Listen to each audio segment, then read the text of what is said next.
Alien Gathering. Welcome to my channel. Nightbot. Welcome to my channel. Commander Root. Welcome to my channel. Oh.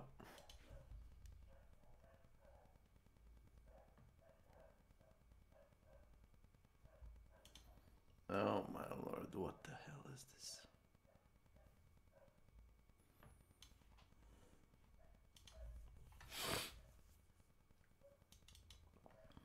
S.W.Frost is now live streaming Days to Die. It's Sunday and I just had cereals. Welcome.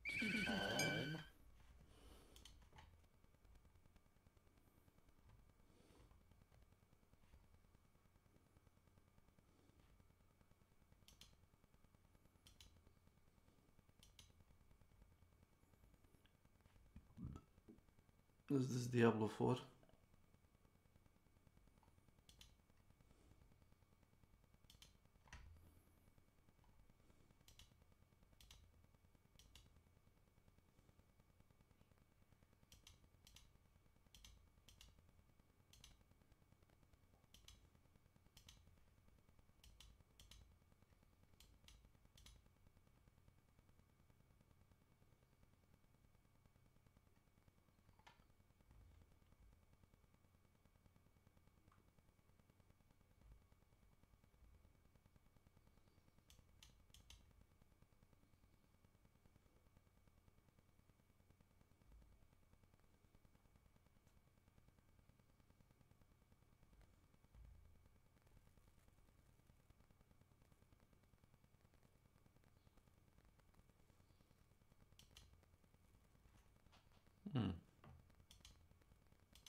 So I mean, there's like a cheater that's also in this tournament, so.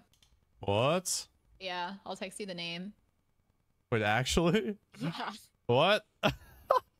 What the hell? Wait, what makes you say that? I mean, here, I'll show you. If you want to watch that, that's me killing him, but that's his POV, and it's like so obvious he's using radar. I don't think anyone could be more obvious than this guy. The long-term. Really? future. Well, you didn't send me anything. Yeah. That's less than Oh, the you US sent it's like spends on downloadable. ice cream in a single year. Oh Not shit! It's like a deleted clip or something then. Yeah. The risks to civilization Wait, are rapidly what? increasing, but we're not doing Oh, I think anything I got it about good it. now. What would you The do? VLC is best. Kako je? Samo glas iz nebuha, bu. Bu. Otkud ti? Ovako rano.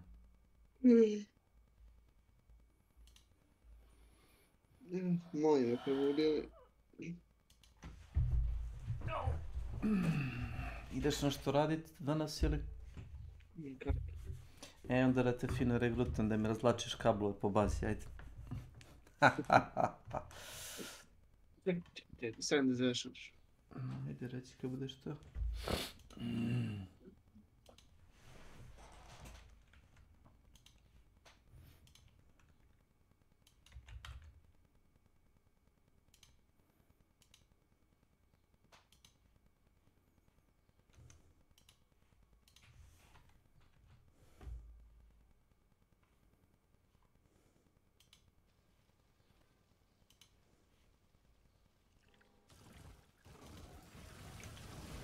Restream but.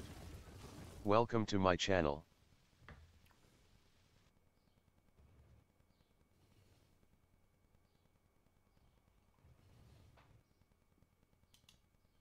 All right, Alright, what's going on, guys? Today we have a very interesting thing to cover. Potentially the next From Software game after Armored Core might have leaked. Now, this leak has been garnering a lot of attention and discussion online, and while I wasn't originally planning on making an entire video about this, the more we've discussed the possibility, the off chance that this is real gets a little bit bigger. So we're gonna break down absolutely all of the details about this leak, go over what might check out and what might be a red flag, and then give my verdict at the end of the video, telling you just how likely I think this is. So as we get into that today, I do want to let you guys know that I am going to be giving away a copy of Armored Core 6 to one winner here on the channel, and all you got to do to enter that giveaway is be subscribed, leave a like on the video, and drop a comment in the comment section down below. But with all that, let's go ahead and get into it. To start this off, let me give you a little bit of a warning. When it comes to leaks like this, please do not assume that it's real. The purpose of this video is to simply make you aware and generate a discussion around it, because number one, it's fun, and you never know what might turn out to be true, but also because the last 5 leaks we've covered here on the channel have all turned out to be very true. So it does appear like there has been a major leak at From Software recently, and the contents of today's might also follow along those lines. But this one does have some major differences than those others, which we will discuss. 2 days ago, a new post emerged over on the Gaming Leaks and Rumors Reddit discussing a very interesting post that was made over on 4chan, which claimed to both know about From Software's next game after Armored Core 6 and provided lots of very lengthy details about that game. Now, here's my stance when it comes to leaks from 4chan. I do not like 4chan as a source whatsoever because it's impossible to run a credibility check on the source of the leak. Anyone can say anything and we would never know the difference between them and someone who actually has knowledge. But it's that anonymous nature that makes it a hotspot for leakers, which is why we've seen most of From Software's games leak over there, such as Elden Ring. Now, if all we had to go off of was the 4chan post, then I wouldn't be making a video on this, but we do have one major point of evidence contributing to this leak that makes it a little bit too much to ignore. Alicidra. The post reads, Welcome to my channel. Claims From Software's next Ella. game after Armored Core 6 Welcome is to called my channel. Spellbound, and that it might be Kata. teased at the Game Awards Welcome later to this my year. channel. Elaborating further at the bottom that the game is going to be released in Q1 of 2025, and what we see at the Game Awards is going to be just a few second long teaser, with the first proper trailer being shown in summer 2024. Now, before we discuss all the excruciating details provided with this leak, let me show you what's really interesting about this. Now, that last post was made 2 days ago,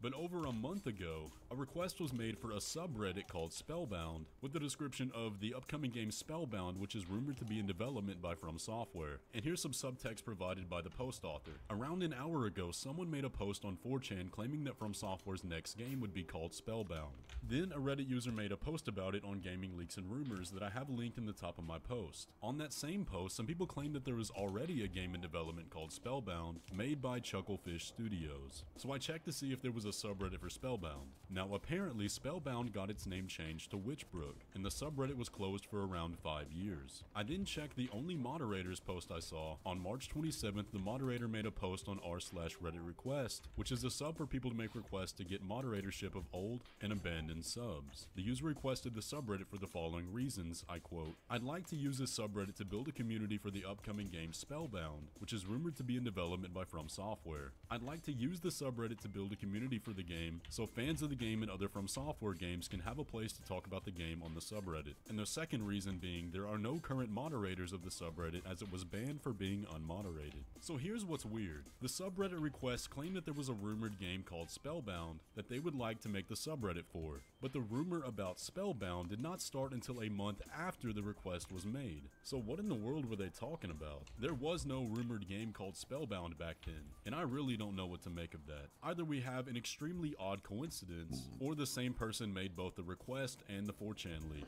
or it's real and there's some inside information going around that we don't know. Now, the other reason I decided to actually talk about this was because the situation we have here is exactly how Elden Ring leaked in the first place. Back when it was first called Great Rune, and a 4chan post was made with a lot of weird details that everybody thought was way too good to be true. But as we now know, it was all very much real. So with that in mind, let's get into the 4chan post itself. About the game. The game has been in development since mid-2021. Current release window is for Q1 2025, February through March 2025. And here's the first potential red flag. Now, we don't know where the author of this post is from, but Q1 for From Software is not February or March. From Software and Katakawa, their parent company, operate on the Japanese fiscal year, which doesn't actually begin until April. So where a February or March release date would put them would actually be Q4 of the previous year. So what it should say is Q4 2024.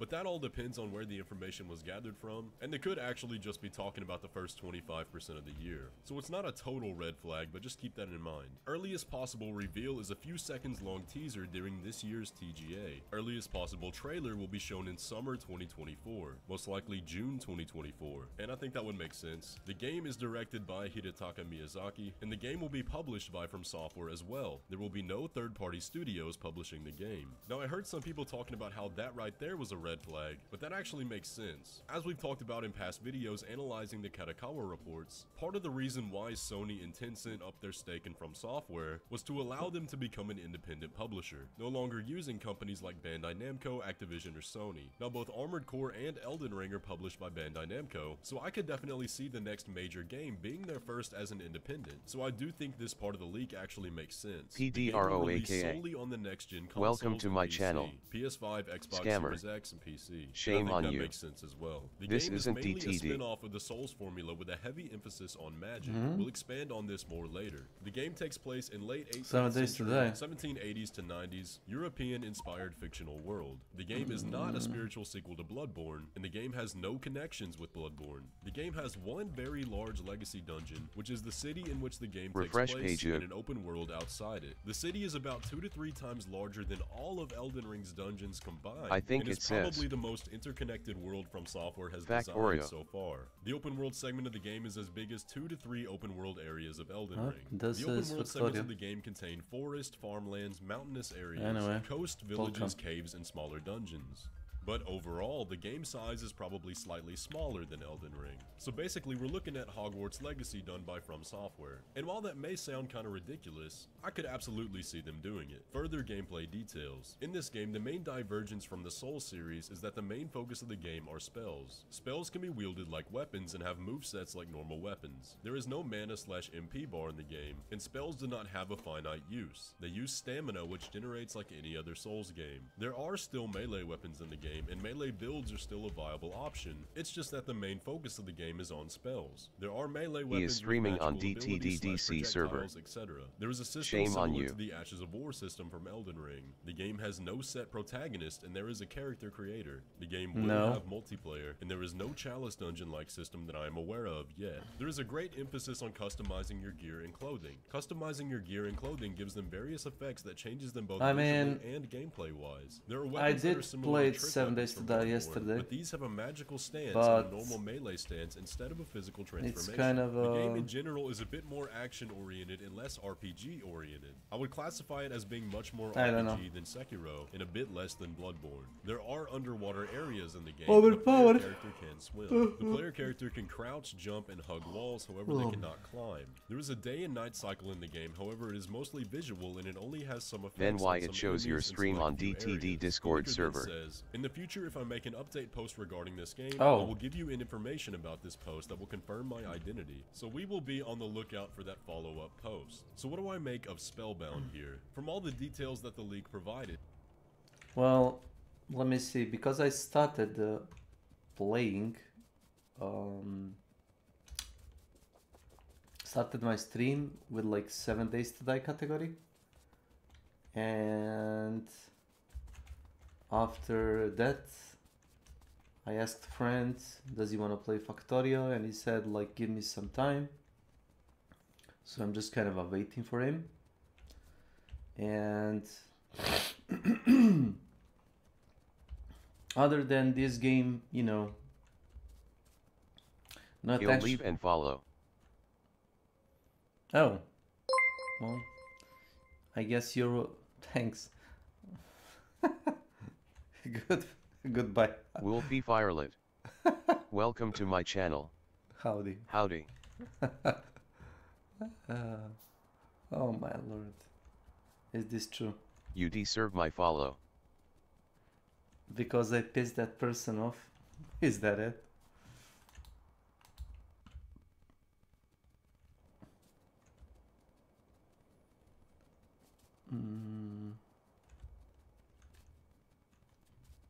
Let me see. PDROAKA. Thanks for following.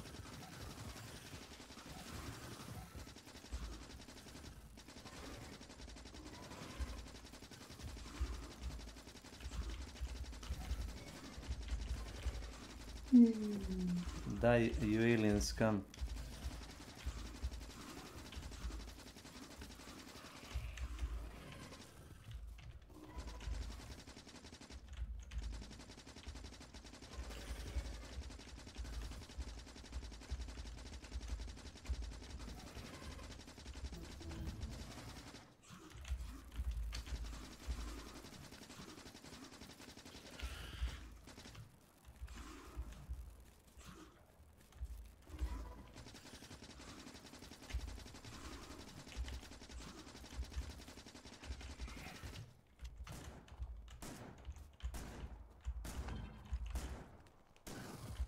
Boom.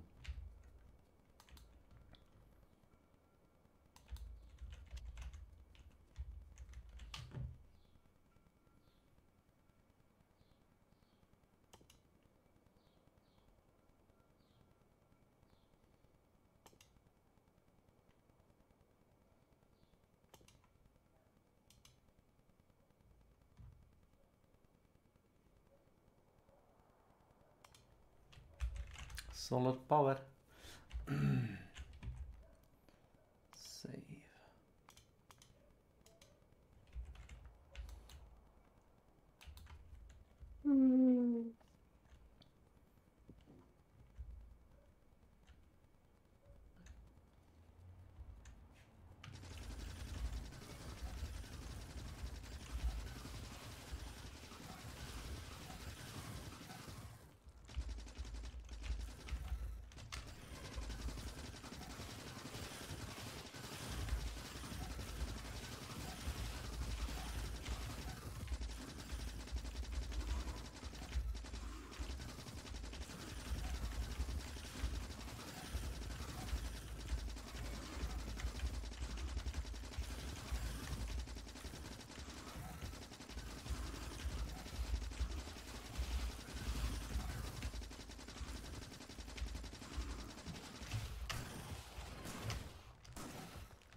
Son of a bitch.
Unlike many other 4chan leaks, there's nothing here that immediately jumps out as a major red flag. All of the details are absolutely realistic and definitely sound like something From Software would do. Now the biggest standout to me is the name itself. Spellbound is a game that already exists, and that game sounds incredibly generic for a From Software game. But if that is the current name of the game, then it will likely change before release, as we know with Bloodborne being Project Beast and Elden Ring being Great Rune once upon a time. But that's kind of overall the problem I have with this leak. Everything sounds a little bit too realistic, especially considering how much Miyazaki has stressed that the next games he makes are going to be more abstract and weird than what we already have. Now of course the leak doesn't provide any story details, which is primarily what he was referring to there, but ultimately we'll just have to wait and see. I'm going to keep an eye out for any follow-up posts that happen, since the leaker does say multiple times they're going to be providing more information. But as it stands right now, we really have no way to validify this leak. There's no proof given. So for an overall score, I'm going to give it a 50% chance of being real, because there's nothing to immediately discredit it, but also nothing too stark to back it up. But we will be discussing this and keeping an eye on it further. Let me know what y'all think down in the comments below. Either way though, that's going to pretty much do it for the video today. I hope you enjoyed. If you did, be sure to leave a like on it and subscribe if you're new around here. And with all that, I will catch you in the next one.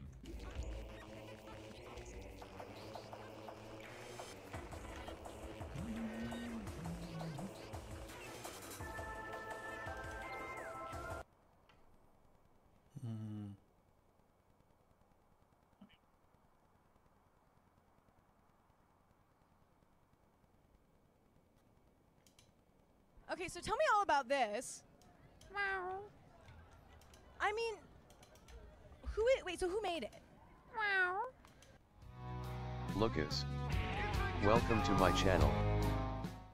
Dylan Mulvaney, hands down, has been my favorite TikToker for years. The absolute wild ride has been nothing short of astonishing. I remember seeing Dylan wearing bad wigs and weird masks, and thinking to myself, what an interesting future case study this will be. Little did I know that my dear sweet Dylan would become the woman of the decade 2 years later. He goes, well, I would love to see you get a woman pregnant. And I said, oh, no, she would be getting me pregnant. And then he said, what, do you have a vagina now? And I said, never say never.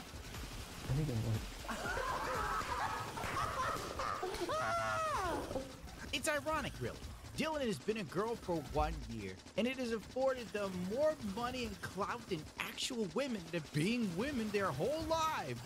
Mother Teresa died a broke bitch, while Dylan girl bossed around the sun. If I were a filthy turf, I dare say that this reeks misogyny. Dylan must have spent thousands upon thousands of dollars for that facial reconstruction surgery, only to end up looking like a younger version of Corey Feldman in his Wish.com Michael Jackson years. Listen, between you and me, you can't say anything about Dylan other than glowing, wonderful remarks, or else you could end up arrested or go to YouTube jail. Like the articles written about me using he pronouns and calling me a man over and over again. Zvao sam te da riješiš... I don't know. That's just bad journalism.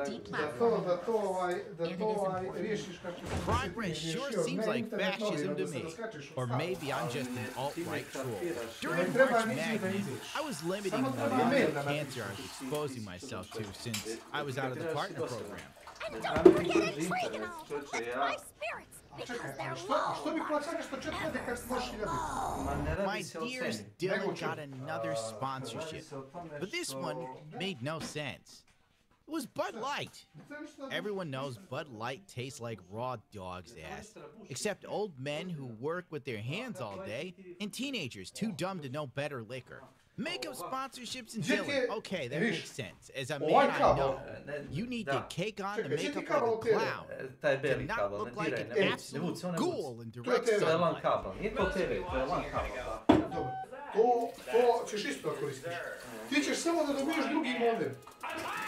This marketing made as much sense as getting a crippled guy to try and sell me running shoes. To je sve što ćeš da dobiješ. Svu ovu instalaciju za TV, za telefon je isti kabel. Ti samo dobijaš optiku marketing team thought this was a brilliant move.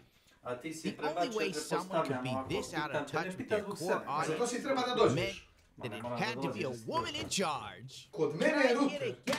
Ja sam iskoristio isti kabel za telefon, isti kabel za TV. I had a really clear job to do Ništa ne mora da when I bušiš. took over Bud Light, and it was this Samo brand će is ti in router, decline. taj It's stav been in pođe, decline ili for ćeš a ga really parkirati long na zid time. ili gdje hoćeš. And if we do not Ovaj attract žuti kabel, isto young koristiš drinkers za to come and drink kompjuter. this Ovaj brand, bijeli there will kabel, be LAN kabel za drinkers telefon, like- So isto I had this koristiš. super pyramid. Samo router se promeni. I jedini kabel koji će ti This doći incredibly iconic. je ovaj, dozvoli. And what I brought to that was a belief in, okay, what does evolve and elevate mean? It means inclusivity. It means shifting the tone. It means having a campaign that's truly inclusive and feels lighter and brighter and different and appeals to women and to men. And representation is at sort of the heart of Brady evolution. Merckx. You've got to see people who Welcome to my reflect you channel. in the work, and we had this hangover. I mean, Bud Light had been kind of a brand of bratty, kind of out of touch humor, and it was really important that we had another approach. It is crazy. We say to give a woman power is like to give a gun to a monkey. We have stopped doing that ever since the 1999 Astana Zoo massacre. What have I said time and time again about women being put in charge of intellectual properties that they didn't create? They always run them into the ground with inclusivity, representation, and scary great ideas born from social media. And people say they want women to lead the country. You think we're damn near bankrupt now? Wait till you put a woman in charge. Get him out of here, he's a misogynist. On YouTube, I'm the dude. I'm the guy. But once the PC goes off, I'm just the jackass next door listening to Led Zeppelin and getting high. Social media doesn't translate to reality. It's like we need to evolve and elevate. Evolve and elevate the brand. Yes, we will get Dylan to mince around the room or roll around in a bathtub. Since Dylan is this generation's Richard Simmons. Happy New Year's! In fact, I need to see these scary great Dylan bits. The bathtub one is kind of disturbing. I don't even know if I can play it on YouTube because YouTube's AI is stupid. They would probably think it's actually a woman rolling around trying to be sexy. How is this supposed to sell me Bud Light? It's like Dylan is doing a RuPaul Drag Race routine in a bathtub. I would love to see the look on the face of the asshole filming this. What is going on here? What is Dylan doing? Is it the icky shuffle? This is supposed to sell beer. My God, this is what happens when you put a woman in charge. It just falls to pieces. This girl's trying to jump her car, and the whole thing is the jumper cable Bjebi ga, straight skide up. ti za 7 min. Hold up. Atencija ti je 6. Ali, What is going dobro, sad smo, on? ovaj dio smo priče riješili. Ti ćeš izabrati, hoćeš li 200 ili 500, kanali su isti. I'm out of water. Ne, Yes, slušaj, ja ti clean pokažem, ti work. ćeš da That's kucaš. right, Dylan. Drink that beer. Uglavnom, kad ti dobiješ That'd od be njih, the dumbest endorsement for. reći ti koji email imam na telefonu. Gdje da im se obratiš? Ili poslovnicu džabiraš, oni će reći obratite se njima, izgubit ćeš 5 dana, ništa. Dok ne dobiješ papir koji se ja tu pokazat ću ti na mail, s tim papirom ideš u poslovnicu i rešavaš to. Slušaj me sve ovako. Ona im ide da ima kroselo, radi mala manjinička, ova ona, a to će se otići. Zoveš ovu direktno i kažeš, reka mi je Belada da vas zovem iz God, interneta, Dylan kazao act like sam ugovor taking a da ti oni swig to... of beer was like Dobro, ja sam drinking a pomalim. glass full of Da ti oni poison. to...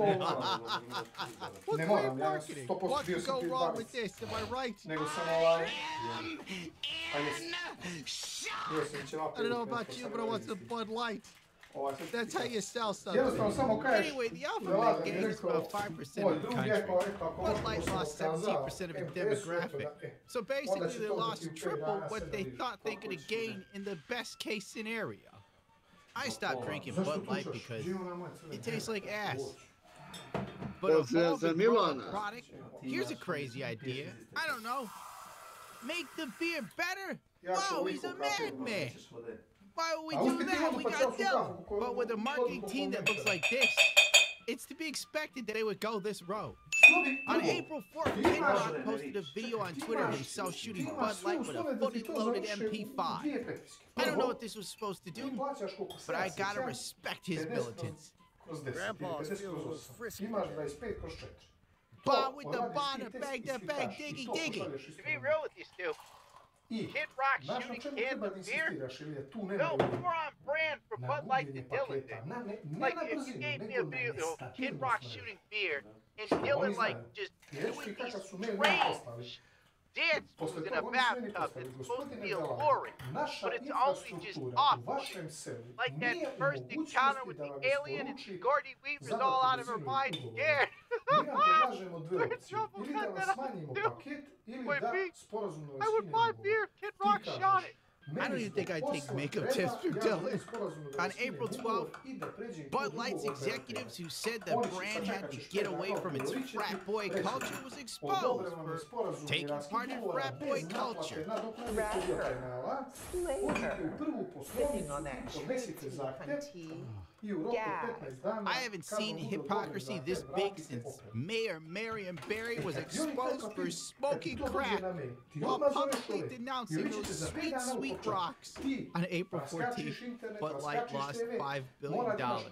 So they put out an apology tweet that went over about as well as throwing gasoline on a forest fire. You know, Stu, you gotta fight fire with fire. I don't even know if I want to read the apology. It's stupid. It's like, we here at Bud Light have been around since 165 years ago, and we were farting in a box back then. Bud Light sales are completely collapsing. Sales are down 21% by volume and 17% by dollar. This might be the perfect example of get woke, go broke.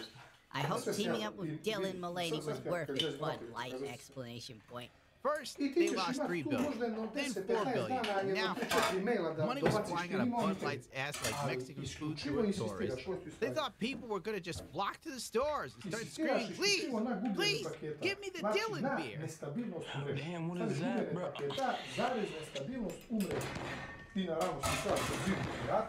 Everybody knows that gay dudes don't care for Bud Light. They like Long Island iced teas, mojitos, and a drink I heard called poppers. Things were looking bad, children. People were boycotting Bud Light even on the Las Vegas Strip. Guys who lost thousands of dollars and probably wanted to bury their sorrows in a hooker or alcohol were like, I don't care that Bud Light is on sale. Give me a Long Island iced tea, damn it. So after a screw up on the level of Kathleen Kennedy's Star Wars, Bud Light put the executive who hired Dylan on leave. Then they fired the guy that hired her. Ooh, that stinks, Rance. Yeah, that stinks. I mean, put him on leave too. And I quote, we've made some adjustments to streamline the structure of our marketing function. Anheuser-Busch said this week after conservative fuel boycott, I don't think everybody's conservative. You know, they need to bring back those frogs. They used to know how to sell beer. Literally, 3 frogs just saying Budweiser over and over again. Money in the bank.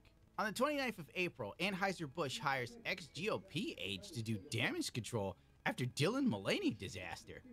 Talk about a 180 pivot shift in marketing. Frankly, nothing can fix this. The brand damage is kind of, you know, thermonuclear. It's over. Anheuser-Busch gave itself the social media equivalent of boomer remover. You know, it's not that hard. Just sell beer and don't be political. Shut up. Sell your product. Don't preach to anybody. Really, like hiring an ex-GOP aide to like, how are they gonna fix this? What are you gonna do? You gonna get Mike Pence in there? To end on a funny note, a bar that's called the Fairfax Bar and Grill decided that it was going to kick out anyone who had a problem with Dylan's Bud Light endorsements. We're tired of all the hate.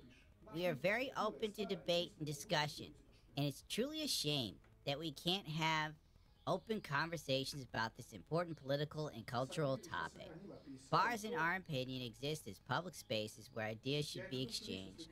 Unfortunately, due to all the bigotry and hatred that has surfaced around the Bud Light controversy, any patron wanting to voice their concerns about the issues will be immediately asked to pay their bill and leave our establishment. Yeah, in a recession, this is what we call a pro-gamer strat. They've since deleted this Facebook post, but not after doubling down first.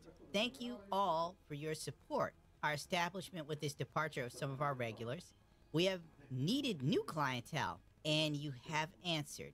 I'm not gonna lie, we still need more of you right now. Please continue to consider supporting us. It's going to be a great year of friendship, food, drinks, and live music. That post now appears to be gone. They deleted that too. Oh no! What happened?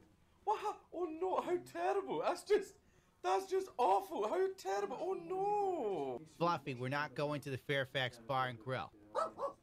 What, Fluffy? No, we can get chicken someplace else. A lot has been said, some correct, some incorrect, and I want to clarify my stand. What I really want to convey is this: just be respectful. Different opinions are welcome here as long as they are delivered respectfully. We no more want ugly, aggressive, and rude interactions about which sports team someone thinks is better than about social issues. We do not and will not censor opinions, but we do require civility in this establishment. You just told people you kicked them the hell out if they said something nasty about my dear little Dylan. So if you can't play nice, then get out of the sandbox. You can't, like, post stuff that's antagonistic towards people and then roll it back like it never happened, because this, you can tell this bar is like, it's boomer central. All of this is unfolding on Facebook, for God's sakes. Who uses Facebook? Jesus Christ, you would think that the manager of this bar went to the same business school as Darkside Phil. Oh well, that's that. They're losing money. And they're scared to death. The only person that walks away from this completely unscathed is Dylan, really. Like, wasn't Dylan on Drew Barrymore's crappy TV show? Where Drew Barrymore's on her knees and saying stuff to Dylan like Dylan cured cancer. You would think Dylan was Mother Teresa with the way Drew Barrymore was acting.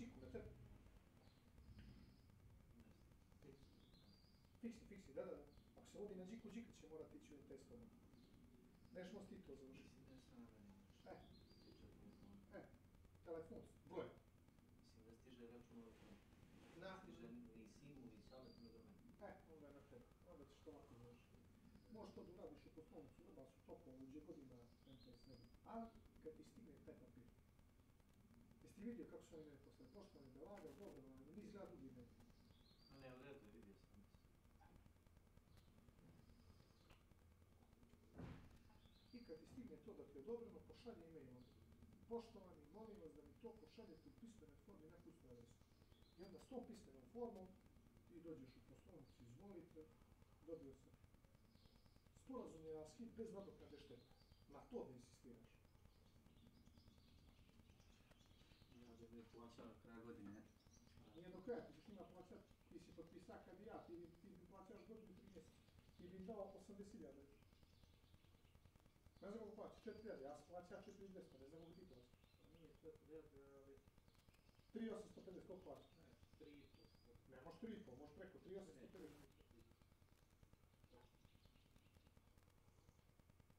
Onda ti nisi uzeo paket, 50 kroz. Nisam, zato što nema koliko brzo. Koliko si uzeo? 20 kroz. E pa to je... Piše ti ugovor. Možda 20 kroz 10, kad ja našao ugovor. Gore neci. A nađi gdje je bio. Treba će ti taj ugovor, moraš i njega povediti po fondu. Sa onim papirom koji će ti doći.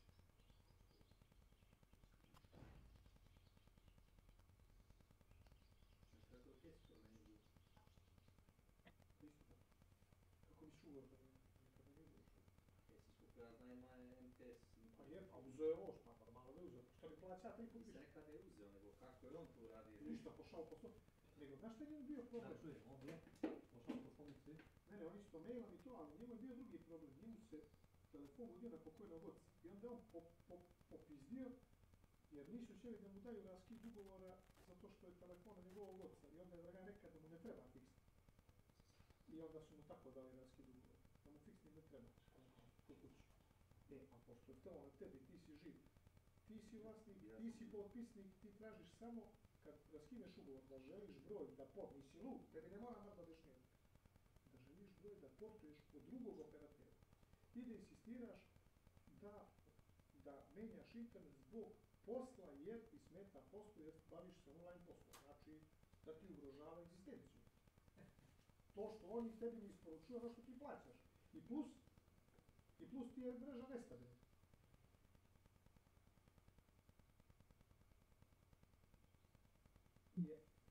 Ali insistiraš skupljenju paketa, ne na pingu i ne na brzinu, jer brzina može da varira, to nije to, ti stoji ugovor da brzina varira, ali ti ne stoji ugovor da gubiš pakete, da ti je mreža nestabilna. A vjerojatno ćeš ti jedno 15-20 dana napisati 2-3 maila.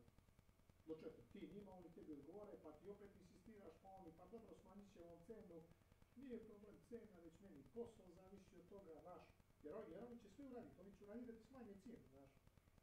Ili da ti kažu da ne moraš da platiš kao taj mjesec gdje si ima gubljenje paketa, da ti oni oproste 3000 dinara, da bi ti plaća još godinu i pol. Ne, kažeš, ne, sve je to u redu, ali meni treba bolji provider zbog posla.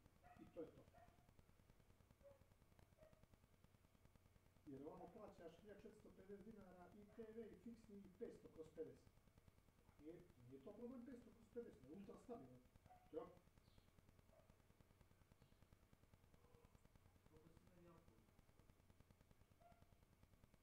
Ne čujete, priđi ovdje. Gdje? Kod tebe, kod mene? Upload i download su stalno po startu, 500 kroz 50. A jebote, pa sla sam ti lijat tamo. M veliko, B malo, P malo, S malo. A ti znaš? Pa ja imam veći upload nego vi na MTS-u download.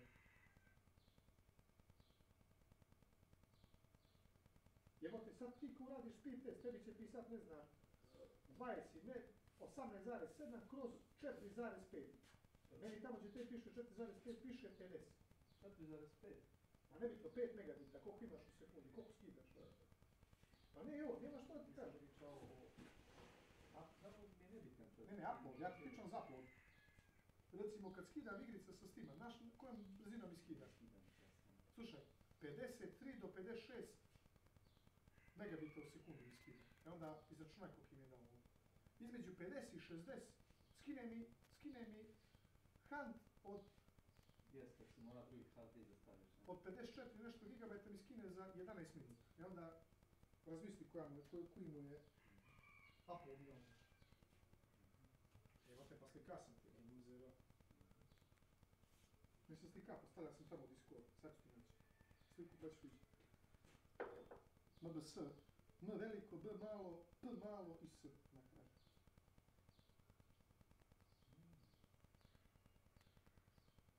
Što je ogromno bilo. Ovo je na knjižica. Što sad to za mene tamo postavlja, ovo je brzina hardova, to je nebitno. Antena, spomenica, nebitno.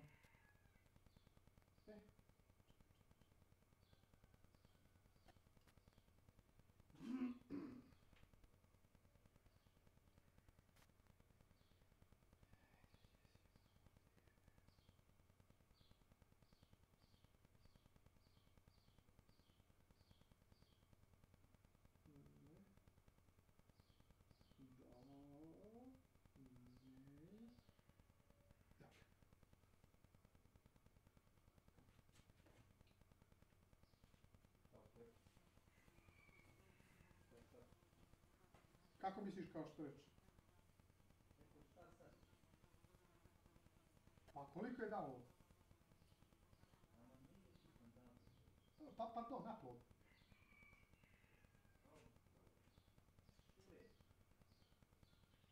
Pravo. Tebe ti mečki. Spučeni u kapi. Moguće je doći, znaš zašto? Vratno se neđe otrovala, jele nešto prskano.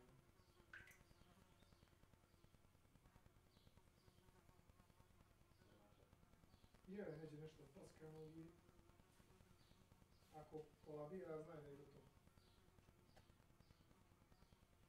Znači, upload mi je 50 megabajta u sekundu. Znači, sam jedna materija pa bi ovo postaviti. Čuš da pitam, je megabajta ili megabita 50? A to je ogromno.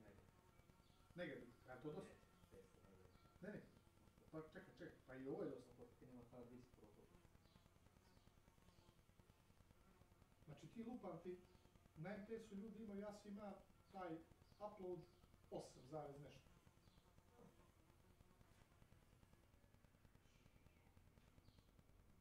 Ali ja mislim da ti preko 20-30 ništa ne čini neku...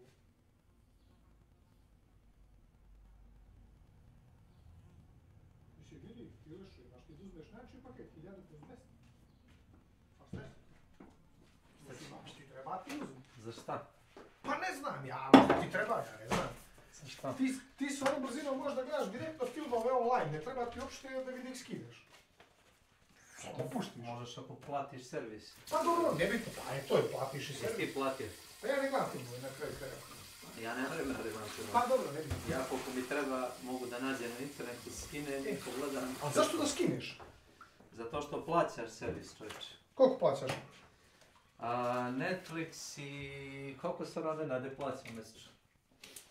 Mi plaćamo 350. Šta ti? Mi plaćamo 350 dinara mjesečno, ali nas nekoliko. To je to. 500 ko A košta 1200 dinara mjesečno. 1200 dinara mjesečno te košta Netflix. Da. Ali sve je super sa Netflixom, samo što ja nemam običaj svaki dan da gledam. Između ovoga i ovoga, da li ćeš 500 ili 200. Ako je 200, onda je kroz 20. Ako je 500, onda je kroz 50. Sad ti izaberi. Mislim da ti 200 dinara... Imamo jedno mjesto upražnjeno ako si... Duplo veći protok. Sad opet ako imaš želju da... Ja sam ga dobio džabe, tako da je meni isti kurec. Zovneš Mirjanu, kad budeš dobio to, zovneš Mirjanu i kažeš da Lada mi reka da vas zovnem, to je ta Mirjana, da ne bi ti Banjević kad je ove dolazile, će se to oteći. I ona će doći i riješit će ti to u 3 do 5 dana. Mirjana, srcu mom si najdraža. Jeste. Možeš ti njima da napišeš mail ili ne radim njima. Možeš ti njima da napišeš mail i sad, znači to viđu u ponedjeljak. Što se tiče toga. Info taj RS, MTS Info RS, napišeš email, sastaviš. Pa i meni brzinu ti mail. Ne želim da merim brzinu. I slikaj to. Šta te zanima, upload ili download? Sve, speed test upravo. Da, zanima me koliko odstupanja u ugovoru. U početak ne znam koliki je ugovor. Pa dobro, neka bude da je 20 kroz nebitno koliko. 20 kroz 5, ne može biti učiti. Samo radiš šta, samo speed test, onaj... Ping je nebitan tu. To nije bitno, na to se ne može. To je što je. Mir u kuću. Biće ti ping ovamo 4-6, zavisi kako će. Eto, samo tako, sad,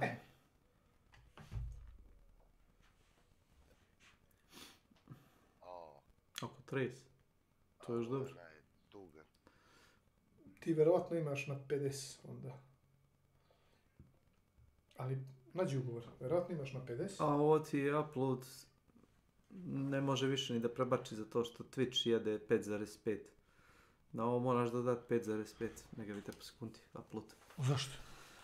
A nema to veze, ja ga uradim i kad streamujem i kad igram igre, isto mi pokaže 50 kroz... Mada. 500 kroz 50, nema to veze. Tako I mean bilo. Znači, pogledaj ugovor i vidi koje, i kad su ti pogašeni programi odradi speed test. Iako ti preskupanje, ti ne možeš imaš 30 ako imaš 20, ti imaš ugovor, bajo moj na 50. Ne, nego, u suštini nije ni bitan ta ugovor, bitno je da ono, Šta se smije, gledaj, znaš, ne smijem se, ovo je sad smrtna presuda, znaš. Ovo je sad zeleno svetlo. Ti to smrtna presuda. A kum je tu, ćeš da pričaš s mojim kumom? Neću da pričam s tvojim. A šta si rekao da hoćeš da dođeš kod njega danas na kafu, ili? Ne smeti djece, ili? Kumara! Kuma pristavi kafu, dolazi Belata. Jedino ako će i ja, doćemo zajedno. Pa mene nije problem. Znači ovo, ćeš da odemo do kumare? Pa, možemo komatu. Milena nije tu koji nema ko skuva kafu. A, nije mu žena doma. Pa nema veze, imamo kafe. A, ne zna on da skuva. Ja ću skuvat. A hoće on da skuva. Ajde, ima pa, ono sam 10 kafa tu. Da, ako znam skuva 2 u 1, no ja sam popio već jedno. Ja sam popio već jedno. Pa dobro, skuvat ćemo njemu. I on je popio kafu. Jedino ako će Ilija Burek da ti donese od puštrima, da dođe.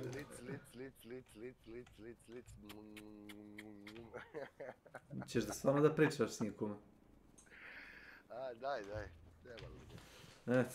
Što, pa ući ja u Discord, jebo? A što? Nema. Ovo se deranžiraš. Imaš iz 2 ruke, zalepi na slušalice da ih ne bi pokidao. Ako koliko glava. Kumare. Ne, namjerno se proširio. Franciska. Šta se radi, kumare? Evo, gledam Reunion. Šta je to? Reunion? Kaži kumu, Reunion. Reunion neki. Je bilo malo lic. Ma nije, došao sam da mu riješim, pa nema što, žao mi je čovjeka da ga tamo da ga... Ti si takav. Da ga levate. Da ga zamenim, da ga prodam. Da ga levate, da ga vuku za nos još godinu. A koliko imaš ugovora? Ma ima još godinu 3 mjeseca minimum. Pa čekaj, pa on je prije 3 mjeseca produžio ugovor, šta? Pa i ja sam isto zajedno, pa zajedno smo bili, u 10 dana smo produžili ugovor. Ja samo nisam spio da produžim. Pa dobro, nije sad to problem, ja sam mu rekao, pokazao sam mu moj email i šta da piše i na šta da insistira, jer infrastruktura njihova nije u mogućnosti da isporuči. On ima ugovor, sad smo radili s Pitest, on ima najvjerojatniji ugovor kao ja, isto smo plaćali. On ima 50... sa 8. Jeste, a znaš koliko on ima? 31 sa 3,5. Pa dobro, neka pošalje, sad odmah pošaljete mail, šta? Pa ja sam, poslaće on to, nebitno. Poslaće mail i poslaće Ja sam počeo da lutam. Ali ne treba da insistira on toko na tome, nego treba da insistira da gubi paket u mreži kad je kiša ili kad je loše vrijeme da je gubljenje to veće, jer oni su na baku, oni to znaju, to ne može da mu ispravi. I onda ćemo poslati kamen, ćemo poslati mail, imate dvije varijante, ili da vam smanjimo ugovor i manje naplaćujemo, ili da sporazumno raskinete ugovor. On naravno treba da izabere ovo drugo, jer da kaže da mu je problem zato što radi preko interneta, nebitno i čao. I onda kad potpisuje, kad ode da raskine ugovor, samo traži da mu stane broj slobodno. A ja već radim preko interneta za razliku od tebe. Ja 5 godina svaki dan uploadujem jebeni content, kakav god da je.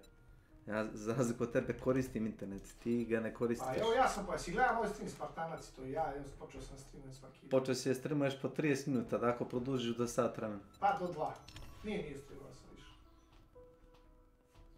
Čudo. Nego, znaš šta je njemu bio najveći problem? Ajde, treba neko da dođe da mu to objasni. On mislio sad će oni njemu da buše kroz kuću, nikakvo bušenje, brate, samo će ti dovesti. Ti ćeš sve ove kablove što si koristio da koristiš samo da zabodeš u drugi ruter i to je to. I telefonski kabel, i TV kabel, i internet kabel, jer sve ide preko bakra, od rutera ka uređajima kroz kuću. A tebi samo dolazi pa znaš ti kume, tebi samo dolazi od napolje optički kabel do rutera. To je sad kuda će on taj optički kabel da sprovede, od ulice do njega, to je sad već drugi par software.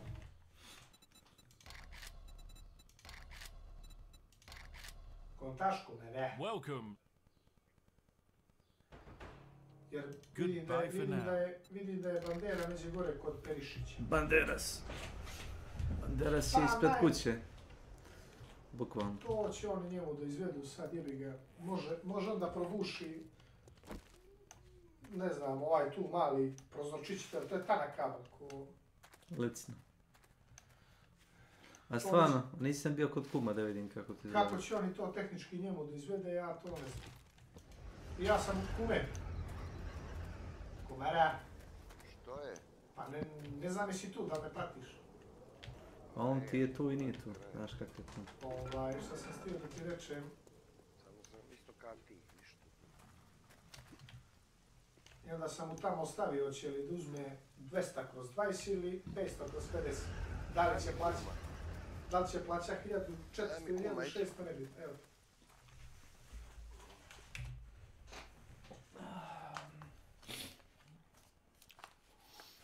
Što se radi komu? Slušaj, u suštini ovo što smo uzeli, ja i Beka 500/50, mislim da ti to ne treba, stvarno. Ja sam nema već, uzeo sam možda kubica. U stvari uzmi, jebej, u svakom slučaju ćeš ti, ali ti moraš i televiziju da uzmeš tim, jeli? Koliko vidim tamo u ponudi imaš paket za TV. A imaš da isto. Mislim, znaš da ja ne gledam TV, to ti jest. A čekaj, ali moraš fiksni, jer nam treba fiksni više. Jedino ako želiš fiksni broj telefona, ja mislim. Je li tako, Belat? Da li Kosovićima treba fiksni više? Ide ti box paket, fiksni TV i internet. internet. Znači dobiješ broj fiksnog telefona kod Beltelneta. Ne, isti ti je broj telefona. Slušaj, nego fore pitam bez veze da plaćaš nešto što ne moraš. Treba fiksni. Isti broj telefona ili? Čekaj, zašto me to pitaš? Kome ja fiksi ne koristim. Slušaj, ja sam jedva čeka da išutiram fiksni iz kuće. Na primjer. Koristi ga majka za Crnu Goru, za ovo, za ovo. Koristi ga ljudi. Sti lud? Samo te pitam to. Ja koristim fiksni. Ko još zove s fiksnog telefona Crnu Goru? Ne zovu tetke Crne Gore. Ne zovu. Moja baba od 80 godina ima fiksni telefon. Jel znaš, ne fiksni, ima mobilni telefon. Dobro, a što ti je problem fiksni? Ima mobilni telefon i njen sin, slušaj, moj najmlađi ujak je platio umreženi broj, on kao vojno lice, napravi ugovor takav, u mreži je 3-4 broja, u mreži je ženu, u mreži je moju majku, brata i babu. Čekaj, ali ne možeš ti da imaš... I svi plaćaju i taj isti jedan račun. Nema paketa da imaš TV, internet bez fiksnog. Možeš samo da imaš suv internet ili internet TV i fiksni. Suvi... Tako je, znači moraš da uzmeš box paket. Ne možeš da kažeš meni ne treba fiksni. Ne, ba može da kaže ne treba fiksni. Ima fiksni, nema fiksni. Ako imaš televiziju. Tako da ti si kurac. Džika ti bez televizije ostavio da se... Meni treba fiksni, što da ne? Suja zovu zakarke, ovi ljudi. Ajoj. Šta je to bilo? Isto ti je. Jedino, ako ćeš Džiku da ostaviš bez televizije, da? Šta ćeš na kraju kum uzeti televizor i internet? Ali nije mi jasna jedna stvar, ja ne znam kum se stvarno govori nekom da se neko čepira, a on se, brate, čepira, U vezi čega? Pa vidi, suv internet 500/50 je 1490 dinara, a box paket s takvim internetom ti je 1600 dinara. Kum je za 200 dinara neće da uključi televizor. Pa nema veze, uključi ga, nemoj ga gledati. Ali šta će ovo? Ali ne gleda televizor. Pa nema veze, za 200 dinara neka ga uključi. 200 dinara ti je razlika.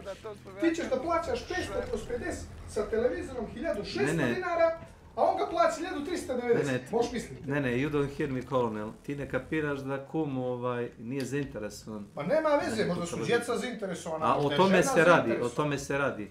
On ne želi to u kući. Pa nema, treba je da kaže, ne želim, ali hoću platim. On je gazda u kuću. Ne želi da gleda turske serije. Pa ni meni ne treba fiksni pa sam uzeo, šta? Niti mi TV treba pa sam uzeo, šta? Ne gledam ga ja... Znaš šta ti je kum poručio? Za razliku od tebe, on je gazda u kući. Pa neka je, pa ne pa za pa baš. Toga radije treba da kaže, daj cijel box paket. I šta je? I ako ne gledamo televiziju, daj da vam plati, dobri ste ljudi. Da plaća TV, a ne gleda ga. Pa 200 dinara mu razlika. Hoće li plaćati 1490 ili 1650? Aj, ja ne mogu. Neću. Pa nemojte pričate preko mene, ne interesujete me. Zovi ga, kume. Zovi ga. Nemoj ti kurec, jel? Zovi ga, nek se javi.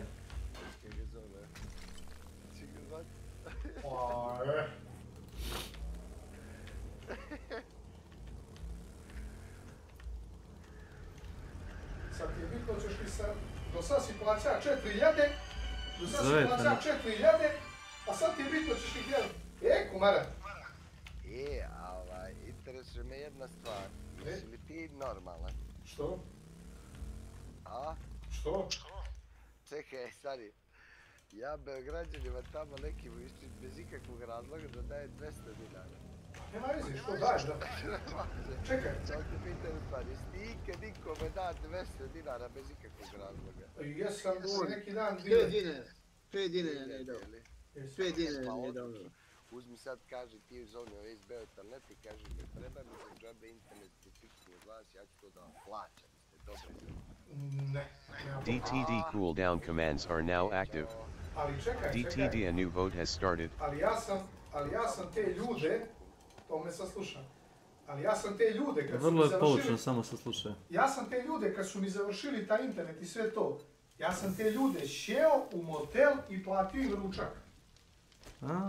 Hvala vam ljudi, vrlo sam zadovoljan, korektni ste bili, ispoštovali ste i više nego što smo s ugovorom dogovorili. A to je zbog Twitch dropa, znaš. Kada uključiš Twitch integraciju dobijaš bolji drop. A imam, rekao sam ti, Game Stage 82. Skoro sve što lutujem je...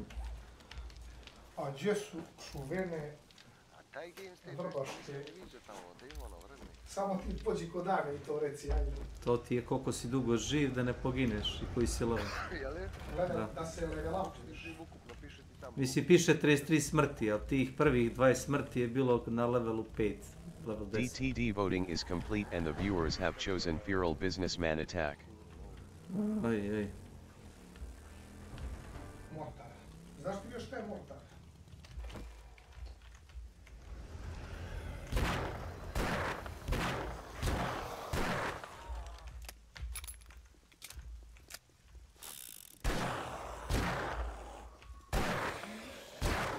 Čuveni mortar.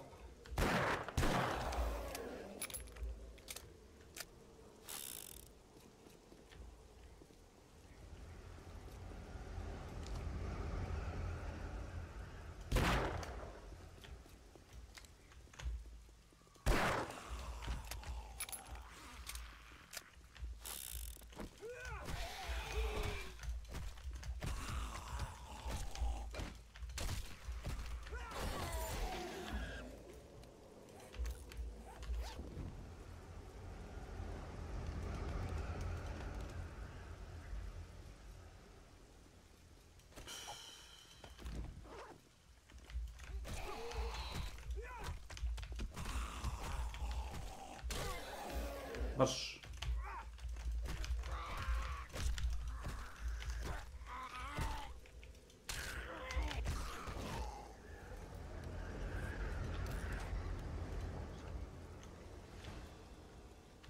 Što je tiho, gdje je Franciska?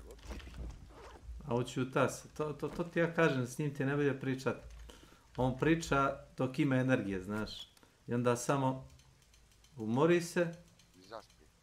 Ne nego ono, stane. Jebi ga, više ne može.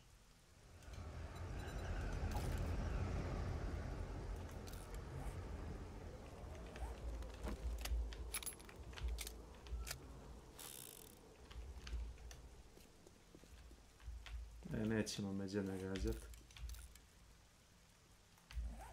A ovo sam sam bio napravio. Napravio sam sam level 4 ovaj military armor. I onda sam lutao kacigu, rukavice i čizme.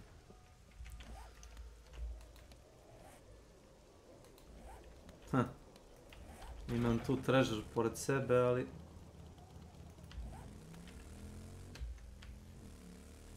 Nemam kući. Mora bi otići. A baza mi je doviđenja, koliko je daleko.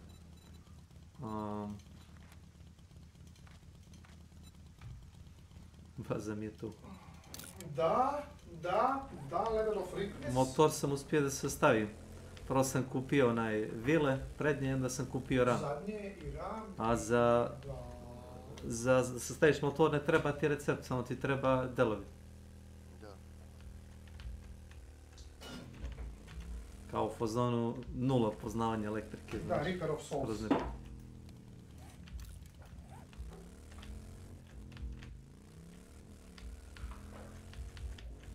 A ugalj ne znam gdje je. Ugalj mislim da je ovdje u ovoj zoni. Ovo je kao spaljene šumi.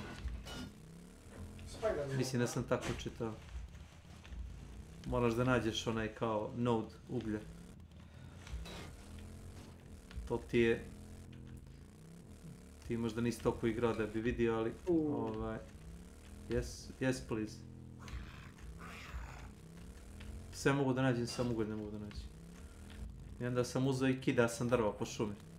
Svako drvo ti daje ne znam koliko procentualno. Na jedno drvo dobiješ 50-70 uglja, na primjer. Oborio sam 10 drveta za 700 uglja i to mi je bilo to.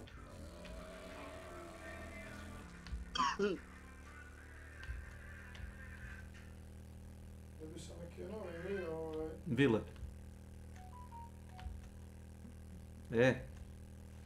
Dobio sam neke nove subscribere na Twitchu. Dobio si nove? Subscribere.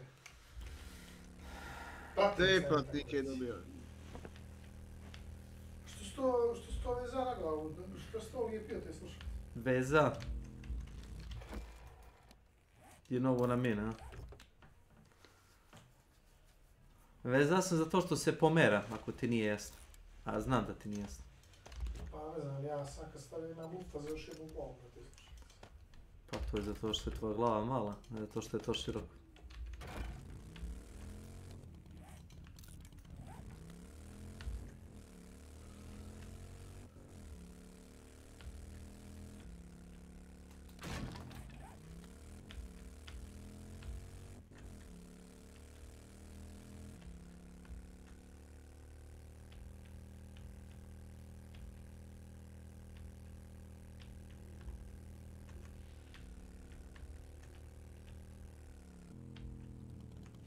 Šta sam gleda? Gleda si moj stream, jel?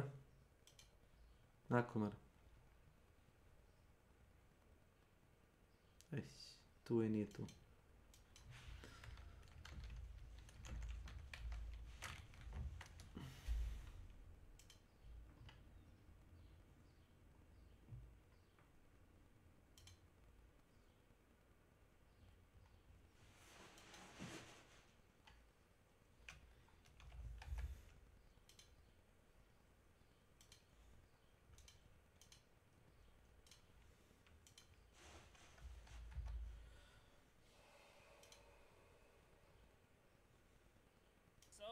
Tonight we are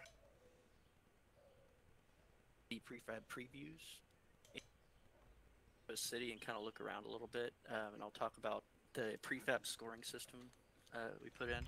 So we were having an issue with we would have certain prefabs that would rarely.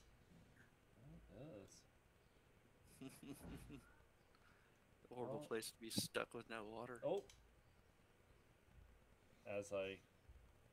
Yeah. So I guess you can do highest now. Just turn up the quality. We can see. Yeah, you could. A little lower. There's two separate dismember points, so. So lower leg. Down to there. Yep. Aww. So now he's got, and then on the other leg, if you take it off at the higher level, you can kind of see the difference between those.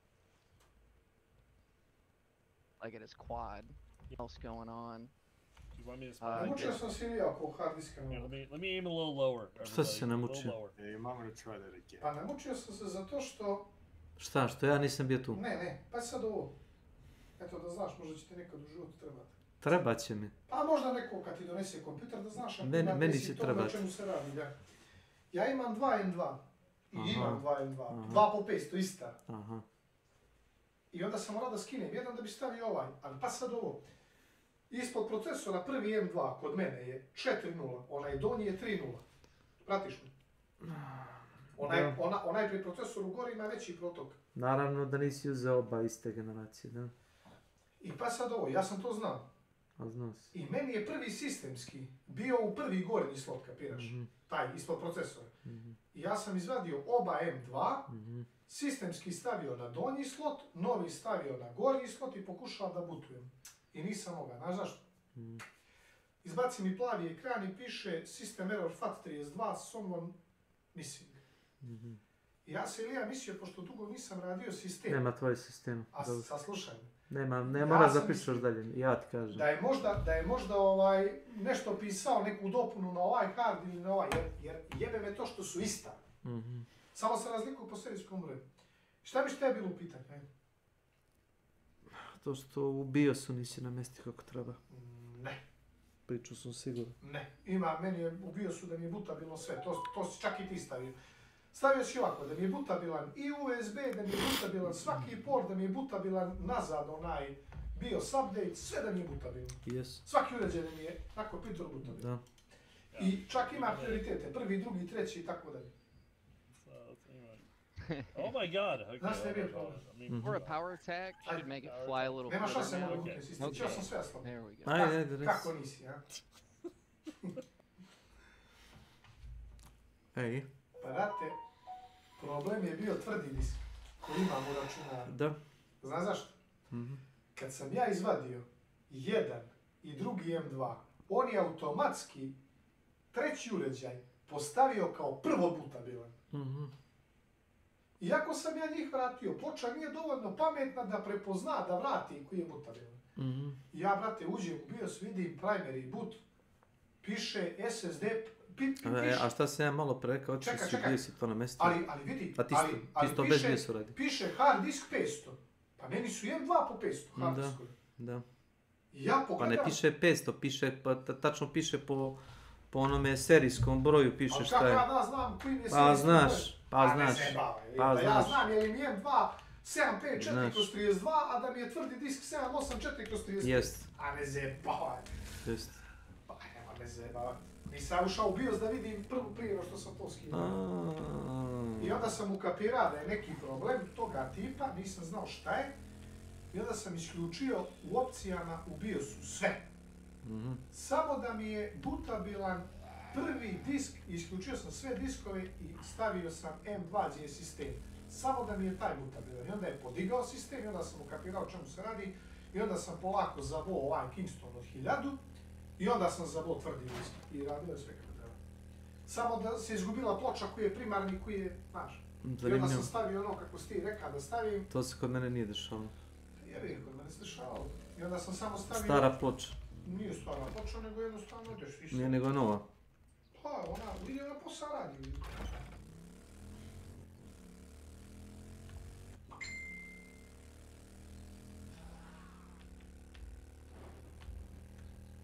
Jesi gleda kako su mu sastavili računar na streamovi, kako zove, Starforge System.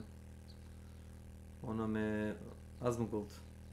On je kupio onaj, kako se zove, ta kompanija bivša, sad se zove Starforge, a pre su se zvali, kako se pre zvali?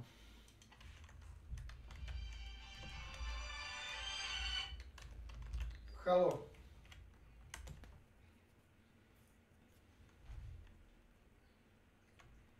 Kako da mi platiš?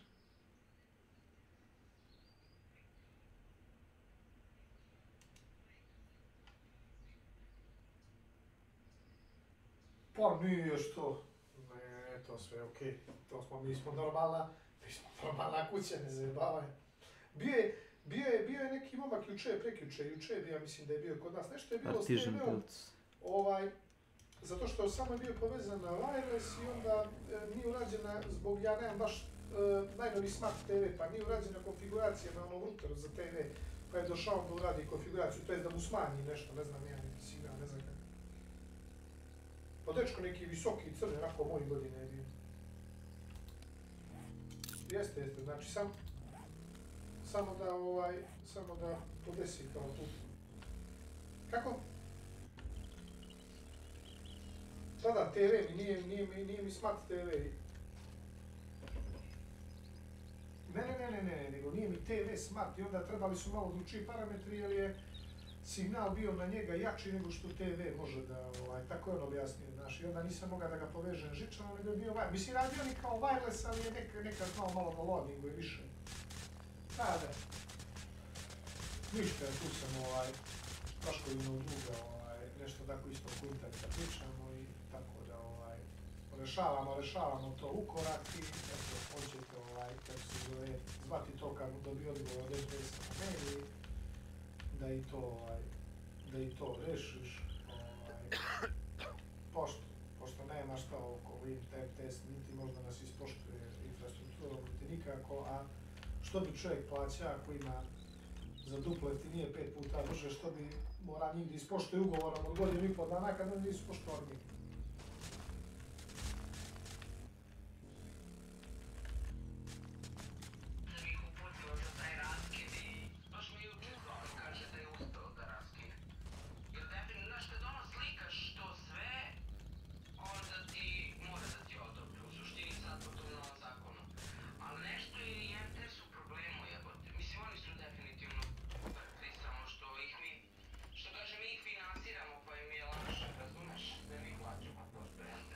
Ali čekaj, ti kažeš da ljudi samo slikaju to i olako raskidaju ugovore. Da, samo da isprate 24 sata, bitno je da prijave smetnju, razumeš? Da, mailu. Da, i da izađu na teren.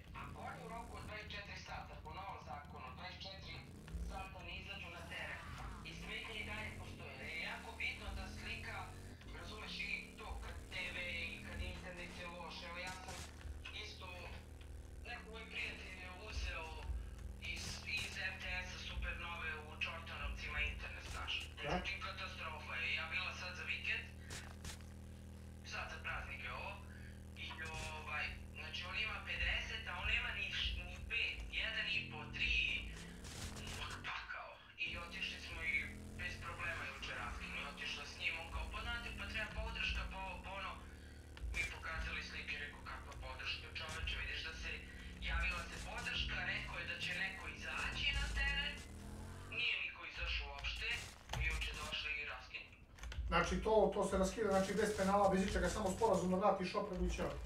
Da. Ali bitno samo da prijaviš smetnju. Da.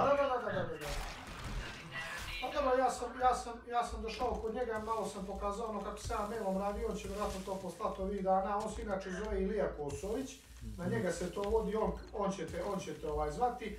Znaš šta bi te samo zamolio, Dirjana?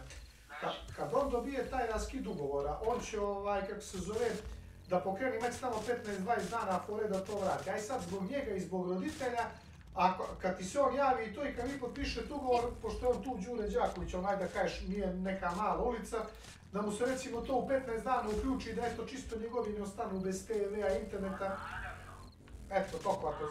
Pa znaš, sve što dogovorim, sve što mi on kaže, ja ću to da uradim, razumeš, mogu da mu dam i taj proces da ga priključe, a da mu damo i gratis 15 dana, razumeš? Pa može, eto. Ma može, bre, sve možemo da se dogovorimo. Samo nek se pozove na tebe, molim te. Važi, da ti znaš o čemu se radi, da. Onda nek se ne, kad se pozovu na tebe, da imaju drugačiju malo, da i ti ne ispadnaš crna ovca, ni ja, razumeš? Da, imaju neke pogodnosti, da. Benefite da možemo da dogovorimo i, znaš, pozivao si na Milana. Pa da, Milan mi je drug, rekao mi da ti se javim i to je to. I onda ja znam šta kako, razumeš? Važi, to ide malo brže i drugčije nego da ide preko ovih kroz selo što... Pa, tačno tako. Okej, Mirče, ništa, pozdravljam te pa... Ajde, svako dobro. Ćao. Hvala tebi, ćao. Si zvao ženu, viš da žena ima post. Ona je mene zvala. Ona je tebe zvala. Kakva koincidencija. Slušaj, Ilije, sve si čuo. Ne treba pametnom dosta. Znači, kažeš, ja sam Kosović Milan, mi rekli što kaže, imat ćeš neki benefit. Ja sam Kosović Milan. Ja sam Kosović Belada, mi rekao da vam sjajimo kulture. Jel to rekao? I imat ćeš pogodnost. Si čuo šta ti rekao? Imat ćeš pogodnost i sve možeš da dogovori s tobom. I da ti daju gratis i 15 dana i mjesec dana probno i šta god. Jesi, zadovoljen. Rekla ti je po novom zakonu, za 24 sata mora ti riše. Jesi čuo? On je inače pravnik. Samo slikaš da nisi ispoštovan ugovorom, odeš, prijaviš i dobit ćeš raskid ugovora za 24 sata. Sve si čuo, pametno misli. Eto, da ne bude da ti nikad ništa nisam uradio, da ti nikad ništa nisam nešto ja pomogao, da ti riješim problem interneta, ne plaćaš kretenima. Da te penališu, da ti mogu, da ti se penali.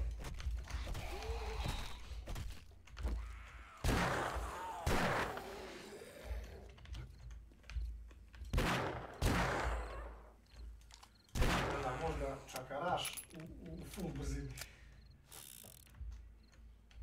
Da streamuješ ako ćeš na 6 tičeva. Još 2 TV-a da staviš. Zbog ovakvih gluposti je nastala svađa, znaš što? Zato što čovjek nema takta, znaš. Zato što čovjek nema takta, ono. Priča gluposti, ja ga slušam i on samo, razumeš, kažem, izađi napad. Čekaj. To što ne zna kad više nije smiješno. Reci mi samo kako ti je cuca bio... rezervni televizor. A to me zanima. Pa Nisam, to sam samo čuo od svima. Ja sam ga pitao, on ima 6 Hz monitor, neki kuze polovni. I on je došao kod tebe, jel? Nije došao, nego pričamo preko Discorda. I pita me, to jest ja njega pitam kako ti je taj polovni monitor. Šta se radi, kako ide i to? Kako ti funkcioniše, ja sam mu zamenio, ja sam mu menjao ploču, procesor, RAM.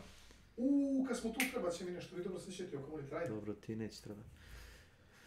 I kad sam mu to jeli da, ja ga pitam, pa kako ti radi taj polovni monitor? A on će meni, pa kaže onako, kaže radi, ne radi, kaže nije loše. I kao što ne bi kao ti meni kao prodat taj kao tvoj, kao rezervni. To onako s teba treba. A ne, čovjek je rekao što taj rezervni, je rekao kako rezervni. Pa kao to ti nije glavni, pa dobro rekao nije glavni, koji ima 2 monitora i... Pa kao daš mi ga kao polovan pa ti uzmeš drugi. Jer pa ja sam oba kupio po Baš zato što su 45.000, baš zato što su Nisu ista, 45, nova, po 40 pod su garancijom. Oba su pod istom garancijom. Da, Kraj krava, isti ako su jedan model. ode, drugi mogu samo da koristim. Ne mogu, znaš koje su šanse, već su šanse dobiju unutra nego da oba u isto vreme odu. Da. A, ne igraš, da, dalje. On kaže, pa uzmeš drugi. Pa koji drugi? A rekao, što da uzme drugi kad su oba ispravna i oba nova? I kupila prije pol godine. Jes. I po godine su Daću ti ja model pa ti kupi novi. Ne, rekao sam mu, nije problem, razumiješ, daš mi 45.000 i kaže... Nije 45, 39 smo ga platili majku. Boga mi, ja sam gledao cene poslije, hoćeš sada ti... Pušti ti poslije. Hoćeš sada ti nađem. Ne, pušti poslije, mi smo ga platili po 39. To je tad bilo. Pa. To je tad bilo. Sad je druga cena. Sad je drugi par cipela. I šta je Cule rekao, lebet? Šta je rekao moj dobri Cuflaš? Ne znam. Morat ćeš da ga pitaš. Znaš šta mi treba već kad sam tu, ne treba meni, no mislio sam da imaš... A rekao sam ti šta rekao, on je u nekoj deluziji. Da nemaš VGA, onaj za grafičku konektor mali? Konvertor. VGA. Konektor. Iz šta? Iz šta? Iz kabla... Iz šta? Ne, moraš da kažeš iz šta? Iz monitora u grafičku. VGA to DVI. Da. Ili VGA to, ne znam, HDMI. VGA to DVI, bravo. Otvori taj taburet i pogledaj, imaš tu 50 kablova. Ne kablova. To je kabel ako tražiš, ti tražiš konvertor. Dobro, ovo da. To je.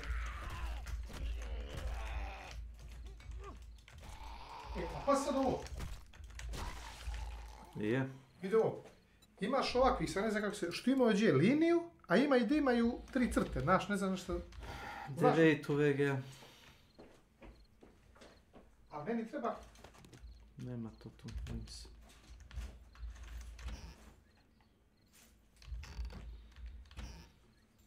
Najme, šta ti tražiš ove?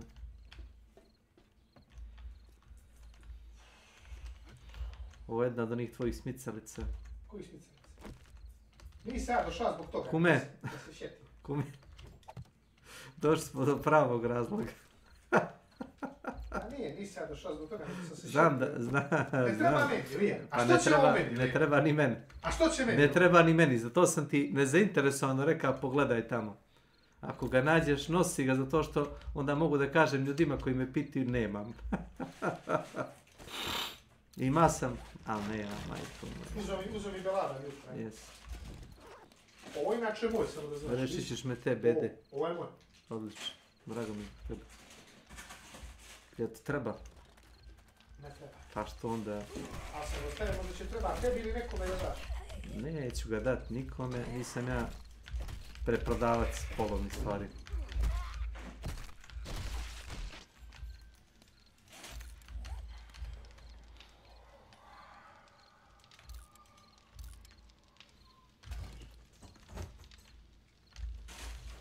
Zovnemo ovu da im se snašla.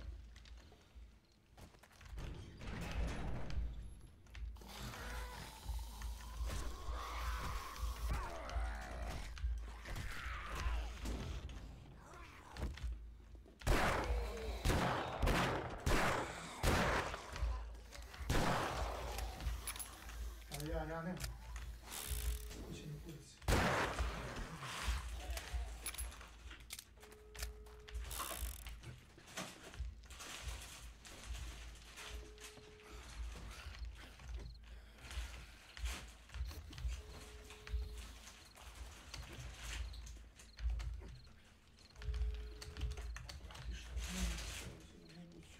Diablo 3. Da, original disk iz Britanije, čini mi se.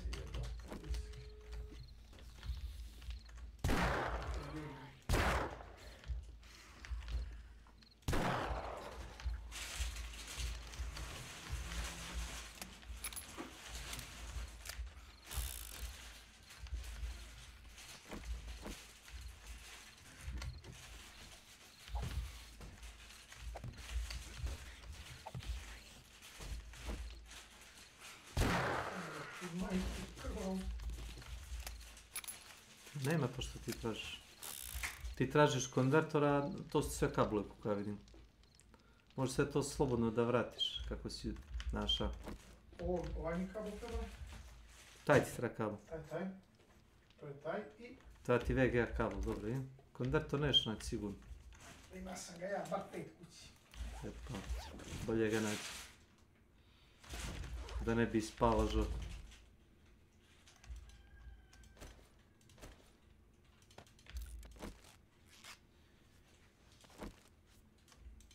Evo ti display port jedan kabel, to znaš da imaš ako ti bude trebalo.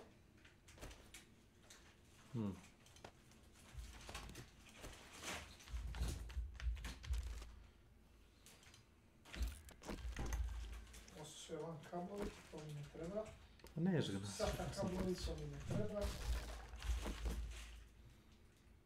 Ovo je nešto što mi ne treba. Ovo mi ne treba.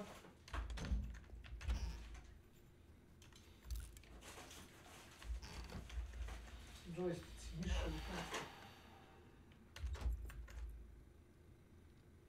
Evo ti kutija od harda. Evo ti kutija od onoga harda. Da mi više ne treba.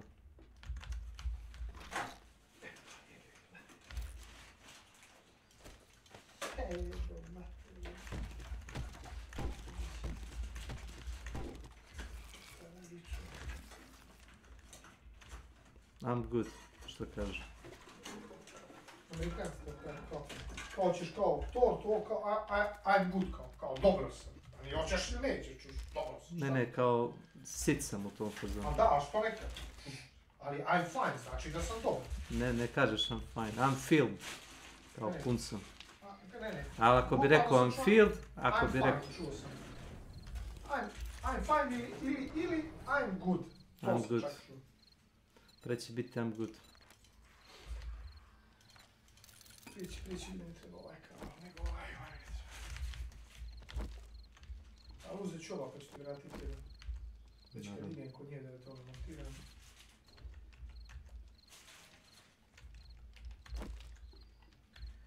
Aj, ne mogu vjerujem da je vidim monitor sa ovakvim izrazom, mislite li? Čekaj, gdje živiš ti? Polovni monitor, star 3-4 godine. Pa gdje živiš ti? Dobro, nema svako para, kupi novi monitor. Znam ljude koji imaju... Hoćeš da ti nađem... A nemoj, znam ja ili ja da nemaju ljudi, ali... Ne. Ja, pa pitali neko, imam li? Ne, onaj, kako se zove, on je milioner, znaš? Onaj plavušan, onaj, Azmugol. Ima ovako sekundarni monitor koja je ti, kao ja. Ima sekundarni monitor, kaže star 10-11 godina. I kaže što da ga menja. Kaže kad radi. Izvolite. Slušaj mi se ovako, pošto mi sad dolazi ovaj 12700K. Dolazi? Mogu li, da. To ću ja da riješim, to ne pitam te sad to, nego te pitam u drugu, da ne bi ja prodava i dava... Nemam kupce. Ne, slušaj, ne trči kada telepretu. Mogu li da napravim drugi računar da mi bude samo za streamovanje, ali znaš šta, pošto i7 ima u sebi integrisanu grafičku, može li to da baca sliku samo da taj računar služi samo za streamovanje? i7 nema integrisanu grafičku, nego matična ploča ima integrisani grafički čip i matična ploča ima video izlaz.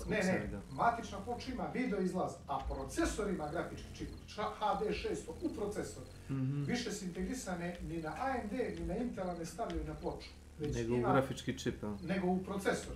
Zato što imaš 5600G. Molim te objasnim. 5600G. Eno ti ga simo gore, ima Ryzen 5 3500U. To je, ne, ima laptop. Ryzen 5 3500U sa Vega grafikom integrisano. Ali u procesoru. Jeste, pa nego šta će... Pa nije na ploču, ti si reka na ploču. Počeo sam ima izlaz. Nisam pričao o AMD-u, pričao sam o Intelu. Pa Intel isto tako je. Pa o Intelu nemam pojma. Dobro, slušaj me se ovako. Ako bi ja spojio taj računar... Ako bi ja, da. I ostavio ga samo da mi služi za streamovanje. Može li onda izbaci sliku, ne treba mi još da kupim grafičku karticu za njega ako već imam grafički izlaz na procesor. Pa šta će ti iz njega grafička kartica? Pa to te pitam. A nema potrebe. Pa to kažeš i dobro. Streaming PC ili taj sekundarni PC ne mora uopšte da bude... Toko jak. Ne, apsolutno ne mora. Mogu da uzmem i Ryzen 3 neku. Mogu skupiti računar za 20.000, što se tiče toga. Možeš. Ne moraš čak ni da uzmeš drugi monitor, možeš samo na prekidač da prebacuješ. Dobro, a reci mi jednu stvar. S jednog na drugi. Kako se to radi? Kako ja sada samo taj monitor, samo taj, to kućište, imam onaj novi kodek, prebacio sam neki... AV1? Da. Ali to samo može na YouTube? Da. Dobro, ja sam to prebačio ovamo. Ne, to možeš da namestiš u OBS-u, ali YouTube samo podržava. Dobro, aj probaj da viš kako mi izgleda stream zadnji na to. Da viš ima li razlike. Nema razlike na Twitchu. Dobro, uđi pa vidi. Nema razlike na Twitchu. Nema razlike.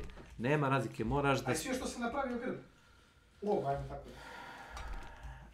Imaš tamo u opcijama u OBS, imaš da staviš umjesto na Twitch da ti uploaduje na YouTube. Imaš tamo piše YouTube RT Live.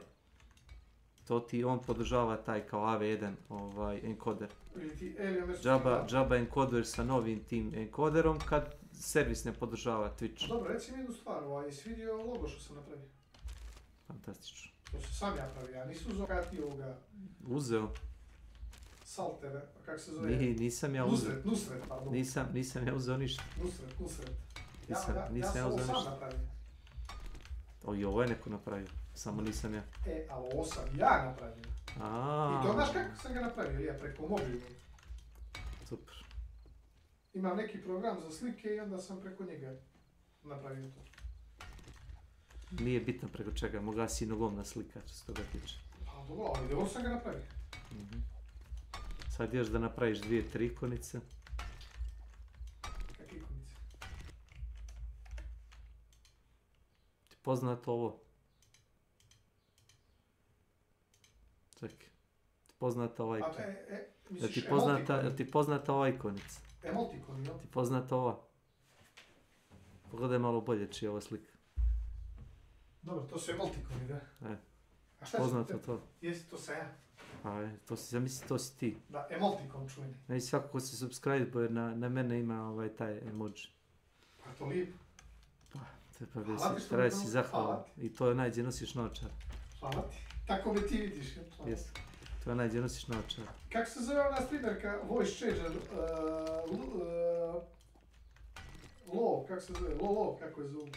Ko? Što igra Modern Warfare. Lolo, ona streamerka što ima voice changer, muško, žensko, što ima purple glasses. Lovely Lo. Lovely Lu. Kako? Lovely Lo. Jesi gleda tu? Ne. Ukucaj. Ne. Lovely Lo. Lovely Lo. Igra Modern Warfare, ubija. Ima dobre gigove. Evo je. Klikni imaš one shortove pa ćeš vidjeti, nebitno. Tako zeza muškarce da izvedu na dej da... What's going on, guys? I'm sure you which people we are going to... Well, you guys might not remember this because, well, the video... Ima shortove te, nebitno. It's not about the size, right? Like, it's the way you move. Yo, man, I mean, you were saying you were big. Yeah. You're like, how big, though? So today I benched 245 for 5 Nah, bro, no. You know what I'm asking, bro. Ima voice changer, slušaj. You really a gorilla? Yo, chill. It ain't like that, alright? Hey, I'm about to drop shot you right now, trust. Stop it. I just want to know, like, what the competition is out there, man. Like how it's hanging, like which way it's going. I mean, like, you know, like... Ajde, čućeš, ima dobrih proba, ajde. Čujem. Pita ga na koju stranu visi, kaže koliko je kao velik. Big, or small, I mean, whatever, man. Nah, I get it. You gotta understand, it's not about the size. Position, kapita ovoga. Ovaj viče Right, dobro stava, like, kaže, it's the way you move. What do you mean by that? If you can shuck and jive like that, you can go left and right, cut, up, down, field, you know what I'm saying? Wow, man. 2 should be good enough. 3 is like egregious, you know what I'm saying? You said 3 inches? Yeah, 3 inches. I don't think anyone needs more than that. Dude, I'm talking about your shoe size. Talking about how big your feet are. Yo, my mom's calling. I gotta go.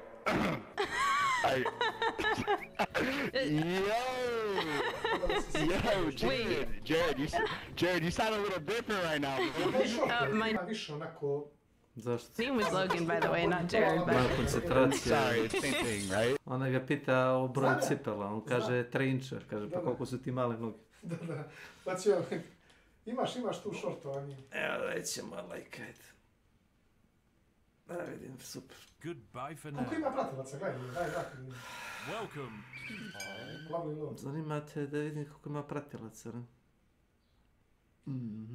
Kaže da je jedna od popularnih za Modern Warfare. 117.000. Pa to malo, mnogo. Korektno. Sve. Koliko ima Raktaš? Manje od toga.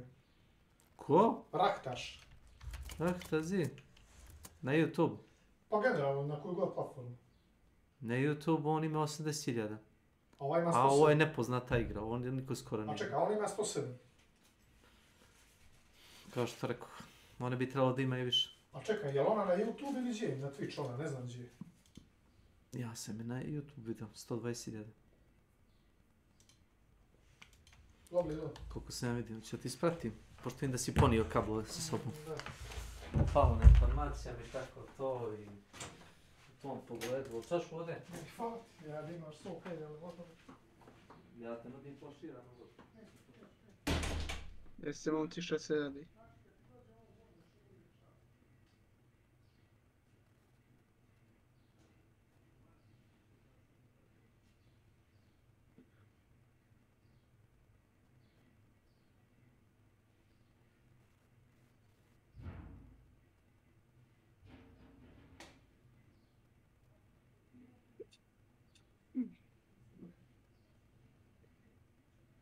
Koji se sjećao?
Oh my darling, oh my darling.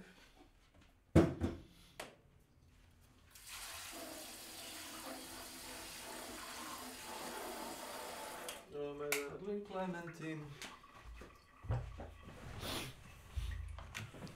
Oh.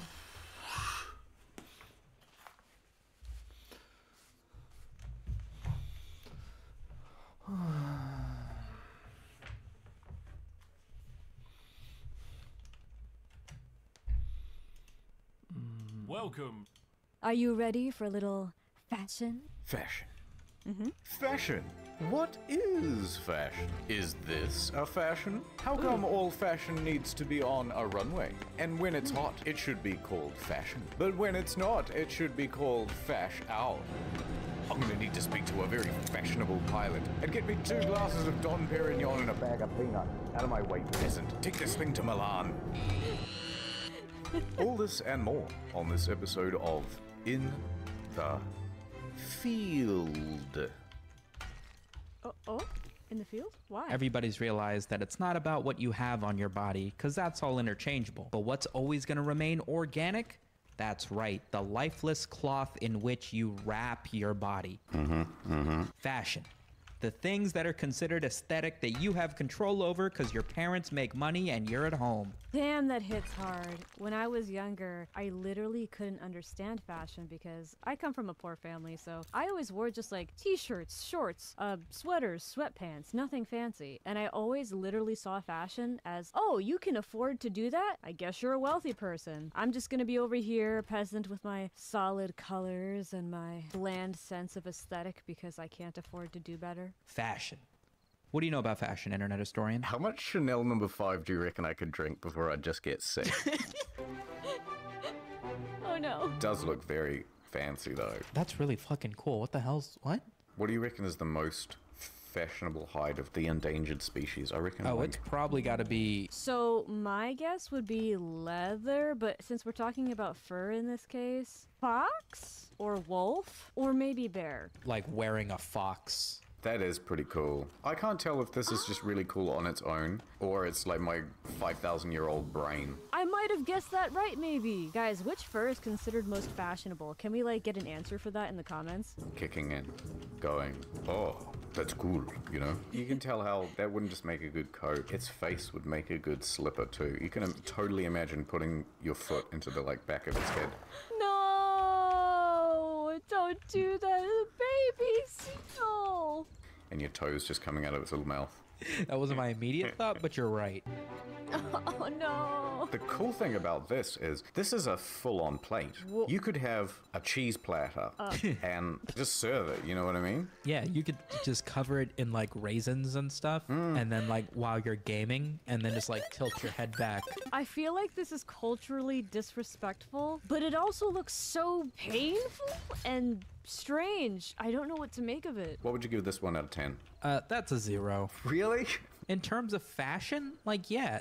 Now what do you think? I guess I could see a movement of kids behind it. I'd say that brings it up to about a 2. Like, that's pretty cool. Okay, fine. I'll give it a 2. Fine. The neck ring thing. I think this is a little bit cooler. Oh, I've seen this before. It looks so painful. It's a toughie, man. The proportions of this just don't make sense to me. When I see people with long necks, for some reason I see them as like godly. They almost seem like, I don't know, some being that descended from the heavens. I don't know why. It just looks wise, I guess? I don't know, man. It makes me feel things I don't fully understand.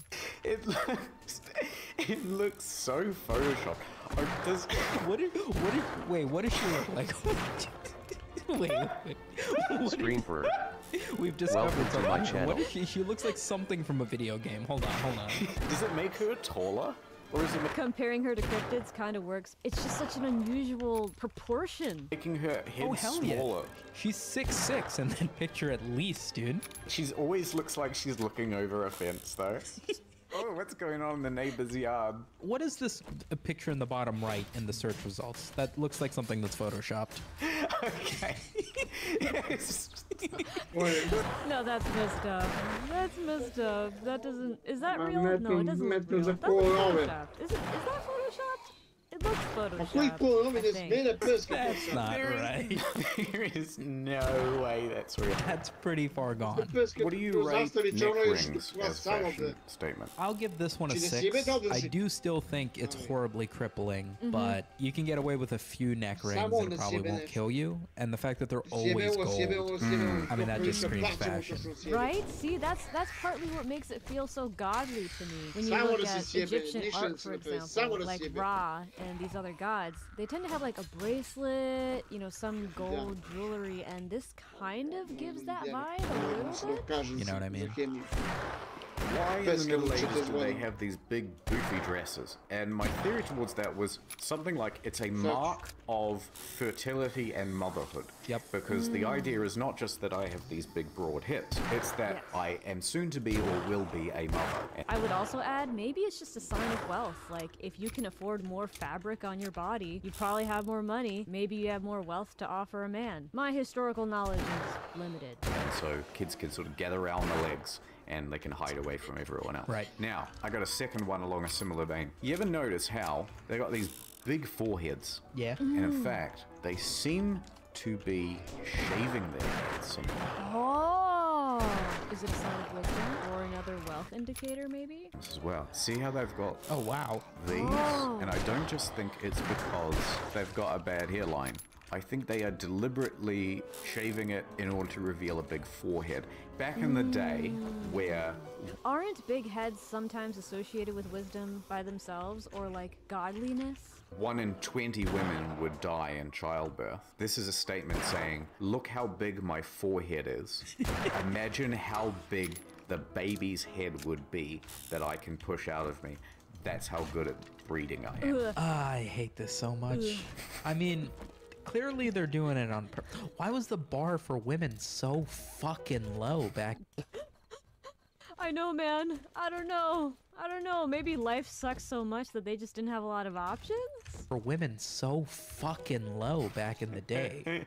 It is some odd stuff. I suppose maybe it's because a lot of the time they're being commissioned maybe for political purposes. Obviously the sheep doesn't look like that. They have commissioned this painting as a display of wealth. This is the stupidest fucking thing I've ever seen. Whoever had this commission has never seen a sheep in their fucking life. Nah, man, this is a massive flex. You go into someone's house and they've just got pictures like this everywhere, and they're like, yeah, these are what my sheep look like. Do not look into the fields, but this is, you know, this is a standard sheep for us. It's not even the biggest one.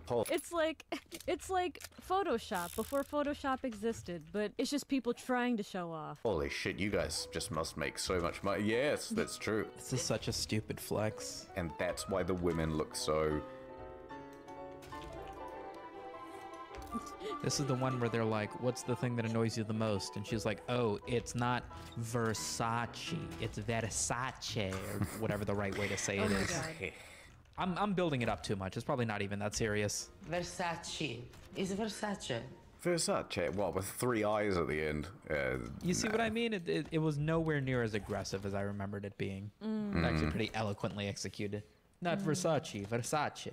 È vero che non indossi mai il profumo. Yes. Oh god, I love the Muppets. Oh, my childhood. Think. At least 4. What? È vero che who would you consider to be your muse? Strong women all over the world. Oh, you know, women. Can we take a time for moms and all women? What was the meme from the YouTube Rewind? Oh, there she is. Yeah. Does that matter to the most? To everyone who proved it's okay to talk about mental health this year and show. You see my dislike. Oh my god. Oh, back when the dislike bar still existed. Bro. Low key, I'm very upset about that. I can see on the back end who disliked my videos, but it kind of aggravates me that I even have to go to the back end because I want to see you guys' feedback. I want to see if you like something or don't like something, and the fact that I have to put in a little extra work just to figure that out annoys me. Anyways. It's fine. You and 18 million of us.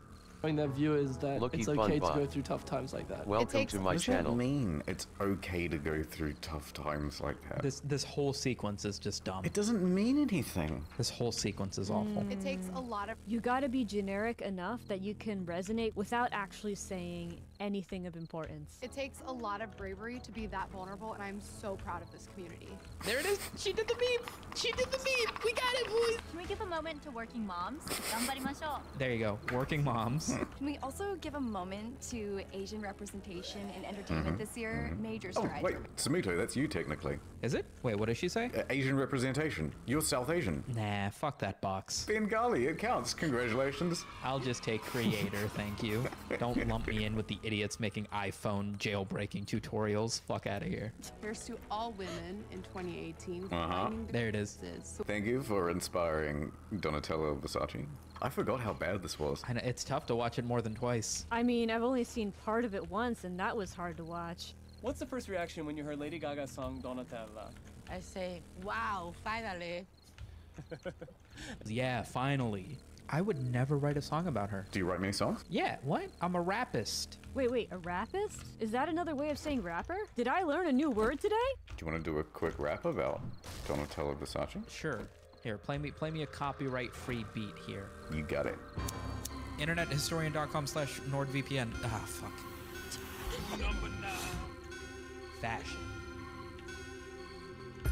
Versace. Luxury threads all on my body. My shoulders, my tummy, and on my crotchy. Versace.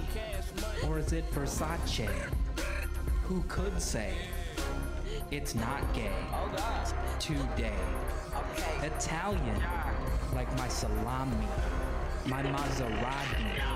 My Lamborghini. Hey. Versace. Hey. It was great. What is an issue that you wish a lot of us will be talking about a lot more often? Wager a guess? What is a lot of us would be talking about a lot more often? If she was smart, she'd say like poverty in Africa or something, but she's gonna say fucking like unemployed women Or she just might talk about an issue that like only wealthy people have to deal with. At least that's what I would expect. But we'll see, we'll see. I could be wrong. I hope I'm wrong. I hope I'm wrong most of the time, because when I predict something, most of the time, it's depressing, and I don't want to be right.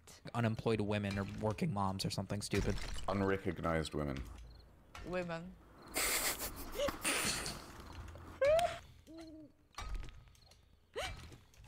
Listen, the intentions are good. There are some legitimate women's issues we could be talking more about. But we're all connected in society, so we can't help any one group of us without bringing everyone to the table. And I wish we did that. I wish we talked about everyone more. I know people tend to think, oh, we have to pick and choose a specific group, but I really don't think that. We're all sharing the same space, and if we don't bring all of each other up at the same time, someone's always gonna be left behind. Sorry for that tangent. I didn't expect that would bring that up, but here we are.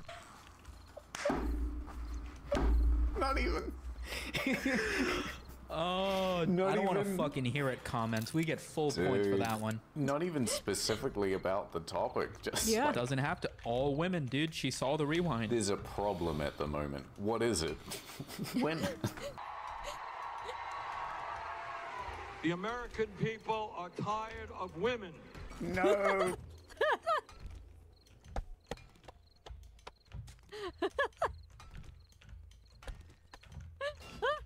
Oh god. No matter what you believe, you gotta admit that was funny. Don't do it. Ad time? Ad time. And finished. Oof. No. Wow, Steve, you look like you could use the Raycon Everyday E25 earbuds. What do I look like, the King of England? Far too expensive for me. No. Actually, the Raycon Everyday E25 earbuds are half the price of other premium. No, get out of my face. Wait, hold that elevator. Oh god. No! Why did you just use wireless earbuds? What, and have my music sound like it's coming from a tin can? No thank you. But the noise isolating Raycon E20. Oh my god, I love this ad so much. And low-key, I'm afraid of elevators. I'm afraid of them falling randomly or getting stuck, and especially getting stuck like somehow in the middle, like between two floors, because no one can even like open the front door. They have to like break into the top, I'm guessing, of the elevator to get me out. I do not like elevators. 25 earbuds. Shut up. Sorry about that. Little elevator accident. Excuse me, waiter. We're ready to order. Waiter. I thought part of your New Year's resolution was to get that shut up, I'm sick of you talking about the earbuds all the time.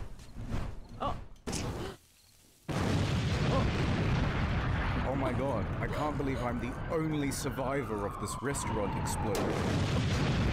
Oh god.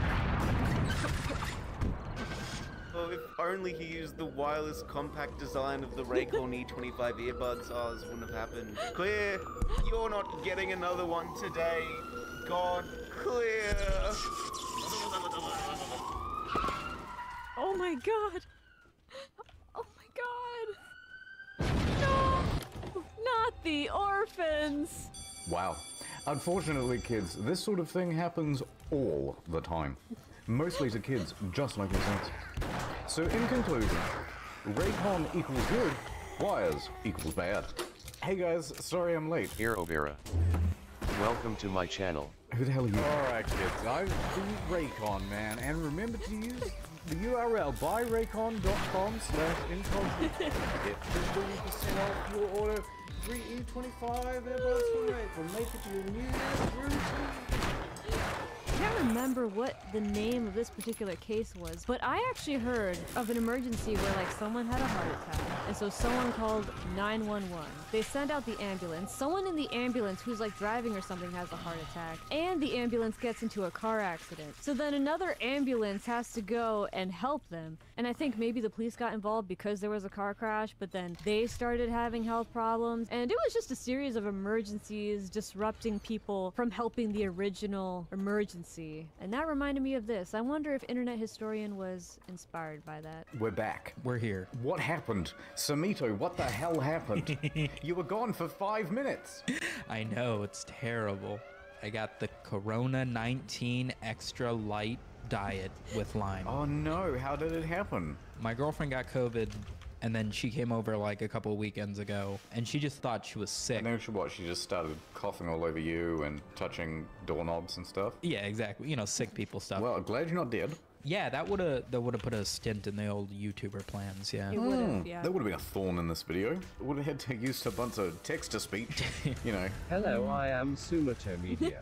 I am alive and well. Do not come looking for me. Could you imagine living in a world where you can program, actually not even program, you can make an AI that can use your voice, can use your face to make YouTube videos?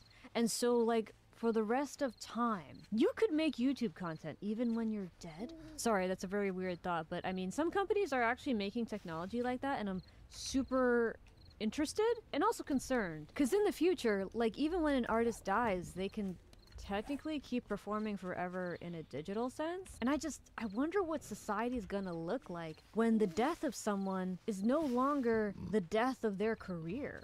Or possibly them? Weekend at Bernie's at pretend you were still alive. We could have still animated you in Swam. Because it's all just cartoons. Weekend at Sumito's. And then there'd just be like a tribute at the end, and it would just like come out of nowhere. RIP, Sumito Media, and then it's just playing like that in the arms of an angel on some black and white text. I would hate that.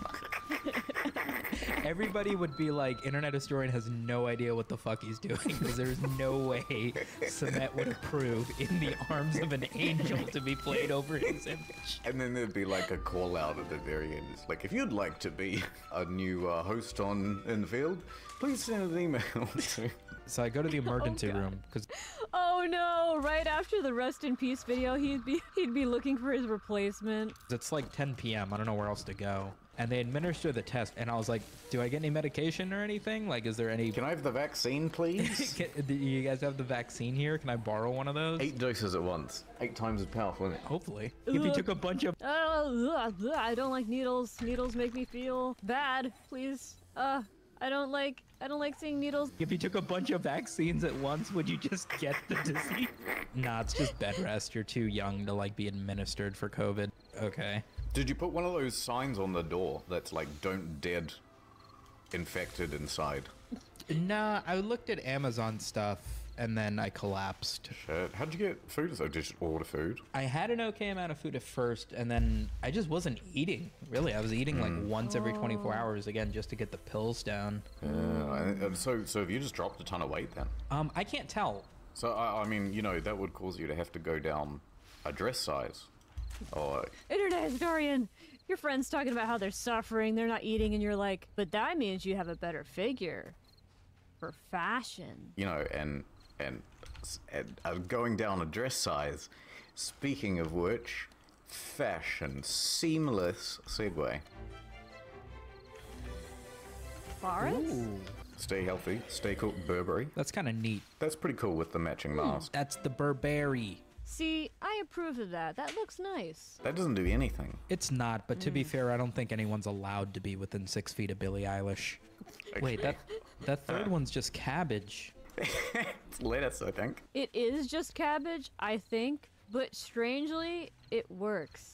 I don't know why. Maybe it's just green and orange go well together? No, that doesn't make sense. Green and orange sound horrible together. I don't know what's happening. This is quite good branding. Like, I could imagine someone has done a string of bank robberies. They're constantly wearing a mask that's just made out of... The Romaine robber. Hey, that's the one. Or the ice burglar. The ice burglar. It'd be disappointing to find out that that's not a supervillain. You need to return the money you stole. Yeah, you'll never catch me, Batman. I am the ice burglar. Instead of like ice to meet you, it's like nice to meet you. I would love a whole series of new food-inspired villains. Someone make this canon. And if this does exist, share that in the comments. I want to see that. DTD cooldown commands are now active. Make you giggle enough that you cough. Yeah, I mean, the bar is pretty low. I like the idea that to tell him anything, you'd have to actually talk. Probably straight into this hole. And It's like how people played telephone with those empty metal cans attached by a string. the idea that to tell him anything, you'd have to actually talk. Probably straight into this hole. And you're just filling it with your own bad air. Well, I like this in addition to the mask. I think that's pretty cool. It does look pretty cool. Somehow it looks futuristic, even though it's primitive. This is kind of like a ready for battle look. I think you should just stay home at that point. I want to know why you cut eye holes. That's a good point. It's clear plastic. What do you see? It is clear plastic. That is true. This guy. I thought we'd seen every variation of the bottle on the face. I don't understand that. It looks like he's aiming at someone, like the bottle's a weapon. He's just gonna like boop you in the eyes or something. Yes, yeah. He's laser focused, dude. Yeah, he's a sniper or something, I guess. And he's... Yeah, he's a different infantryman. These ones take 2 hits to kill, but they move a little bit slower. Who do you reckon has the best military outfit? Ooh, the best? So I don't know if it's gonna be part of this lineup, but I think the American camo look looks fly as hell. I actually like camo in general, especially purple camo. Have you guys seen purple camo? The Russian military, like the classic Russian military outfit. No way, that can't be real. Nah, it's real. Sorry, man. You gotta accept that as fact. That's way too cool. That's There's my no vote. way That's my vote. That's the coolest fucking thing. Okay, that's pretty cool. Until I see more outfits, I haven't changed my answer yet, but that looks pretty dope. I've ever seen. Yeah, look at that, man. Nah, It's an that Asian ain't- dude it's modeling not even- it, but it's not even Russian. He's Russian. What the hell is the Kumatang? It's the Russian military. Chinese. Yep, Russia. These ones have got the beret, I get. What the hell is going on here? Who's this? French honoring Bastille Day. Lame. Lame. The blue eggshell. Do you reckon you could beat Kim Jong-un in a fight? So long as he isn't 6'6", I'm pretty sure I'd whoop his ass. Hell yeah. 1.6. Okay, so he's like, what, 5'6"? He's short. Wow, he's 5'2"? I'm 4'11". Shorter than me. No, I'd pound him into a pudding. I'd destroy him. What do you think? Ooh. Yeah, I'll get a 6. Ooh. That's not bad. Ooh, that looks pretty classy. I'd actually give that more than a 6 out of 10. This is a military outfit with blue that actually works. And number 24, Argentina Sergeant School. Why did you say that like the Burger King foot lettuce meme? Why? Nice dude, by the way. He did the voice for Jeff the Killer. Yeah. Mom, they were the ones who pulled the knives on me and Lou. What do you rate this one? This looks stupid as shit. Yeah, it's not the best. Not the best. I think it's the hat.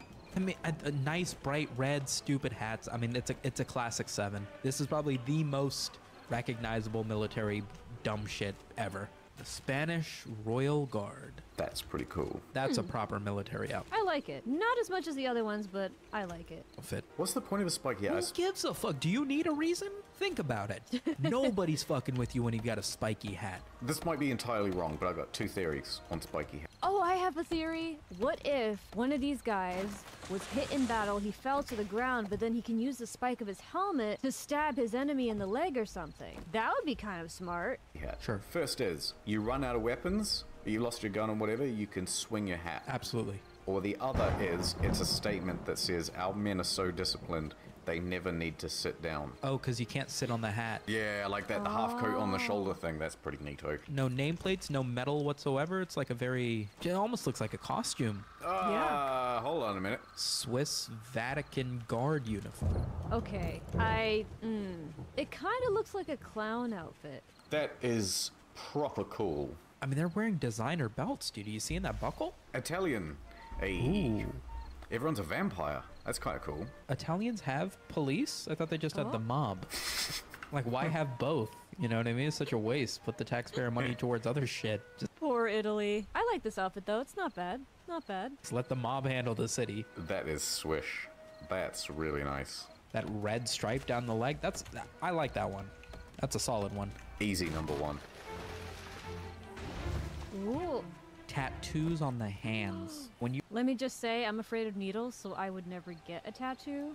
But I love tattoos. You have your hands completely covered. It's like, I'm not planning on working another day in my life. These hands aren't gonna touch cash money or anything of the sort. I'm confident in that. That's what's going on with Post Malone and all that stuff. It's like, well, I've got tattoos all over my face because I'm not expecting to work retail. That's exactly what that is. Yeah, that's interesting as like a sort of status marker. Yeah, that's actually really interesting. I didn't think of it that way. Yeah. Why do you think people go to the trouble of getting removed like Japanese lettering and stuff? Like, how much could that really matter? Yeah, no, I don't get that. I don't want them knowing that I've got spicy mustard down my spine. Just leave it. What? This shit costs like thousands of dollars to get removed. Just live with it. Listen, okay, if someone's wealthy enough, it's worth it to get it removed. If you're obviously not wealthy, then it makes sense to leave it, you know? No. Here's the thing. That looks like a real tattoo. That, I love it. I applaud this. I approve. It does look real to me as well. What about my next? Oh my god, these are, yeah, some of these are kind of... The terrible thing is that he's going to get a DMCA claim for that tattoo now. As a Nintendo fan, I've got to agree. I like the idea that he loses this hand in like a wheat thresher or something. Oh, no. He's just one hand. You're thinking too basic. I like to imagine that that's the symbol of the Japanese god that's trapped within him. So he does these sort of hand motions like in Naruto, and his final power is like, overcome!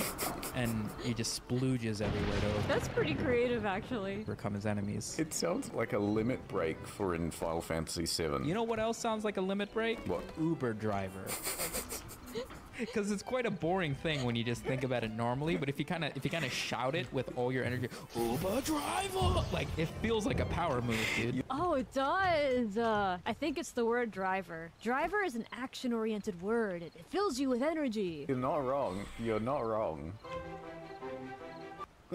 What is Supreme? It very much started as a meme where they were literally making fun of high fashion. And then upon seeing the very easy profitability of the success of their meme, they decided to double down on the meme, but then also unironically make clothing. But Oh my god. Capitalism at its finest, am I right? then they also have a Supreme crowbar and a brick that's like $900 and is always sold out. $1 billion company. Yeah.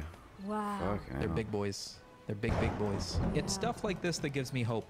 Nothing but good marketing. Or just have like a lot of dumb customers. Quick, Samito, plug. I guess you could look at it that way, right? You can sell anything. You can sell anything. Anything at all. Did you know that pet rocks are a thing? Google it. Quick, Samito, plug your merch. Internethistorian.com/NordVPN. Ah, fuck. If you can find anything to buy, I'll buy it for you. How do I get to the brick? I don't know what their catalog looks like. I really like that, to be honest. This is a pill designed, what is that, a sofa? Yeah. Wow. A bed? Yeah, go for that, dude. $1,900. Bet you Jake Paul's got one of these. You want to see another website kind of like Supreme? Yes. You've definitely seen these guys. The Antisocial Social Club. Nope. Oh, I've seen people in my city wearing that. You've never seen these? Nope. Not even on YouTube videos or something? Nope. This logo with the tiny little wave aesthetic, sometimes with flowers over it, on the chest of t-shirts, on the back of hoodies. I mean, these are hundreds and hundreds of dollars. Buy one. I dare you. I dare you. Funny. This really is excellent marketing. Isn't it? Yeah, I mean, if high fashion is about scarcity, then this is about as good as it gets, it seems to me. Yeah, man. Well, Internet Historian, it's probably about time we bring this to an end. I've actually already invested all of my meme coins into purchasing my half Gay coin. of the In the Field trademark. Oh. Did you know that? No? Yeah, exactly. I now own this half of the screen. Now, hold on a minute. This half of the room. Oh. This chair. This is all now. You can have the bottom half with the task You see bar. this watermark that's slowly coming in from your side of the screen? I don't like that actually. I'm just gonna push that. We'll push that over there. This is now the In the Field media show. I'm going through a tunnel. Leave your house, please. Oh no, fuck that. I've pulled out my gun actually. And, you can't have those. My Dolce and Gabbana gold-plated gun, and I'm firing wildly and to the left. I don't know where you are on the screen. It's fine. Neither do the editors. I'm just spinning. I'm holding up my Alexander Wang bulletproof shield I from knew it. Call of Duty. I was like, he's gonna bring out some luxury item to protect him. They're just gonna get into a luxury war. 3. You know who we're having on next time? Who? We're having on, who you having on next time? I think it's you. No, it's many kudos. Next, we're getting many fucking kudos. Listen, you got the COVID. You need to get out of my lounge before you give me the COVID as well. Will remain as it is. I'll go out. That's beautiful. I learned so much about fashion today, and I did not expect that.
Da. Mir Boži Hristos se radi.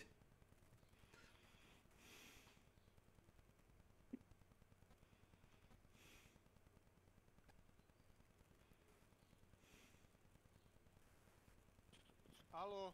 Halo? Jesi Milan. Šta se radi, ne radi? Ništa, evo čupam kosu sa glave. Što bi čupao kosu? A, moj. Zato što ne mogu da kažem ovom mom dedi šta smiješ, a ne smiješ. Koji hoće da peska, pa da peska kako noći. Up to, because I haven't seen any videos from him or anything, so možemo I i kind čuš of kod just want Ilije. to watch this. Kod mene? Što bi me čuo kod mene? I gledaš i Lin stan možda, ili tvoj. Sigurno gledaš tvoj stan. Pa jeli, pitaj ga jel me odbutira, koji slučaj? Ne. Zajebo pa me odbutira. Ne, nisam.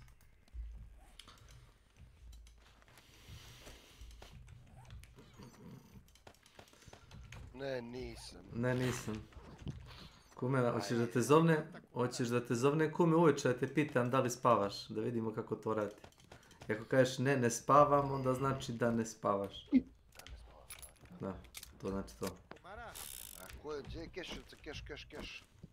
Ne znam, verovatno spava, pošto si nas bio kod djevojke na slavu, verovatno je spava. Zove malo ga, A Kesić će čovjek koji puca, no? Svi su mi kume na 50%, ti si na 60%. Ne, opet samo staviš. To je jako. Neću za to da ćeš da probijaš kad ideš gledati. A mene moj pitat zašto me slabo čuješ. Tako, viš kako je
Ah, those were the days.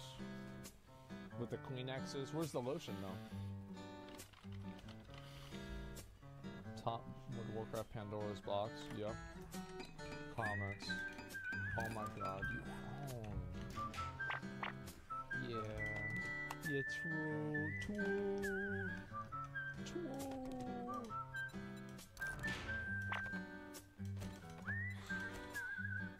Wow.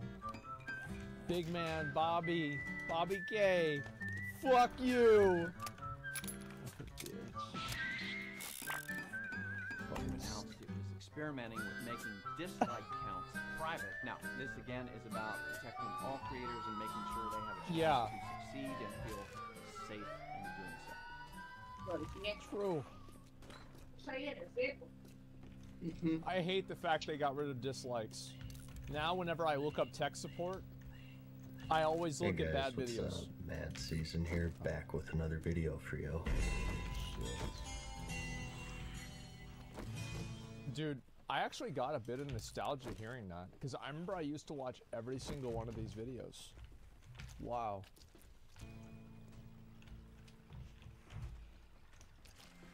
These were the days. Is that the Westfall? DTD, a new vote has started. So, did I nail it? I know it's been a little bit since we talked like this. I'm very sorry about that. I think it's been about 2 years actually since my last non-Pandora video. And in this one, I just wanted to talk about the channel a bit, my recent pseudo-absence, and preview some ideas for you, and in general what to expect and what not to expect moving forward. And the first thing I wanted to do is start off with an See, we need to watch this one. I never watched this one, The Rise of the Influencer. Oh boy. Apology. And the reason for that is this right here. What you're seeing in front of you is the entire library of videos I've released in about the last year and a half. And that is totally fine. You don't have to make a video every day. In particular, between these two, I had nearly a year-long absence. And it sort of got to the point to where people were like, what the fuck? Alright, what the F? Are you like dead and stuff? Well, I haven't ruled out that this isn't the Matrix and we're all just lines of code. DTD voting is complete and the viewers have chosen resourceful. I am indeed still among the world of the living, and the reason for my absence is just life stuff really. Those of you who are familiar with me are pretty accustomed to my unfamiliarity in general. My man, randomly disappearing out of nowhere with no announcement, and then you come back with a 1-hour video 6 months later, and it's like you never left. There it is. In general, I try to keep my personal life and social media pretty separate, but in 2021, some of my family have been facing some serious health challenges. I can relate. My channel relate. is extremely important to me. It's my outlet for creative expression. It's my main passion. But even so, it's about 1/100th as important as my family. And things just sort of got to a point to where I needed to step away. I didn't intend for the absence to be so long, or else I would have posted a video to kind of warn you guys, so I didn't leave you worrying about me. But it just kind of blindsided me and reshifted my priorities to where, like, YouTube was the last thing on my mind. Yep, so that's how streaming was for me. I won't apologize for attending to my family. I will apologize for sort of disappearing without a word and causing any unneeded worry. It was certainly not my intention.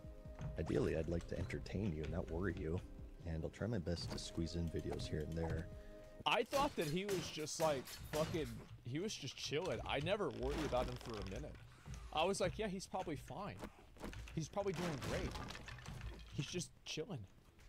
But my family continues to be my priority. Yeah, that's I was a thinking smart maybe thing. for the short term, we could try a different style of less edited videos to sort of fill in the gaps. I think directly after this one, you'll see something of that nature, and I'll sort of adjust depending on the feedback.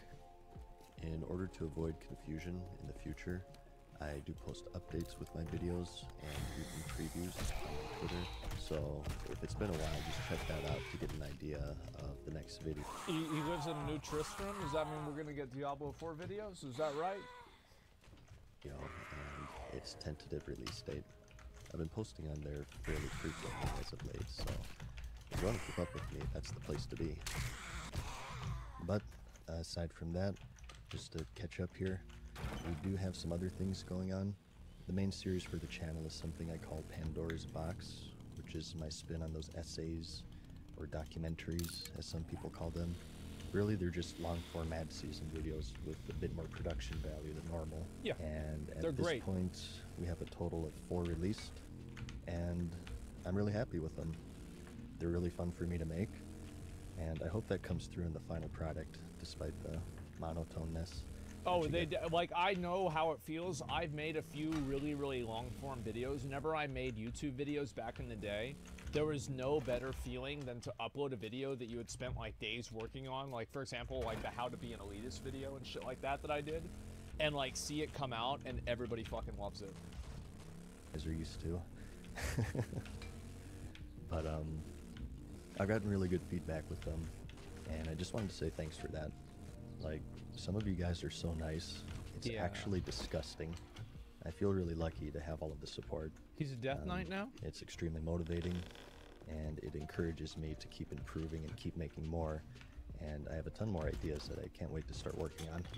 They range in format and subject matter, though recently we've been doing some video games.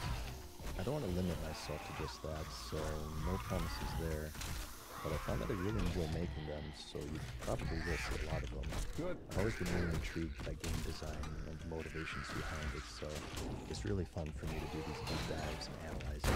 I'm one of those nerds who believes video games are art, and I think that would be a fun direction to take the channel. Try to turn it into a bit of a historian sort of style, to preserve them for future generations. Yeah. That is assuming we don't all die horribly. Yeah, that's the thing, is like a lot of times people forget all of the little nuances in like whenever games came out. And like, for example, in Halo 2, like if you're 20 years old right now, you probably don't know what the super jumps was like. You don't know what it was like sitting in a lobby with 2 or 3 of your boys, and you're all 14, 15 years old, and you live across the country from each other, and you're talking about how much you hate homework and how much your dad's an asshole. Yeah, it's like people just, they're never gonna really, like, you've got to make the videos and talk about it, because if you don't, it just fades away. And it's like the reason why gaming is the way it is now is because of those moments. Nuclear warfare. Fingers crossed there, I guess. Episode 5 is in the works now. It's currently in the script phase as of this recording. Oh my god, that's a lot. I hope to have it out for you soon. The only thing I'll say I don't like about the series is just how long the episodes take to make. Aside from the personal stuff. So he's using Sony Vegas there. I would assume, how much time does it take for him to make one of those videos for editing? I think probably a solid week. Like, I would say a solid week of doing the editing. That's a long time. Like, for me, I remember, like, I've edited, most videos that I edit probably takes, like, I have, like, a lot of shortcuts, and I'm very efficient with my editing, but also my editing was never very good. Like, for example, like, my editing's nowhere on the level of, like, Trevor, you know, or, you know, Mad Season. So, like, I don't know how long it takes them, but for me, like, I would bet that probably takes, like, 40 hours just looking at it right there. You edit videos? Oh, bro, like, absolutely. Like, I used to edit videos every single day.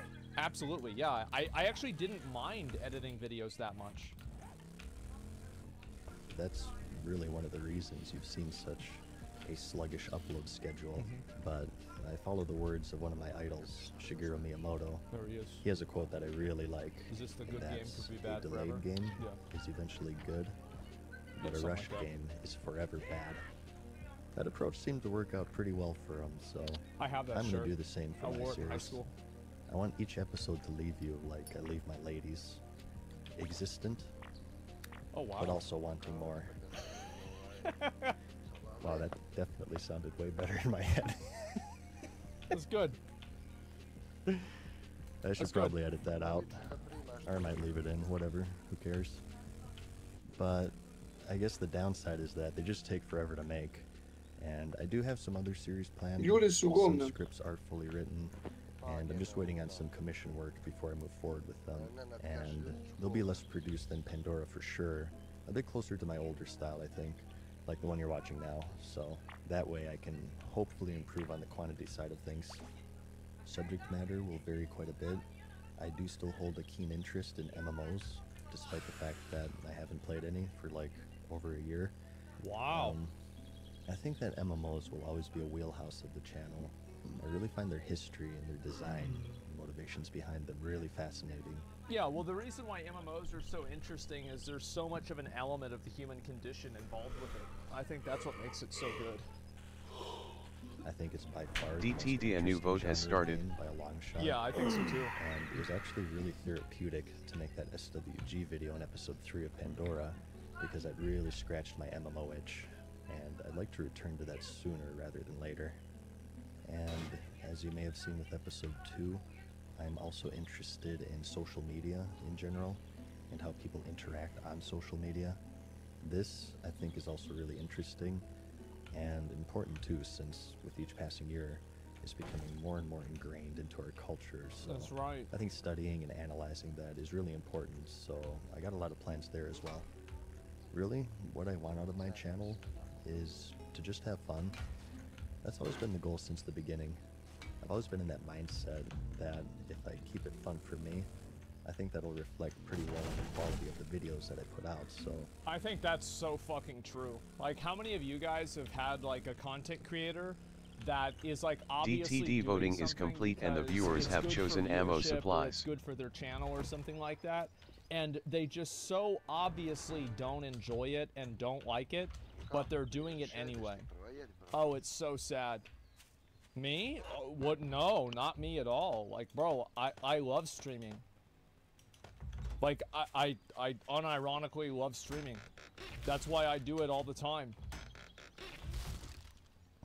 I hope that comes across in whatever I post in the future. And aside from that, we may as well empty the barrel here while we're at it. And I have to admit, I'm a little bit envious here. I kind of feel like chopped liver, but this little guy has actually been stealing the spotlight from me. This is Lil Mads. He made his premiere in the last episode of Pandora, and people really love him. I can't blame him, because he's cute as F, but it's gotten to the point that some of you out there have asked if I will sell him, and as of right now... Just please don't use the guy that Barney did. Please don't use Richard. Or whatever the fuck his name was.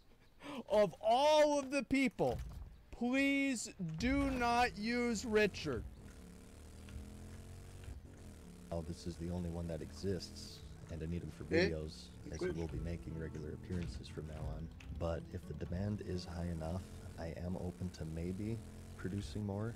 It would probably be plushies though. What you're looking at right now is a crochet. I like crochets, I think they're cooler, but since they're 100% handmade, they're more costly. So instead, I'd probably do the more economically friendly plushies. I'm not sure how much they would be. From what I can tell, probably 30. Maybe. I think probably 30 to 40, depending on the size. Also, if you had different sizes, you could always do a crochet plus t-shirt for, like, let's say $85 or $70. People would probably buy that, especially if it was marketed as like, hey, support the channel and you get this in return, since t-shirts overhead is so low. I know a pretty good amount about this because obviously we've done merchandising a lot. Mad Season, if you're watching, if you want me to help you find a person to do the plushies, I could do that. Distributor, anything, let me know. I will help you. Less, maybe more. Yep. And what I want to do is I'm going to include a poll in this video. Would you be interested in buying a plush version of this? Actually, I'll message him after the I want to video. get an idea of the demand for something like this before I start putting time into it. So, yeah, either vote yes or no, or I don't know, and please answer honestly. You will not hurt my feelings if you say no. But anyways, I guess I'll just close with this. Thanks for watching my videos, and thanks for being patient with me. I feel really lucky to be where I am today. I want to just, something else came to mind. When some of these other things happen, like you can sometimes have like a pre-order thing for making the plushies, so they can make them once there's a certain head count to know that the endeavor will be profitable. I don't know if they have that for plushies as well. I'm pretty sure they do, but that's a very common business practice for like selling merchandise. With the channel. Sometimes I can't believe it. It's like, out of complete boredom, more so than anything else, I just started pissing around on here, and it just sort of snowballed, and the next thing I know, it's 3 a.m., and I'm playing with dolls in front of a camera to an audience a size that I never, ever, ever in a million years expected to reach. And some of you guys are so nice to me, and you're so patient, and I just want it to be known that that isn't lost on me. I recognize that, so thanks for giving me your time today. Aww. And so many other times, and I hope you're looking forward to where we go from here. I hope life has been treating everyone well. Take care of yourselves and each other, and wait, how did that go again? Oh yeah, like the video if you liked it, and I'll see you in the next one. Peace. I used to always watch every single Mad Season video, and I'm glad to see him doing other content. I think that also he's got a pretty good grip. Like, it's not like your traditional, you know, like these video essays that are like really fucking annoying, etc., especially the new ones nowadays. I think they're great, man. Like, Mad Season Steak and Eggs Baller. I mean, I think we had Mad Season on All Craft once. Obviously, Steak and Eggs is like a, it's an in-person show. Mad Season's a private person, very smart guy. And in general, I'm not exactly sure like what we could do, but I would be more than willing to do content with Mad Season. I think he's great. I love Mad Season. I remember Mad Season said that he always liked playing Classic WoW with me whenever we were ranking.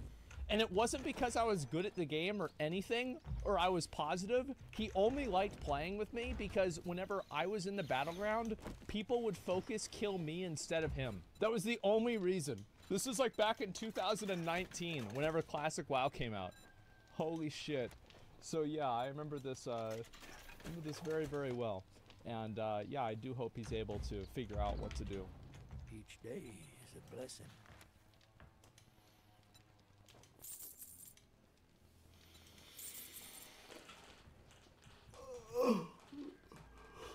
Much obliged, stranger.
Jeftinije mi je kupiti čitav girokopter nego delove. Girokopter časis me košta 30.000 i aksesoris me košta 30.000. A mislim sam video da ima čitav da se kupi za 60 nešto hiljada. I njemu da se muči. Ma, imam ja delove, razumeš, nego ovo ti je kao da platiš 2 puta po 30.000. Razumeš? Gluposti.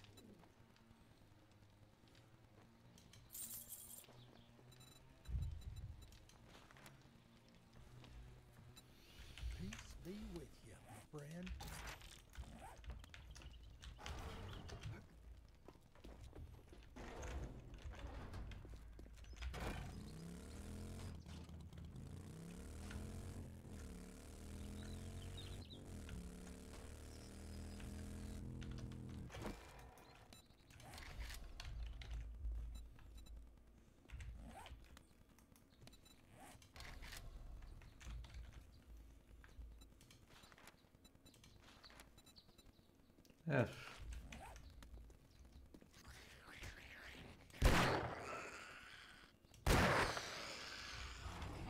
Goste ne primamo.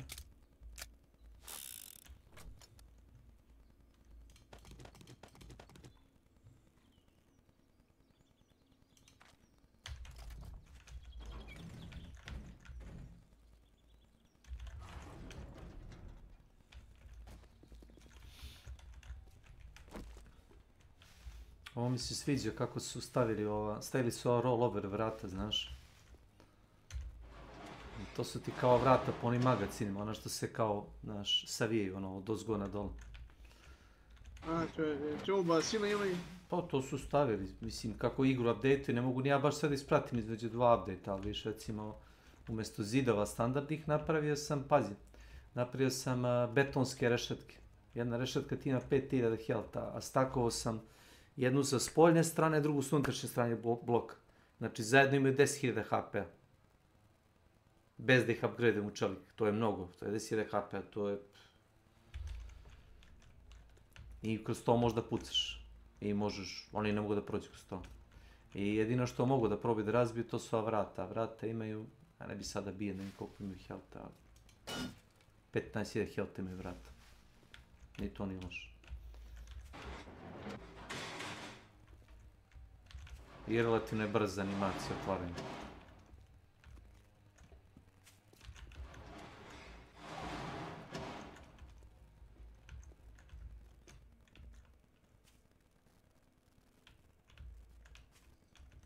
To mi je palo na pamet kad sam gledao ove što igre Rust. U Rustu imaš ta rollover vrata. Mislim da imaš. Ima.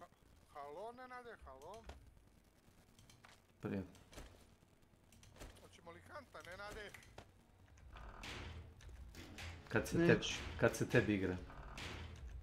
Što, Nenade? Pa ne pitaš to tako, pitaš igra li ti se hunt. Budi malo taktičan. Nećemo sad tu da se... Vabimo. Da se vabimo. Pa nemoj ga vuć za uši, nije on... Pa nećemo se vabit. Pa nemoj ga vabit. Se ne igra, igraću ja sam i šta sad? Kako možeš sam da igraš to? Što pa s triosima? Vjeruj mi da mi je lakše ono s Borisom. To ti Boris Makić izreklamira igru da se može igrati s triosima, tako. Bre, ja isto sam igrao dosta s randovima. Ja sam tako i podigao moj KD. Opet. Nije li ja loše stvar da mi igrat, znaš? Opet KD. Zavisi kako ti ko uleti. Mislim, ovo možda zvuči svakako, ali mislim sam uleti. Da, upadne u ekipu, ne uleti kao zimi, a uleti ti vrući. Zimi ladno, uleti ti vrući. Zašto vas ja slabo čujem, šta je ovo? Ne znam. Ne znam i oni, ne znam. Ne znam koga si smanjiva. Generalno. Opere uši. Ne, nego je Discord. Discord je takav. Znam. Ili na slušalice. Šta god, whatever. A zna i onda se zezam.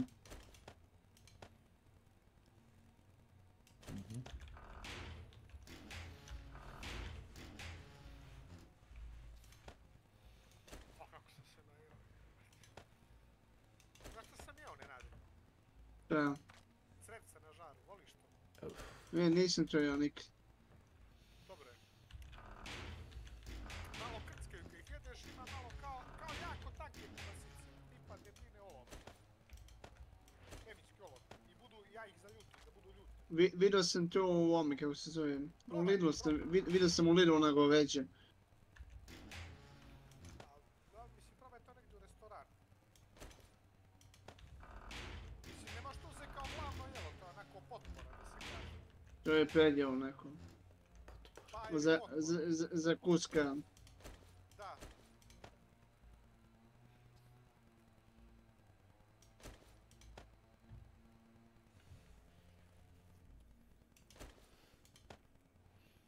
Gdje ti je Boris Reci mi jednu stvar, Ileš. Makić? Što si ti na tvom Na? kuću smanjio Misliš ovo? Misliš što si stavio da ti se vidi više kamera nego da ti se vidi ono što snimaš? Zato što imam dve scene. Kamera je nebitna. Pa to... Ne. Smanje da bi mogu kamera da mogu bude veće. Pa možda i da bude kamera veća i da ne smanjuješ to. Ali... Prozor od igre mu se ne vidi kako treba. Ovako mu ne zauzima prozor od igre, ja mislim da je zbog toga uradi. Da. Ja mislim da nije, ali ovako smanjuje sam... Šta smanjuje? Pa smanjuješ sam pogled na stream. A šta ko gleda? Ne. Njemu je cilj bio, Milane, da mu se igra vidi u fullu. A gore je ono malo da može da mu se vidi kamer. Mislim, nije ni bitno. Ne znam zašto će mu toliko velika kamera. Bolje ikakva kamera nego nikakva. Toliko para si pukao. Ti imaš kameru. A gdje ti je kamera? Nigdje ne vidim kod tebe. No dobro, nisam je sad uključio, ali... Znam. Da, ali... Znam da nisi. Tome si radi. Ako im ništa drugo, bar imam 20 USB-ova, što se tiče toga mogu da trčam u guzicu. Aj, pošto su randomi... Pošto su randomi, uzet ću free lovca.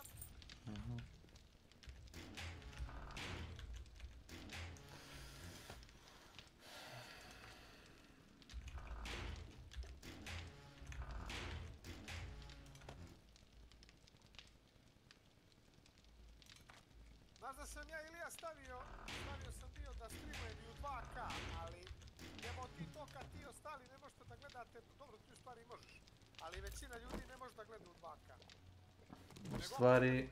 U stvari Nenad ti je, da, većina ljudi gleda preko mobilnog telefona, čisto za tu informaciju. Moj ekran na mobilnom je 4K. A znaš li koliko ti jede konekcije taj... Znam. Pa onda... Ali čekaj, Ilešu, ali sad kad budeš ima 500, Ne, nego kažem ljudi koji te posmatraju preko telefona, njima jede protok, razumiješ? Sve ostalo im je blokirano u telefonu. Gledaj. A izađe čovjek. Bez da igra sa mnom. Pa izađi kad si vidio kakvu sablju imaš. Kako ja sad tebe da klipujem kad napraviš neku glupost? Treba li opet da radim video capture? Dobro, nema problema, možemo. Čekaj, kako bješa to 12? Kucaš kosa, crta. A čekaj. U Twitch chatu možda kucaš svome. Kosa, crta, an, pan, snake, S.W.Frost, 1. Čekaj, kosa, crta. Ban.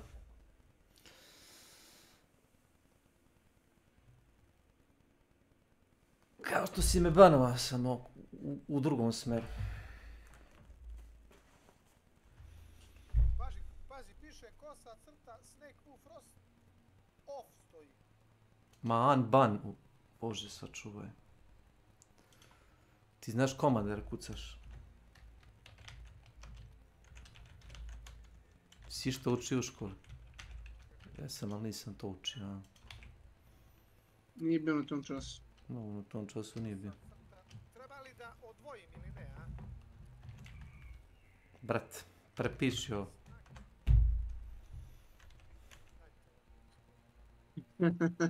Bez znakova, navode bez praznih mjesta. Ja moram da gledam tvoje objave. Kako te čuje onda? Kako te čuje ako te banova? Nema potrebe da gledam to. To me stvara depresiju. Da, on ne voli da mu stižu privatne poruke. Kao ne ti ni one. Da. Rekao sam Vladi, ako ima nešto da mi kaže, može slobodno javno da mi kaže. Ja ne dijelim narkotike. Ja sam to blokirao da mogu samo da mi dodaju moje, da mi šalju poruke koje već imam. Krenuli su da mi šalju neke mesijanske poruke, hoću da se spasim, da su bacili kletvu na mene i to. Moram da reloadim stranicu.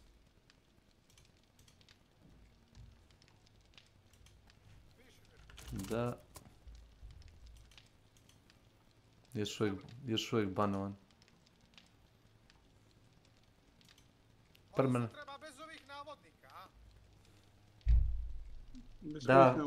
Da, trebao si bez navodnika.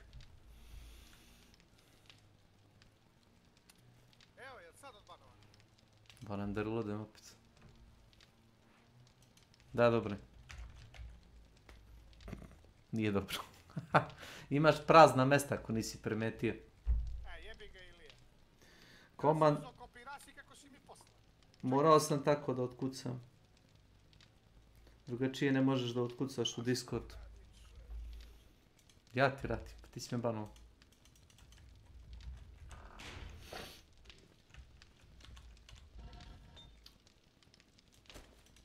Evo, jel ovo?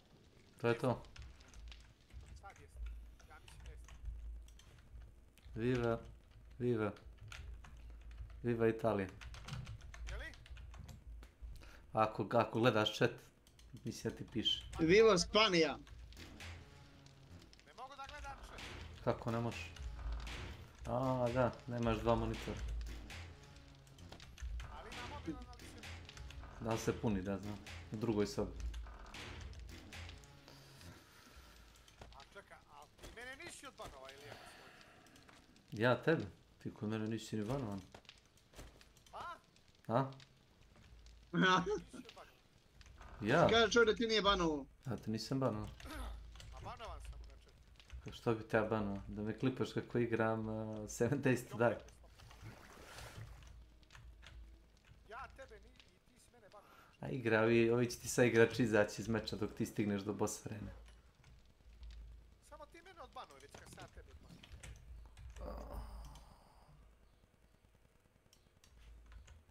Ti bar znaš kako se to radi, da ne prepisuješ. Da prepisujem ono što sam ti poslao. Ne, odbanuj me kod sebe na... Da prepisujem komandu koju sam ti poslao. Kako znaš svaki put da otkucaš tu komandu? To mi je interesantno. A Dani, ne koristiš komandu, nego onom padajući meniju klikneš. Pa.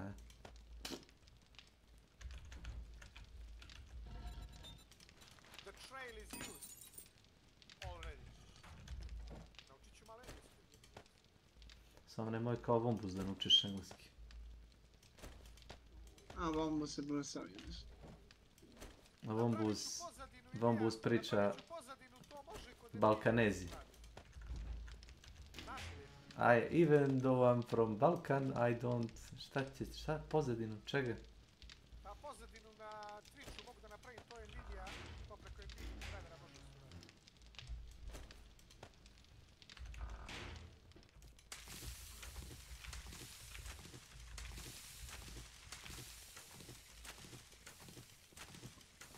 DTD, a new vote has started.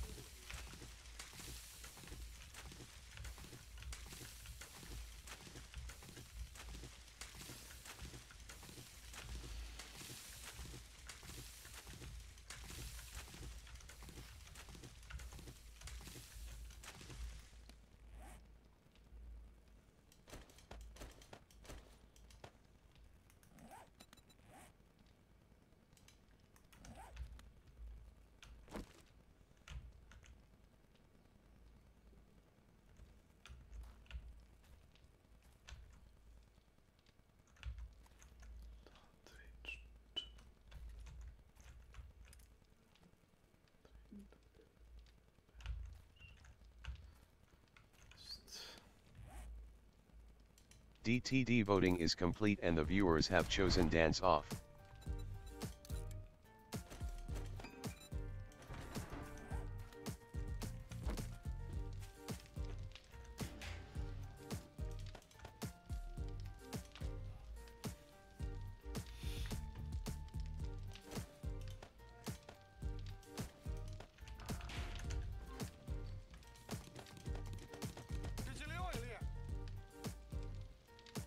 Si ga iz Zalema ubio, oklali.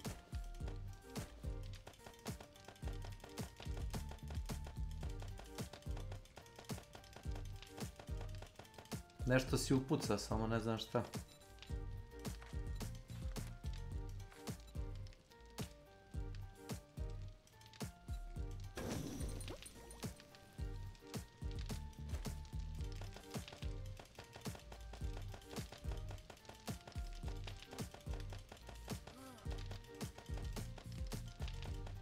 To bio čovjek.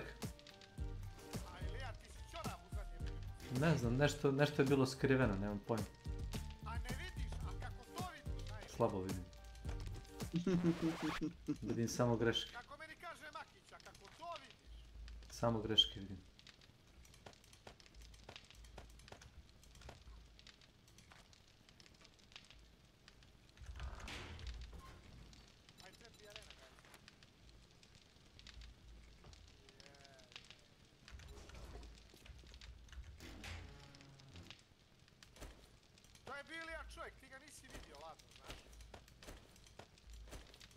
Pa jer ja igram ili ti?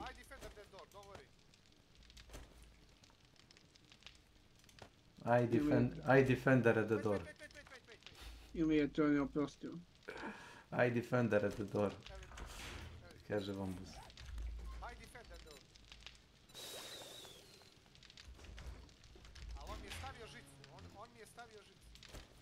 Saigrač. Pa ni ja ti ne bi verovao.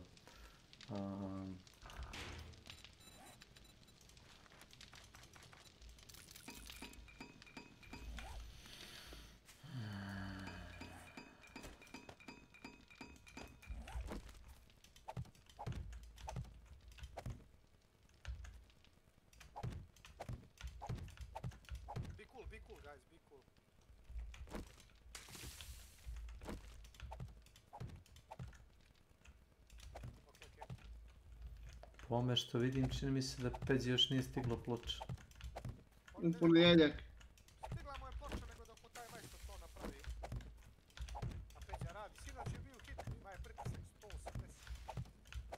Ujevot. Jel on ima... Hoće da da otkaz, kaže da mu je previše presivno posao. Ja mu verujem.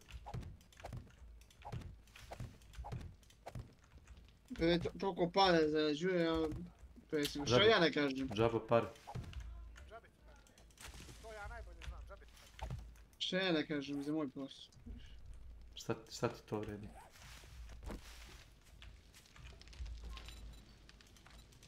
Kad nemaš svoj mir, nemaš ništa. On narušava moj mir.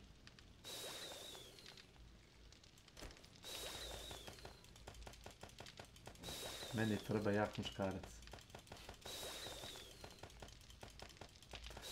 O Bože.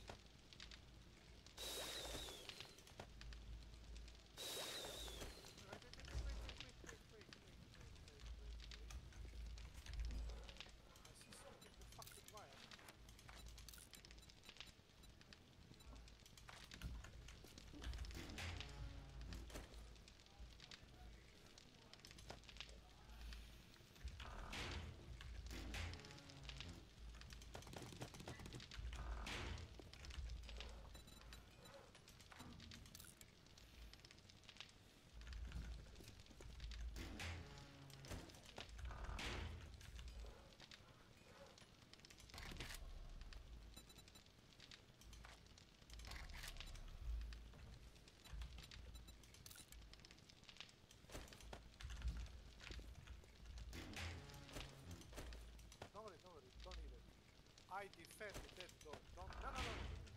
Leave the door open. Trust me, leave the door open. Opet si igra zasere pored vrata.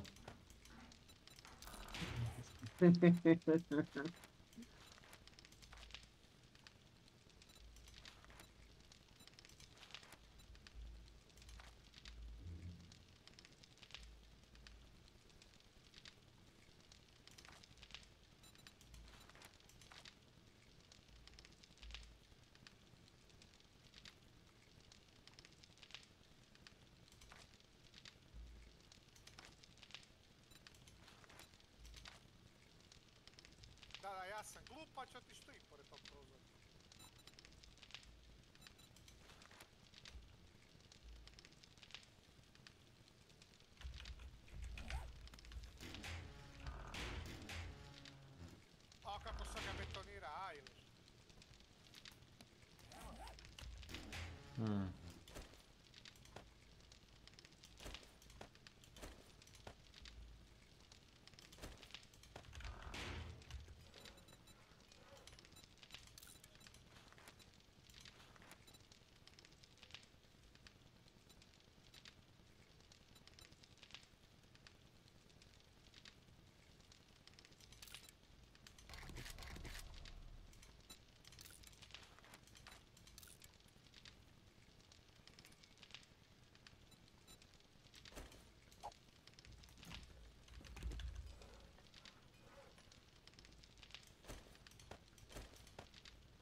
Ako se budeš stalno pomerao,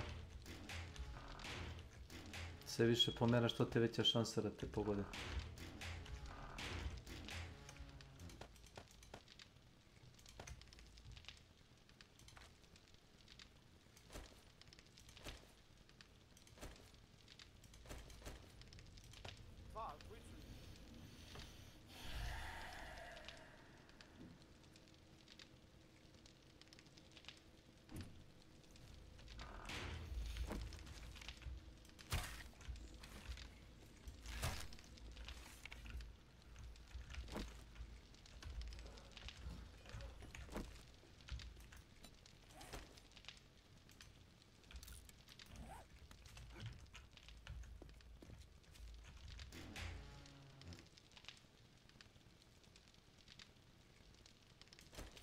Ovaj će prvi ili ja gore dodem.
Što ih ti ne koristiš?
Pogodio ga jeste sad, nisam video onaj kursor unutar. Gde ste ljudi? Gde se Mlado? Mladen se setio da postoji. Mlado, što se radi?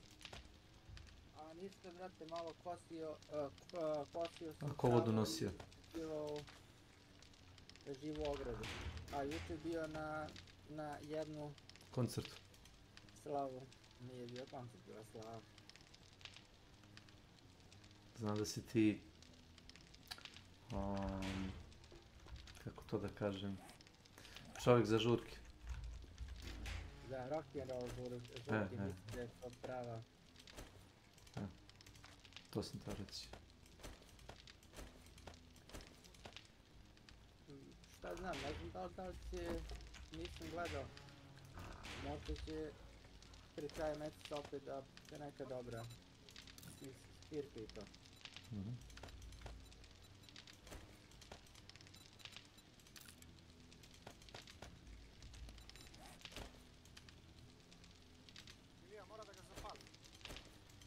Samo izvoli. Budi mi gost. Be my guest.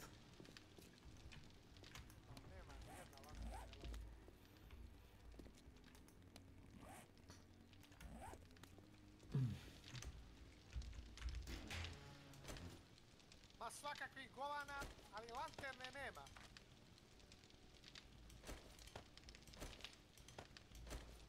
Toga nema nikakve ti treba.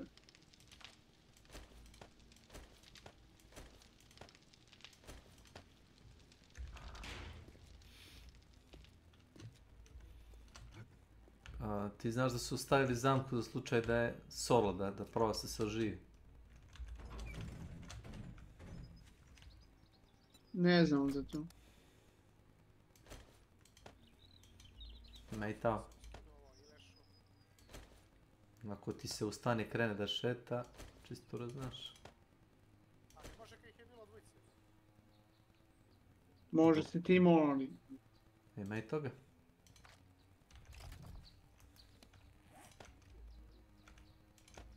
Ja sam timao s jednim likom dok nije bilo toga self-reviva, znaš. S jednim Britancem. Kad je počeo kucao chat, tačno sam znao ko je. DTD, a new vote has started. Po fontu riječi si zna. Ne, nego po chatu. Kad pritisneš enter, vidiš u chatu dole piše ti. Ti da pritisneš enter i kucaš come over here, fucker si, piše ti dole tamo u chatu hermit. Veliki slovima hermit. Jesi još što sam ne izbo na ono mjesto što ti ne voliš, što si rekao da me sačeka neki Milan? Ja ne volim to mjesto. Ja ne volim to mjesto. Nego je previše retardiran. S desne strane, znaš. Kad uđeš u onaj pećni, da kažemo, u kampa, u Bosareni. To je pred ulaz Bosareni.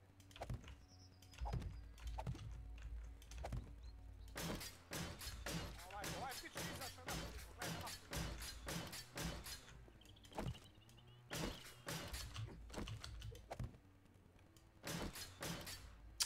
Nekad ljudi kažu samo DTD voting is complete and the viewers have chosen viral biker attack. Leave the match.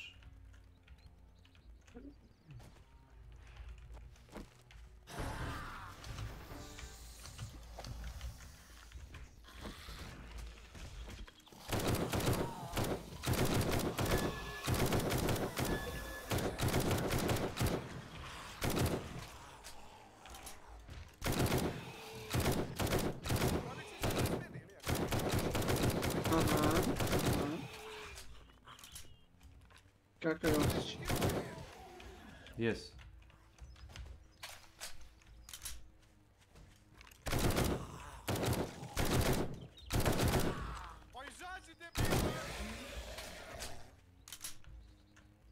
Izašli su s parama, a?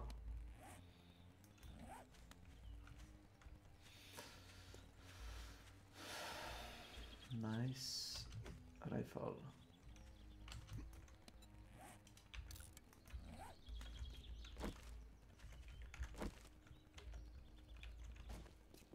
Kada su to stavili ti randomezeri?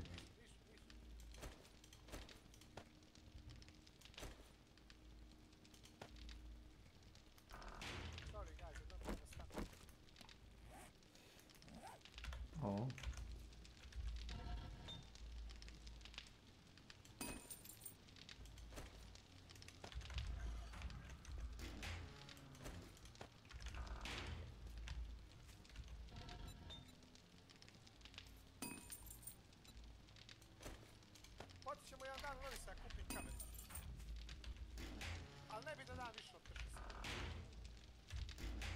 Kada kupiš?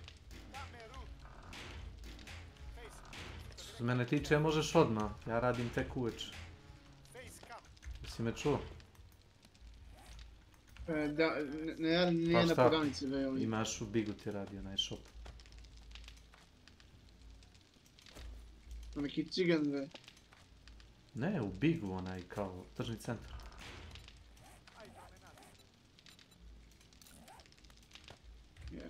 Maju ti ljudi živ.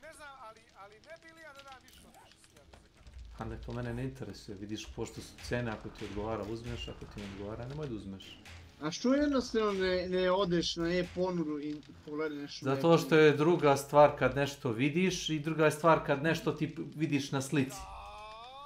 Eto sad jasno. Zašto jednostavno ne e-ponudu? Ja da sam monitor gledao preko interneta, rekao bih pa ovo možda i ne vredi toliko, a pošto sam otišao tamo i video na licu mesta, uzeo sam 2 komada. Već sam bio siguran da je to što sam te oduzmeo, znaš. Ilija, znaš da ima viška pola terabajta M2 sad? Imaš viška. Da, imam, nemam 3 slota čovječe. Imam 2 slota na poču. Imam jedan od 500... Hoću da ti pere pod 90 centi.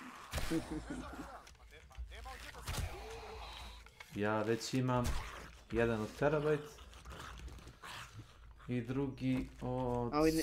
Ali nemaš ovakav. 520, da imam i bolje. Nemaš. Pa rekao sam siguran da jeste. Nemaš be, ja ti kažem da nemaš ti nemaš.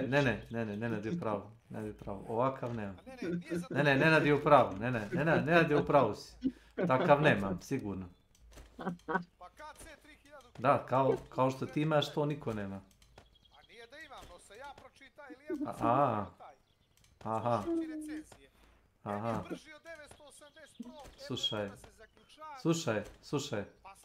Slušaj. Good for you.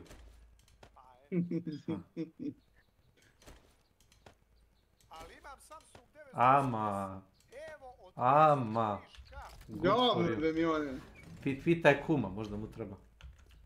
Kum je reka za džabe, ja sam reka nema za džabe, ne može za džabe. A dobro, to te on proba, ne bi on za džabe. Daj mu dobru cenu, vidiš kako će otići. A šta da mu dam dobru cijenu, ima za 5000 kupi novi. Za 4. Pa, ne znam. Nema za 4. 4000, sliko sam ti pisao. Nemoj na AliExpressu, nemoj AliExpress. Ne, nije AliExpress, kod nas je bio. Kod nas je. Ima za 4400 i 450 dinara poštarina, to je 5000. Kod nas je. Bilo je 4200 dinara. Jeste, i poštarina ti je 650 dinara. Koji 600 dinara, već što lupaš gluposti? Pa nije više 4000, nego je 4700 ili 5000, nije 4. Viš kako cena ide polako gore. I šta više, čak cena se menja. Mnogi, kad kupiš preko 5000, kod njih u prodavnici šalju besplatno. Ali ovo nije 5000, ovo je 4350. Pa i za manje pare šalju besplatno, Milane. Ne šalju, ajde daj. Šalju. Ajde, daj, uzet će on. Eno ti, BC Group ti šalje za sve što iza 3000 šalje besplatno.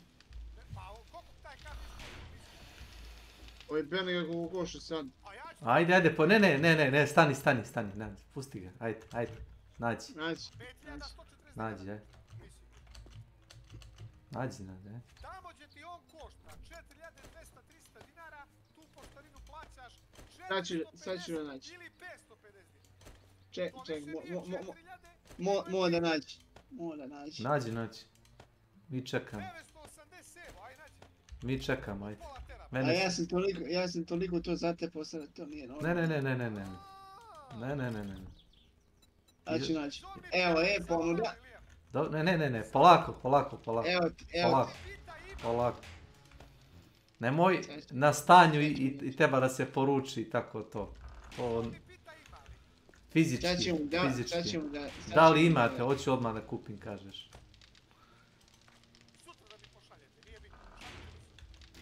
Ne, imamo da naručimo, ja ću ga naručiti.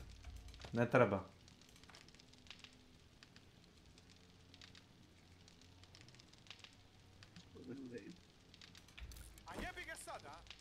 Sad ću pozovem da vidim. Zovi, Sad ću baš da vidim. Samo ne, nađem- zovi, ne, imaju oni službu korisničku, ajde, samo ti zovi. 452. On je BC grupa, ovo što sad će vidimo. Samo ti zovi.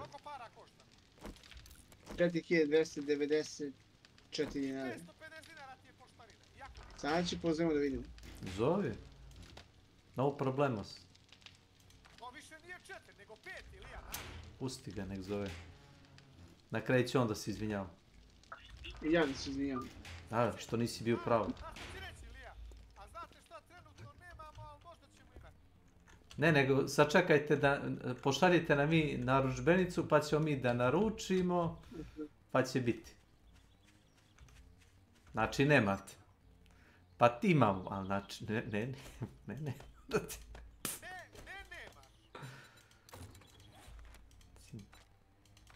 19 časova radi danima i viketom od 10 do 15 časova.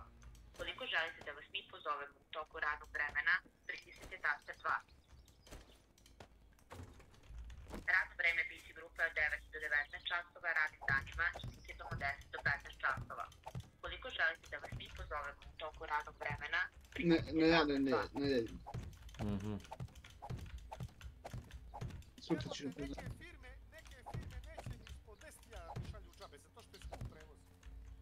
Skupo im je samo to da ti šaljem. Slušaj ovo, Nenade. Bilo šta da naručiš preko interneta, pa bilo to i kutija šibica. Prevoz je 450 dinara plus 120 dinara dostava na kućnu adresu. To ti je 570 dinara. Da 10 grama ti donesu. Zbog cijene goriva, zbog cijene putanine, rada. Cene svega. Znači 10 grama da ti nešto donese ti je 550. Sad ćemo, ja mislim da ove rade i vikendom. Plus ako stave oni kao pošiljavci da je lomljivo, to ti još 150 dinara ide na cijenu. Jer kao oni to pase da se ne slopi. Možeš misliti. Tako da od jedan put, nije to 4.000, nego je to 5.000. Sad će da uredim. Znaš to ti ono Ilija ka sad ja i ti. Ajmo do Novog Sada kupimo kameru. Dobranica, šef. Evo, dobar dan. Interesuje me ovaj Samsung od 500 GB. SSD Evo 980. I to imate na stanju ili?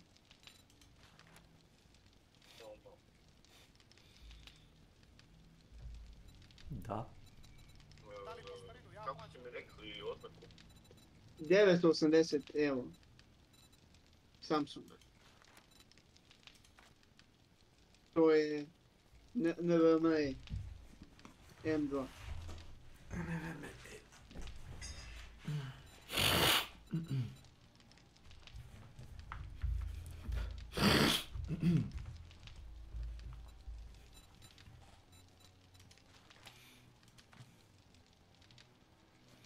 Jeli smo? A šta ko hoće da kupi? Samo. Ima na stanju. V7S500W, tako? Da. I se plaća poštarina ili?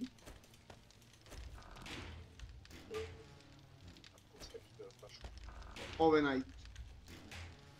Poštarina je 312 dinara. Dobro. Češ da naručiš? Ja. Eto. Eto ti! Ima! I? Ako ja ko plaća poštarinu?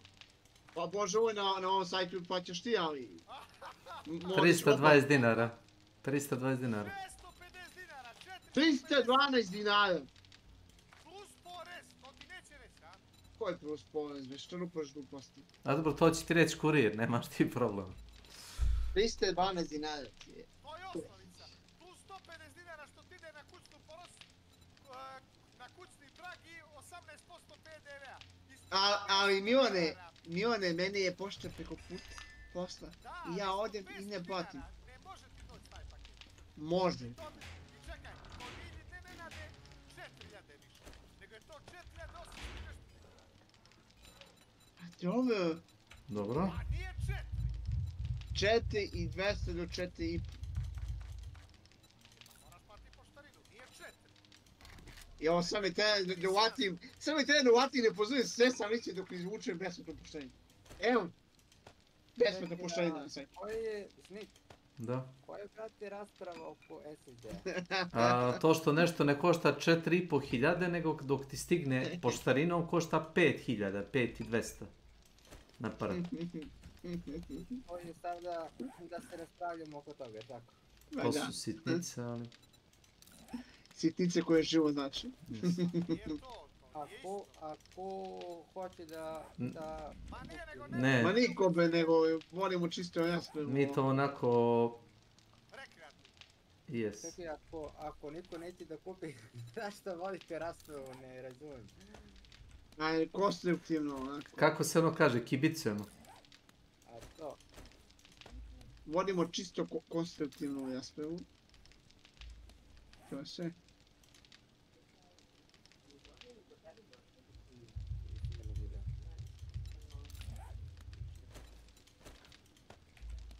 Znaš šta? Da. Ne, nisam rekao tebi, nego sam rekao, ovo rekao ja što ili nešto. Znam, nego, bilo mi interesantno da se ubaci. Pejbeš čovjek.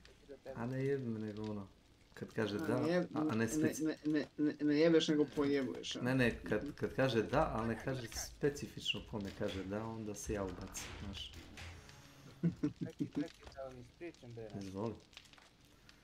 Ima da se kupi za storage jako dobar NVMe od 2 TB za 11.000. Dobro, ali ko je ovo, ne. Šta? Lexstar. Projekt stari. Lexstar. Ko je to? Ja, to neka bez imena. Lexstar. Pa nije nešto da je bez imena, ne bi se zvalo nego Lexstar, brate marka, razumeš? Kao što je ti čuo marku za Kion. Sad izvlačiš stvari koje ja... Evo ovako, to je jedna od najpoznatijih NVMe na svetu, a niko od vas nije čuo, vi znate samo za... Definitivno. Samsung i Kingsung i ovo, treba malo... Pa znaš ko ti proizvodi većinu RAM modula? Samsung. Jel treba dalje da pričam? Čipove proizvodi Samsung, Vlado. Čipove, Vlado, čipove. Zašto bi kupio od Asusa hard disk ili RAM module? Zašto ne bi kupio direktno od Samsunga? Da. Zašto? Mislim, nije se ja s tobom svađam, nego... Ma ne, znam bre šta ti je. Zašto ja da kupim od Milana, a Milan kupuje od Nenada? Ja znam da Milan kupuje od Nenada. Što ne kupim direktno od Nenada? Zato što on je prva ruka. On pravi to veštačko đubrivo, ne pravi Milan. Milan samo preprodaje. Jeste, povoljni su, vidim. Lexar, NV, NM620, 512 GB, SSD, NVMe, PCI Express Gen 3, 4, up to 3300 and 2400. Po statistikama je ok, ali šta ima on od hardvera u sebi?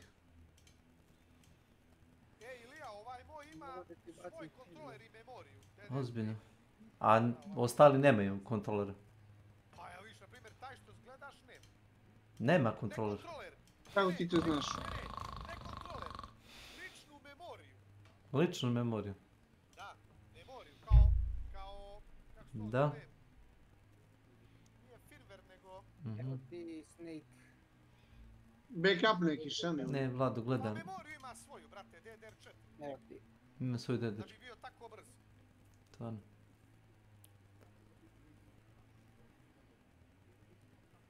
Hvatna fizika. Piše 1,5 milion radnih sati. To je dosta dobro. Znaš kako sam ja dobio za koliko piše na Kingston, ili je 2? Ne, pa to je otprilike to. A na Samsung isto milion. i mogu da i on kaže da je okej. A znaš zašto Ilija Samsung? On nema taj, kako se to kaže, zašto Kingston? Najbolji kontroler ima Intel inače. Pa Kingston je uzeo od Intela. To je možda nešto novo sad, ali koliko sam ja znao. Pa KC300, KC3000 je najbolji... Najbolji kontroler je pravio do pre pola godinu kad sam ja gledao Intel imao najbolji kontroler i najskuplji kontroler.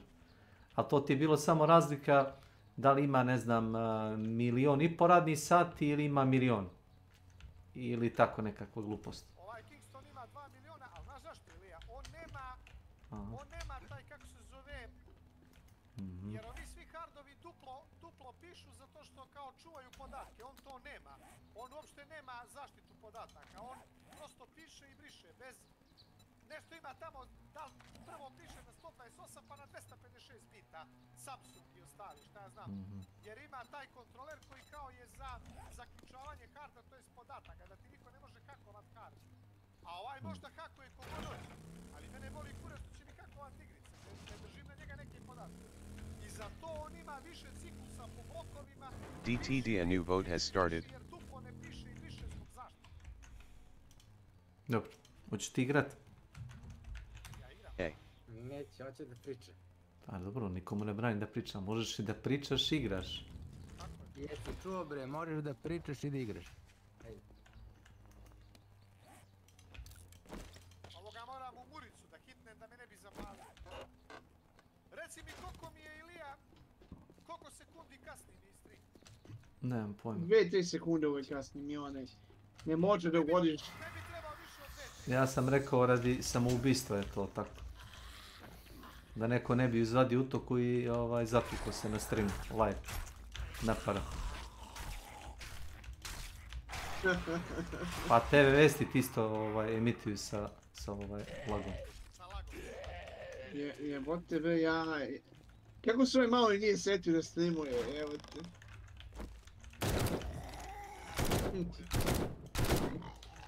Koji mali? Ovaj mali što ponuda i pobio u deci.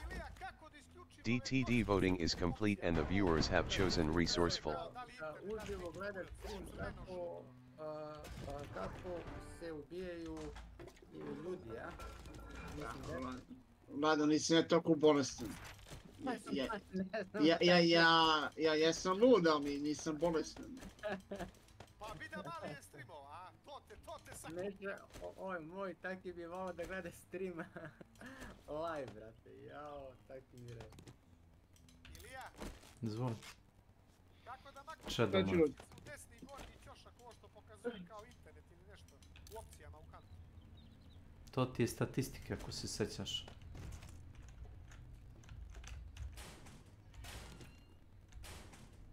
To je u HUD ili u game? To su statistike, brate. U opcijama za grafiku.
baš 980 jebe taj kontrolis za zaključavanje, baš zbog tih čuvanja podataka. To sam čitao na više tih sajtova i to i kažu pouzdani, sve stoji, samo ima problem i oni se nadu da će Samsung to da reši.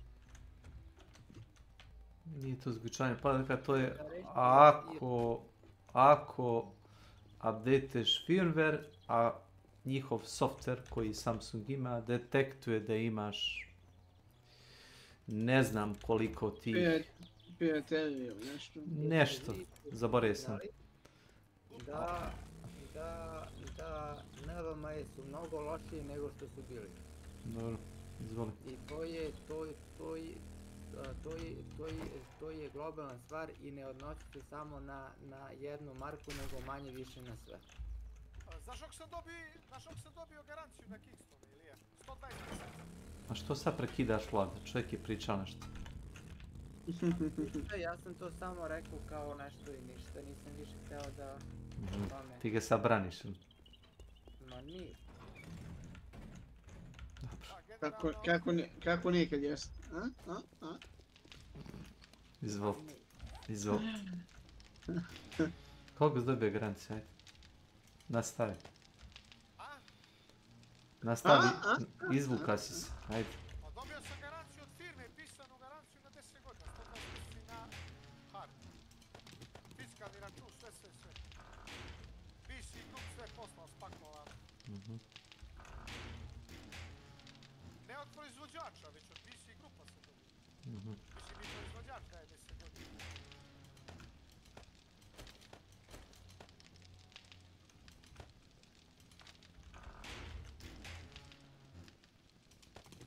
I have a sticky bomb, guys, I killed it.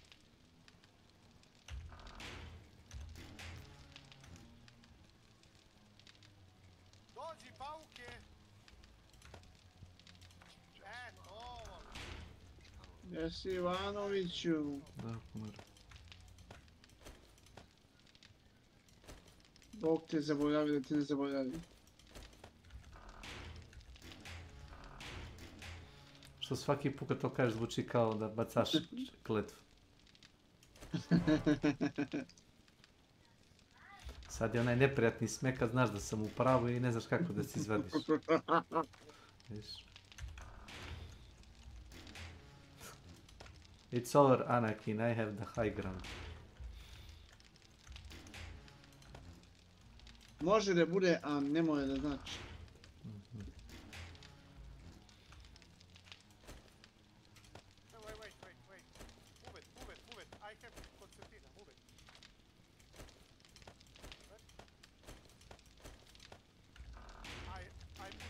Neće mi prekine ovo kraftovanje, be. Čekaj, kraftovanje.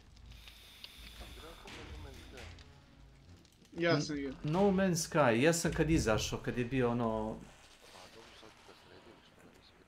Sredili su ga davno.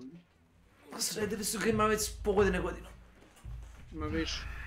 Kad su ubacili da možeš da kraftuješ one kućice, da možeš da istražuješ druge planete, da možeš da trguješ, da možeš da kupuješ brodove, da ih customizuješ. Ubacili su podvodni svet, ovo ono, znaš.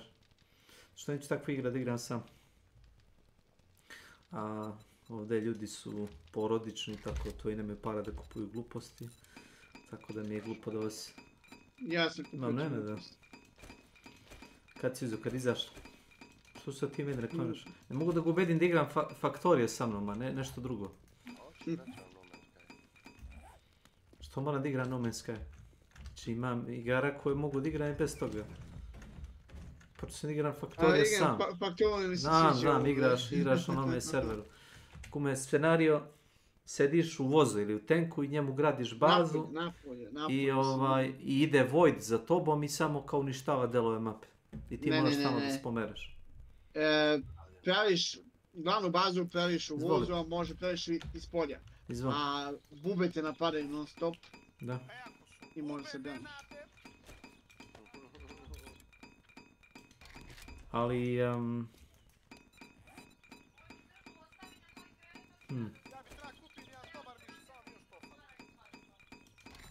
Sad uzmeš dobar...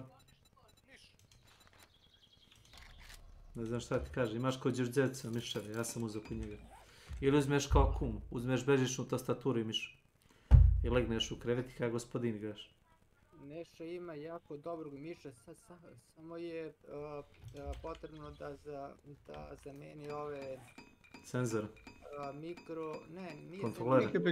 Mikroprekidač. Eto, ja sam to, brate, menjao i radi mi super. Vlado, kad dođe do toga stadijuma da ja moram njega da otvaram i da ga lemim i da menjam te gluposti. Ja samo uzmem i kupim drugi miš. A mene mezi, to je problem. Upravo tako što Nenad kaže. Na zdravlje. Ovo ne pošalješ svetom mene, ja ću ti rešiti. Šta da ti pošalje miša? Miša i ove... Poruči mi kako te kad budem dolazio u Jagodinu, ću da ti dam keš. Ma dobro, nije ništa problem. Ti ponesi miša, a ja ću da naručim ovo. Ali mi je čudno da ti nije to uopće. Nije. Zato što je meni stiglo, brate. A ti nemaš ovakvu sreću ko što ja imam. Kad kažeš sreća, misliš na? Da ne kupujem stvari. Da se uvatim za... Za punu vreću vagine izvukao bi kurac, jel to? Pun džak pičaka, ja se za kurac uvatim. No, to je to. To je to što se ja. A od kad je to počelo da se dešava? Kad ste primetili? Bravo. Posljednjih 6-7 godina.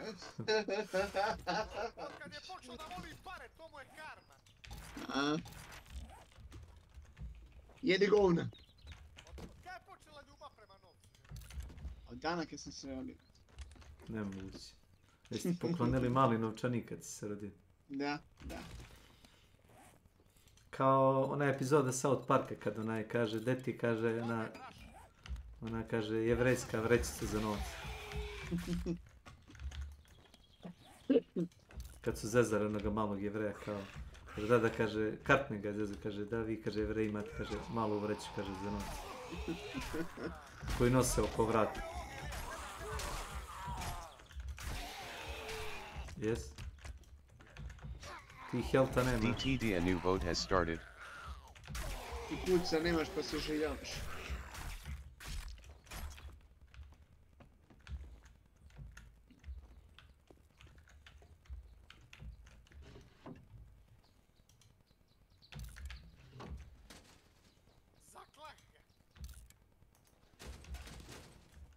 Ponosan na sebe. Ne, to je više bilo pitanje nego odgovor.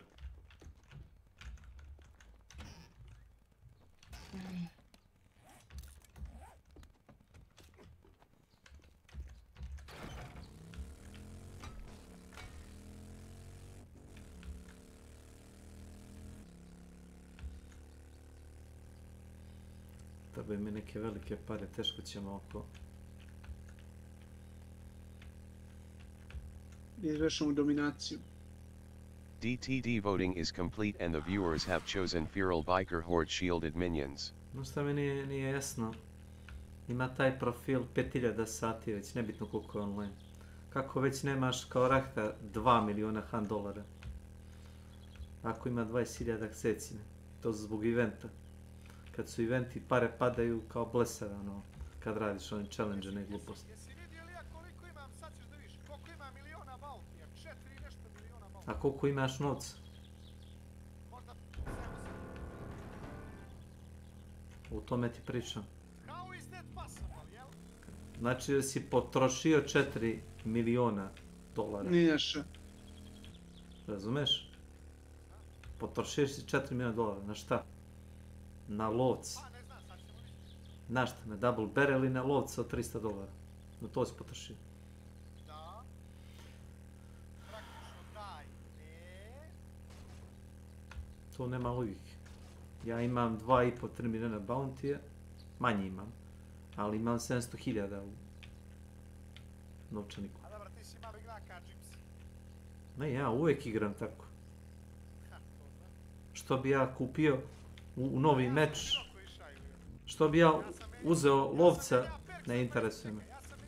To je Bloodborne, to nema veze s tim. To se ne plaća novce, nego Bloodborne ima. Nije to dobro, ne, a džaba si menjao. To se plaća Bloodborne. Ako ne želiš da čuješ... Gledaj. Pogledaj milione bounty, gledaj. Total bounty, vidiš? Da, vidim. Pa koliko novca imaš?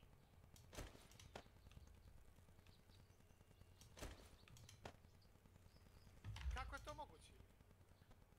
To je... Ne znam koliko je to. 65.000. Ne! 6.500. Kako je to moguće? Moguće. Svaki meč uzimaš automat i pogineš. Tako je moguće. Auto 5 košta $600, čini mi se. Ali ne koristim ja auto 5. Nekad smo koristili svaki meč auto 5.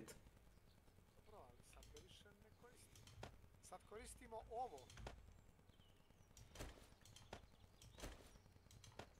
Jedan od bitih perkova mi je ovaj, Ilija, gledaj. Silent Killer. Zato što sa sabljicom dejstvujem. A što ne koristiš? Samo malo. Samo malo. A što ne koristiš Boblens?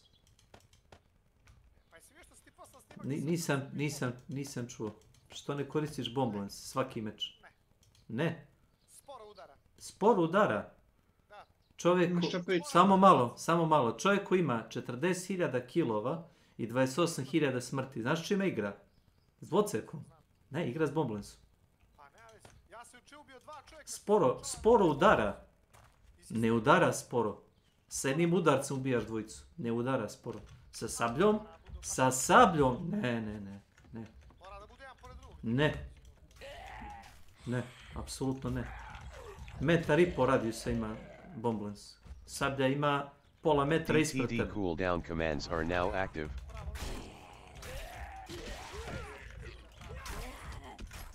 Bomblens je najjače melee oružje igre. Jače od sekire, od malja, od svih gluposti.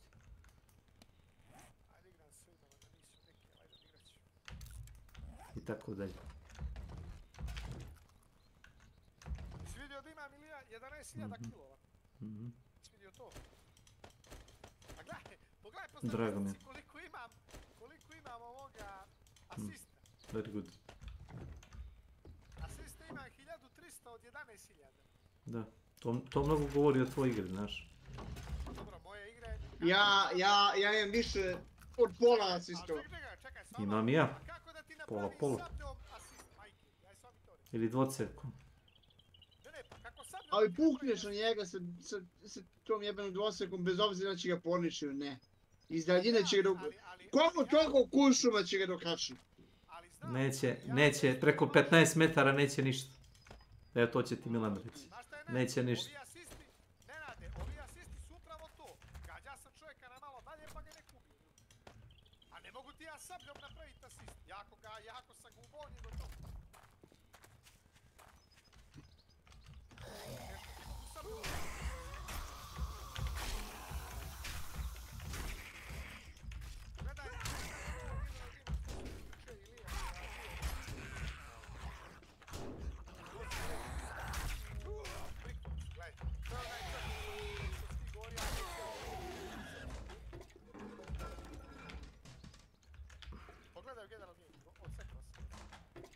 Nema potrebe. To je isti klip kao i svaki put. Glupi ljudi koji ne gledaju nikad. Ni levo ni desno. Ko gleda tamo desno? Ajde. Ja. Pogledat ćeš ti, Ja. pogledat ću ja. Možda Nenad. Gardinovački ni dan danas neće pogledati. Ne. Gardinovački umro od dinamita koji je sam sebe bacio. Milane, ja uvijek znam da se ljudi kriju. Jem toliko sati da unaprijed znam da će ne budu ljudi. A nije teško. Najgluplje moguće. Ako si reka ciganka, znači da je otišao da lutuje. Nema potrebe, znam. Otišao je da lutuje. Kum je jedan od onih ljudi što lutuje pre nego što nema potrebe. Znam što je uradio. Kum ima više para nego ti upravo zato što lutuje sve. On nema sati koliko ti, ali... Nema to veze. i najmanje para također. Ako imaš 4 miliona bounty, kako to da imaš $7.000? Znaš koliko je to procentualno? Ne radi koliko je to? 0,01. Jel' To je baš malo. Jel' tako? 10%? Kavi, to je 0,000 nešto je. A izračunaj. Ima $7.500. Ima 4 miliona bounty. Izračunaj. Aj procentualno. Ne, ajde. Stavi na papir. Mogu ja? Ako hoćeš. Ček da upalimo. Ajde, upali. 4 miliona. 4 miliona, da. A ima 7.500. Podijeljeno sa 7.000. Ne, 4 miliona. Moraš razmjeru da napraviš. Naprema x jednako 7.500. Ne, kako ne. Nije 2%, manje. Manje od 1%. Manje od 1%. Može. U tvom... Ja mislim da je to 0,50, tako nešto. Manje od 1%. Šta bravo? Znaš šta je 2%? 2% je... Da je 2%, imao bi 80.000. Tako je. To se ti iz glave izračuna. Znači imaš manje od 1%.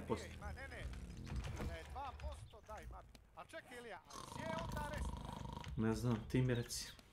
Svaki meč auto 5. Sećam se jedno vreme. Yes.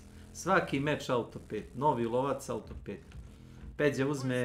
Peđa uzme Mauser, ali Peđa uzima prestiž. Peđa uzme Mauser, ti uzmeš... uzet ćemo auto 5. Sa lovcem koji nema ni jedan jedini trait. Nema doktor, nema stamine, one traitove, nema, ništa nema. Ti uzmeš auto 5. Pogineš, jebi ga, poginuo sam. Kaže Peđa jebi ga, uzeo sam prestiž. Peđa svaki put uzme prestiž i ono troši pare bez veze. Ti ne uzimaš nikad i pare nemaš. Ali Lija, pazi jednu stvar, ja uvijek imam para između 5 i 30. Ti možeš da igraš i sa free lovcima što se toga tiče.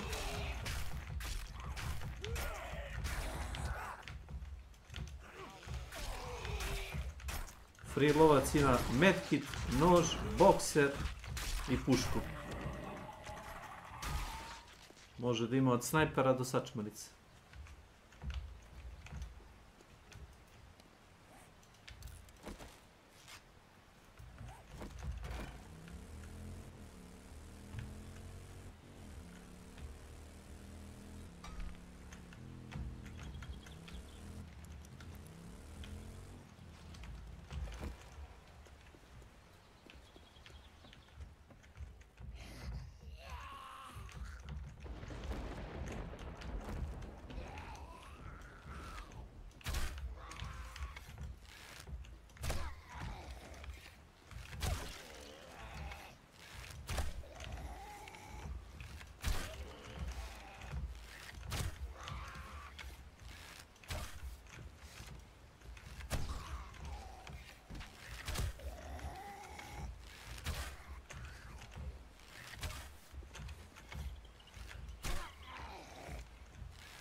Ja tebe zajebavam to za dvocevku i za naočar i to. To je tvoja stvar, ćeš ti da pogodiš i promašiš.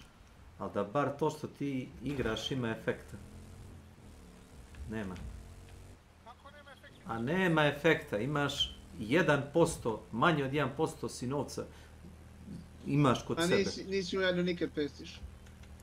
Jeste jedan.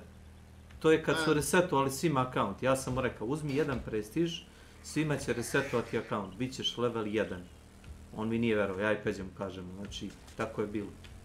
Svima su resetovali akaunt. U čitavom community. Ono kad smo bili na 0.5 verziji ili 0.6 verziji, i onda su ono rekli iz hejteka. Ja mislim da sam ja krenuo tada igam. Rekli su, ne znam, zbog progresa i zbog novih igrača, ovo ono, danas se rekao, ćete nas razumeti, ovo ono. Šta god.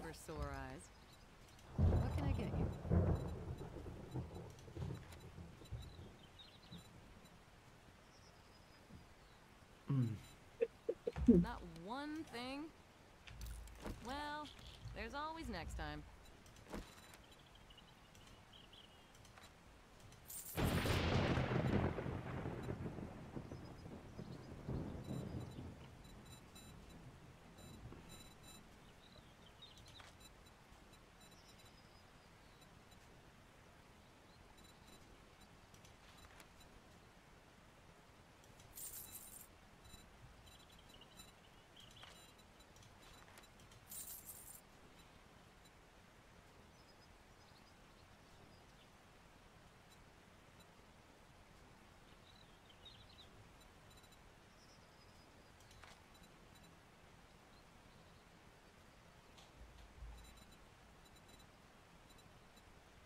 I hope you get feeling better.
Nema miliona.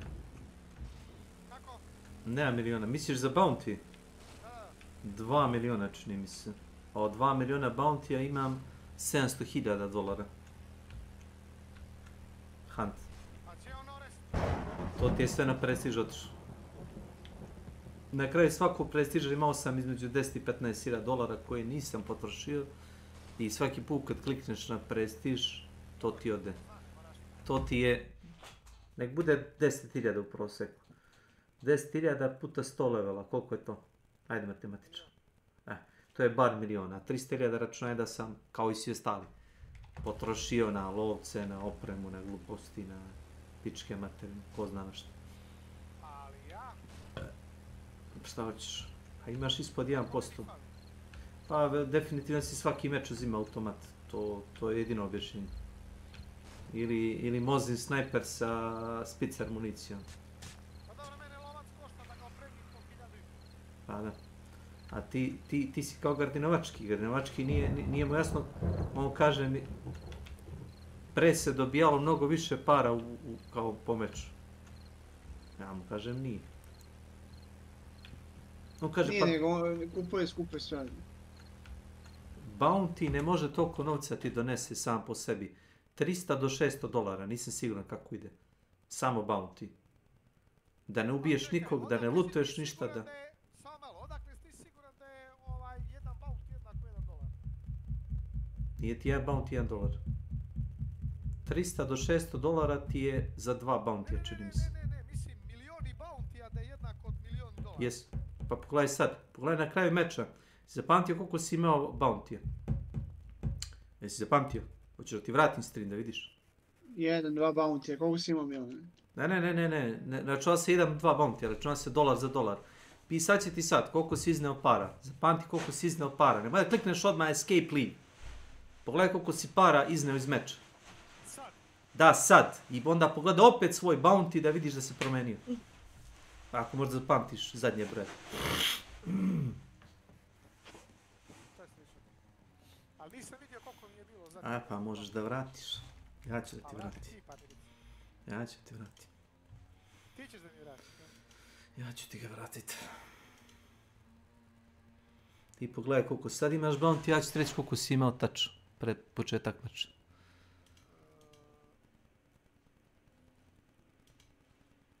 Team details, dobro, mislim summary.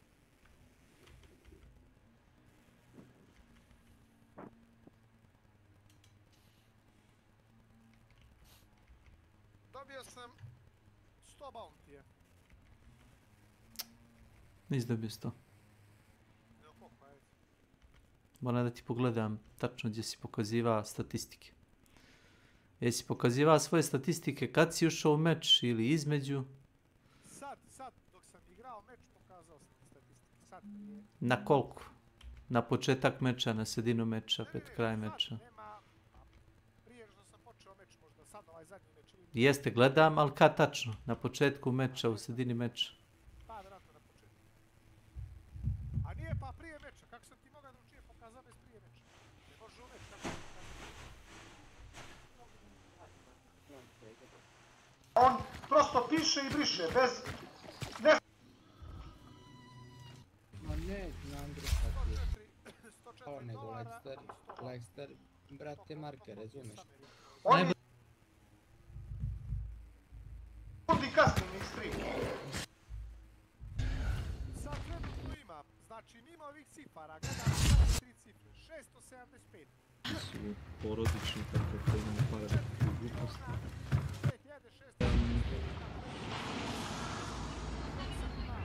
Ja bi trebao... Kad sam ti zadnji pokazao.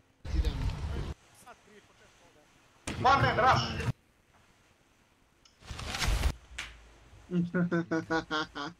Kako je to moguće, ili je?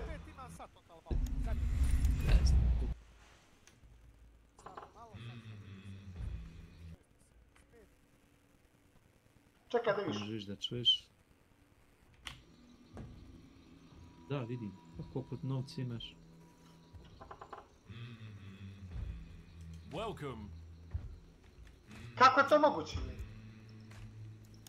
To je... ne znam, koliko je to?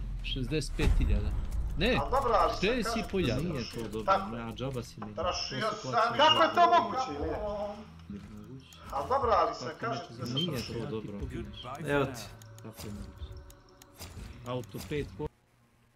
Jesi zapamtio koliko imaš trenutno bounty-a? Pa jesi viš? 675 zadnje 3 cifre. Evo ti klip.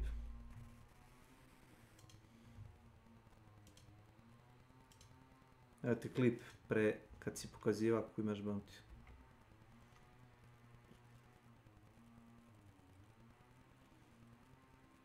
Na klipu piše... 575. Na klipu piše 4 miliona... Samo malo, 4 miliona... Koliko je ovo? 62.575. Sad imaš... 675. Znači, bounty nije dolar. Nego je koliko? 100. Ne. Nego je koliko? Ja sam, čekaj, pa evo ti sumer i mišljen, ili ja? Pa koliko ovdje? Imaš i Digitron? Imam, odmah ću ti. Pa ajde, reci, izračunaj. Eno ti pauziraj taj klip, uzmi koliko imaš sad i reci mi razliku. Ne, sad ću ti reći odmah. Si izašao iz hanta, jebi. Bravo, dobro si izašao.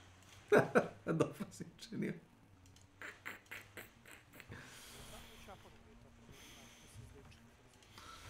Šta pa? Zadnja sumer i misija, 100 bounty-a i 204 dolara. Pa znači ide ti, ako si dobio $204, znači ide ti pola novca ti ide u bounty. Ali tako ispada? Znači nije 1:1, nego 1:2. Znači pola dobiješ. Nije glava za glavu. Nebitno, opet.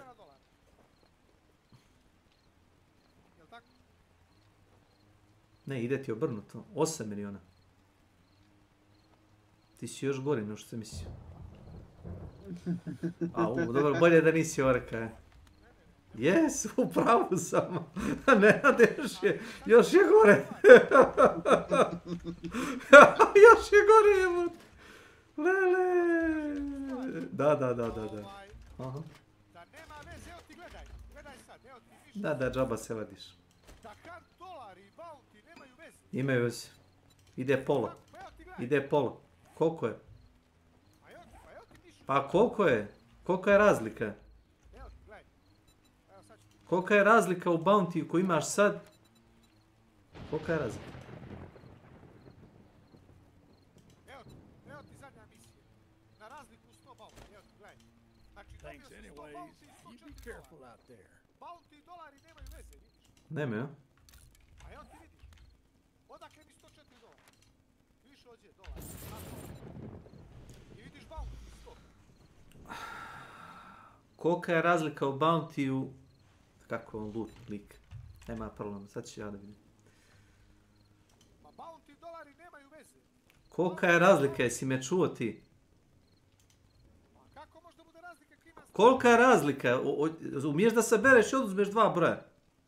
Pa ne može razlika da bude... Jel me čuješ ti? Kolika je razlika? Kolika je razlika? U ovome je 0,96.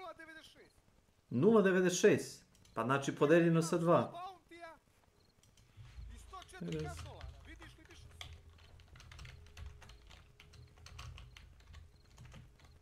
Viš da piše 104 dolara na 100 bounty. Ali bounty i dolari nemaju veze. Bounty su bounty, dolari su dolari.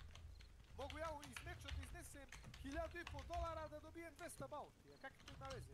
Bounty je zaseban, nema veze s dolarima. Ja ti to pričam.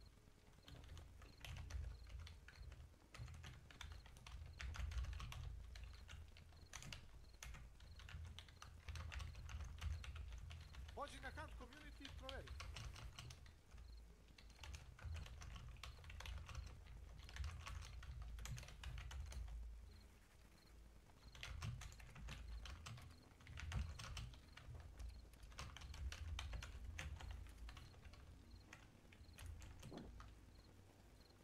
Montaš mi što ti pričam?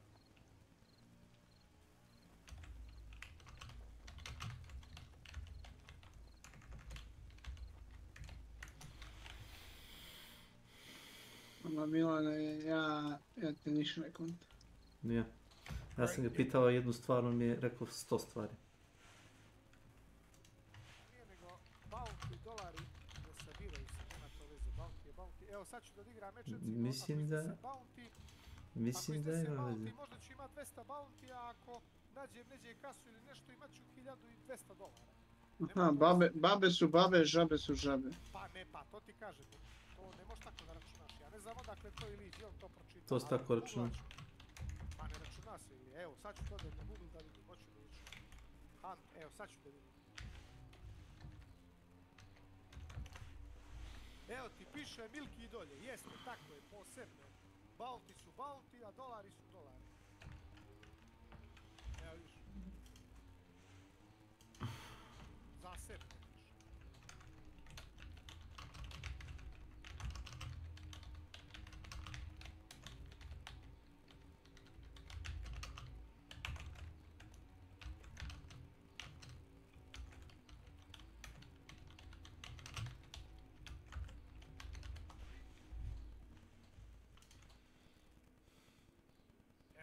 Sasi, kako računaš ukupne akumulirani keš, molim pojasni.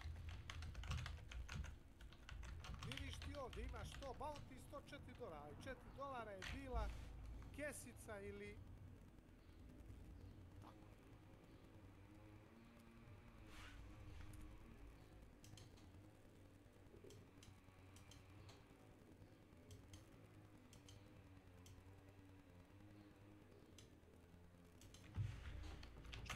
Znači, samo malo.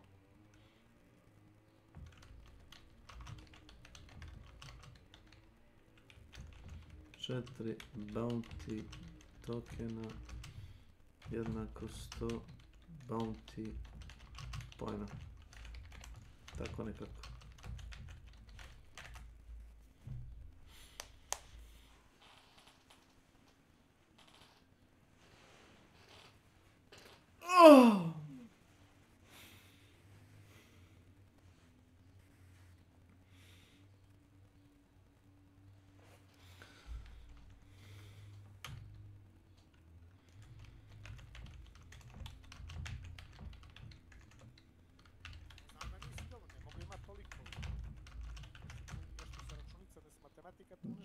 Priču sigurno se računa.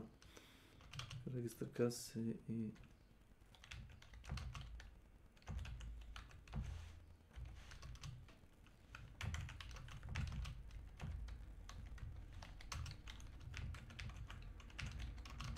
Tensug. Welcome to my channel.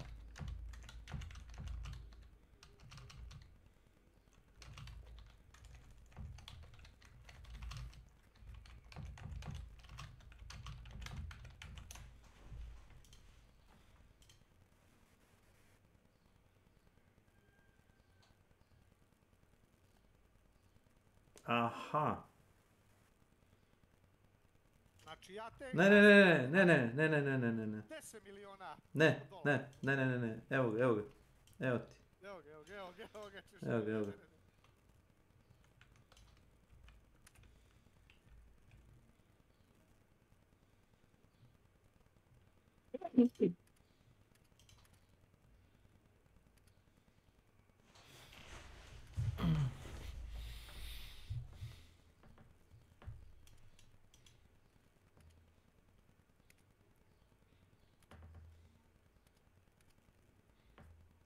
A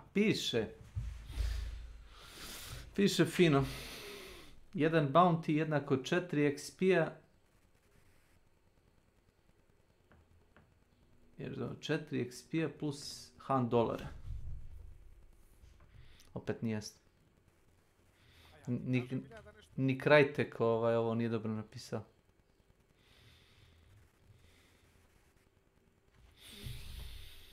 Šta je pisati ovo reći, ja? Experience is helped on that.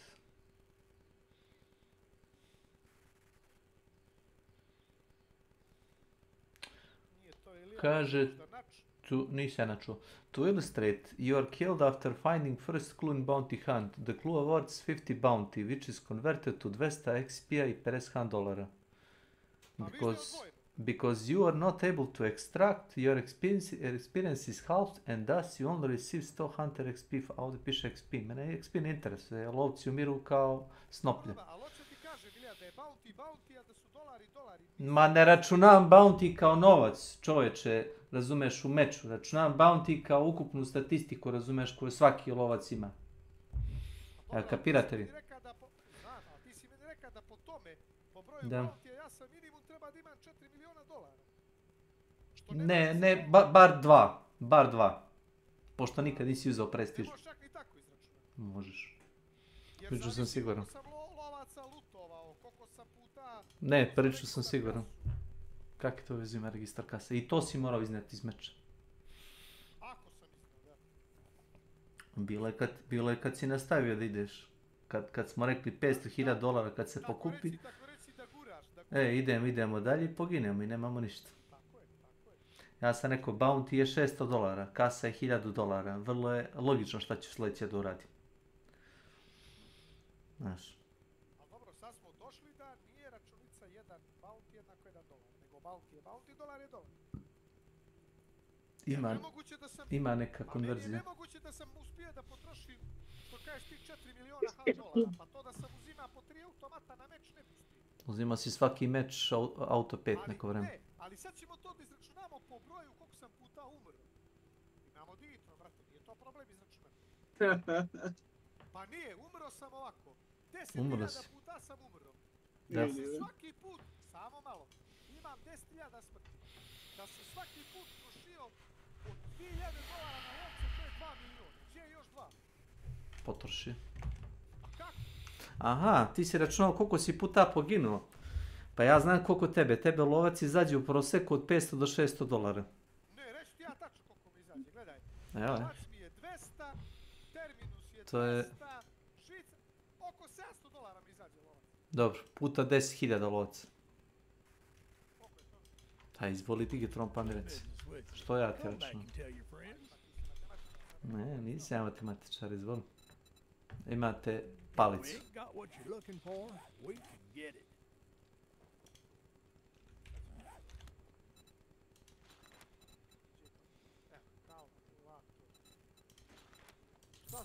Kurburator.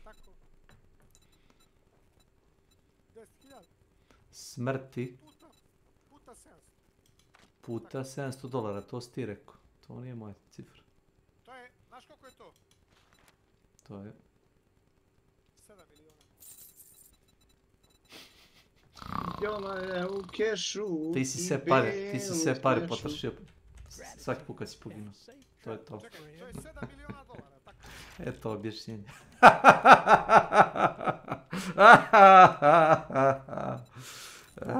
Noće sam sanjao plavog slona. Ne moraš da objašnjavaš. Možemo. Ne, ja sam mogao s tim lovcem od 700 dolara da igram 4 ili 5 mečeva da preživim. A što nisi preživio? Ne, pa bilo je takvih mečeva da nisam baš odmah prvi meč poginuo. Nego kad si ja umro? sam iznio, gledaj, piše ti dolje, Koliko? 230 max countera jebote, to je znači svaki je mora da bude živ po 7-8 mečeva. 7-8 mečeva, ajde molim te. Ma kaki. Koliki ti je najduži, mislim da to negdje piše, ali nisam siguran za ovo. Kao koliko ti je najduže, ne, lovac ostao živ. A ima negdje ta statistika, ali... To je bilo na starom leaderboardu sad. Da, znam, to ti piše koliko si povezao. A čekaj, što su oni na KU ukinuli taj leaderboard? Zato što je bilo, zbog takvih kao ti, kupi na turskom akauntu ili na argentinskom, kupi račun za 1-2 dolara i onda igra kao, razumeš, šlina. Uzme, puca sa snajperom. Ne, nisam rekao da Nenad tako igra, nego ljudi tako igraju. Nisam rekao. Rekao sam kupi kao on. Možemo slobodno kvotovati. I onda se krije po žbunju narednih 10 mečeva dok ne napravi 40 kilova. I onda ima 40 KD i onda ne igra više s tim akauntom, akaunt stoji prvi na leaderboardu. I onda ga stigne drugi, recimo uzme Arči, napravi akaunt i Arči na roka 100 kilova.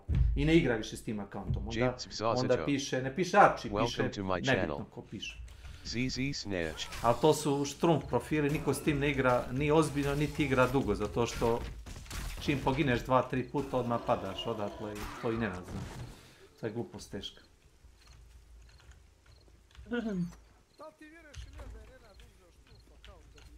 Pa ja gledam. Što ti meni to objašnjaš? Kakve to veze imam jo? Ja sam uzeo zato što je jeftino. A jeftino je i govno pa ga ljudi uzimaju. Jeftino je i ne znam. Pa ja ne znam, ja cijenu govani ne znam. Pa stajsko đubrivo ili tako. Kupuju i to, znači, bože moj. Da, ali to je nemoguće, znaš. Jer nemaš ti takav stil igre, nemam ni ja takav stil igre. Da 100% budeš operisan od svake situacije opasne. To je nemoguće. Ne mogu. Ne možeš. Čekaj, Ilija. Taj leaderboard mi najviše liči na Instagram, Facebook. Znači mi sad kao odemo u Novi Sad, jedemo, pijemo, ludilo, slikamo se i kao to je naš standard života svakodnevni. Ne, to je samo provod za jedan dan. Da, ali ti to predstavljaš drugim ljudima kao da je tvoj stil života. Pa, dobro. Neki ljudi tako sebe prezentuju. Da, ali pa sad ovo, a ljudi koji zaista žive tako. A to sam gledao. Kaže, zašto Bill Gates i Donald Trump i ti ostali milijarderi? Ne, oni nosi džemper i obične pantalone, ne kaki, smeđe. Ne, nema ništa markirano, ne piše Versace, nema zlatni lanac, nema, ne znam ni ja, ništa. Da to sve odlazi sirotinju da se kući. Ne, nego nema potrebe da se fleksuje. Svi ljudi znaju ko je on i koliko ima novca. Nema potrebe da on nosi šljašteće sve. Nema potrebe. Zašto to da radiš? Ali pazi, ja kad bi imao tako puno keša, A ti što nose to skupo, znaš, i fleksuju, oni nemaju zapravo, nego bi htjeli da imaju. A evo, jedan moj kolega nema zašto pas da ujede, a kupi terne ko 20 nešto hiljada. I onda se ostatak mjeseca čepuje. Čekaj, Nenade, pa sad evo, imamo neke računare, kako to, neko bolje, neko u selu mome, konkretno ću pitati za moje selo, zna 4 čovjeka da ja imam jak računar, ostale ljude to niti zanima, niti ti briga. Zna Kum, zna Ilija. A što mora? Što mora iko da zna? Pa na kraju kraju, pa to ja sam ga kupio zbog sebe. Što mora iko da zna? Mislim, fino je da malo se čovjek pofali, jel tako? Ali što... Ali kome ja da se pofalim? A što mora iko da zna? Čekaj, tebi i Kum, koga ovo zanima? Sad ja da dovede Darka Budrešu, Đura Pera, da mu pokažem, video, on će gledat, pa lijepo ovo si, ali šta ja imam ovo, šta je ovo? Mislim, lupio sam sad. Moment. Nešto se dešava čudno.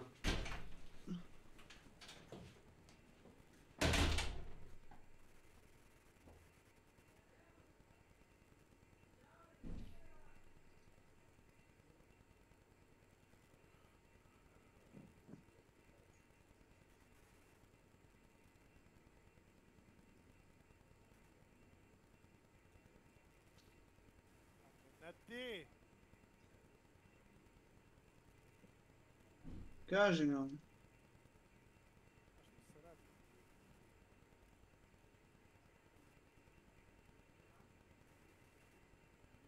Flex, svakoga dana, flex.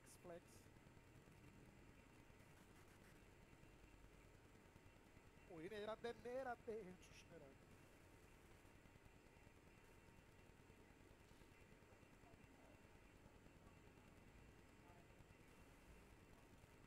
Dite, kad kaže. Da.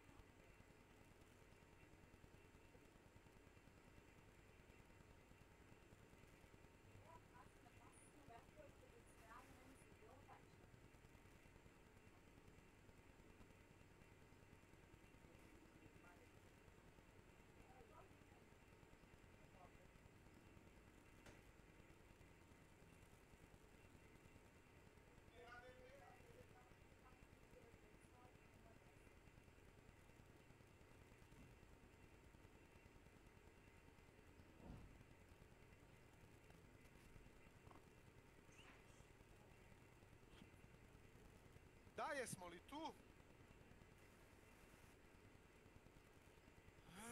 Da, jasno.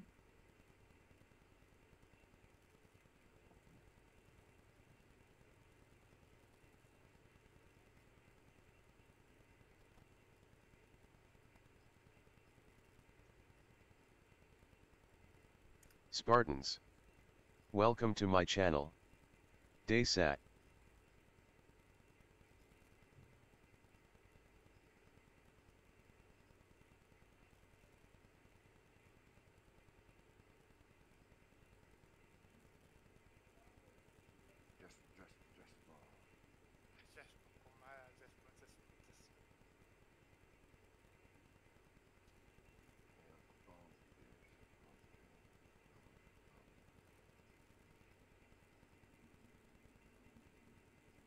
Gdje je mali, si ga zvao? Nabuk. Ne, Kesić. Možda u Rosaču. Možda spava, možda u Novi Sad, kod djevojke spava.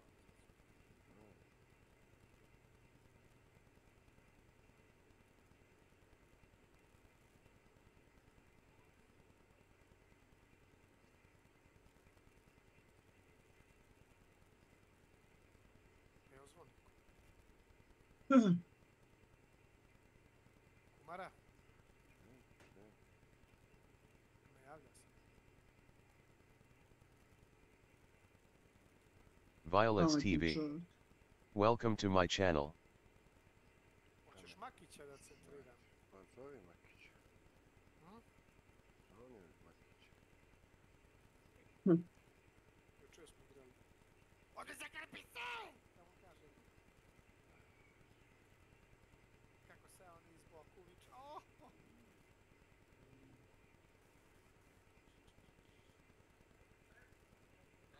Šta se radi, Makići?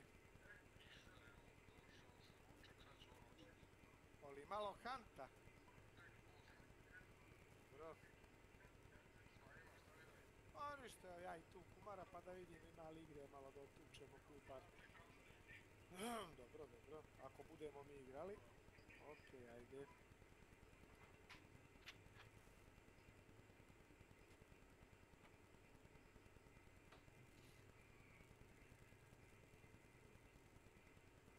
Čekaj, niđe onaj Bosanac je dobar jebot.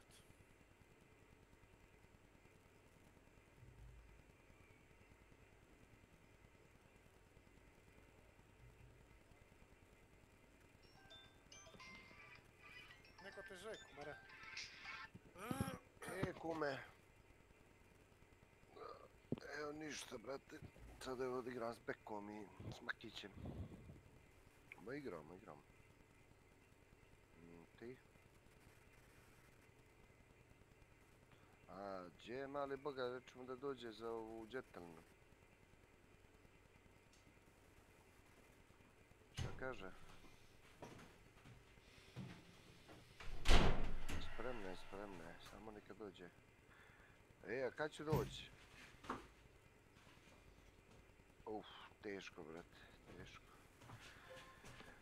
Još sam mamoran od preključe, maki veliki posao što ja mogu samo završiti, ne mogu, brate, niđe mamoran sam, znači pakao kog sam mamoran. Kao da sam drogiran, kao programiran. Nisam nek... Pa čovječe, radio sam cijele neđelje, da. Ene i Mike se čuje. Oprosti što postojim. Ne znam, možda doveče, ajde, ha? Ajde doveče. Ajde, sad kad ću doći ovaj bogaj mali po to pitanje. Pa ajde onda tad može, ajde. Ajde, čao.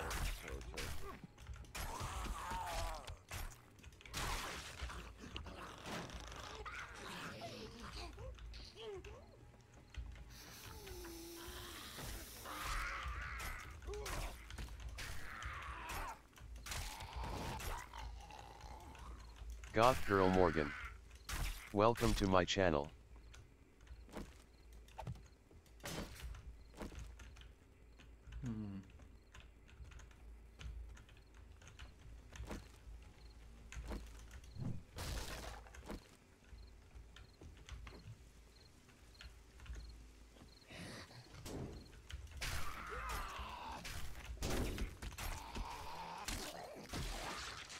Šuš.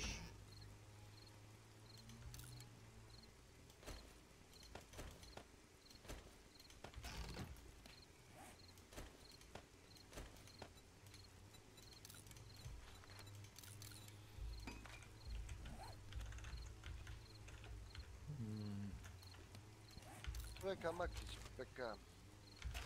Peka snijemo ovdje. Ništa, jedino Gardinovačkog da pitate. Si reka Makić za koliko? Posle. Rekao, jedino Gardinovačkog da pitate.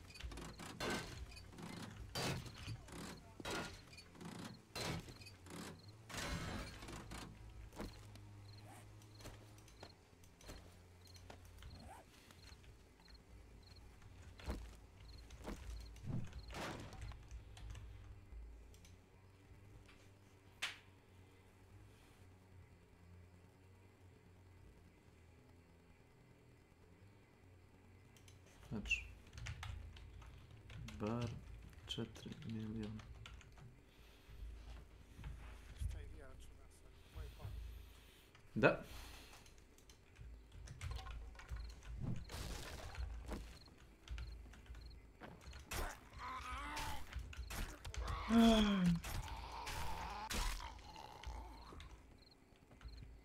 Kešo frizira, bek. Beka.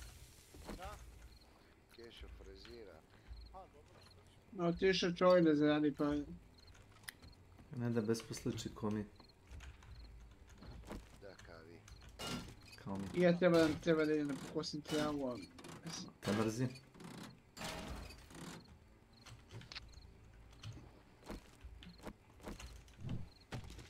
A prevodio me jutros bez veze. Trava. Mislim, oni mogu spavati svaki dan po ceo dan, ja imam jedan dan da spavam malo više. Ti moraš da radiš, ali tako. A zašto taj posao delo jako stresno? Zašto ne... Ne, nisam rekao da da otkaz. Da, jest. Zašto ne mesiš hleb? Moj komentar kaže zašto ne postaneš pekar. Da sam pekar koji noću radi, da sam sve bih dao. Ne znam, ja...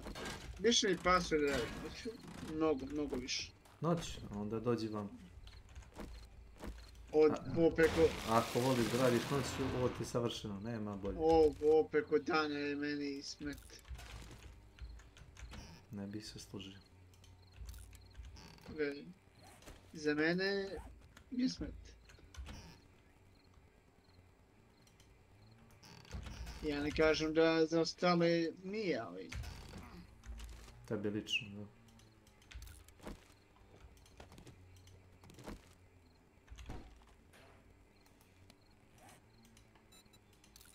Opet nismo ni svi isti.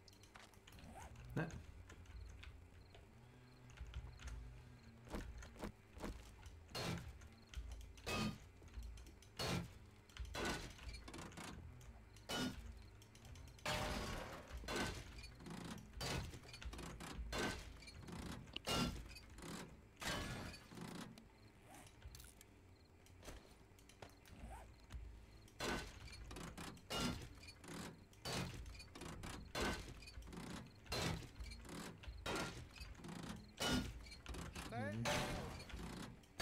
Effort. Zalaganje. Trud. Zalaganje, trud je peli. Izraz koji tražiš je trud. Zalaganje je previše napredan izraz koji ne koristi baš puno ljudi. Isto kao što sam ja rekao za jednu osobu iz našeg mjesta da je, nisam rekao da je star, nego sam rekao da je drevan. I onda se ono, bilo mu je smešno, nije ni shvatio kao uvredu, znaš, jer nisam ni mislio kao uvredu već. Ono, postoje prevatre, u tom stilu sam rekao. Nije trebalo da bude uvreda.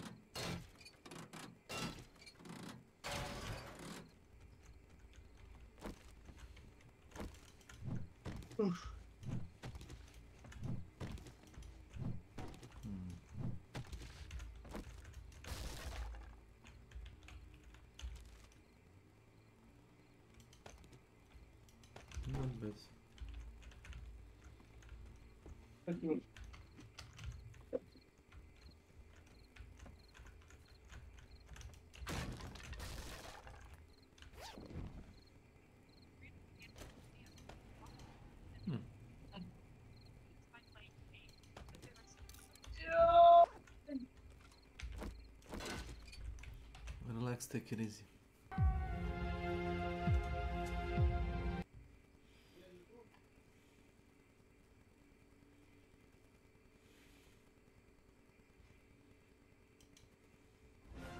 Nerderotic.com. It's been a bad year for woke Hollywood, and it hasn't provided a lot of great entertainment outside of Tom Cruise, but it has provided a lot of content filled with unintended hilarity. Another year of virtue signaling, cringe, and outright stupidity. Nerderotic has put together a team possessing a special set of skills to crunch the numbers, pound the analytics, and follow the science to bring you the top 5 woke Hollywood disasters of 2022. And we start with number 5. G4. Morgan Webb Olivia Munn did not exist to be nice on the eyes for you. Well, hold up, wait a minute.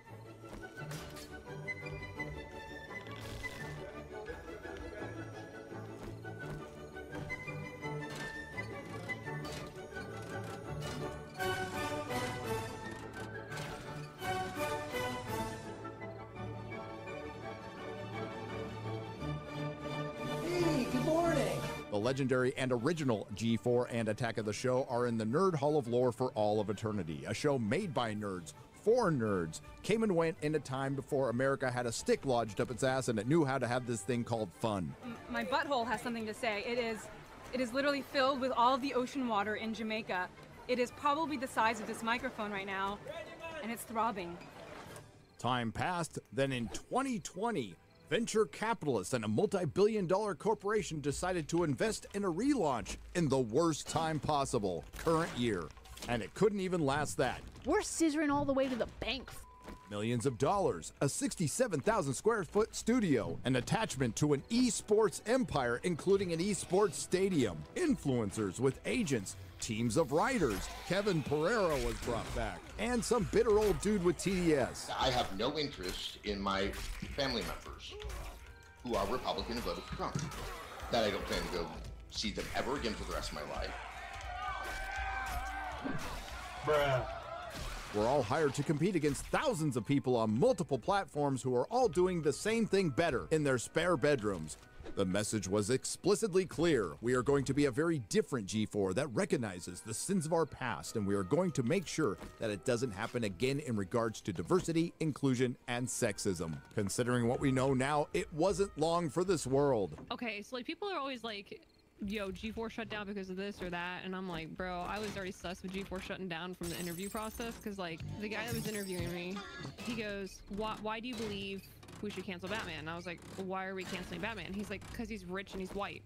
And I was like, well, what do those two have to do with each other? Like, yeah, people believe that he just skates on the law, and that if someone of color did the same exact thing, they wouldn't get away with it like he does. But what brought down this multifaceted organization attached to an esports empire and backed by venture capitalists and a multi-billion-dollar corporation inside of a current year? A big mouth. Sexism in gaming. Every time G4 is brought up in various channels, even in this YouTube channel, we have the chat in front of us. I can see you. Without a doubt, there will be backlash because I'm not as bangable as the previous host. It's somehow... Talk to him, Frost! One big problem, though, it wasn't really about sexism at all, and in true woke employee fashion, it became your fault for calling Frost out on her inadequacies. You're letting your unconscious biases ruin my day, and you're gatekeeping the gaming space. Hey, she cooking, y'all. And if it wasn't bad enough that her co-hosts and audience were all cheering Frost on while she was attacking the fans, she made an arguably bigger mistake, admitting that she doesn't play the games. Here at XPlay, our reviews are written and produced by a team of people. There are too many games for one person to shoulder the burden, so we divide and conquer. Bitch, are you for real? The original G4 was built on authenticity. The new G4 was competing against authenticity, and Frost just admitted they weren't authentic, something gamers already knew. At first, there seemed to be support for Frost from the entirety of the G4 organization. Then there was Cope. They were caught botting their own chat on a live stream. Look at this. No one is talking, but 30,000 people are supposedly there. Then it all started to fall apart. Management fled. Employees laid off. In Frost's infinite wisdom, she decided to flex that she was still employed while her coworkers were being fired. And this should come as a surprise to absolutely no one. Not long after that, Frost was fired and G4 shut down for good. No one really knows how long G4 was going to last, but no one can doubt that the minute Froskurin opened her pie hole, the relaunch of G4 died. If you don't like it, don't watch it. Peace. It became a shining example of why you shouldn't hire psychopathic leftist employees and the very definition of get woke, go broke. I'm at Comic-Con! Number 4, Thor Love and Thunder. Jane? Coming off the success of Thor Ragnarok, director Taika Waititi said, "He will ruin your mythos in a minute, baby." And he wasn't kidding. Of course, an entry from Marvel Stage 4 would make our list, and it won't be the last, and quite frankly, it could fill it. But what makes this one special is we have the poster hero of the MCU. For the first time, female Thor. Could you repeat that, sir? Female Thor. First off, the name is Mighty Thor. Introduced 3 years ago at San Diego Comic-Con when director Taika Waititi got on his knee and then handed her a Mjolnir that was half the size of her body. It was the early days of the MCU when we tried to warn you then. This is something we've all seen before in the comic books, and it became clear that Disney Marvel was willing to bypass decades of great stories that sold in the hundreds of thousands, sometimes in the millions, to get to stories that sold in the thousands and were eventually canceled. Fast forward to 2022, and what could have been a proper adaptation of a good storyline from the comics, Gore the God Butcher, gets butchered by Taika Waititi, mostly because they saddled the Thor film with female Thor and King Valkyrie, who has a lot in common with another woman king, enslaving people. Gore looking like crystal meth Uncle Fester didn't help either, and Thor Love and Thunder ended up being yet another Disney Marvel bait and switch with an awful story only matched by the abysmal CGI. What is this?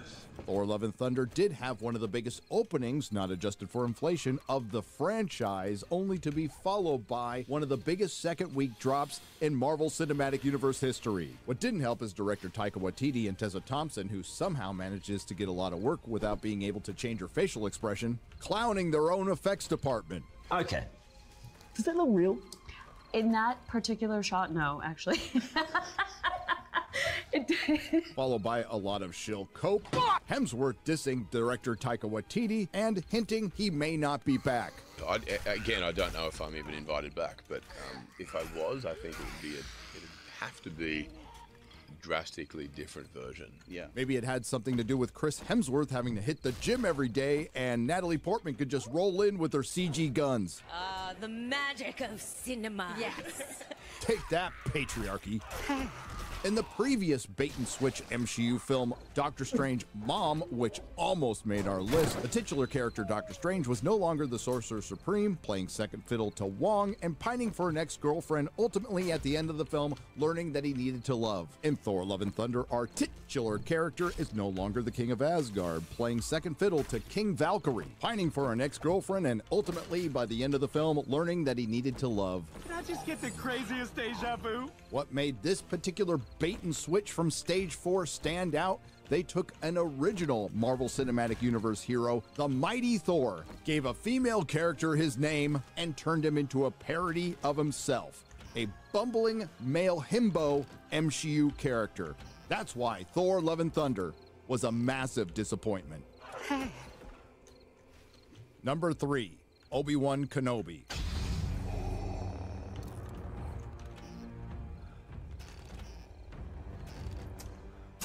Fuck this shit, I'm out. It wouldn't be a proper list without Disney Star Wars, who promised the rematch of the century. Was it the lore-shattering Darth Vader fighting Obi-Wan Kenobi again? Eh?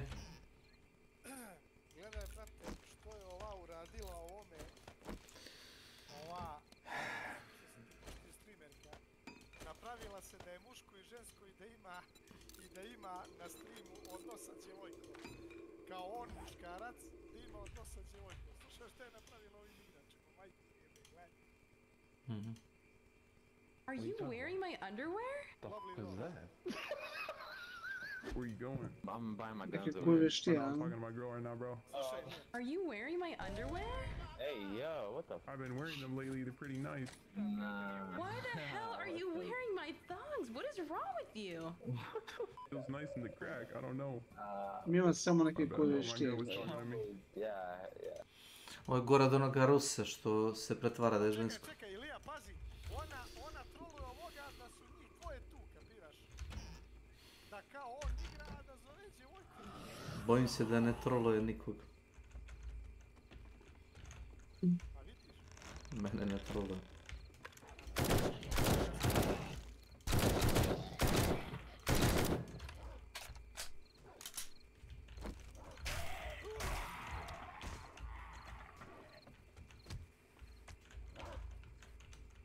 U takvih stvari možeš dobiti pan. Može.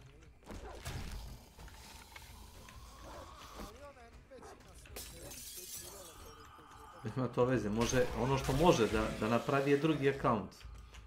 I da proba opet, da napravi istu glupost.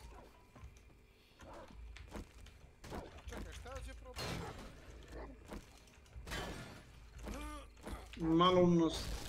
Ne, nego praviš sukob gdje ne postoji.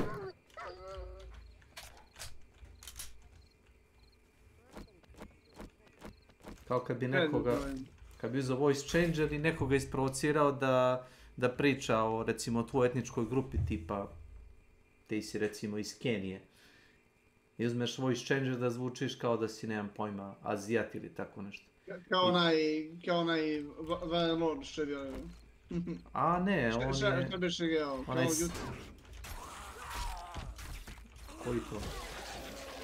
Znaš, ono, kao... Varlord, kako se biše zove onaj, jebem ga? Misliš... Ne znam. I malo je isto tako neku foru sa kao Duty, kao i ono mu kaže njegov IP adresu gdje živi i to. Ne znam. Sad ću naći,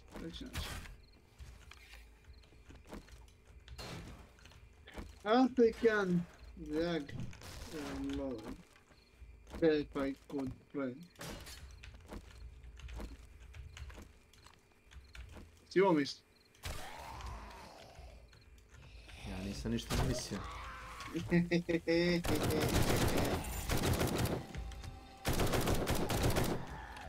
Pogledaj.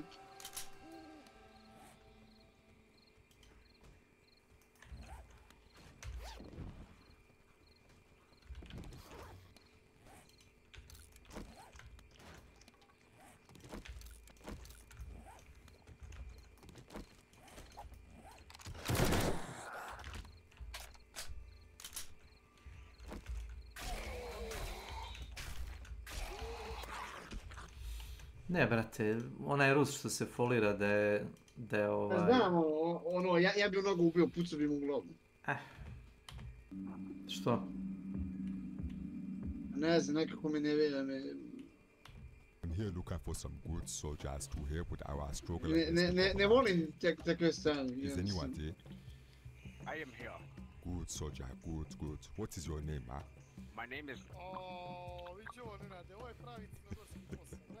You are trying to make fun of me, huh? Have respect for the Black Rambo. You've seen what he did to his enemies in that movie? I do not watch movies where I'm from. Don't lie to me, huh? You are an American. Where are you from, there? I'm from Los Angeles, buddy.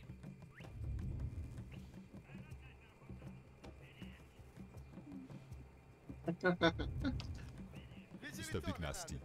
Ne smijem se to za ovo što se ne stavi. Why you lie to me, huh? I don't like liars. Pogledaj.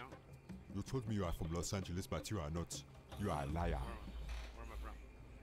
You disrespect me and then you lie to me? Where am I from? It says here you are from Claremont. Are you going to say something or not? I have all of your information, you understand me? You won't even admit it. Did you lie to me or not? Listen to me, I'm going to log into your Facebook account and message your brothers, your mothers, your Rambo. You're like Rambo, and you're exactly like him. Close enough, always forgive her. I hope in the future you will be nicer to others you meet,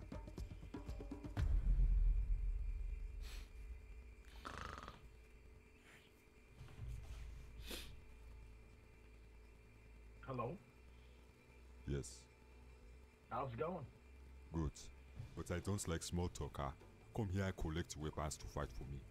But don't pick them old rats and AK them, Use them new weapons them against them government troop. The new weapons? Yes, them new weapons them. You understand? Here, let me, no, not really. I'm sorry. You're kind of hard to understand. Look at me. Look. I'm looking at you, sir. Are you looking at me? Yes, I'm looking at you. You and your fat cigar? Yes. You like it?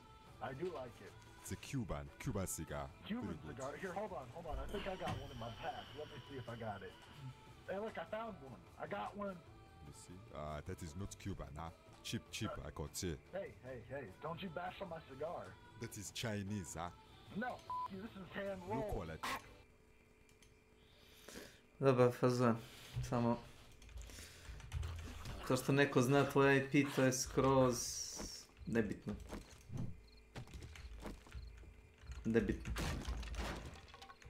Postao sam imun na te gluposti. Znači, svaki put kad odeš na onaj recimo DTD cooldown jedan od commands onih are now proksija active. za ove torrent sajtove. Svaki put ti izbaci kao provjeru za IP, kao tvoj IP je taj, kao može biti kao da je ugroženo, ono ovako, boli me kurac za to. Vučić hoće da zabrani pristup Darknet. Ko koristi Darknet? Ti? Ne, Vučić hoće da zabrani Dobro, pristup ja ti kažem, Darknet. ko koristi? Ti koristiš, ja ne koristim. Ja koristiš? Ako koristiš, tvoja stvar.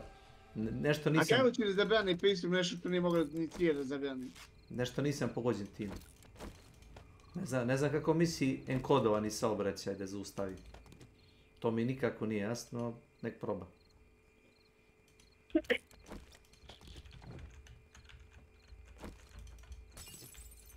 Ne znam.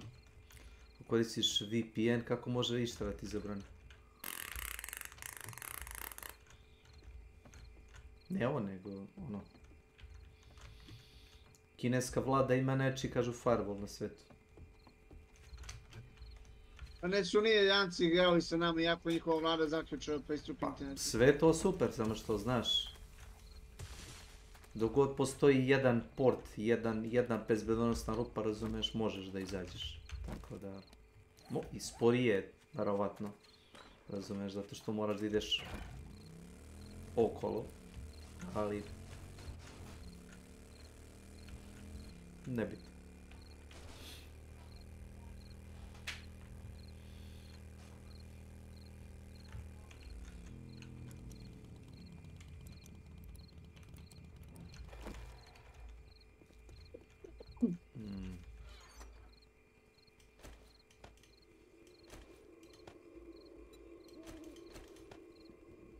Ljudi se primaju na to, viditi neko IP, iako mi vidi. Ne gleda. Dok mi ne dođe na kućnu adresu, ne interesuje me.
Kako mi je puta stiglo mail tipa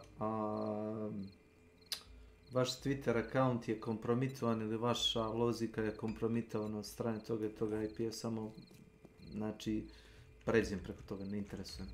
Meni par puta stiglo da imaju neke moje slike koje će da pokažu svim mojim prijateljima. Znači sad si rekao, samo izvolite. Jesi to rekao? Pa. Ako mislite da možete da zaradite neke pare, samo izvolite. Pa ne znam šta ti kažem, to su tako loši fazoni, ne znam ko se peca na to. Pa me. Šta me boli kurac? Si uzeo moju sliku da se ja slikao svoj penis ili kako imam odnos sa devojkom. Skroz nebitno.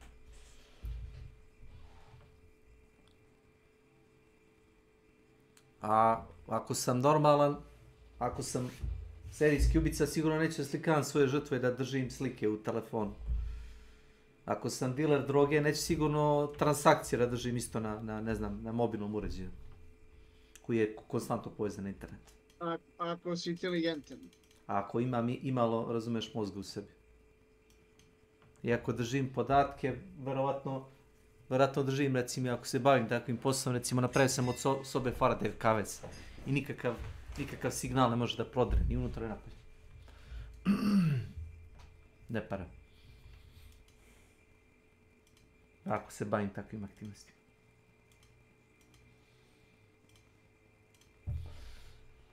Glupi ljudi. Volim ovakve stvari da gledam, ovo sam počeo da gledam, ako niste ti Milan prekinuli.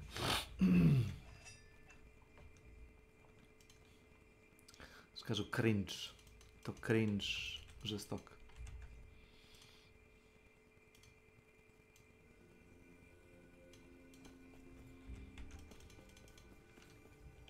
No! Pulling anger from the jaws of apathy, Disney managed to piss off the fandom just enough to kill Star Wars again. Apparently, Disney Star Wars knew they had an abomination on their hands because instead of waiting for the Disney Star Wars content to actually come out, they decided to make an enemy of the fandom first. Proving this was a not-so-well-crafted Lucasfilm fan-baiting narrative, they approached Moses Ingram first, telling her to expect some backlash. Not long after that, the actress who plays Reva cherry-picked 3 entire comments to craft the racist fandom narrative around. Long story short, there are hundreds of those. Hundreds. Yeah, weird. This was followed immediately by a gaslighting tweet from the Star Wars account and then an impassioned car video from Ewan McGregor, whose acting performance in this was better than anything he did in the actual show. It seems that some of the fan base from this influential fan base have decided to attack Moses Ingram online and send her the most horrendous racist DMs. And I heard some of them this morning and it just broke my heart. Moses is a brilliant actor. She's a brilliant woman, and she's absolutely amazing in this series. She brings so much to the series, she brings so much to the franchise, and it just sickened me to my stomach to hear that this has been happening. I just want to say, as the leading actor in the series, as the executive producer on the series, that we stand with Moses. We love Moses, and if you're sending her bullying messages, you're no Star Wars fan in my mind. There's no place for racism in this world.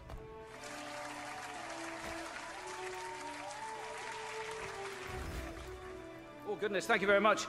And just like that, the racist fandom narrative is set. And now you're not just watching another piece of content on Disney Plus, you're fighting racism by watching Kenobi. Unfortunately for Disney Plus, Kenobi was released, and it was the 4th most popular thing that week, finishing behind Top Gun, Stranger Things, and the Depp Heard trial.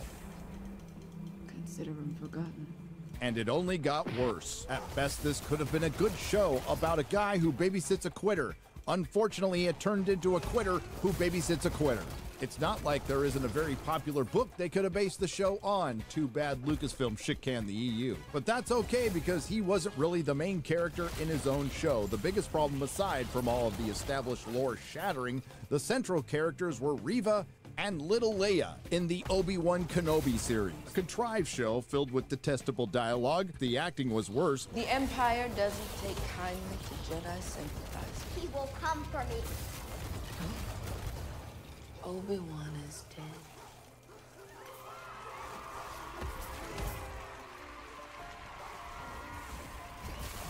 And the rematches of the century were sloppy and in the dark, and we can't decide which is worse. Obi-Wan leaving Luke twice in the same series, Reva knowing where Luke is and being allowed to live, a 10-year-old who runs like a toddler outrunning adults in multiple scenes,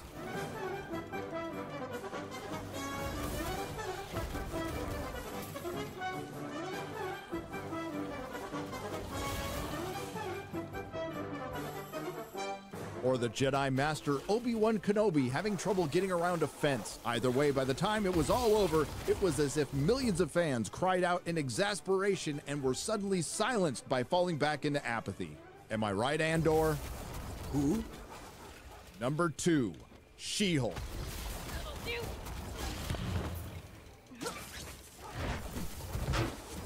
It's trash. You may have noticed a running theme here with our list. Making an enemy out of your fans, She-Hulk decided to take it one step further by making the antagonist of She-Hulk you. Was it always the plan to have toxic fandom as the season's villain? And can you talk to me about the irony of seeing that play out in the real world, knowing that it was the big bad of the season? The little troll that lives inside of me was utterly delighted that we were able to troll the troll. Hardy har har. All right, picture this.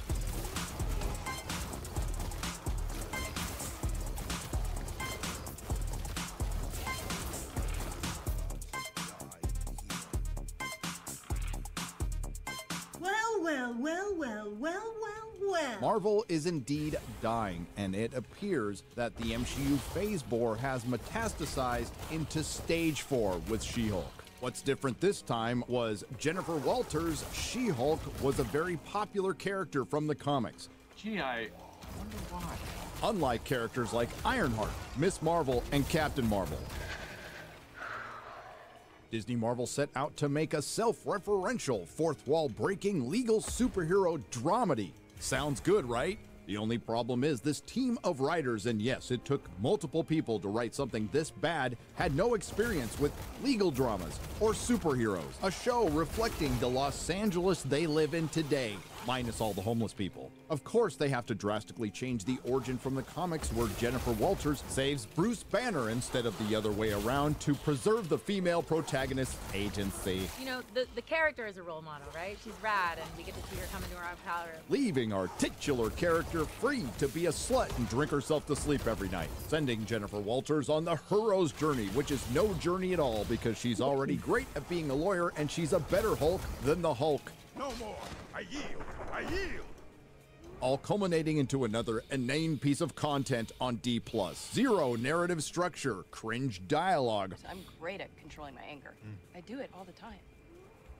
When I'm catcalled in the street, when incompetent men explain my own area of expertise to me, I do it pretty much every day, because if I don't, I will get called emotional or difficult, or might just literally get murdered. So I'm an expert at controlling my anger because I do it infinitely more than you. Show us your tits. Horrific effects. That's not an uncanny valley, that's an uncanny singularity.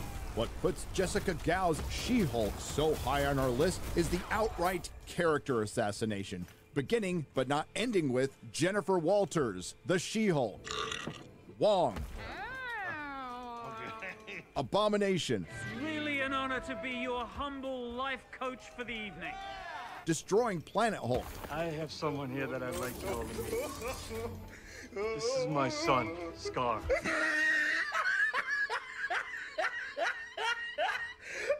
at the top of his head.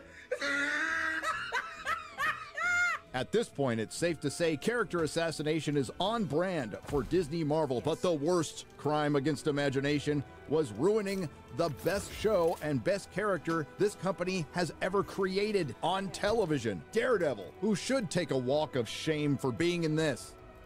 Look at the mask of my boy. We really struggled with the finale. No shit!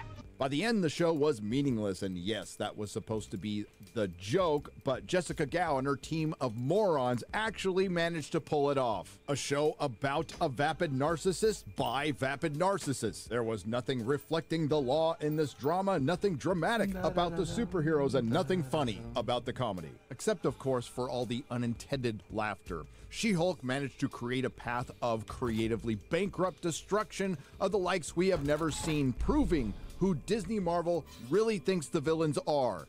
You, the paying customer. 3 years ago, we knew what they were going to say to something in 3 years. And they did it every week. And it was so funny when the show first came out and they were saying all the things that I knew were going to be in the 3rd episode. And I just sat back and waited. Ultimately, crapping out the worst thing Disney Marvel has ever produced, topping off a year of MCU failures. Before we get to the #1 woke Hollywood disaster of 2022, we have some very worthy dishonorable mentions. Halo. After years spent in development hell, Paramount Plus, the streaming service that gave us STD, gave Halo fans the 3 things they actually never wanted to see: a bait and switch, Master Chief's face, and Master Chief's ass. Bros, one of Hollywood's biggest flops that managed to pull off the impossible, a romantic comedy so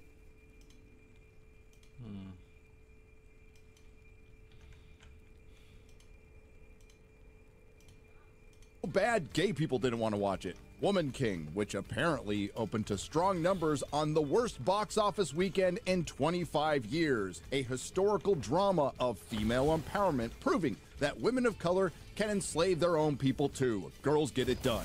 Black Panther: Wakanda Forever. The sequel is about 2 fictional marginalized countries going to war with each other over the ultimate prize: who is the most marginalized. In one corner, we have the Talakans, who are supposed to be the Atlanteans, led by Namor, who looks and acts nothing like the character he's based on in the comics, going from the avenging son to the boy who lived without love. Facing the Wakandans, who just lost their mighty leader Black Panther, and of course, women most affected.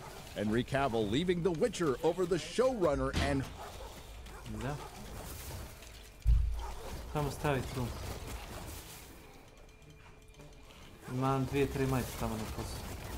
A onu sam skinuo sa sebe I stavio sam bio na policu. Nebitno, doneće večeras ujutro.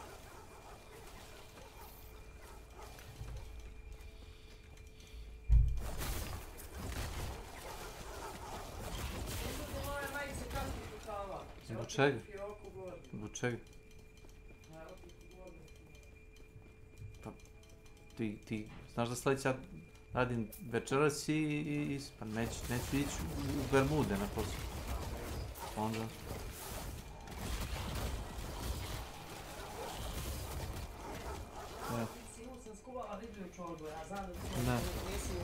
Ne baš. Ja prebiram Ja ću nama skuvat supe. Ja bih ga zaboravila sam da ti rekao. Da uzmemo ne. Ali nema veze, ja ću napraviti koju kolačinu, pa ću sapići kao tortilju, pa ti kad budeš prvo Da, ću prvo smeti. Vidiš ovako kakve su ovi pomidori, našli se ovo sve. Našli? Mater, jebe. Šta se... Pa mora se saditi, šta sad? Zato se dosta ima da se kupe ti, kako se zovu. Sad ne znam gdje ima. To ti je stiropor ili tako nešto, nebitno su. Nije, taj je neki silikon. Nemam pojma. Her team's disrespect and mockery of the lore, killing any possibility of this becoming a franchise for Netflix overnight. Doctor Strange Multiverse of Madness, a bait and switch of monumental proportions and a movie so bad Sam Raimi couldn't save it. The Doctor Strange sequel with the acronym MOM was actually a sequel to WandaVision. After enslaving an entire town of men, women, and children and then being allowed to get away by Monica Rambeau, Wanda goes off to murder multiple people in multiple dimensions for her imaginary children. All in pursuit of America Chavez, somehow the natural daughter of 2 women from a place called Utopia, who accidentally had her moms sucked through a portal that she created after being stung by an interdimensional space bee. Disney. After a year of MCU failures, Disney Star Wars duds, and multiple flops including Strange World and Lightyear. Getting involved in politics and losing billions in streaming, I guess it should be no surprise that they fired their CEO Bob Chapek while he was at an Elton John concert in the middle of the night on a Sunday, and replaced him with Bob Iger, the architect of all of these failures. Get me the meat. and give it to me raw.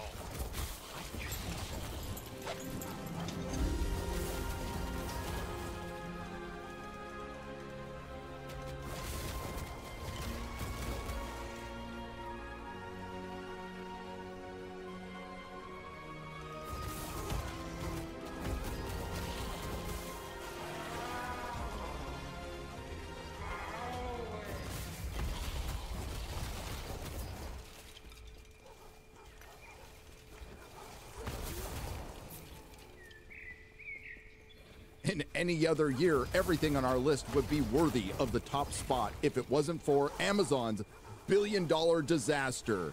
Number 1, the Rings of Power. One failure to rule them all.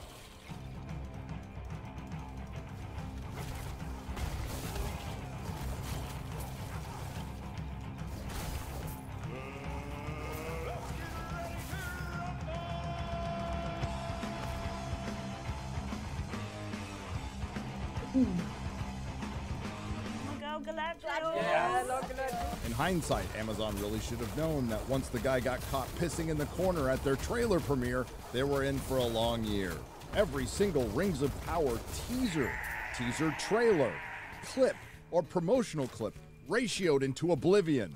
And because we here at Nerdrotic are happy to provide services you didn't know you needed, we did the math for you. The total ratio at time of recording out of 47 videos uploaded on Prime Video's YouTube channel is 489,326 likes to 4,091,260 dislikes, not counting the over 1 million YouTube deleted. Amazon getting caught deleting thousands of comments on YouTube.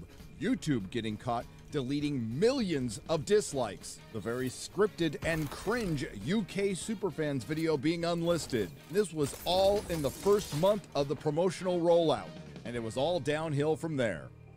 Every time I look at something, it looks like it could be improved. You know, there's something wrong with it. Setting out to improve on Tolkien, Amazon Studios chief Jennifer Salke says the Rings of Power series needs a giant global audience. Elaborating on this statement and being far more specific, the Rings of Power producer Lindsay Weber said it felt only natural to us that an adaptation of Tolkien's work would reflect what the world actually looks like. Followed by an unintentionally honest statement from showrunners J.D. Payne and Patrick McKay, who called the show the novel Tolkien never wrote. Which is true because he would never write this garbage. Not to be outdone, the woman who kept calling herself the first female dwarf when she wasn't, Sophia Nomvedi, said the Rings of Power would be a necessary redress of balance. Taking one of the most accessible stories of all time, having sold over 150 million copies, published in multiple countries, translated into multiple languages, and making it inaccessible in the name of accessibility. Well, did you have some kind of mechanism, in a sense, so that you could make sure that you were true to Tolkien? Well, we didn't want to put any of our own, certainly in terms of the thematic material, we didn't want to put any of our own baggage. I mean, we had no interest in putting our messages into this movie, but we thought that we should honor Tolkien by putting his messages into it. The news eventually came out that Peter Jackson was willing to be involved, and Amazon ghosted him. Amazon used all of their money and influence to incorporate influencers, YouTubers, professors, scholars, and shills. Also, they could assist Amazon's marketing department in weaponizing inclusivity and diversity against the Tolkien fandom, all resulting in the most historic trolling of the likes entertainment has never seen, using the ultimate weapon, mockery and memes. All right, folks, my name is Daryl Weathers, and I'm with the Construction Workers Union. I work with a lot of fine men who have families to feed. I don't know about y'all, but we work long and hard to get our pay up to a level where we can make a decent living. And these night beers took our jobs. Yeah, they took our jobs. They took your jobs. These damn night beers took our jobs. Kick them out. Even Elon Musk got in it. Just when Amazon thought it couldn't get any worse, they actually released the show on the anniversary of Professor Tolkien's death. Prior to the billion-dollar disaster's eventual release, fans predicted a focus on inclusivity, diversity, and intersectionalism, partially because Amazon told us diminished male characters, a focus on original characters that reflect the Los Angeles that they live in today. In a fantasy, no Celeborn, CW writing, and a warrior Galadriel leading an army of Numenorians. We were told the Rings of Power is going to upset Tolkien purists, and that's a good thing. And what we got was a very inclusive, diverse, intersectional focus on girl bosses with diminished male characters. No Celeborn, CW writing, warrior Galadriel, and yes, a lot of pissed off Tolkien purists. What makes the Rings of Power top our list is this was woke Hollywood's One Ring. To subvert them all, they spent $58 million an episode for a show with the first elves of color, who actually weren't, the first dwarves of color, who actually weren't, and the first Harfoots of color, who are actually hobbits, all to bring the necessary redress that reflects the modern Hollywood they live in today to desecrate one of the most beautiful stories ever written. Activists have been circling this franchise for years like foul beasts. Unfortunately for them, once they got their claws into it, they had no idea what to do. It turns out the activists who inhabit corporate woke Hollywood, who is now in the thralls of big tech, are incapable of adapting Tolkien. Their beliefs are antithetical to the devout Catholics' work. They wouldn't know heroism, inspiration, and beauty if it sat in between Galadriel's legs. The fans knew this from the start, and so did Amazon, so that's why they decided to end it as they began it, by attacking you, the patently evil Tolkien fan. I don't hate to break this to you, Amazon. You are the Melkor of this story. You struck the discord in the song of Tolkien's creation, and the victorious Tolkien fandom wasn't having it, and they mocked you right back into the fiery chasm from whence you came. That's our list, folks. The top 5 woke Hollywood disasters of 2022. Hollywood's worst year as far as content produced in Hollywood's worst era. Streaming failures, fired CEOs, sinking stock prices, shrinking box office, and audience scores that are getting so low they might actually reflect the percentage of the population these shows and films are made for. If you don't agree with our list, tell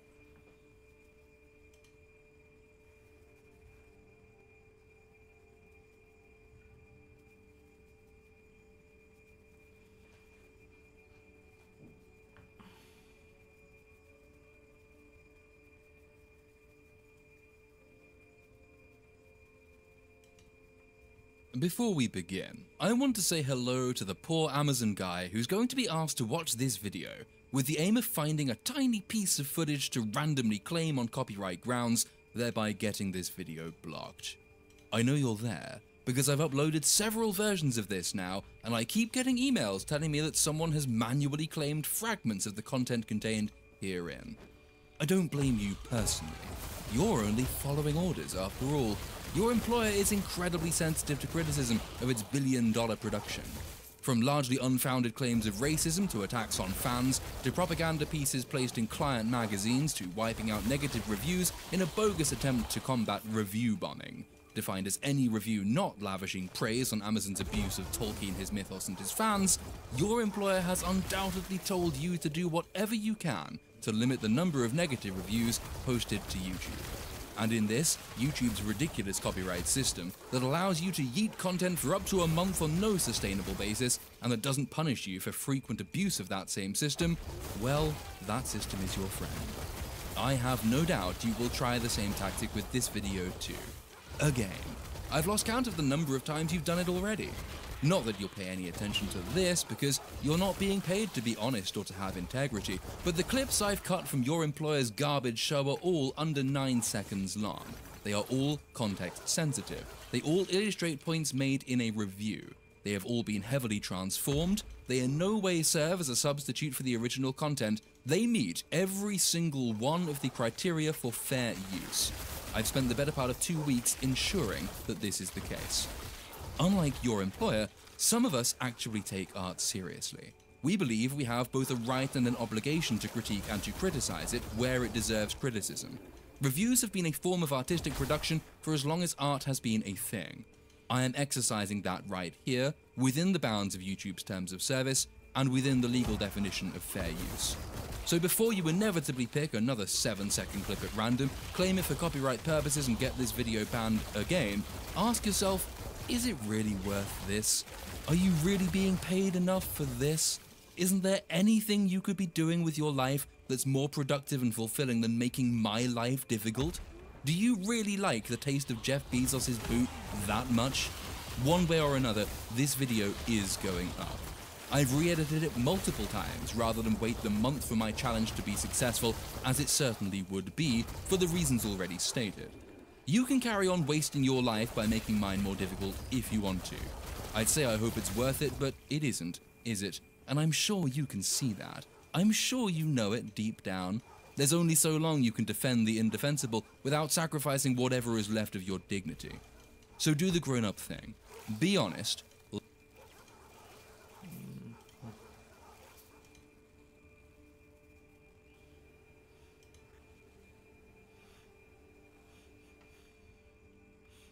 Mislim da osjećam miris riblje čorbe, ali nisam stvarno fan toga.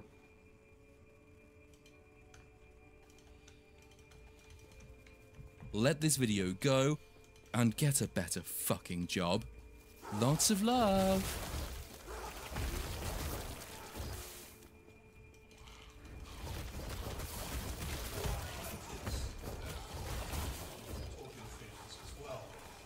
One of my boys, I think, approaches the level of a Tolkien scholar. And after Amazon got involved in this project, my son came up to me one day. He looked me in the eyes, very sincerely, and he said, "Dad, what is my business?" 1 hour later.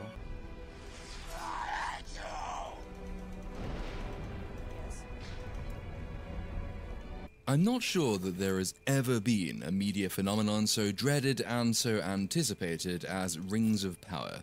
Months and months. Has it even been years now?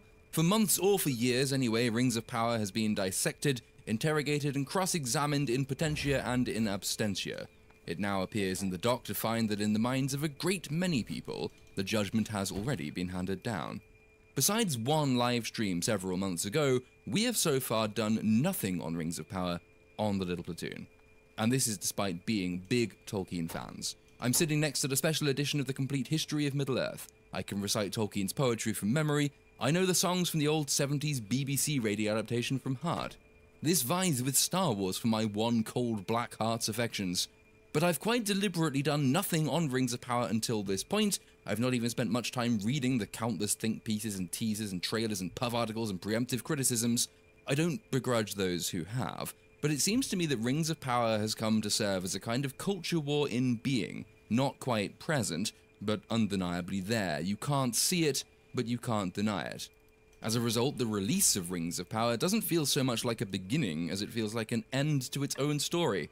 Look around the media, or indeed on YouTube, and you'll see it greeted as the fantastic or terrible culmination of a masterwork or a fucking travesty. And look, I get it. One of the most satisfying formulations in the English language is, "I told you so." I'm a sucker for that kind of thing, but I do cling to this vague and old-fashioned idea of cultural criticism that holds that the point is to judge and not to prejudge a thing. So, sure, I understand the urge, and I do sympathize with it. I know the arguments. Rings of Power has disavowed its heritage, it set aside Tolkien, it sought to use the works of better men to propagate its own modern and obsessively current ego. As such, it can fuck off to hell, and then it can carry on fucking. Yep, I get all of that. But we still have a show to review. Life retains its capacity to surprise us. Prejudging is fantastic for culture or propaganda, but it is the enemy of sober criticism. There is a difference between fighting a war against corporate wokeism and its media monopoly, and treating the products of same as distinct works to be evaluated on their own merits, or lack thereof. That's why I've said nothing so far about Rings of Power, and maybe I was wrong not to say anything. I've certainly missed out on the views and the subs, but don't mistake that for me being naive. I didn't expect anything good from this show, and I don't expect anything good of any show. My approach, for good or for ill, has been to wait and see, and then to form my opinion. Expect nothing, and you can only be pleasantly surprised. So with that lengthy introduction out of the way, has Rings of Power accomplished anything good? Well, Well, let's put it this way, I've kept my powder dry, and now I have a big fucking cannon ready to go, and I'm about to set it off. Before we get to the plot, an extended metaphor. I believe Jeff Bezos when he says he has been a huge fan of Tolkien since he was a teenager. It's evident, I think. It plays to his character. Here is a man with ambition, pretensions toward the grand, a world-scale view. Here is a creator and an entrepreneur, someone who has built a vast empire, an entire ecosystem in which we all now live. My History of Middle-earth was delivered by Amazon, after all. A man like that can look at the immense world-creating imagination of Tolkien and find so much in it to admire. This fantastic mythos, its incomparably grand scale, its moral drive, its direction, its ordered cosmos, its genre-defining scope, its ingenuity, everything about Tolkien's creation cries out to the ultra-entrepreneurial mind. The drive, the scope, the scale, the legacy, you can see why these things appealed to Bezos. But the entrepreneurial mind misses the most important detail of Tolkien's life and of his works: the morality, the ethos, the spirit, and the soul of what he made. Here was a man who loathed allegory, which is a point we'll be coming back to, believe me. And so in a sense he rejected the kind of grandiose purpose that men like Bezos possess. Tolkien did not set out to change the world or to comment upon it. He did not build his world in a bid to define our own, except insofar as he regretted the loss of a North European and particularly an English mythology. But his desire to recreate that wasn't a work of ego, it was a work of pure artistic and imaginative love. Unlike the writers of Rings of Power, I have recourse to the Lost Tales, the Silmarillion, and the Unfinished Tales, so I'm going to use those in a way Tolkien would have despised allegorically. Tolkien here is the Ilúvatar figure, the creator, the originator of tales and of songs and life itself, the inspirer, the weaver, the light bringer, whose purpose is divine simplicity, creation for creation's sake. Derivative works are themselves part of his creation. From George R.R. Martin to Robert Jordan, Lynn Llewellyn, Terry Brooks, Christopher Paolini, J.K. Rowling, Tolkien's imagination has defined a genre, and that genre has since been stewarded by his successors. Carrying on the analogy then, if Tolkien is Ilúvatar, he has created a whole cadre of fantasy writing Ainur to shape the world using the gifts he imparted. Carrying it one step further, of the Ainur there is inevitably a Melkor, named... Ne znam da li voliš ovako je... Ovo traje 2 sata, ali... ono...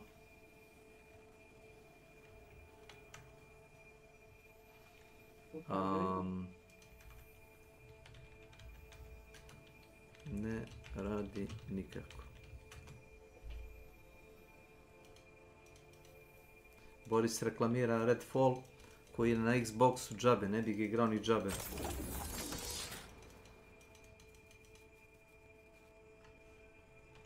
Amen.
Sure.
Morgoth, the corruptor and creator of Sauron, by Fëanor after the darkening of Valinor and his murder of Fëanor's father. Look, I should probably say now, if you are here for the plot breakdown, that is coming, don't worry. Sorry if I'm boring you with the deep lore, but since we're not going to get very much of that in Rings of Power, and since Rings without the lore isn't really Rings at all, just please bear with me a few minutes longer. Or if you are watching after the premiere, just go to the description for the timestamps and you can get right on with the plot. But carrying on the metaphor, in the Ainulindale, the first chapter of the Silmarillion, Tolkien has Ilúvatar create the world by inspiring a chorus of music from the Ainur. They all sing in harmony, but each of them holds a distinct part of the tune that is responsible for the various aspects of creation. It's a lovely, lovely idea. But one of the Ainur, Melkor, plays a satanic role and he serves a Luciferian purpose.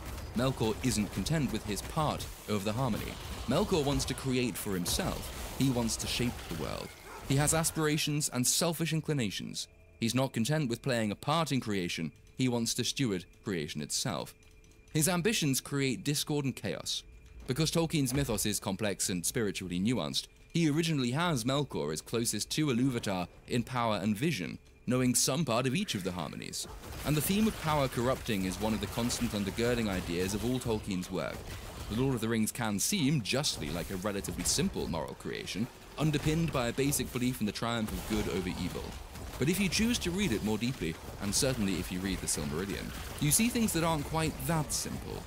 Yes, in The Lord of the Rings, good does triumph, but it's not an ultimate triumph. There is always the threat and the possibility of further evil, even if it isn't as grand in scale as Sauron's war against the Free Peoples and his will to dominate all life. Melkor is the progenitor of this idea. Melkor is the origin of chaos in the universe, and his drive is acquisitive and it's egotistical. He corrupts Ilúvatar's themes, thereby corrupting some of the Maiar, second-order creations or demigods, some of whom later become Balrogs and one indeed becomes Sauron himself. Melkor's ego drives him on, and it drives him on and on and on. In the end, of course, it transpires that all Melkor's private thoughts and the chaos he reaps are in fact part of Ilúvatar's design, and we will come back to that in the end as well. But when he comes to the newly created Earth as one of the Valar, he continues in his will to control and to dominate and to own creation, and to shape it as he sees fit. This isn't really evil, not at first, because it is in his nature to do this, and his nature is part of creation and Ilúvatar's grander design. But its effects on the children of Ilúvatar are evil, even if Melkor could not help his nature. And since what I'm spinning here is all one big detestable allegory, I'm going to close this stupidly long secondary introduction with a quick quotation, and invite you to see how well, or not perhaps, but I think how well it matches Bezos' understanding of creation, of Tolkien's creation, and his desire for ownership of it. But now Ilúvatar sat and hearkened, and for a great while it seemed good to him, for in the music there were no flaws. But as the theme progressed, it came into the heart of Melkor to interweave matters of his own imagining that were not in accord with the theme of Ilúvatar, for he sought therein to increase the power and glory of the part assigned to himself. To Melkor, among the Ainur, had been given the greatest gifts of power and knowledge, and he had a share in all the gifts of his brethren. He had gone often alone into the void places seeking the imperishable flame, for desire grew hot within him to bring into being things of his own, and it seemed to him that Ilúvatar took no thought for the void, and he was impatient of its emptiness. Yet he found not the fire, for it is with Ilúvatar. But being alone, he had begun to conceive thoughts of his own unlike those of his brethren. Some of these thoughts he now wove into his music, and straightway discord arose about him, and many that sang nigh him grew despondent, and their thought was disturbed and their music faltered. But some began to attune their music to his rather than to the thought which they had at first. Then the discord of Melkor spread ever wider, and the melodies which had been heard before foundered in a sea of turbulent sound. And indeed one of the continuing themes in the early stages of the Silmarillion is Melkor's general desire, his acquisitiveness, his greed. Not only does he want creation for himself, he wants all created things for himself, so when he later goes and filches the Silmarils from Fëanor, things get worse again. But I mention that because, well, I think, hopefully at least, the reason is fairly obvious. It's an allegory that Tolkien would have detested, but can you perhaps see why acquisitive genius and selfishness and greed might perhaps apply to Jeff Bezos, and maybe then the discord that arises from Rings of Power as against the original song sung by Tolkien or Ilúvatar? But for the avoidance of doubt, Bezos is not evil then, in the sense of chosen bad action. If Bezos is Melkor, then it is in his nature to do this. This is what he does. This is what has made him so spectacularly powerful and successful. It's what's allowed him to, and I mean this quite genuinely, add so much of genuine value to our species and our civilization and society, things that seem so natural and commonplace and basically functional to us that we forget how rare an achievement it is. But it's also what leads to his desire to buy a creation and to steward it for himself, to own Tolkien's world, and to exercise his mastery over it. So to round off this section, the very love that I do believe Jeff Bezos has for The Lord of the Rings and the world of Tolkien's creation is the very thing that leads, as we will shortly see, to acts of vandalism worthy of Melkor. Like Boromir, who sees the power of the ring but not the point and the purpose of it, Bezos loves but does not understand what he bought. And that is a tragedy. And yet tragedy is still part of the design. Tolkien anticipated it, even if Bezos did not and could not. I'm going to round off this extended metaphor at the end of the review, but for now, well, we actually do have to review the damn thing, so on with the plot. And if you've got this far thinking I'm a polite and civilized person, prepare for a change in tone. We begin with some children playing while a voiceover pays lip service to the lore. There was a time, we are told, when there was no sun, but there was still light, a reference to the creation myth of the Silmarillion, as indeed was the case. Light does not reach Middle-earth for a good long while. Valinor, however, is illuminated by 2 trees of light, which will later be eaten by Ungoliant, mother of Shelob, as part of Melkor's revenge against the Valar. It's not immediately clear when this opening scene is set, though, because in the lore, the elves do not make their first appearance in Valinor. They live the first moments of their creation in the darkness outside, in Middle-earth, and are only brought to Valinor much later. Though not all of them agree to go, and some get lost, and some make it as far as the sea before deciding they'd had enough walking around. We're introduced to the young girl who will go on to become our insufferable heroine. She's made a paper boat that her bratty co-children tell her will not float. She says it isn't going to float, it's going to sail. The paper boat has no sails, so floating is really all it will do. But needless to say, we are not going to look back on this moment as the biggest break with continuity in the show. The boat transforms into a swan-like vessel, but bratty co-children throw stones at it, and it sinks. So she goes on to try and beat the shit out of one of them, but she is interrupted by Hunky Brother, who breaks up the fight and gives her, I think, well, it's presented as though it's a moral lesson. Stones, he says, sink because they look downward. I think it has more to do with density, actually, but this is fantasy, so science can fuck off. While ships, by contrast, have a secret. They look up toward the light that guides them. Unfortunately, this sets a standard by which much of the rest of the dialogue abides. If you go back to the books, whether the Silmarillion or the Lord of the Rings, you do not get performative faux profundity of this sort, which is what it is. A writer was given the brief, be mystical, be profound, and this is their laboured response. Things get markedly worse, however, because the little girl says, "Sometimes the lights shine just as brightly reflected in the water as they do in the sky. It's hard to say which way is up and which way is down. How am I to know which lights to follow?" Jump. But more seriously, you might recall that less than a minute ago, we were told that there was a time before the sun. Light does not come from the sun in the sky at this time the little girl is speaking. The light of the world does not come from above. It comes from the trees. So what light in the sky is she referencing here? Now you might think, obviously it could be the moon. Da. Što je? Može. Može. Hvala.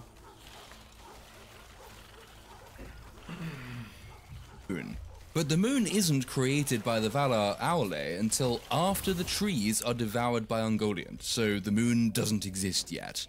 There were stars, but the stars were only visible in areas where the light from the trees was dimmest. In any case, the fact this line is inserted so shortly after a significant point was made of the light's origin just makes this seem, well, odd and lazy. And seemingly insignificant laziness can be significant, boding as it does ill for the future. Hunky Brother looks confused by this, as well he should, because it makes no sense. But then he leans in and gives her the patented Biden sniff. Come to think of it, Joe Biden is old enough to have been born in the first age. Could this in fact be a young Joe Biden? Should I be going looking through the Silmarillion for reference to Corn Pop? Or was Corn Pop perhaps his hokey way of making peace with the kinslaying? Of course, Hunky Brother's fate would suggest that it can't be a young Joe Biden, but then again, The dark side of the Force is a pathway to many abilities some consider to be unnatural. This isn't a nitpick, it might seem like that, but it establishes a consistent theme. The dialogue is like this all the way through. It is designed purely for its effect, with its meaning barely even a consideration. If in the first real exchange between characters, an attempt is being made to convey the seemingness of profundity, even as it contradicts one of the most important parts of the world building we've so far seen, so important that they actually put it in the introductory voiceover, well, that suggests a high degree of carelessness on the writer's part, which we're only going to see more of as this review progresses. It wants us to feel as though what we're hearing is meaningful, and so we have the same problem at the close of the exchange. Hunky Brother tells little girl that she will one day have to learn these lessons for herself, whatever the fuck the lessons are, because he won't always be there to teach her. She says, "You won't?" as he walks off, and this is called foreshadowing. Except, of course, that the foreshadowing has been invited by one of the characters, while the voiceover immediately makes that same invitation impossible in-universe, because at this time, the elves do not know death. They have no word for it. They haven't encountered it as a concept or a phenomenon yet. In the lore, this is because death does not come for the elves until a good while after their creation.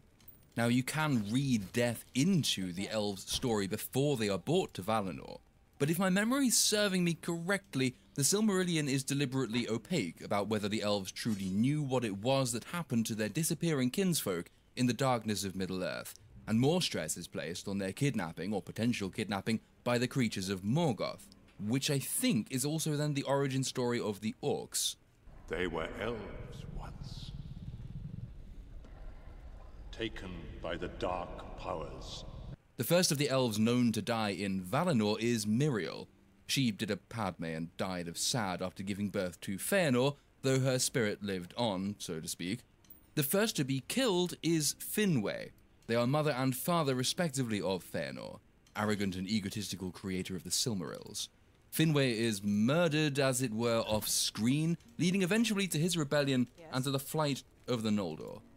It's unclear as yet precisely where in time Rings of Power is set, but since the voiceover kindly explains to us that the elves haven't experienced death yet, this, if it were actually part of the same universe that Tolkien created, which it isn't, would mean that we are before the theft of the Silmarils by Melkor, and indeed before Feanor himself was born, and so before death itself? But whatever the case with the lore, per Rings of Power's own setup, Hunky Brother has no business warning little girl that he might not always be there for her, because he has no reason even to conceptualize his own death. To him, death does not exist. This, however, is plot-necessary foreshadowing, once again though it is untethered from the show's world building. And, Jesus Christ, we're less than 5 minutes in. I think this is going to be a long one, folks, so you'd better settle down with a whole bottle. The voiceover continues, fast-forwarding through an awful lot of history, by explaining that the elves thought that their light, the trees, remember, not the sun that she referenced earlier that doesn't exist, they thought that would go on forever. But then, their great foe, Melkor, destroyed the light of their home, leading to the elves going to war. For fuck's sake, I might have to start being selective about the lore contradictions. If I point out every single one, this video is going to last several days. But this one seems important enough to mention. No, actually, Melkor did not destroy the trees. That was Ungoliant. Ungoliant devoured everything. She became temporarily more powerful than Melkor himself. Also, no, the elves did not immediately form legions to go to war with Melkor. The entire fucking point of the Silmarillion is, as you might have guessed from the name, the Silmarils. There was a war to retrieve them, but this happens quite a while after the destruction of the trees. It happens long after the first elves take up arms. It is not the reason they take up arms or go to war. The elves fell to rancor and discord while they were still in Valinor. The first of them forged swords to hold as a threat against each other, not to go to war with Melkor. They do go to war with Melkor later to retrieve the Silmarils, and that first involves them in a massacre of their fellow elves, the kinslaying as it's known, the Teleri elves, that sees the Noldor and all of Feanor's house exiled from Valinor. This show, though, presents it as though the death of the trees was the sole reason for their leaving Valinor. It presents it as though they were leaving Valinor for a new world they had never before encountered, when in fact many of them came from there, and it leaves out the kinslaying entirely, and indeed the existence of the Valar entirely. I am not, as I say, going to deconstruct every lore break, but this is the first major one, and it is quite a revealing one. and it should serve to establish a general point that makes it unnecessary to cite every subsequent break. This is not Tolkien's world. This is not the history of his peoples. This is not part of the same universe. This is not what is billed as a prequel to The Lord of the Rings, because it does not inhabit the same universe. If anything, this is fanfiction. As is usual, I will try and praise the show where I can. The first shot of the elves in Middle-earth has them in battle, and the battle initially looks stunning. To borrow from the favoured phrase of the definitely not paid-for professional reviewers, it looks cinematic. It's clearly taken inspiration from Peter Jackson's films, and the costume design, the fight aesthetic, even the CGI monsters, all of this looks superb. That is the bare minimum you'd expect of a show with this budget, but given we've seen other big-budget productions take CGI backward rather than forward, this first blend of the practical and the artificial is very encouraging if what you're looking for is a visual spectacle. If they keep this up, this would be a world deserving a story it hasn't got. That being said, the panning out shot that follows exhibits the favoured flaw of modern CGI practitioners, which is the temptation to blow up the scale. I'm not one of those who regrets the mere existence of CGI, but I think it's undeniable that it leads by its nature to bad practice in other areas of filmmaking, and sloppiness in other areas of storytelling. Think the battle over Exegol in The Rise of Skywalker. If you can reliably produce fantastical scenes at scale, the twofold temptation is A, to pay less attention to more important things like scene construction, plot, character, and physics, and B, to go over the top in what you depict, because your highest goal is the most superficial one. You want people to be visually impressed. So this first battle scene is quite instructive because it portrays the good and the bad side by side. An intelligent blend of the practical and the CGI in a battle that wants to convey realism, followed then by an overdone megascape of unfathomable size and number because they want you to be impressed. The voiceover continues, telling us that the war left Middle-earth in ruin, and we're then treated to our first glimpse of the heroine of the piece.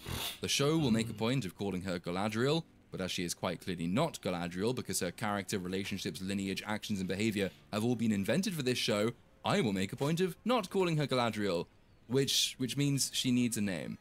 The actress is called... oh god, fuck no, she's Welsh. She's one of Mordor's race. Some people say that there are no Welsh women, and the Welsh simply spring out of abandoned mines, which of course is ridiculous. You can tell a Welsh woman from a Welsh man because the women do not have tentacles, as Mordor does. It is said, more reliably, that the Japanese invented hentai because one of them visited a Welsh brothel and saw how the species procreates, and was duly horrified.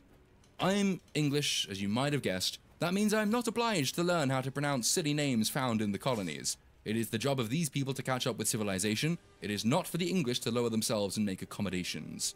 So, mighty Morphid power elf here, she goes for a stroll across a battlefield where they have created a big pile of helmets from dead soldiers, and learned many words for death. I'm struggling to think of very many, to be honest. But perhaps the elves have a more expansive vocabulary, though, given large parts of Elvish were in fact modelled on Welsh, I think they likely just added lots of consonants to the word death and pretended it was a serious language. Death.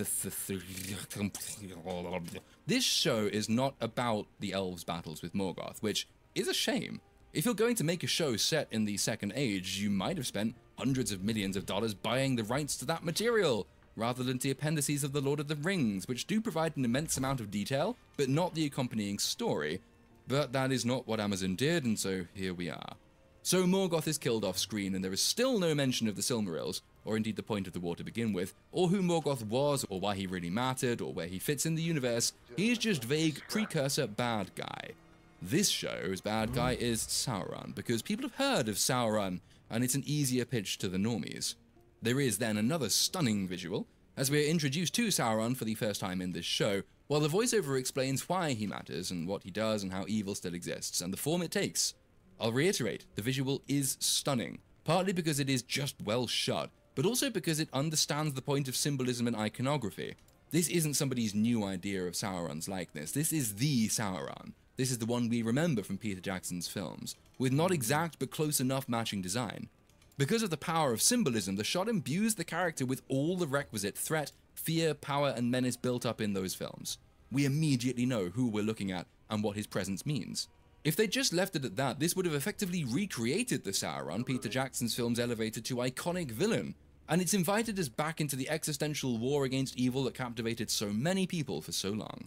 Of course, this is all still a prologue. and Rings of Power absolutely will not leave it at that. So we're inevitably going to see Sauron diminished in ways so foul even he couldn't have envisaged them, but I'm sure we'll get to that. Rushing through more backstory, we're told Galadriel's brother, one of her brothers if we're following the lore, which we aren't, vowed to hunt down and destroy Sauron, but that Sauron found him first and killed him, the payoff to that foreshadowing earlier that really shouldn't have been a thing to begin with.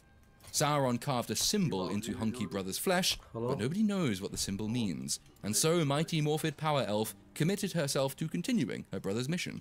Now the voiceover has just finished telling us that even though they defeated Morgoth, igrao sam. Ne sviđa mi se. Teka. Nešto teka, čovječe, smeće. Ti baš imaš čudan ukus.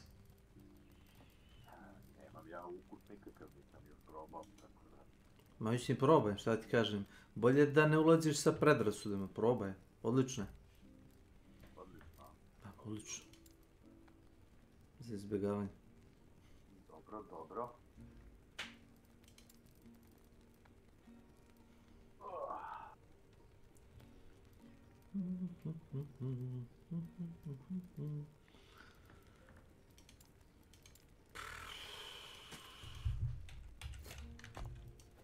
Sjajno. Ako ja nešto ne preporučujem, možeš da uzmeš to što ja kažem sa dozom skepticizma, ajmo da kažemo tako. Probaj sam. Čitam na benchu, tamo dosta njih je napljuvalo, a par njih kažu da je baš super.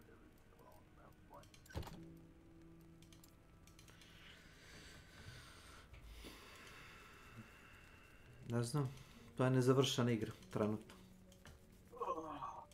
Koliko ja znam. Eno je na Game Passu tamo, na Xbox stoji to kad bude... Instaliraj pa probaj, pa mi reci. Možda i skinem. Probaj pa mi reci.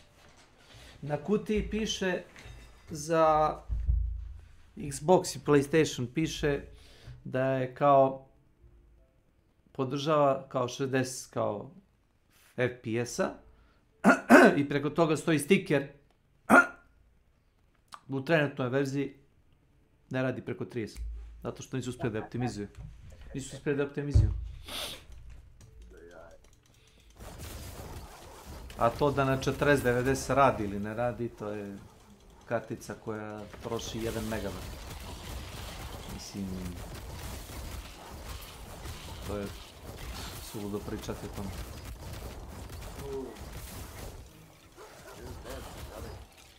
Nivel 3, nešto s nožem, ne mogu se snađem. Tek sam pokrenuo. Šta s nožem? Izvadi nož na desnik, drži kao nategnuto i neće da udari. Šta neće da udari? Ne, nego je drugačija animacija. Kad izvučeš nož, kad ga držiš spremnim, pritisneš levi klik da udari. Alo? Zdravo Pedrž. Možda si bio u tutorialu. U tutorialu mislim da ne možeš ništa da radiš s nožem. Nije, zato sam tamo i prova gore. Alo, alo. Zdravo. Ko si ti? Gdje ste? Ko si ti? Šta ima? Pitao sam za tebe, Sija, Eldija. Tražimo tebe, Boris Gardinovački. Tu. Skamuješ ljude po BG-u. Možete Borisu Gardinovačkom Gdje ste jeli? A ti si taj neidentifikovani saučesnik koji je vozio toga mladog prestupnika, ja? To je Drakula. Aha, pa Drakula, zato ga nije bilo parno. Tebe Vučić traži, a? Dobiti poziv na razgovor za Kovida. Tebe Vučić traži, ti nisi maloletan, ti ćeš poslužiti. Te objave sam napisao, rekao moj brat, dobiti poziv za koji dan maloletan. Zjebam se. Ali ne bi se ipak s tim stvarima šalio, bar ne ja. S kojim tako stvarima ste neki reci? A, ne bih o tome. Kaži. O nasilju u obrazovnim ustanovama Republike Srbije. Najgora stvar, pusti ti to. Nego što si jedan sinoć bio u braće hitno, znaš što to? Čuo sam da ti je pozilo, ali... Pa nije pozilo, stres, imao sam pritisak. Pritisak i šećer i sve mi ono skočilo. Ti ono već imaš godina? 24.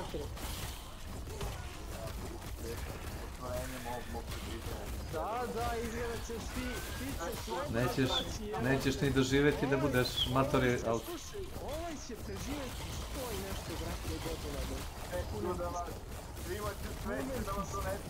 On ti je kao onaj matori alkoholičar iz onih starih filmova, znaš? Kunem ti se, on će... Koji sa flašom vodke u ćošku, ono kao, podjebava sve.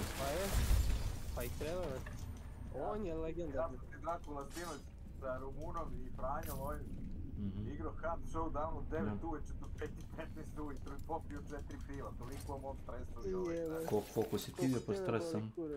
Ne, koliko bi izdržao sa Milanom, pitam se pijen. Zato ću ja, sutra mi stiže matica ploča, pa ću i ja tako isto da s vama bre do 5-6 ujutru. Daj ti kakav meč sinoć. Na Ellis Farmi. Svi došli, mi uzeli bounty, jedan bounty. Pozdrav. Ubijemo 2 tima, treći dolazi mnogo prejaki, znači jebali su nas 30 minuta unutra i rešimo da bežimo jedan.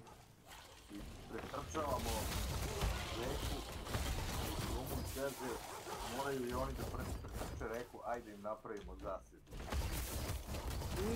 I ja 50 helta, Centennial Satin i vidimo i kako pretrčavaju.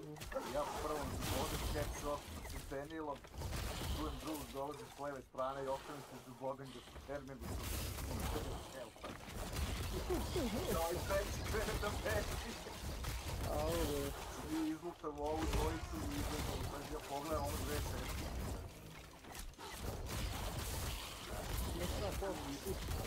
Pro player. Toliko su pro playeri da su izašli iz meča, nisu htjeli da gube više. Slušaj, ja sad kad budem tam eto beko, znači imaš ti da budeš pro, da me boostaš. Mogu ti reći da nešto su malo zadnjih 5 dana kad malo pogledati sve. Centennial Satin sa full metal jacket municijom i Terminus šok. Stavim Quartermaster, stavim Bullet Grabber i Levering. Znači i Terminus i Centennial rade na Leveringu. Baš su nas toliko. Kusta mi se diže na glavi kad čujem Levering, da. Ne to, zato što je to, kažu da 2 pištolja su ono kao RNG. Ne, RNG Fiesta ti je Levering, znaš, zato što ne možeš da pogodiš ni šta će biti kad bude tako. Gospodin Belada je bio. Gospodin Belada je onda opalio 6 metaka u čovjeka i taj čovjek je samo odšetao. Peđice, pa si živio. Pa kako misliš, ovako ili ovako? Reći nam Milan da si bio u hitni. Pa si pretekao, što ti bilo je? Sestra me vrate vozilo, pa došlo mi kako je bio. Život moj Nenade, posao, sve bre. Tako ćeš i ti Nenade, budeš nastavi se baviš tim. Tovalite kući, a? Koga tovari kući? To je od kućnih stresa, kako ne. Tovari meni neko kući, nego ovako brate, posao i brate život i ovaj sistem i ono sve što se dešavalo ovih brate dana. Jeste vi svjesni šta se brate desilo koje se mi možda dotakli da brate neko dođe i brate poroka serijski ubica, mi smo najgori ljudski rod je... Ako se dobro sjećam, taj serijski ubica je na slobodi strani. Taj mali. Ne, ja ga ne zovem dete, bukvalno to što on rekao, serijski ubica. Ja ga ne zovem mali ni dete, znaš, više nije mali. Pa jesu, stavili su u neki sanatorij. Katastrofa. I onda na to i ovo... Ja sam Milan kaže. I šta se kaže, Peđe, zbog čega je mali puko? Milan da je Ilija sledeći. Pa zbog čega?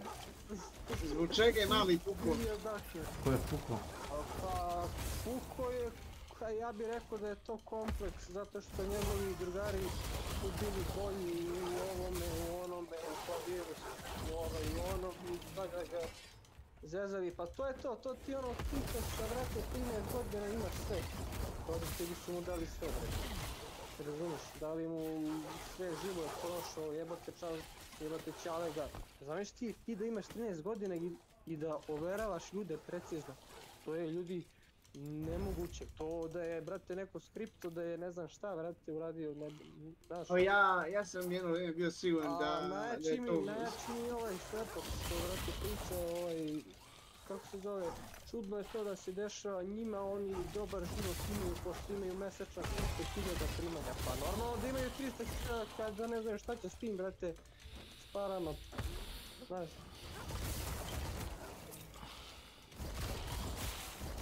Strašno. Pa bio, brate, lik ljubomoran. Napravio plan, payday, pa i... Znači neka nije teo da mu da i on toliko ponudio. Šta nije trebalo da mu da? 13 godina ima. Bog zna koje su to stile, bre, siluci, eto i ja sinoć, brate. Bre, ja da sam ponudio zbog svake koja nije teo da da. Baš sam u nekom kurcu i evo sam otkaz dao, to je dao ću neki ću na posao i odmorit ću jednom mjesec. Nemoj tako da radiš, može da ti tuži. Idi dogovori se lepo s njim. Koliko radiš tu? Otvorit ću bolovanje ako mi daju, u stvari daći mi, morat ću. Koliko radiš tu, kažem? Šta? 2 godine. Idi lepo dogovori se za sporazumni otkaz, da bi mogo da budeš na bilo 6 mjeseci. Ne mogu da radim, ne rade više, ne mogu da radim. Ne. Ne, doće da kao dobiješ odštetu. Jel to? Ne odbijem, dobijat ćeš da bilo rada 6 mjeseci 70% plata. Ma neće toga ništa. Samo uzi lepo dogovori se s njima. I ti očekuješ da će Peđa da ne radi 6 mjeseci, je to? Pa, Bože moj, može na cenu da ubaci se nešto i tako nešto. Ali, ako može dobije keš, znači, koliko si imao platu od prilike? 80.000. Znači, u prosjeku će dobiti 60.000 za 6 mjeseci.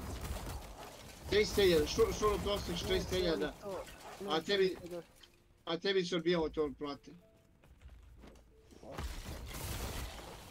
Ne znam, više me ne zanima, brate, i to i ovako se nešto, uzastopno sam 2 godine radio i nedelje i cimos oko, brate, para, da, brate, jer na kraju pare, koji će mi kurac, brate, Ne znači ti ništa. Gdje ne znači ništa? Ne znači ti ništa ako prolupaš negdje. Ako ti se sjebeš totalno, razumeš, ne znači ti ništa. Kupio si novi kompjuter, šta može, da, to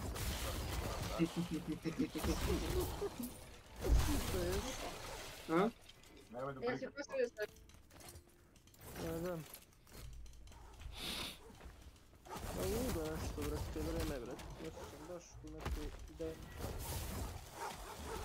I to je sa ovom matičnom.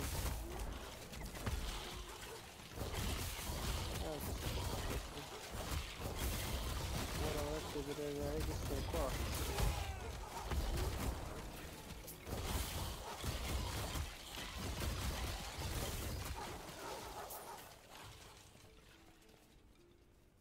Jesi tu?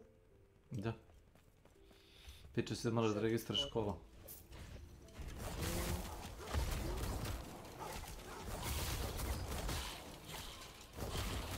Tako da ima da se tuče, što bi rekao Milo. Nije bio nije. A tuče on i bez tebe, ne boj se. Znam, tuče on samo, ide se. Pazi, ja i da dam, ja ne znam što bi ovo radio.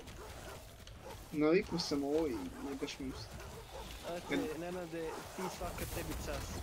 Ja sam naučio na poslu svaki segment, svaki brand, svaki sistem rada, svaku prečicu, svaki cheating, ja, brate, bukvalno cheating na brate poslu. Znam, to je ja. I, na šta na kraju ispade, vatate depresija zato što je sve jedno te isto, razumeš, zona, baš, brate, zato to ti, brate, voliš zonu, brate, komforu, ja mrzim, ja ne volim da u životu radim iste stvari. Nenad odgovara to tamo zato što te gudre i to koristi te kendije, znači, on samo sere, on ne znam ja dođe mrtav svečan puti, evo te i sebe za sve uvijek tu ne uspe, ko je to speed, evo te. Pa da, evo ti, znaš ti, ko je to ultra razumivanje. Pa tako ubrzanje, evo te. Ja, brate, kunem se ove 2, brate, godine, ali to je to, meni je 2, brate, godine maksu, brate, nekoj firmi, znaš, to je to, ono, znaš... Otprilike se promijeni i 5% dok ne nađeš neki koji ti odgovara. A? 5% promijeniš dok ne nađeš nešto što ti paše. Ma samo da se, brate, promijeni. To je ono, meni, brate, joj.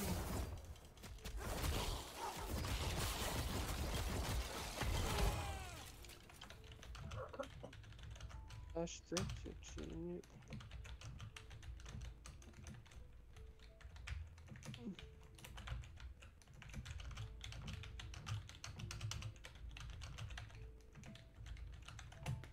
Jeba du.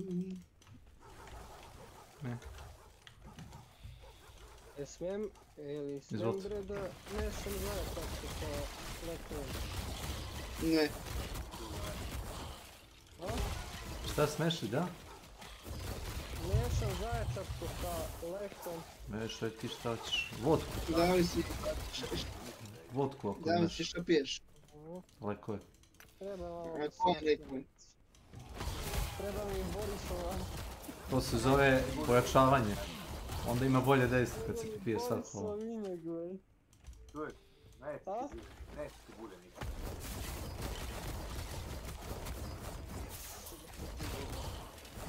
To se zove dezinfekcija iznutra.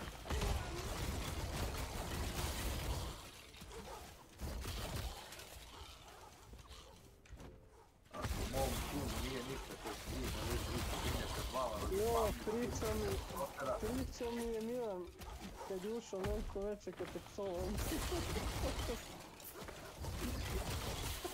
Mrtav pijan, ne znam gdje je, jer pa onda uđe i vrati prova sve. Ko kum? Ne, moj kum ne pije. Više. A ne manje, a? Ja sam rekao ne pije više.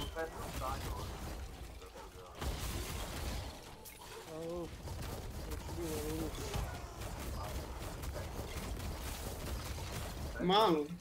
Tečan i protiv ureda. Ne bi rekao da je bio malo tečan. Od malo nikad nije mnogo.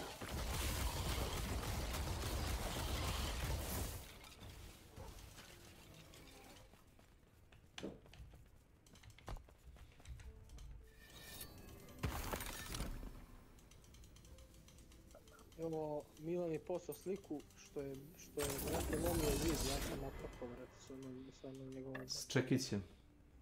Čekićem, pravi je... Pravo pitanje... Slušaj, pravo pitanje koga je slikao. Kad ti odgovori koga je slikao, znaćeš ko je udarao čekiće. Me sad razumeš? Ti si slikao? Ne. Taj što ga je slikao, taj je fizikalac, kapiraš? A ovo je samo... Ovo je samo pojavi se da se slika sa čekićem. Milan je samo posled. Jeste. Ne, da je to dobro. Limeton Pop.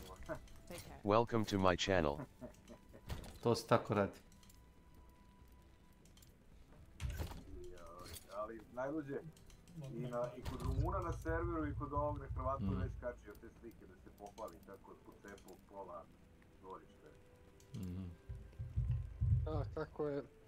Ne znam je li sredio ulicu ono. Razvaljivač. Što mu je rupa bila na ulici. I dalje. A šta radi čovjek?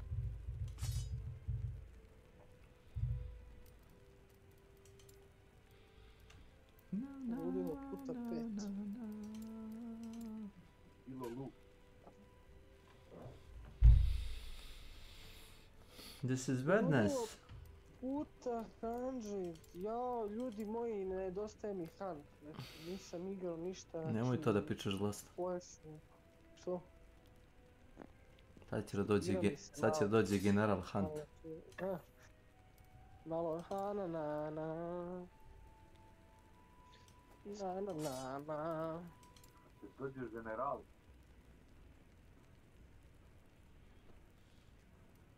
Čuš. General. Aj, aj, aj, aj, aj, aj, aj, aj.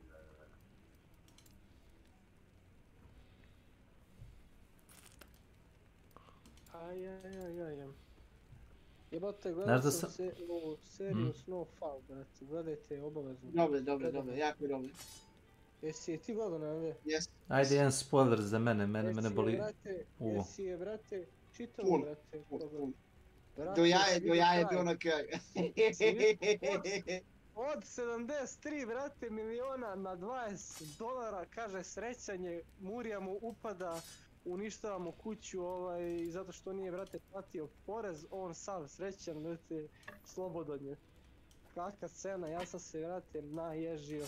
Uglavnom, Snake, 80-ih godina, kad su počeli od ovog, brate, kokaina, bre, da prave krek i da, brate, uništavaju ljude s tim, a to je, naravno, mikseli crnci, a iza toga svega, naravno, stoji država, CIA, DIA, sve je tu priča, FBI, KGB čak tu, ovamo imaš i Meksikance, znači Narcos, samo što je baš ozbiljna po istinitoj priči svakako. Duboka država. Da, država iza države, okej. A ovaj, brate, glavni lik je prepametan, on je, brate, smislio taj krek i onda na kraju jebi ga, brate, znaš kako ide kada se baviš tim. Ko se mača, vata od mača gine. To ide tako.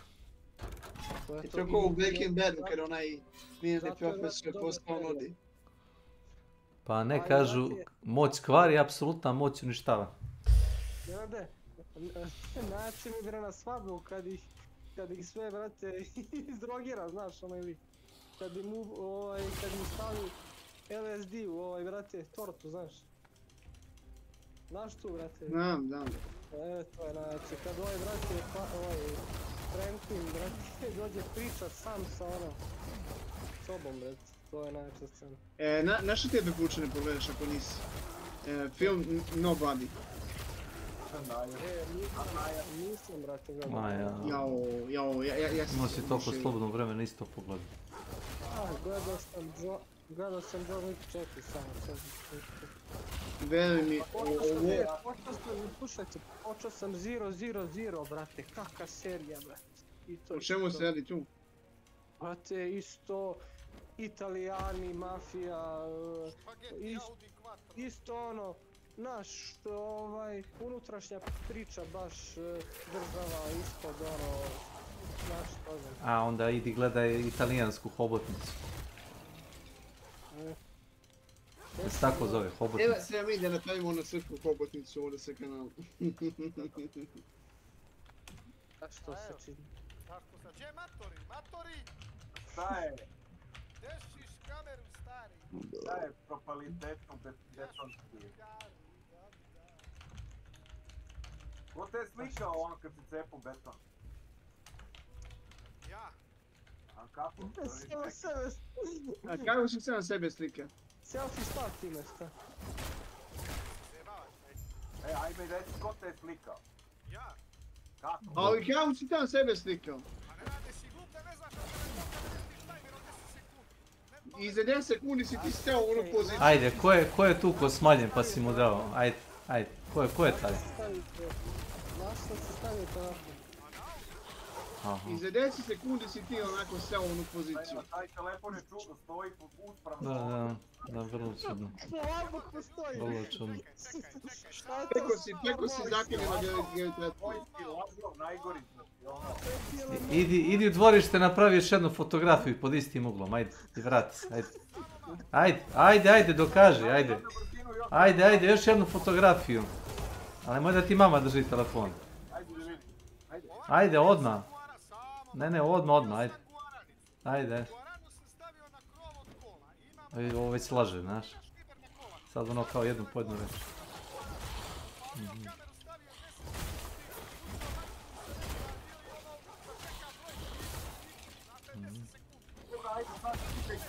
Ajde na brzinu napravi još jednu sliku. Novine, današnje novine. Današnje novine, kupi Blic. Ne, Blic, da znamo da je fotografija od danas.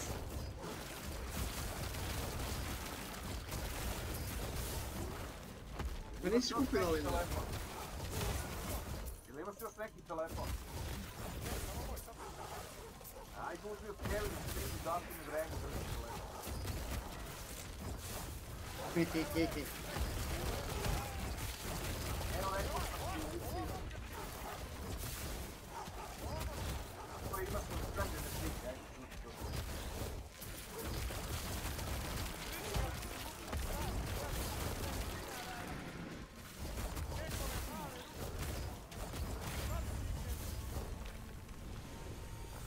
Ajde na monitoru da se vidi datum i vreme, tako se okreni.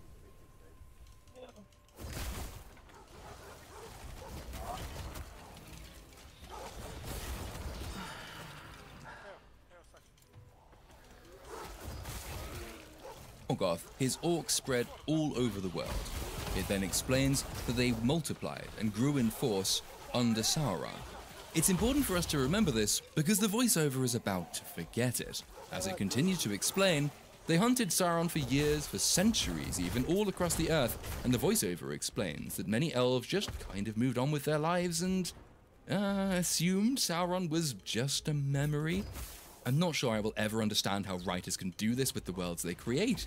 You clearly establish the stakes, you clearly set out their magnitude, you clearly put them in context, and if we overlook the fact this is all invented and bears little resemblance at all to the source material, we can say they've done at least a reasonable job of this aspect of the setup. But having so clearly established the stakes and the magnitude and the context, and then found they don't match the story the writers want to tell, the payoff is literally just, they kind of forgot. The elves just forgot Sauron was a thing, or why they were fighting and hunting him, and all that he'd done. And indeed, all he continued to do, because remember, the voiceover literally just finished telling us that evil had spread all over the world and could be seen and felt everywhere. All it would have taken is a single line to say that the orcs had spread all over the world and were driven out of the vast majority of Middle-earth, and Sauron went into hiding. That would then set up the search for him. That would explain why there were no longer any orcs, and why perhaps the elves had begun moving on with their lives. But nah, they just kind of forgot. This is a world-building equivalent of a retard playing Jenga. You maybe get 3 layers put up in succession, but then, oh shit, spaz hands, and the whole thing falls down again. It's almost as though writing is hard for these people. Was this show written by Benioff and Weiss? Speaking of Game of Thrones, the showrunners were obviously impressed by the wall-climbing sequence, and so we get to see Mighty Morphed Power Elf doing exactly the same thing, climbing up a frozen cliff next to a waterfall with her merry band of chaps. The merry band is in fact not all that merry. Most of them are quite unhappy at having been dragged across the world by Mighty Morphed Power Elf, and they want to go home. Here we have 3 of the show's big and ongoing issues presented to us. Bad dialogue, bad acting, massive contradictions. One of the merry men is a bitch. He has a bitch. The words are implausibly perfect and well-constructed and not the kind of thing that sounds natural coming from a tired soldier who has just climbed up a cliff. They are delivered pathetically. The elves are ethereal, of course. They are supposed to be esoteric, but there is a difference between the ornate and aloof grand detachment we see from, say, real Galadriel in The Lord of the Rings, and just being a plank of wood. This chap is a plank of wood. They could have cast him as an Ent. And then, having attempted to smooth the contradiction earlier mentioned about the elves just kind of forgetting about Sauron, by explaining it's been years since the last orc was sighted, he drops what I think we can politely term a clanger. How long, he asks, can they be expected to wander around where even sunlight fears to tread? Have you spotted the problem here? Have you noticed that they established Big Bad Guy in the context of light and dark, and explained how the cause of the war was the killing of trees and the expunging of light in Valinor? Do you not think that just perhaps a place where sunlight fears to tread is exactly the fucking place you should be looking? Is that not, to use a pun, blindingly fucking obvious? Writing, it's hard, deal with it. He menacingly suggests that they should stop and go home, but she says nah. So they carry on. They get caught up in a storm, and one of the elves gets injured. Mighty Morphid Power Elf goes to put a cloak over him that apparently is immune to the howling wind. This prompts the bitchy plank from earlier to say, Slušaj, predragi. Milana mi je konstantno da ima 4 miliona bounty-a. Dobro. Od 4 miliona bounty-a ima $7.500 na raspolaganju u Huntu. Ja sam mu rekao da je to manje od 1%. Za čovjeka koji nikad nije uzeo prestiž. 0,50. Da. Pa gdje su tih 4 miliona? Nemam pojem protiv daš. Pa Ali mislim nemam pamet. tako on radi i inače, znaš. On je milijarder koji nema prebijene pare. Nikad.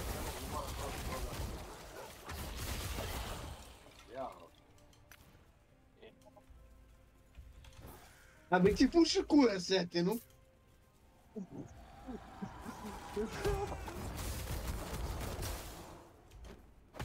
Koga ne volite, to je dobar. Sretena. Ajde, zovni ga. Voli ga kući. Zovi ga da pričamo. Zovi ga. To je jedno teško govno. Nije on, baš dobar čovjek. Za izbjegavanje. Više volim da vidim govno u ulici nego njega. Za izbjegavanje. Ja vama ne pričam kako da razmišljate. Sretin je bukvalno ovdje davao životne savjete.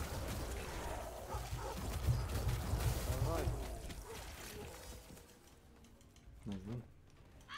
Očigledno da vas dvojice niste nikad razgovarali jedan s drugim. Očigledno da ja nisam normalan. I se on bolje od ostalih. On je akademski građanin. Ne bem ti akademskog građana. I ja sam akademski građanin, ja kurac što sam akademski građanin. Kako nisam? Kako sam? Jesi. Milan, ne zaboravio da si ti već išao. Ja nisam. Kako je, ja sam fakultetom nisam akademski građanin.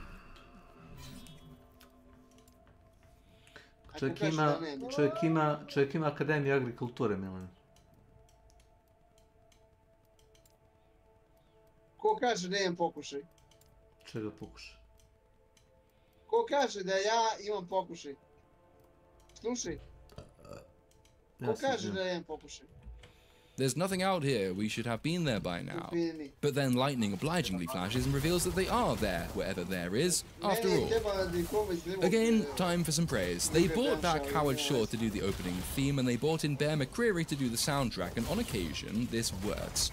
McCreary does have talent, but like Michael Giacchino, he's usually employed as the derivative composer. He's the guy you turn to if you want somebody to recreate the iconic sound of an older composer. He of course has his original works, Battlestar Galactica and Black Sails, but like Giacchino, who is usually the person they get in when they want somebody to do John Williams, McCreary has been asked to do Howard Shore. And it's good, but it's not profound. I actually admire his ability to emulate the orchestral sound, some of the turns and cadences, hints of the motifs that made Shore's Lord of the Rings soundtrack so unfathomably spectacular. But Rings of Power soundtrack only vaguely reminds you of Shore's score, and then only occasionally. It's pleasing enough, even if you'd really like to have heard more of it. You can't imagine the Lord of the Rings with any other soundtrack, and yet McCreary hasn't made himself yet anything like so integral to Rings of Power. but I suppose at least somebody is trying to honor brilliance. I prefer that over Hans Zimmer's 30th iteration of the same score, or any one of his clones from Remote Control who made film music so forgettable in recent times. And, again, this is all visually lovely. But, again, it is massively undermined by the dialogue. Inside the fortress, in a sequence that reminds you of Gandalf's exploration of Dol Guldur and the Hobbit, they are said to be freezing. Milone, evo ti štaj. Generacija 88. Which is cringe-making. And Mighty Morphid Power Elf doesn't show any signs of being affected by said cold. She boldly and apparently warmly leads the way forward, and when asked how she knows they're going in the right direction, well, I noted that it was a fucking corridor, so there are only two directions they could go in, and one of them is backwards, but she explains, it's colder than the rest. This after we've just been told that it's so cold no one can feel their own hands, and there is no heat at all because evil. I don't care. So they go exploring and the place seems empty until Mighty Morphid Power Elf looks at a nondescript piece of ice and decides she can punch through it. It would have been really awkward if there was a wall behind there, but luckily it was a piece of ice concealing a doorway. So they smash through and they find another room with some orcs apparently melted into the walls. And oh my god, the fucking dialogue and the fucking acting, it's so bad. I just have to play it. What devilry is this? But what was there? Surely it is lost to the ages now. Whatever happened here was long ago. Whatever happened here is long ago. I am an elf. That means I had my personality lobotomized. I'm told they use my voice to persuade people that euthanasia is a really good idea. And even the physics is bad. They've been traveling in the freezing cold for who knows how long. They are in a place so evil.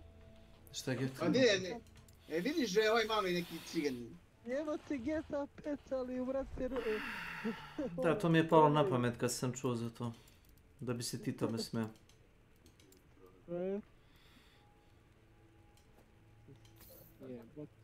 Zato je dobro igrati GTA. Just. Uradiš show. Kao trening. Kao trening.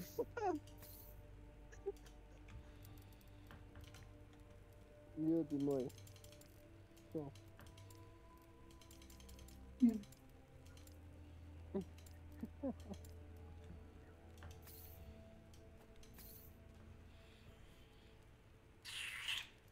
Štibili tap tap tap jep štip štibili tip. To pojem, gledam mi ono, ja nikad ne bi ubio ženi djecu. Što ne? Pa zato što ja nisam peljao ono što imaš neke predrasude, šta? I žene i djeca nisu ljudi, šta? On bi ih vodio kući. A šta radi? I žene i djeca i mogu da se ekstraktuju.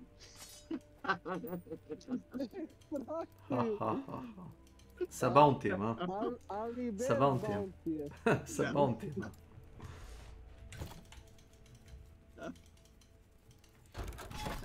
Mi se smijemo ko ludi. Pa, zato što razumeš u čemu je štos. O Bože. A ti nisi obolen. Ti si sasvim zdravo. Nisi normalno. Yep. Evil that fire gives off no heat. Everything around them is frozen. They are frozen, but apparently their drinking water in its bottles, yeah, that's not frozen, because that is immune to the cold, I suppose, for reasons. And Mighty Morphid Power Elf uses it to melt the ice on a random table, which reveals a mark of Sauron. This is not how anything works. Anyway, the mark leads Galadriel to conclude that it was left as a trail for orcs to follow, so they should follow it. Lest you think they had been following equivalent symbols forming a trail until this point, hence managing to get to the place they are now in, no. That would have made too much sense. Apparently, Mighty Morphin Power Elf hasn't seen the symbol since she first saw it carved into Hunky Brother's flesh, leaving you to wonder, A, how could she possibly have concluded that it was a trail, given it's the only one she has seen since the first one? B, what other trail have they been following that led them here to begin with? And then C, Why would Sauron carve a trail mark into a dead body, her brother, that he must have known would be found by the elves and moved? None of this makes any fucking sense. They have another argument then about whether or not they should return home. Mighty Morphid Power Elf apparently misses the light of the trees and she yearns to see it too.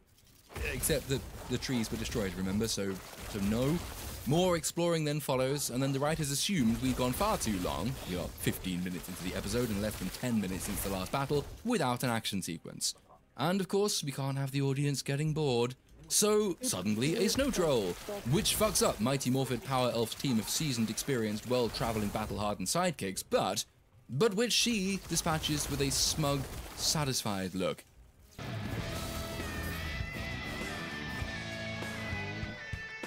Rising to the top, push it to the edge, give it all you got, barely break a sweat, strong woman, strong. And I've said many times, I don't like the strong whammon line of criticism, but it's really, really hard to avoid it when shows insist on inviting it. This is not how you make people care about and admire your characters. Why the hell should we ever experience tension or a field of threat in any of Mighty Morphid Power Elf scenes if it's already established she can fuck up anyone and everything with ease? Anyway, this episode provides the last straw for the merry men who say Mighty Morphid Power Elf must go on alone. And then we get to the title slate. Christ, there's a long way to go.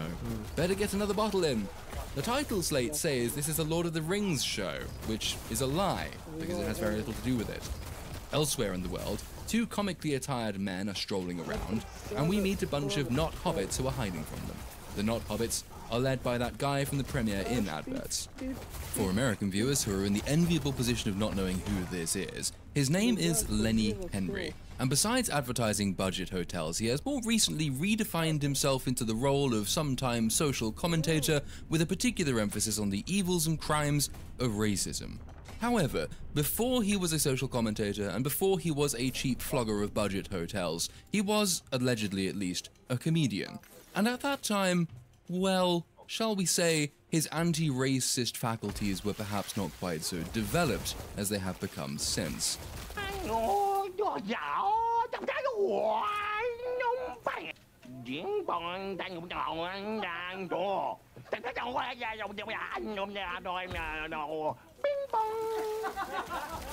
I include this here and simply invite the question, had a white man been doing this against an ethnic minority, especially, for example, a black person, would he have been so easily and so quickly forgiven, and would he now be finding himself in a starring role in a big-budget Amazon TV show? I will, for the avoidance of doubt, come on to my final solution to the race question at some point, either later in this video, or perhaps in the next one, if time does not permit me. But I just leave this clip here now for your delectation. They are an admirably diverse collection of gypsy-looking chaps and chapesses who speak with dodgy Irish accents, and they are vaguely charming, and one of them is destined to be a main character. A small group of them, including main character, goes exploring looking for blackberries, and a child not hobbit finds a sinister-looking track in the mud. It transpires they are being stalked by an evil creature, a wolf of sorts, though this goes nowhere. Then, jumping another 1,000 miles across the world, we meet a young Ned Stark, who the show seems to think is Elrond. He is told that his friend, which we later learn is Mighty Morphid Power Elf, has arrived in Lindon, which is the capital in the lore of the Kingdom of Gil-galad. Mighty Morphid Power Elf has indeed arrived. Who knows how much time has passed, by the way, but she's managed to get all the way back from the far north in what seems to be very little time, but then again, because the elves don't age at all, kind of hard to tell. She shows young Ned the symbol that she found, and they have an argument about it. Mighty Morphid Power Elf defied the king's orders in continuing her search, but young Ned says the king is prepared to forgive her, this time. She, though, wants an audience so she can nag the king about the symbol as well. Meanwhile, back with the not hobbits, the children make it back without being eaten by wolves. I assume that this is going to be set up for a later episode and the threats that main character not hobbit will encounter, because we never see it again in either of the 2 episodes that have been released so far. Main character's surname is Brandyfoot. I think we're just going to call her Brandy, which is now something I want to drink an awful lot of. And she longs to see the big wide world while her kin try to discourage her, and that's all depressingly predictable. You'd think with the wealth of material that does exist in the appendices and that they could have fashioned a tale from all that they might have been able to create something a bit more original than this.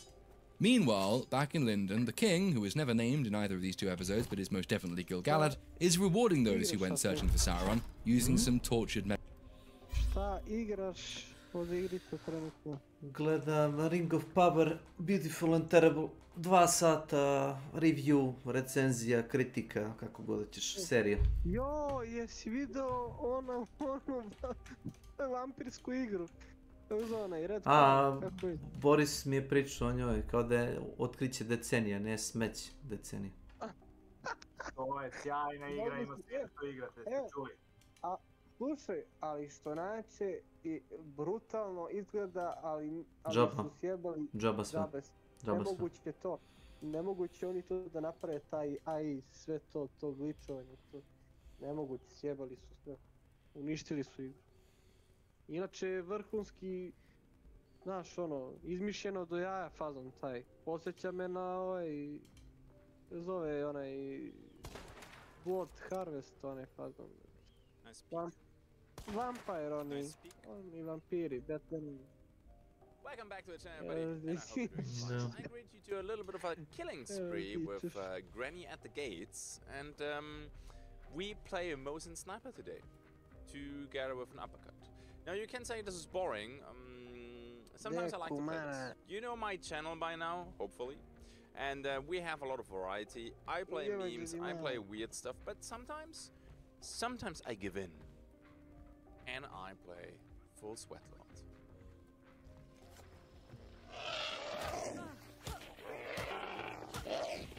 There was The psychotic host. No, I shot through this crack here, didn't I?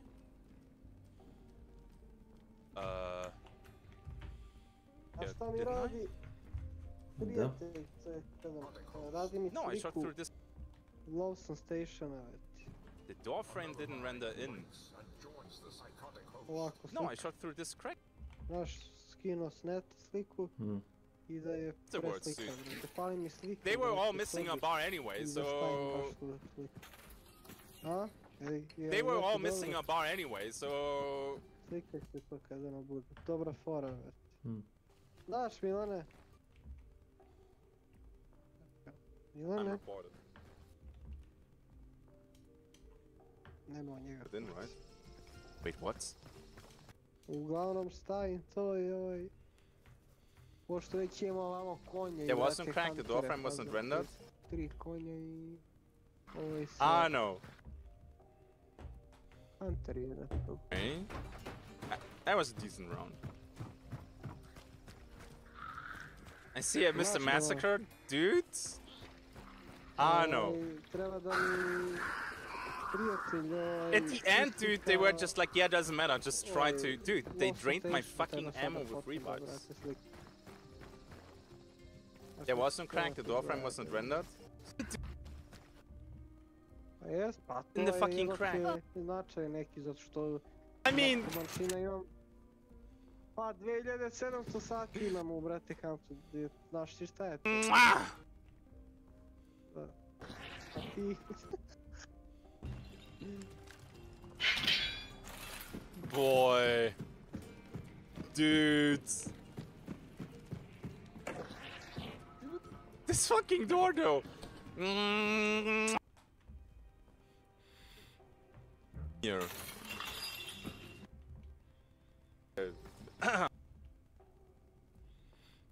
Death. I killed this guy, I think. We killed him at the beginning, right? I killed this guy, I think. We killed him at the beginning, right? We killed him here. Yeah, I think that's a lot of death.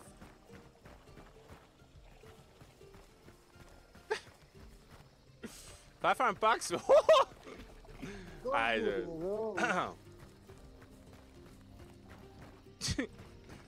They triggered that one. I'm so... Ne voli je nač.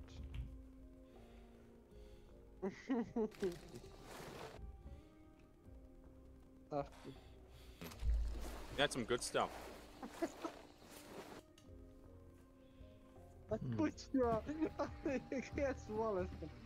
I go for the schlep, boys.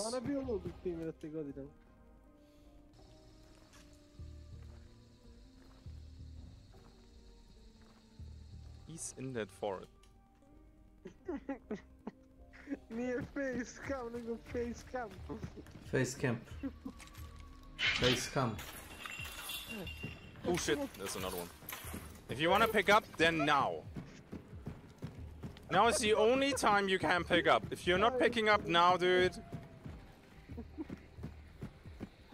Face cam. Oh, the house is cucking me now.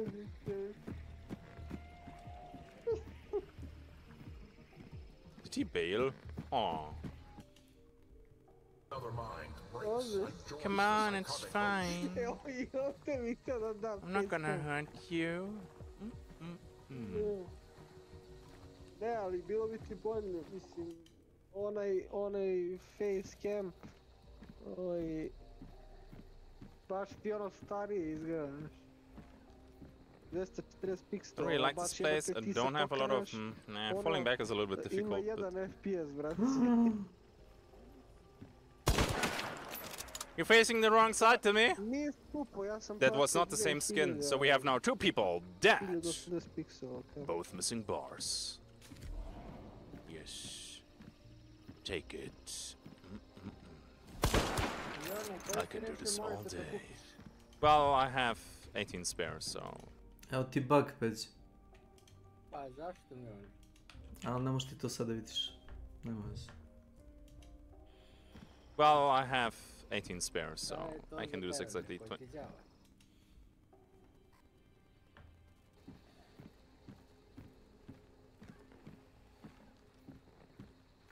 Don't really like this place. I don't have a lot of... nah, falling back is a little bit difficult, but... You're facing the wrong side to me? That was not the same skin, so we have now 2 people dead. Both missing bars. Didn't I? Wait a second. No, the crack is... Wait, what? Where the fuck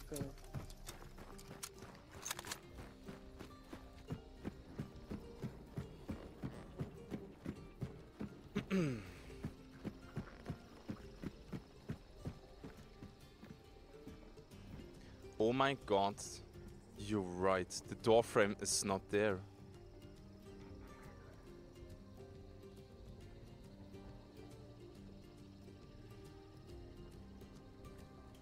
To be fair, I didn't know that. Dude, no, this is not on me. That totally looked like a fucking crack, right? Dude, there is no door frame. Wait, I killed it.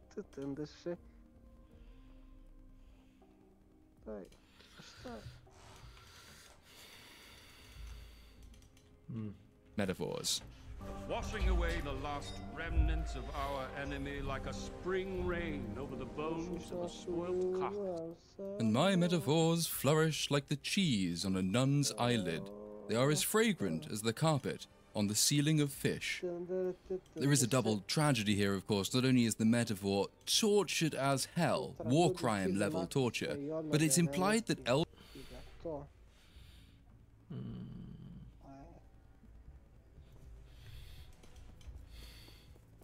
To je sve bilo zbog onoga kulera. Jel ti montirao kuler nazad? Hvala? Šta mi? Jel ti montirao kuler nazad, taj serviser?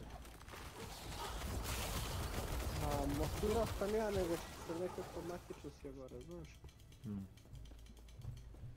Tisno sam valja nešto i ne znam šta se desilo, nebitno.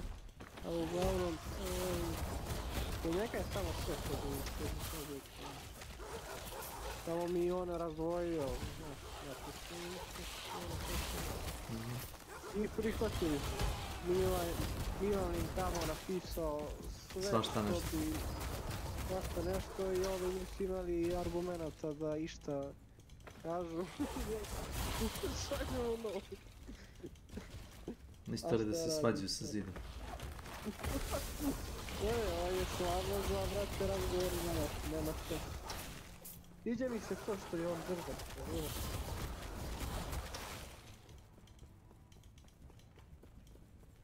I have a pen. I have a apple. Pineapple pen.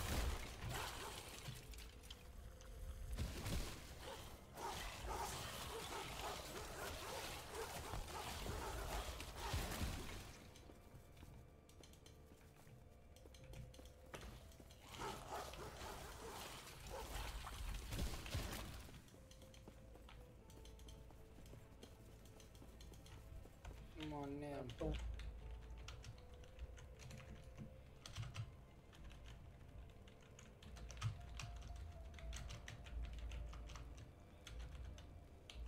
Koliko stati?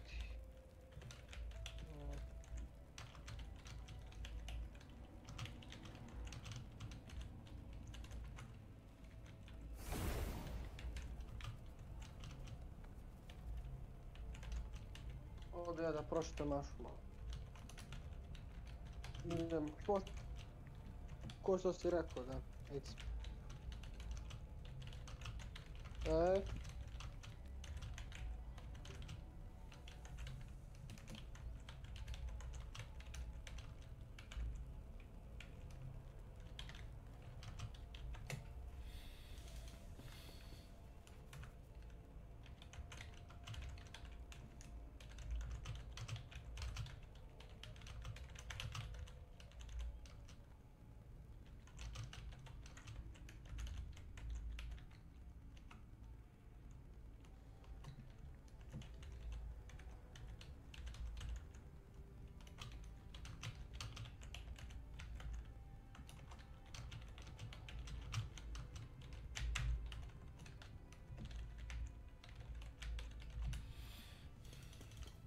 Elrond has written it for him, because Elrond in this show is the aspiring politician. You see him mumbling the speech as Gil-galad gives it.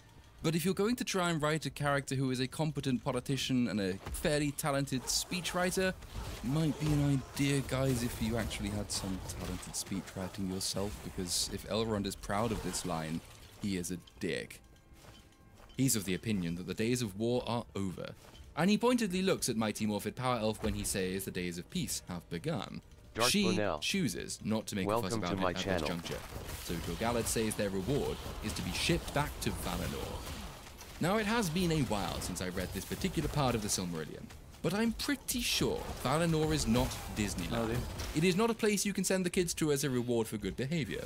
It is well established, of course, that this show doesn't exist in the same universe, but since it is calling itself a Lord of the Rings show, I'm going to call this nonsense. The Noldor were exiled from Valinor, not least for the kinslaying. It wasn't until the coming of the Age of Men that the Valar agreed to let the Noldor return to the Undying Lands, as we movingly see depicted at the close of Return of the King. This is such a deracinated history. It's really quite astonishing. There is no depth to the story, the existence, and the history of the elves in this show. The point of the lore is to create a grand mythos, a story and a theology and a morality that extends thousands of years into the past, back to creation itself. The story of the Noldor is a moral tragedy. Their history is tragic. Their eventual redemption is a payoff for thousands of years of history in exile. But here they just left Valinor one day, and there's no mention of the Valar, there's no mention of the kinslaying, and they can arbitrarily choose to go back if the king decides they deserve to. This is an empty world by comparison to the one it claims as its own heritage. There's no life in it, there's no sense of purpose, or memory. Anyway, young Ned and Mighty Morphed Power Elf have another chat after the ceremony, and the ceremony has fireworks, meaning I guess that people have had access to and an understanding of gunpowder for thousands of years before the events of the Lord of the Rings, and nobody at any point until Saruman thought to do anything with this besides making fireworks. This isn't impossible, I suppose. The Romans invented the steam engine. It wasn't until the Industrial Revolution, centuries later, that the engine was put to industrial use by the English, but still, we're living in a time of the dwarves at their height, and Celebrimbor, the master smith and engineer. It does make all this a little bit implausible. Young Ned continues to try and dissuade Mighty Morphed Power Elf, but she insists that evil is still out there, and he hasn't seen what she has seen. She's toying with the idea of refusing the offer to return to Valinor, but he encourages her to go, and I mean, is there anything really to say about this scene? The dialogue, I suppose, is clunky and overly ornate. The framing is inevitably that Mighty Morphed Power Elf deserves to go because she's done so much and she's been so impeccably brilliant for so long. The acting is passable. I guess it's slightly above the average of this show. But if we're going to feel anything for either of these characters, and especially for Mighty Morphin Power Elf, well, we need a lot more than this, because we don't feel anything for her. Not really. Because nothing has been earned. The writers have decided to copy so many of their peers in presenting the boilerplate story of the perfect and far-seeing modern woman being discouraged by her short-sighted, backward and petty menfolk. And that's supposed to invite our sympathy and our respect and our understanding, because we, like she, know that she is right. We're supposed to share in her frustration that nobody else can see what she can see. It's a shortcut into creating, and I will use the name this time, Galadriel as surrogate for the audience. She is the character we are meant to inhabit because we share her foreknowledge. But it doesn't work, because there isn't really a character to inhabit. There's no depth to her. We've been told in exposition what drives her and why, but even then it's shallow and formulaic. Her brother was killed, she wants revenge. Everything else about her is perfect. Looks to talents to power and skills, martial prowess, clear-sightedness. The tragedy of her background, which is the closest we can come to a flaw in her character, is one-dimensional. It's not even a flaw, because we already know that she's right about everything. And if it weren't already struggling for effect, the show has duplicated the setup in its first episode. Pretentious defenders of this writing might point to a poetic symmetry between Mighty Morphin Power Elf and Brandy over with the Not Hobbits. But poetic symmetry requires a higher purpose, and that's not been so much as hinted at in this episode. Instead, we've just got two characters from different backgrounds, but the same base drives, motives, and relationships with their respective communities. Unless a point's going to be made of it, and yeah, it might be, but there's not been any hint of it yet, there's no reason for two strong women stifled by the conventions of their respective societies and looking to rebel. Brandy's is, if anything, the more interesting story, if only because it's not so completely formed, and so contains more potential. The Mighty Morphin Power Elf is supposed to be the focal point of this show, and it's not usually a good sign when your secondary cast is more compelling because you've done nothing with them yet, than your protagonist is compelling because what you've done with her is boring. We get another Indiana Jones map sequence. There are several of these in this show, and then we're over with a village of, again, admirably diverse men, which is our introduction, not to the men as yet, but to a mysterious cowled figure with elvish clothes who turns out to be CNN's own Don Lemon. Don Lemon is an elvish wandering type from a nearby outpost. He's one of those who has been hailed because at long last there are elves of color in fantasy. Yeah, I mean, I'm going to address that, but not quite yet.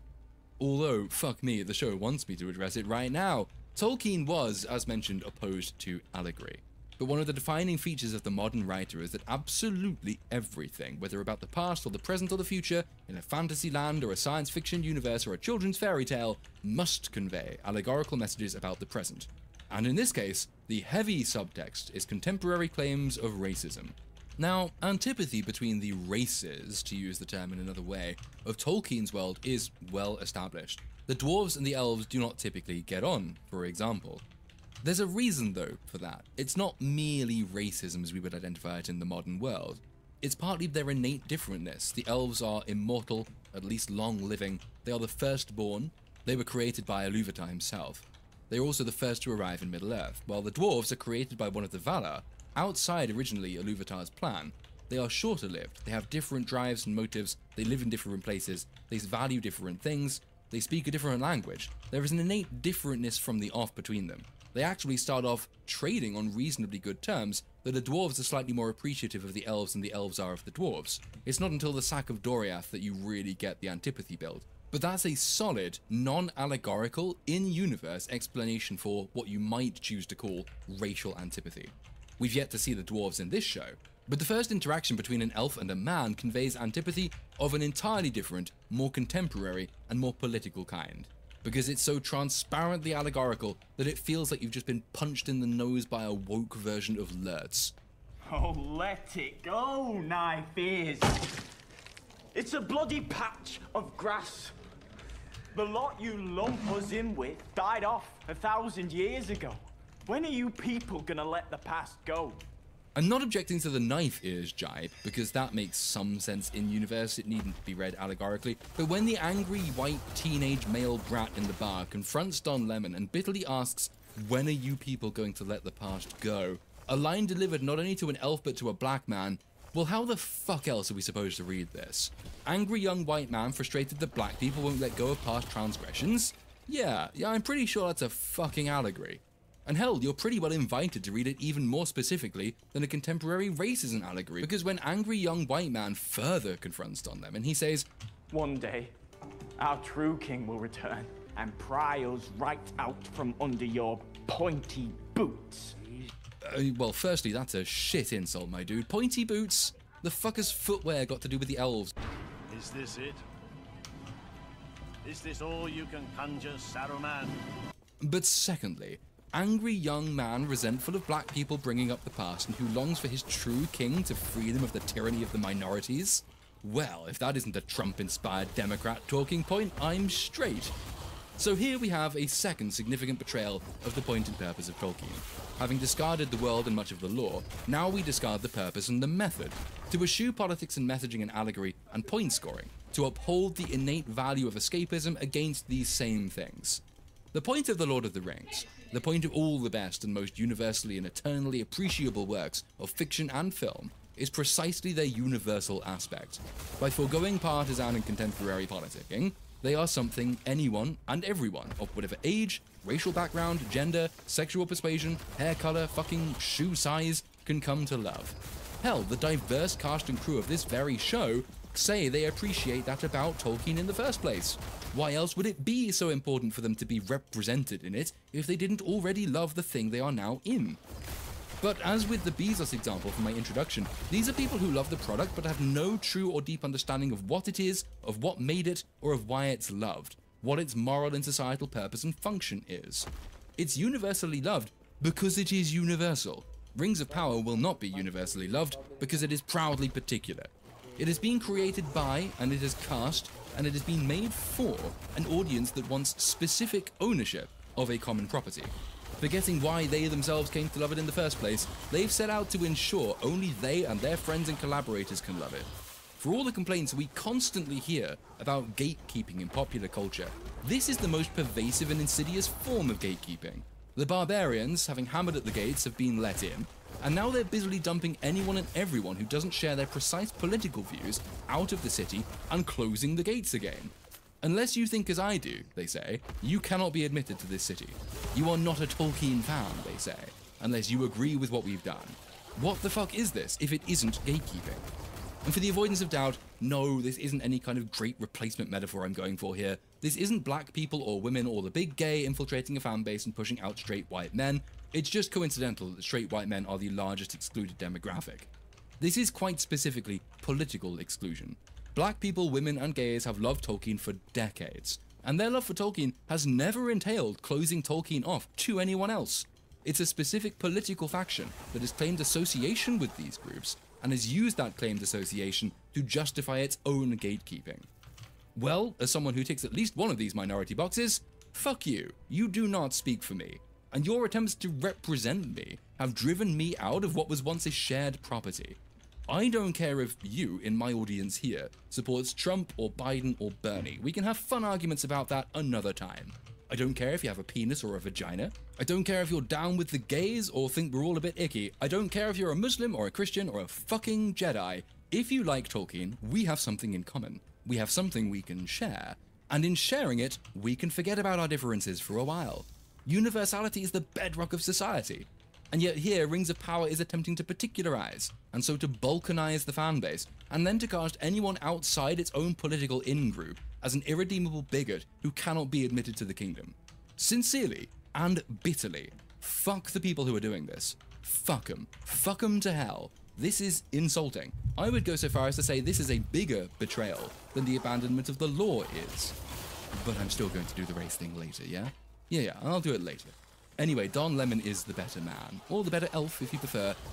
He defends angry young white man when the bartender goes to sock him, and then we're fast-forwarded through his own character history and values, and we see him making sweet, sweet discourse with his forbidden love. If I had to guess, this is going to be the show's hollow attempt at recreating the tale of Beren and Luthien, mirrored by Aragorn and Arwen, star-crossed in the first instance and semi-forbidden in the second, and doomed in both accounts of love between men and elves. Both of these examples conveyed the idea, the complexities, the tragic implications, with a sense of poetic tragedy and feeling. but Rings of Power has not shown itself capable of rising to that task or indeed anywhere near it. Also, all the time and effort that's been expended recreating a real seeming world of its day, the sets, the costume design, but for inexplicable reasons, they didn't think to do the same thing with something so simple as characters' hairstyles. I didn't know there were high-class expensive salons in Middle-earth. There weren't any in the Jackson films, but everyone...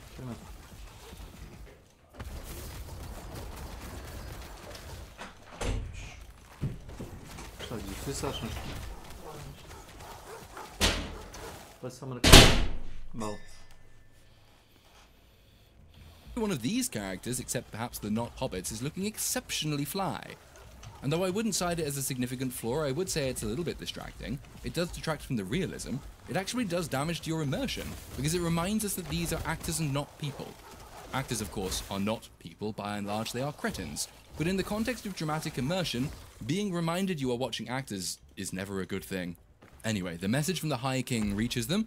They are going to abandon their local outpost because the war is officially over. And it's officially peacetime now. Which matters, of course, because it means Don Lemon and his wench will be separated. Aren't we sad? Oh, we aren't sad? They haven't given us any reason to be sad yet? Oh well, writing is hard. The show attempts to make us feel something for it in the next scene, where Don Lemon visits... I don't actually know what her name is. I don't care either. He visits her at home. He tries to tell her he loves her. He says he's said it in everywhere but words, but he can't say it in words. But then she's called away by a visitor at the front door who wants her to heal his cow. A silly aside, you might think? No. No, this is a very significant cow. This is perhaps the most significant of all the cows. And it has a very significant sickness. Its milk is black. The cow came from the east. Cows getting sick in the east is apparently very significant. So Don Lemon and what's-her-name are suddenly seized with a very pressing need to go and investigate. A peculiar phenomenon in modern film is the way it redeems earlier entries that were widely considered at the time to be, shall we say, subpar? Like the Star Wars sequels, which have filled everyone with a new and I think at least partly justified appreciation for the prequels. I never thought I'd say this, but Rings of Power is making The Hobbit look good. That's really saying something because The Hobbit is fucking awful. But the show is borrowing liberally from its devices. For example, the spreading sickness in nature is used in The Hobbit to tease the presence of Sauron at Dol Guldur. And the discovery of ancient weapons like the Morgul blade Gandalf finds is likewise used to drive the narrative towards Sauron's realization. We get to one of these scenes in Rings of Power as well. Rings of Power uses both of these devices in short order. Significant sick cow, followed by child discovering sword hilt with Sauron's symbol on it. But The Hobbit did both of these much better. In the first instance, the sickness is portrayed as widespread, and Radagast is already in the business of investigating it. It leaves a much clearer and less ambiguous trail that doesn't require a leap of the imagination by the audience or by the characters involved to justify the conclusion they reach. Rings of Power, by contrast, doesn't give us much more than a sick cow. There is a snippet of a conversation earlier when Don Lemon enters the pub. He overhears a mention of poison, but that is dismissed at the time as insignificant hearsay. The sick cow is supposed to be a kind of payoff, but the build-up is all but non-existent. It's still an implausible leap from vague mention of poison to sick cow to sudden and urgent need to investigate terrible evil. And instantly, serious music starts, urgency is applied, the hunt is on. It's a sick fucking cow, you sick fucking cows. In the second place, the discovery of the Morgul blade is likewise part of an entire subplot in The Hobbit that reaches a conclusion, meaning the audience knows and agrees with Gandalf's diagnosis of events. Though completely invented by the film, none of it happens in the book, it is at least internally consistent. It doesn't contradict the other events of the film. By contrast, in Rings of Power, Child just randomly stumbles across a hilt in an abandoned barn. And this does at least threaten to contradict the rest of the show, because Galadriel has hunted for centuries and never found one of these symbols until arriving at the Northern Fortress. The fix to this is so fucking simple. These symbols form a trail, the show wants us to believe. Single instances are not trails. You need multiple symbols in order for them to constitute a trail. The symbols are otherwise opaque and their purpose is unknown, and, as in the case of the sword, they are left on seemingly insignificant items and objects. Finally, we need a reason for Mighty Morphed Power Elf to have gone to the Northern Fortress in the first place, or even to know of its existence. So, the fix. Mighty Morphed Power Elf has found many of these symbols. The nature and meaning of the symbols is disputed, and their significance is largely rejected and dismissed by her superiors, as being mere clan markings or flags of allegiance used in the Old War, nothing more than that. Her belief that they are more significant leads her to suspect that they are a trail, so she finds several of them. We can hear about this in background story if we want to, or voiceover, but her finding of several such symbols leads her toward the northern fortress. Problem solved, but problem also avoided, because when random child finds a symbol, it then doesn't clash with her own established mechanics, and the fact that she, in this telling, has only seen 2 of these symbols in centuries of looking. It more satisfyingly explains her surety of purpose and direction, as well as the fact other people might occasionally stumble across these symbols. But, nah, writing is hard. Meanwhile, Mighty Morphid Power Elf is on the ship heading back to the portal, yes it is a fucking portal, don't at me, to Valinor, and they've been travelling for who knows how long, but they all stand rigidly, in full armour. Mind you, elves are very light on their feet, so maybe they just don't get tired. That's a little bit of silliness. But for some major silliness, I invite you to consider the next scene between young Ned and Gil-galad. Gil-galad explains, bear with me on this one, it's gonna sound incredibly fucking dumb, but I am just the messenger. Gil-galad explains that he sent Mighty Morphid Power Elf away, and it's for the best that he sent her away, because if she goes around looking for Sauron, she might, she might actually find him, and that would be bad. This is the actual reason that's given. Don't believe me? Well, I present you exhibit, I think we're up to exhibit Q in the list of significant nonsense. She might have inadvertently kept alive the very evil she sought to defeat. For the same wind that seeks to blow out a fire may also cause its spread. So, just to lay this out, Gil-galad thinks he even knows that there is a vast evil power out there. But that's fine. And he sent away Mighty Morphid Power Elf because he didn't want her to come across the vast evil power she also knows is out there. Because despite there being a massive evil power gathering its forces, actually finding that to stop it, that would be bad. That would make it, that would, blah? I don't understand. Why is this? What is it doing? Did no one look at the script and ask any questions at all? We're going to have the king send Galadriel away for reasons. Okay, why? That's all it would have taken. That's it, one fucking question. And this entire scene, setup and payoff, explodes. The thing is, it's also entirely unnecessary. You don't need to do any of this. There are so many other ways that do not require Olympic stupidity to sustain them. And remember, this isn't any old king being this unmentionably fucking dumb. This is Gil-galad. This is the Gil-galad. This is the guy who ruled almost all the elves of Middle-earth at one point. Respected by everyone. Long-lived, experienced general, fearsome warrior, wise, powerful. He's the guy who formed the last alliance that fought against Sauron. But here he's portrayed as fucking Denethor. Complacent, corrupt, fearful, and short-sighted. At least with Denethor, there's a reason for it. He genuinely was fearful. He'd been corrupted by the visions he saw through the Palantir. A man who had been driven to doom and despair by what Sauron had shown him through the stone. But there's no reason for Gil-galad to act and think like this, except that the show needs it to happen so it can move Mighty Morphid Power Elf somewhere else, and show how brilliant she is against the stifling conformity of the stupid men. Because writing is hard. Anyway, he wants to move the show along, so he asks young Ned if he's heard of Celebrimbor. Of course, he's heard of Celebrimbor, but the show isn't confident the viewers have, so it commits one of those lazy sins of bad writing, unnecessary exposition. Have you heard of Celebrimbor, the greatest of the elven smiths, Elrond says, laughing at how ridiculous the question is. Yes, of course he's heard of him. He's admired him since he was a child. If he's the greatest of elven smiths, Gil-galad had no need to ask that question, and young Ned has no need to tell Gil-galad that he is the greatest of elven smiths, because both characters already know this, because he is the greatest of elven smiths. Again, completely unnecessary. Again, a very simple fix. Celebrimbor's purpose and nature can be shown to us when we fucking meet him.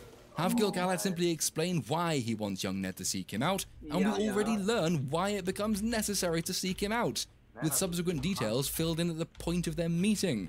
Treat your audience with a bit of fucking respect, you creepy little goblins. Celebrimbor is about to embark on a new project, it is explained, so we already know what the question was. Ugh. And young Ned is supposed to work with him. And then Celebrimbor himself turns up in person, just as finely coiffed as every other rejected actor in the civilized parts of this world. Speaking of the civilized parts of the world, we're away from those now and back with Lenny Henry and Brandy, as he tells her she is too curious and meddlesome. I think, being serious and complimentary for a change, these are the most effective segments in the show. The characters are the most believable, they are the most charming, the most free of pretensions. Speaking of pretensions, however, we're back with Don Lemon and, whatever she is. Anyway, there's some exposition that we don't really need or remember, and they get back to their weird and horrifically earnest flirting, which is then interrupted when they spot some black smoke that they should have seen from miles away, and the burning wreckage of a village.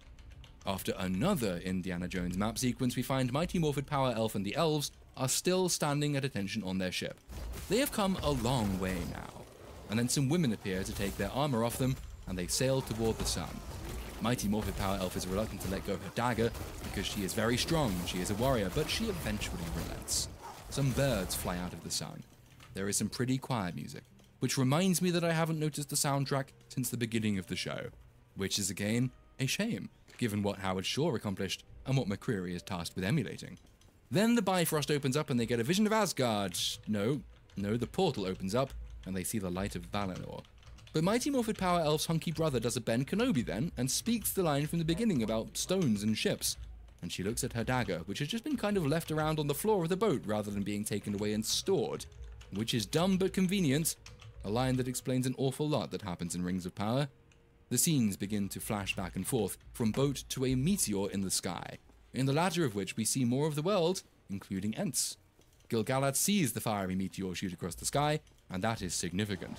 The music tells us so. Back on the ship, Mighty Morphed Power Elf decides, after a flashback to hunky brother, fuck it, I do not want to go to heaven today, and so she jumps off the ship at the moment the meteor crashes to Earth. The Bifrost closes, it leaves her in darkness, and in the middle of the ocean, just bobbing about, hundreds, even thousands of miles from land. So, she's dead. Gil-galad picks up a leaf. The leaf dies in his hand. You see blackness spread through its veins. While elsewhere, we learn that the meteor has crashed near the Not Hobbits, and Brandy finds a homeless man lying in the middle of the crash site. And that is the end of Episode 1. So we move on to Episode 2, which begins with Mighty Morphin Power Elf still bobbing about in the ocean where she will surely die. She'll get cold, she might be eaten by sharks, she'll drown. There's absolutely no way she can be saved. She is far too far away to have any hope of swimming back to shore.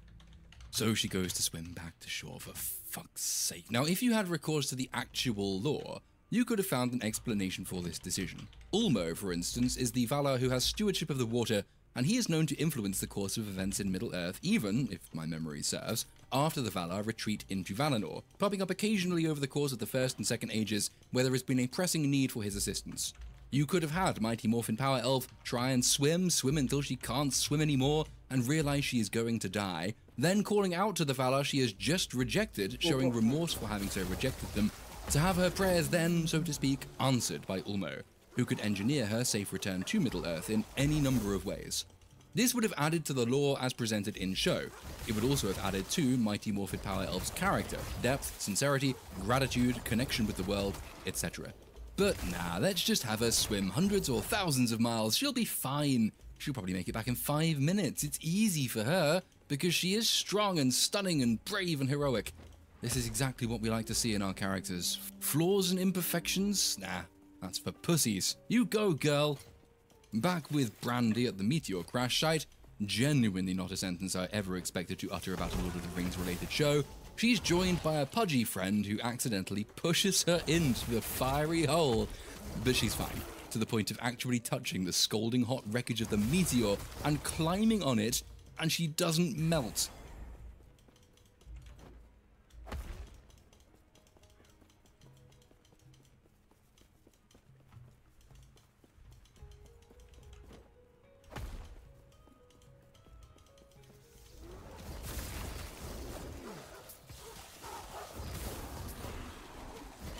She pokes a homeless man that's lying in the center, and he wakes up and he grabs her. Now, if the rumors are to be believed, the show is going to try and have us think that the homeless man is Gandalf.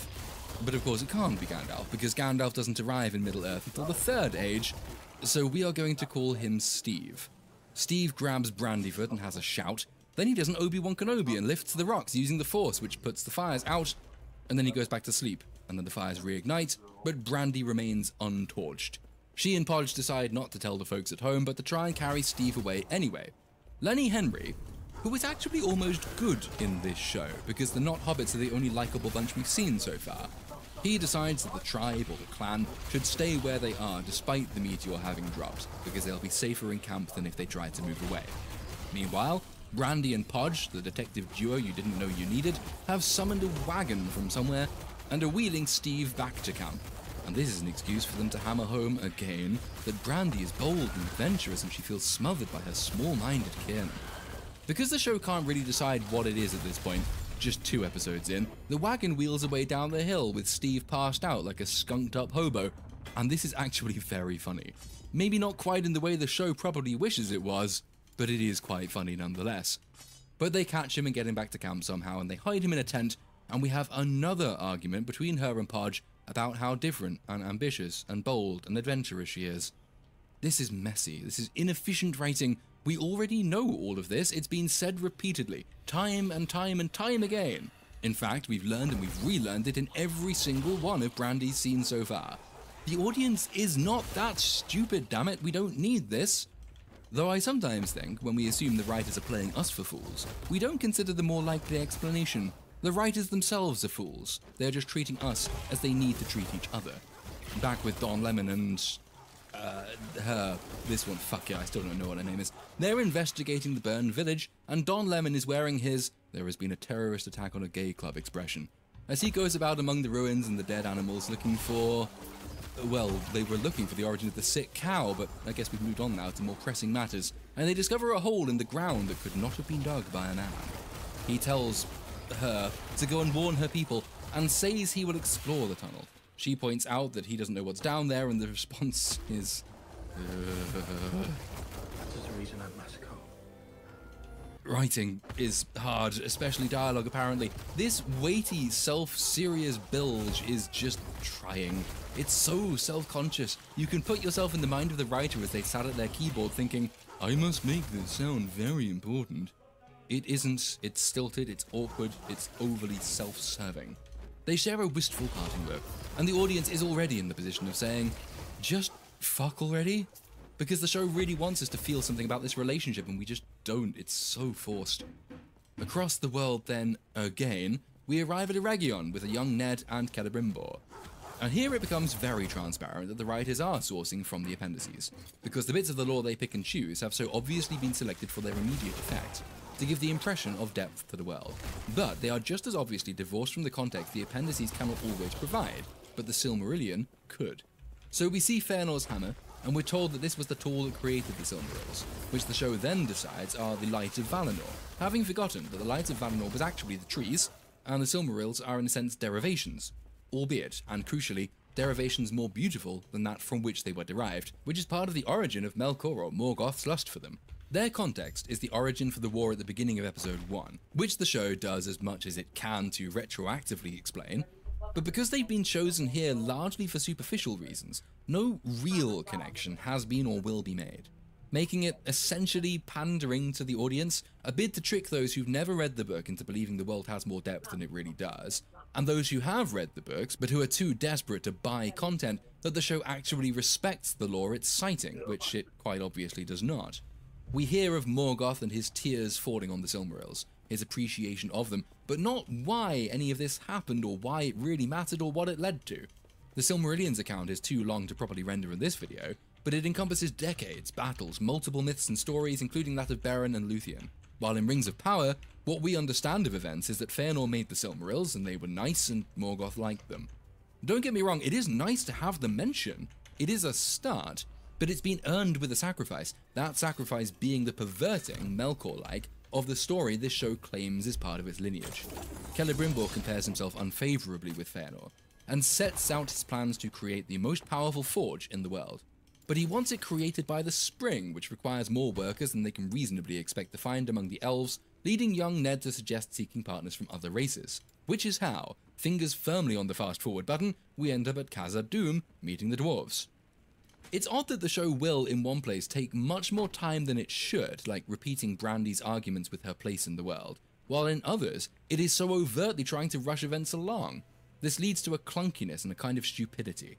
For example, Celebrimbor explains that Gil-galad cannot provide him with the workforce needed for this project, so he has sent him young Ned instead. You might be wondering, why? He should not be wondering why. He should have a pretty good idea why he's been given young Ned instead of even half a team of actual workers, because if he didn't understand the reason for that, the fact of it would make no sense to him, and he would justifiably be quite pissed off about things. But young Ned's suggestion that they look to other races seems to come as a complete surprise to Celebrimbor, as though he's never even considered it before. Now, it's possible at this stage that he does know what and why, and he's just being coy and a bit to encourage young Ned, or perhaps for some other reason. That will be something to keep an eye on. Likewise, the stated need to have the project completed by the spring, for which no reason has yet been given. Both of these things really do need to be addressed for sense to retroactively be applied to this scene. I think the spring aspect will be addressed, but I doubt if we will ever learn more about the first question, and that just makes Celebrimbor an oddly detached moron. Cue another Indiana Jones map sequence. And they arrive at Moria, of course in these days known as Khazad-dûm. Što je? Ste usisavali auto? Šta ćemo se... Ma onaj... I ona krivina, ono trio zaštopano, bio neka plastika, olika, guna i zaštopano, motor će da crkne. Onaj motor jedni i ja okrenem ovaj dunem, ono ne može da mrde ono trio. Zaštopano, totalno. I onda rastavimo ono kako ima ono krivinu. Ja na odu izbijem i sad, znaš to, vuče. Jedna plastika, olika je, to je bacio se tamo plastika i kao od one čupe. Kada je trči onaj motor na noge. Sad to ja razduvam, jedno kaže, kao novi.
Where Celebrimbor explains that an alliance with the dwarves would be a real achievement. And this poses lore questions. The elves and the dwarves should be much more hostile to each other by this point in time, because much of their antipathy dates back to the sacking of Doriath late in the First Age, prior to which they had been on reasonably good trading terms, if cold personal terms.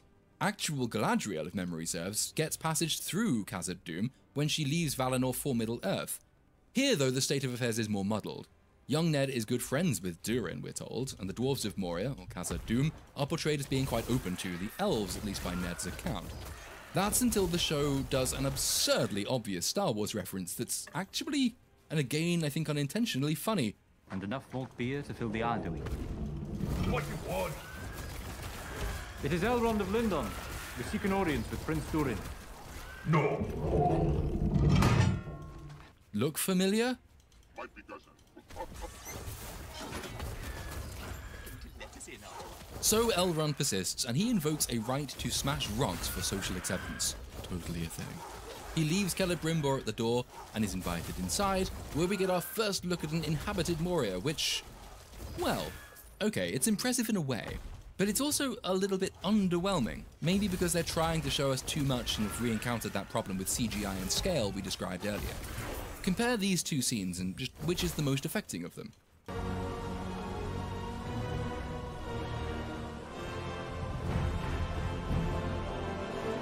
Behold, the great realm, the dwarf city of Dwarrowdale.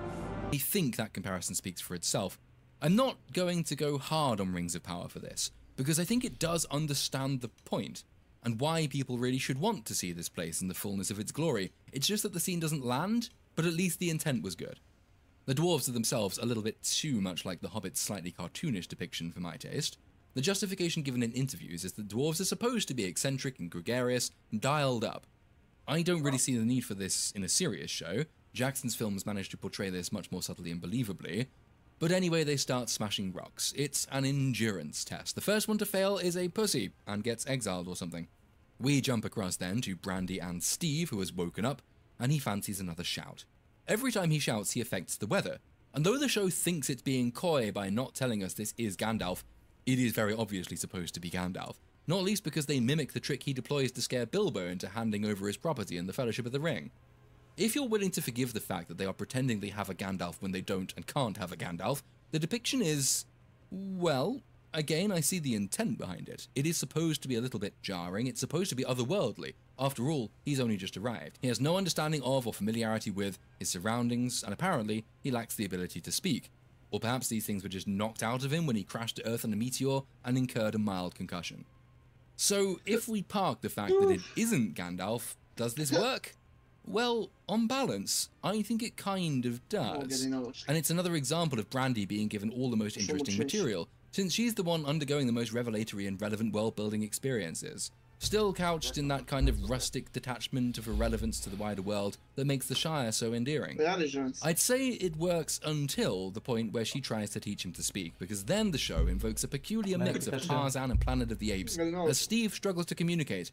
But again, trying hard to be kind, at least the setup is intriguing enough. And the interplay between these two, it does have some potential. It inverts Brandy's position as ignorant novice by pairing her with someone even more ignorant of the world than she is. Steve starts drawing a symbol in the dirt, while back at the Not Hobbits camp, some kind of a disaster is unfolding and a tent collapses. The symbol, or the symbols he's drawing, are his attempt to communicate, and he gets frustrated when he doesn't understand. Then Podge arrives and informs Brandy that her father got injured when the tent collapsed. She frets that she should have been there, though why and what she could have done about it is unclear. The injury, however, poses issues for the camp, as Lenny Henry tactfully points out when he says that it means they might not be able to migrate, meaning they will presumably be stuck there longer than they wish to be. Now, you'll have to take my word for this when I say I'm scripting all this during my first watch. I don't actually know what comes next, but allow me the indulgence of a little prediction. I think they will indeed be stuck at the camp. And because they get stuck at the camp, something bad will happen. Probably something Steve was trying to tell Brandy about with his symbols, and as a result, everyone will die, leading Brandy to have a crisis of faith, but be forced off on her journey by virtue of the fact that her home has been destroyed. That is such an obvious thing to do that I'd really be surprised if the writers don't do it, and I'm leaving this section in the script even if I'm proved wrong, which I'm pretty sure I won't be. Across the world, Mighty Morphid Power Elf is still swimming. Fuck knows how long it's been. She should be dead. There is still no land in sight, and then she hears a noise. She draws her dagger. But it turns out the noise is a random raft that just happens to be floating around out here for no discernible reason, and just happens to float by her in this precise patch of sea at this precise time she needs it. How very lucky. There is an argument amongst the people on the raft about whether to let her on, but in the end they relent and admit her and give her some water to revive her. She's joined a motley and bedraggled crew who ask her why she's out there. The same question could just as well be asked of them, but isn't. They, though, fill in the gaps for us. Apparently they set out a couple of weeks back and were attacked by a worm. This is another one of those fast-forward moments that hopes you don't stop and pay too close attention to what's going on. Happily, though, that's what I'm here for. Leaving aside the incomprehensible luck that the raft just happened to be floating in the precise place in the ocean at the precise time Mighty Morphid Power Elf happened to be swimming by, and leaving aside that she isn't dead of exhaustion, thirst, drowning, or being eaten by sharks, we've just been introduced to a collection of randoms who've been attacked at some point by a worm. The randoms hate elves because they don't trust them. They expect to see other ships, but they don't like seeing other ships because they might be corsairs, and the corsairs might kidnap, kill, and skin them. This is an awful lot of brand new information introduced in a single scene, most of it to pad out a single relevant event. Mighty Morphid Power Elf's meeting with another of this show's various vaguely hunky men with whom she's going to strike up some kind of relationship in future. There is a word for just making shit up whenever you need a specific scene to happen, or a specific character to be in a specific place at a specific time, stuff that will never come up again. It's called contrivance, and this entire segment is built on one. And then another one. And then another one. The ship they see coming toward them turns out to be their ship, the one the raft left from, but that turns out to be sitting on top of the worm, which comes to fuck them up. I'm scripting this now at 5:30 in the morning. I've had a very long week, so I have to ask, is it just me, or does none of this make any fucking sense? Am I just losing my mind, or have within the space of 60 seconds we just been randomly thrust into Middle-earth's equivalent of Jaws 4? Hunk tells them all to stand still. I guess the worm operates along the lines of the T-Rex from Jurassic Park, and it duly swims past them, and they all turn around to watch it go, but they forget that it has a tail which clips them as it passes. They being a superstitious bunch, the woman who saved Mighty Morphid Power Elf earlier decides that Mighty Morphid Power Elf is the reason Cthulhu's freaky fish guy has come to kill them, so she pushes Mighty Morphid Power Elf into the water again. She decides to swim away from the raft, and we see the worm destroy the raft, which leaves her bobbing about aimlessly again. Then a filter is put on the camera, and everything slows down, and, well, why? What is this accomplishing? But then, from the mist, on another raft, Hunk arrives, and he rescues her. This is just very, very, very, very, very, very, very, very fucking silly. He just sails out of the mist and picks her up, and then they both act as though they haven't just been attacked by Cthulhu's pet fish, and as though it isn't still in there. Što? Zaspo si? Nezanimljivo je totalno. Imaš 3-4 priče. Neke su nebulozne, kao ona o robotu koji postane samosvestan. To može i da nam se desi, ja budu stavio. Pogledaj crteni film na televizoru, onaj ruski socijalistički kameran bagađi. Vidiš li? Ovo, jebavo sam onaj chat GDP. Pitao sam ga, to će mi pomogne, da to ima sve. Sad ne radi. I bio sam ga doveo do toga da pristopi. Iz neetičkog je prerasamo u etičku. Šta ne možeš tu da završiš?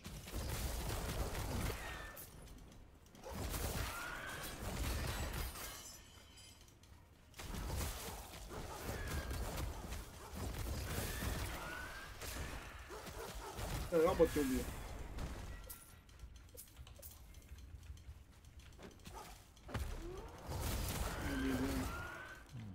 In their vicinity, and as though everyone they know hasn't just been killed, and they just casually introduce themselves and paddle off. Now, being as fair as I possibly can be, in the scene where the raft is destroyed, you can see, in the corner of the screen, Hunk detach his bit of the raft before the Cthulhu monster attacks him. But are you really telling me that he was far enough away here to avoid Cthulhu's massive gay fish? No, he definitely fucking wasn't. He's dead. Or he should be dead. but we can't go subjecting main characters to things like death, especially not when there's a good chance they could be very main characters indeed. Now, I've tried a few times in the course of this video to put myself in the minds of the writers, but when I try for this scene, I find myself in a void, all vast and black and empty. There is really no explaining this scene. It just, well, I mean, it happened, and we just sort of have to accept that it makes absolutely no fucking sense. And indeed, it seems to be allergic to sense. It has a magic barrier over it that rejects sense. Because writing is hard. However long later and far away, young Ned is still smashing rocks in a bid to make the dwarves respect him, but he gives up because he isn't Scottish, and nobody smashes inanimate objects like the Scots. Just ask Count Dankula. Durin, who is supposed to be his friend, is in fact a total dick and wants to see the back of him, but young Ned asks him to escort him to the exit, which he agrees to do, and then they have an argument. The reason Durin is unhappy is that Ned missed his wedding and the birth of his children. It's been 20 years since their last meeting. And actually, this scene has some merits. The point, as Durin makes it, is that 20 years might be the blink of an eye for an elf, but for a dwarf it's much of a lifetime. Ned has been absent in the most important personal moments of Durin's life, and that is not what a friend would do. I genuinely don't mind this. It actually does convey a meaningful point. The fundamental difference in outlook between elves, who are as good as immortal, and the rest of the peoples of Middle-earth. The difficulties encountered in relations that result. Think, say, Elrond's bleak description to Arwen of the results of her marriage to Aragorn, which in the end sees her give up immortality for love. You can, if you work hard, just about work this into something like a lore-consistent-ish position. The elves and the dwarves haven't known about each other for that long, especially in the mind of an elf. So young Ned's mistake is profound as a learning experience. Of course, you can easily pick that apart. They might not have been together that long, but long enough for these basic differences to be understood. But on balance, the scene is quite good, at least until Ned comes to apologize. Because we've just dwelt for some minutes on something not technically relevant to the plot, the show wants to hit fast forward again. So Ned's apology is brief and thoroughly unemotional. Congratulations on your wife, your children. I hope you can come to forgive me. And Durin just accepts it and takes Ned to meet the wife, whereupon we play the entire preceding scene for comedy. One apology, Sidisa, and you're off. No no reminiscing about the past, and absolutely no staying for dinner. Well, it was good while it lasted. The wife is decent. I am still doing the race thing later. She and Durin play off each other pretty well, in fact. Like the not hobbits, they are charming in their own way. They are the most vividly portrayed and colourful of the entire cast. The summary of the difference is, these people actually have a personality. Nobody else in the show does. Not Mighty Morphin Power Elf, not Ned, not Gil-galad, not Don Lemon. The writers have taken a bit too much inspiration from the Hobbit's depictions, but they've also harked back, at least in some aspects, to Gimli's portrayal in The Lord of the Rings. And the mix is, well, it's nice enough, actually. The actors seem to have chemistry, which is, again, not something that can be said about anybody else in the show. After some cheerful back and forth, there's another brief flare-up of the argument, and, once again, this is played quite effectively. Durin has planted a tree given him by Ned many years ago, and this portrayal is pleasant, it's nice, it's actually feelingly done. It's quite meaningful. It portrays, with reasonable tact, the torture of a broken friendship, the things you keep from it, the innate desire to mend it. But then young Ned delivers a fucking atrocious line and undoes all of that hard work. Where there is love, it is never truly dark. Cringe, cringe, fucking cringe, stop it now. Ned goes to leave, but Durin relents and lets him present Celebrimbor's plan.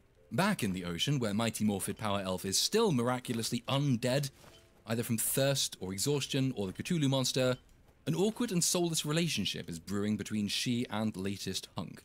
They're both standoffish, and he randomly deduces that she was running to or from something. We learn that orcs chased him from his homeland, and we get another fiery flash of Sauron's symbol. Peter Jackson cannot sue, alas. This, though, does invite back some of the questionable world building in the first episode. You'll remember we were told that orcs had spread all across the world and were building their forces. But then in the next sentence we were told that Mighty Morphin Power Elf and her merry men had been scouring the earth for centuries without seeing a single orc, leading the elves to just kind of forget about Sauron. Popping back to this script after watching episode 3, I can say that this issue recurs with much greater potency later on. But suffice it for now to say that the elves can't have been looking all that hard, given that orcs are, in fact, quite a common occurrence all over the fucking place, including, as we will find out in the next episode, right beside an elvish watchtower. Anyway, Mighty Morphed Power Elf wants to know where he's from, and he won't tell her. And there is an incredibly forced argument based on absolutely no established relationship that ends with him insulting her by listing all of her perfect qualities. Will, pride, awesomeness. You're brilliant, but your brilliance can't help bring back my people in the kingdom you just randomly said you could reclaim for no good reason, you perfect fucker you. God, I hate how strong and awesome and pretty and talented you are, you bitch. Damn it, you're just so intelligent and lovely and skillful, you absolute I'm really growing to hate Mighty Morphed Power Elf, if you haven't already guessed. She wants him to tell her where he's from, so she can go there and kill the orcs and find Sauron, but he refuses to tell her, because... reasons? He has his own plans, apparently. Fuck me, we're in the veritable ocean of contrivance. It's like it's its own realm of existence where implausibly convenient stuff just happens every 30 seconds. Their meeting, the attack of Cthulhu monster, their survival on respawnable rafts, the disappearance of Evil Fish Guy, the random argument they have that just happens to contain the bare minimum amount of information needed to progress the plot, but which has all the emotion and feeling of an established relationship, and now, suddenly, a storm. More peril. Yay. Back on the land. This one, Don Lemon's beard, that one. She runs home and she warns her villagers about the destroyed village next door and the fact the tunnel they found is being dug toward their home. But nobody listens to her, because men never listen to the women in any modern media. They always end up dying as a result. Elsewhere, a man-child with a very strange voice gets angry at the floor and smashes it, only for an eye to peer out at him. And regretfully, I do have to say a word on this... well, he's not a character really, but this person.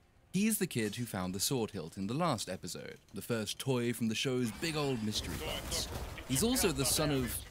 what's her name? So fittingly, I don't know his name either. He's a very good example of the show's narrative being so spread out that each constituent part of it is so thin as to be barely even noticeable. Why is he angry at the floor?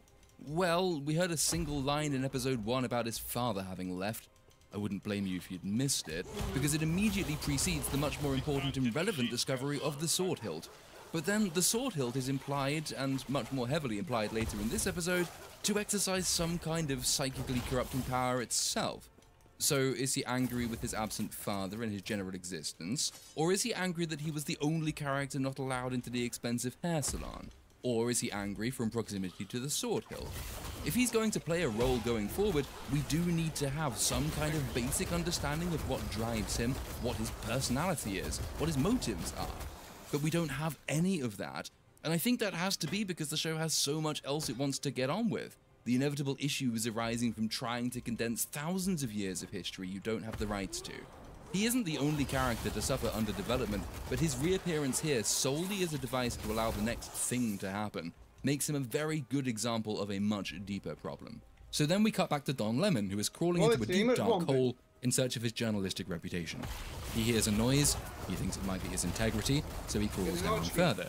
Then he is being chased by a strange tunnel creature, perhaps Brian Stelter, something even the rats are afraid of. And then he crawls through another tunnel into some water, through which he swims to re-emerge in another tunnel. Are you excited? It's all very excited. Isn't the tension palpable?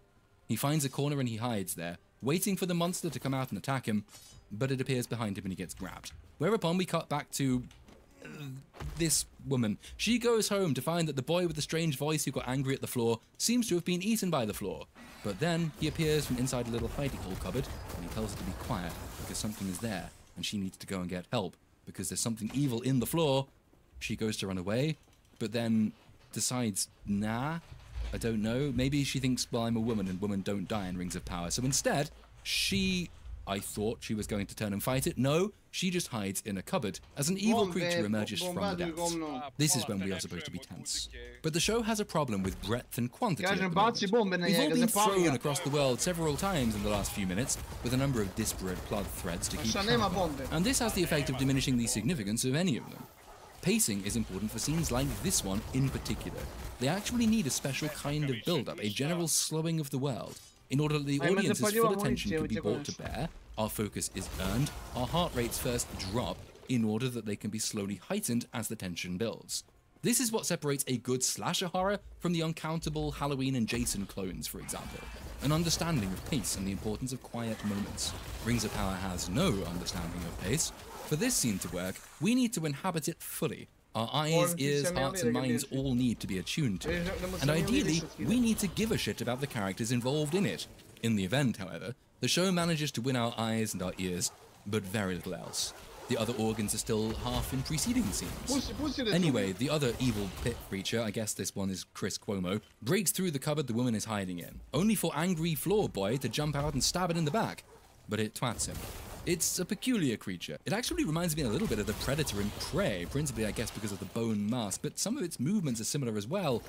It's also similarly stupid and shows that Predator's same fondness for being bested by untrained women. When its helmet comes off, it is revealed to be, indeed, Chris Cuomo or an orc of some kind. The sequence that follows is just, well, I mean, it's like the show doesn't know what genre it's supposed to be. It keeps flitting between the tropes of several related but distinct formats. This one blends creature feature with slasher horror. And the choreography is just all over the place. Woman pulls out a knife, but in the next shot she's abandoned the knife, so she pulls out a sword, with which she stabs the orc creature, which knocks her away, but then somehow gets itself trapped on a bar in the stairs, only for angry floor boy to lasso it and then jump from the ceiling and suspend it, but then the rope snaps. I mean, okay, how the fuck did angry floor boy think to do that? I think he's been playing, like, Assassin's Creed way too much. Anyway, he doesn't get to enjoy the implausibly well-earned kill, though, because the rope snaps. He's a boy, he can't be allowed to take the glory, so that woman, this one, she chops the orc's head off, and in the next scene she slaps it on the bar in the local pub and demands they all run away to an elven tower. She is now in position of power and authority, which she deserves because, I can't believe I'm going to be forced to say this again, she is... Push it to the edge, give it all you got, barely break a sweat, strong woman, strong woman. In case this isn't all too much already, we then cut back to the middle of the storm, where Mighty Morphed Power Elf and Hunk are struggling to survive against lightning and waves. Mighty Morphed Power Elf lashes herself to the mast, which then gets struck by fucking lightning, and then she's pulled to the bottom of the ocean by an inconveniently attached weight, so she's dead, again, just as she should have been several times already. But then, Hunk follows the rope down and fucking frees her, and they swim back to the surface, which means I guess Mighty Morphed Power Elf has in fact had to rely on someone else for the first and quite possibly the only time in the show. So much is happening, all the things are happening. It's a kaleidoscope of events, all quite pretty, all very hard to make any sense of. And continuing in this theme, around 45 seconds after the storm scene, we're off across the world again. And at this point, it's around 6:30 AM as I type. And I think I might finally be entering the state of mind you need to retain if you are to unironically enjoy Rings of Power. Zombified and conked out. Just staring blankly at all the lavish events, all the things, all the noise and the movement and the splendid superficialities that sit exactly where the story is supposed to be. This is bad robot storytelling. This is J.J. Abrams storytelling. Just bombard the audience with stuff so they can't ask too many questions. They can't engage their brains. Just impress them with things, trivialities, unfathomable stakes. I'm morally certain this kind of storytelling is the precursor to the feelies in Huxley's Brave New World, where people get high on soma and they just watch the pretty lights and enjoy the beautiful sounds. It's all completely sterile and meaningless, of course, just basely pleasurable. Huxley's been right about pretty much everything else. I'm sure he's right about the direction of cinema as well. So then, we cut away, again, to find Steve hanging out next to a tree looking at the stars. Randy and Podge come to say goodbye, because they're migrating again soon, and Steve gives them a menacing, "I'm from Disney and I'm here to entertain your children" kind of stare, and he uses some magic to pop Podge's lantern, whereupon, like the spaced out space hobo he is, he admires the little fireflies that burst out of it. And in case you didn't get that this is meant to be Gandalf, he talks to them, just as he talked to the moth in Fellowship. You remember? I remember. You think you're being really clever here, don't you, show? So clever. You're so proud of this subtlety. Steve convinces the fireflies to form a constellation in the sky, and Brandy implausibly deduces that he wants them to help him find those stars. A firefly lands in Podge's hands, and then it unceremoniously dies. And then the rest of the fireflies die, and the music becomes ominous, and Steve looks sad. Then we cut across to Moria, where Durin is trying to convince his kingly dad to agree to Celebrimbor's proposal, but his dad is skeptical. King Dwarf, who is yet to be named, is quite a sinister chap. All the dwarves are portrayed quite effectively, it must be said, and he sees the elves darkly. They open a box at the close of this scene. We do not see its contents, but we see that whatever it is glowing. Meaning it is either Marcellus Wallace's ancient briefcase, or else this could well be the setup to some variant of the fight over the Silmaril I described earlier in the context of the sack of Doriath. Which, well, okay, I'm going to be fair to the show. I'm awake again. The show genuinely is not without all redeeming features. If, again and as ever, you're prepared to accept that for every lore familiar thing it does, it completely discards so much else. I think this must count as exploitation, to be frank. And I can see why this will turn off as many people as it, well, turns on maybe isn't the word I'm looking for there, though I don't doubt some of the shills really are turned on. After all, we've got elves of colour now. We have dwarves of colour too. Four. Yeah, I wouldn't at all, but, you know, each to their own. My job, of course, is just to review the show. And so, I will say, if I put myself in the mindset where I have discarded my objections to its abuse of the lore, this setup is intriguing. It's partly intriguing, though, because of the way it appeals to the lore it's abusing. It's an awkward thing to judge. I regret that I have to try and suspend my love of Tolkien and the lore and the mythos in order to judge it. It's not something I'm going to be willing to do in the long run, but occasionally it's going to be necessary to try and understand the show that everyone else, including non-Tolkien fans, is watching. Yes. We can regret that that suspension is necessary, but that is the show we've been given, and I think from time to time it does pay to try and see it as others do. Some of what it does will work if you judge it in its own right. Some of it will work because it calls back to aspects of the lore it has seen fit or been able to utilize. And this is one of those instances. If you're teasing something like the Sack of Doriath, for example, or the collapse in relations between the elves and the dwarves, I mean, it depends how much of the lore they're able to use there, because it's a fantastic story. And if they hove closely to that, and don't end up abusing other things by mentioning them out of context, well, it might go some way toward redeeming itself. But I doubt, again I must stress that I doubt, that the show's writers understand how this works. I doubt they will be so respectful, and I doubt it will be that interesting in the end. However, it would be churlish to deny the potential in this scene. Anyway, angry floor boy is playing around with that discarded sword hilt again, and it catches fire in his hand, and it begins to reform itself into a sword. He packs it up though, and takes it with him as he and this woman, that one again, they go off with their village toward the Elven Tower for sanctuary. Isn't there a knife in the Wheel of Time that gradually corrupts the person holding it? Well, I think that's what we're getting here as well. And then, finally, back on the raft, still miraculously not dead from exhaustion, thirst, starvation, Cthulhu's gay fish, drowning, sunstroke, heatstroke, or being struck by fucking lightning, Mighty Morphid Power Elf and Hunk are discovered by another ship. Mighty Morphid Power Elf passes out. That is the end of the episode.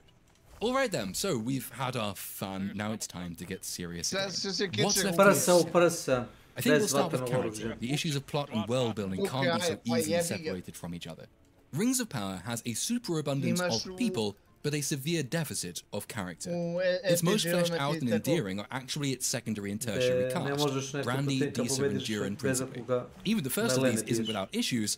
Brandy has an innate rustic charm born of her upbringing and her place in the world, and she benefits from that. The not hobbits are likeable precisely because they lack the grandiose pretensions pretty much everyone else in the show besides the dwarves is burdened with. The Lord of the Rings had a similar dynamic with the hobbits, but its other cast actually had personality and quirks. None of them was insufferably severe. Gandalf has a sense of humour, he has worldly wisdom. Aragorn, Legolas and Gimli have fantastic chemistry, with Gimli and Legolas in particular able to lighten the mood of dark times. Even Boromir has a ruggedness to him, a battle-hardened spirit, emotional torment that works against his ego. The Lord of the Rings is a serious story, but precious few of its characters are self-serious 100% of the time, in the manner we see from Rings of Power's inhabitants. Those few who are, Celeborn is the one that really stands out in his short scene, but Elrond and Galadriel by necessity demonstrate some of this as well. Nevertheless, they do so for a clear purpose. They provide contrast, they are not setting a norm.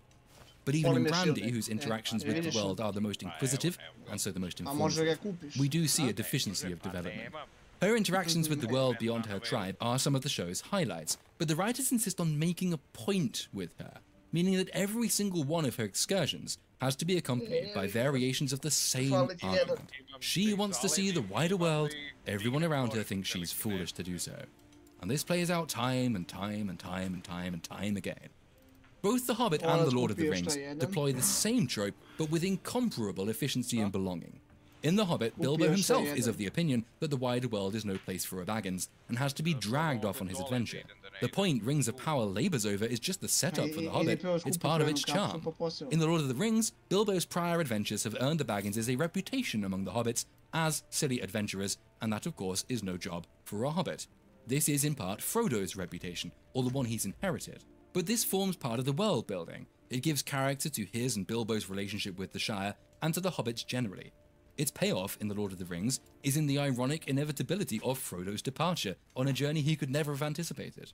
The reputation is earned, albeit, and as with Bilbo, not actually sought.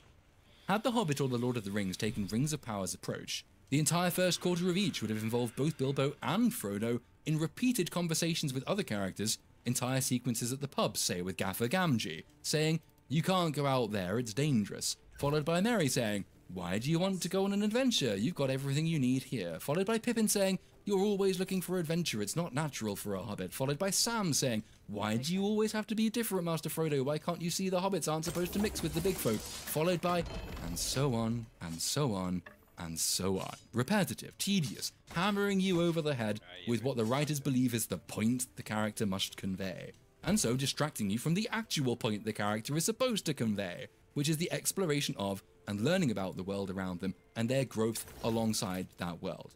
Oh, my prediction's still outstanding, by the way. I still think they'll end up lingering in camp because of the injury to Brandy's father, and as a result they'll get attacked and killed, and she'll be thrown out into a world far bigger and darker and more dangerous than she could have imagined.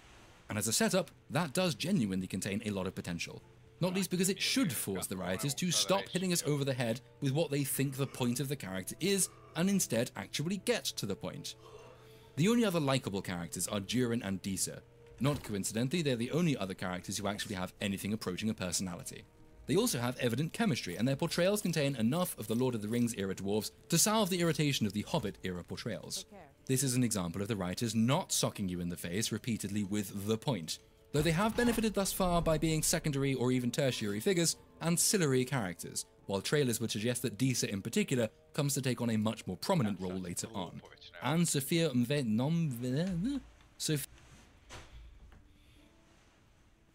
Ne znam, ako konta šta treba da uradimo ovdje, nego se ja kontam, nego što ne mogu.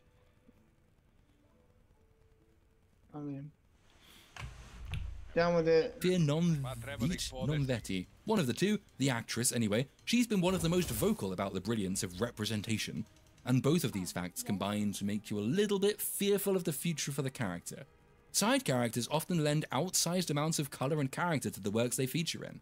The video game analogy is between well-realized and generic NPCs.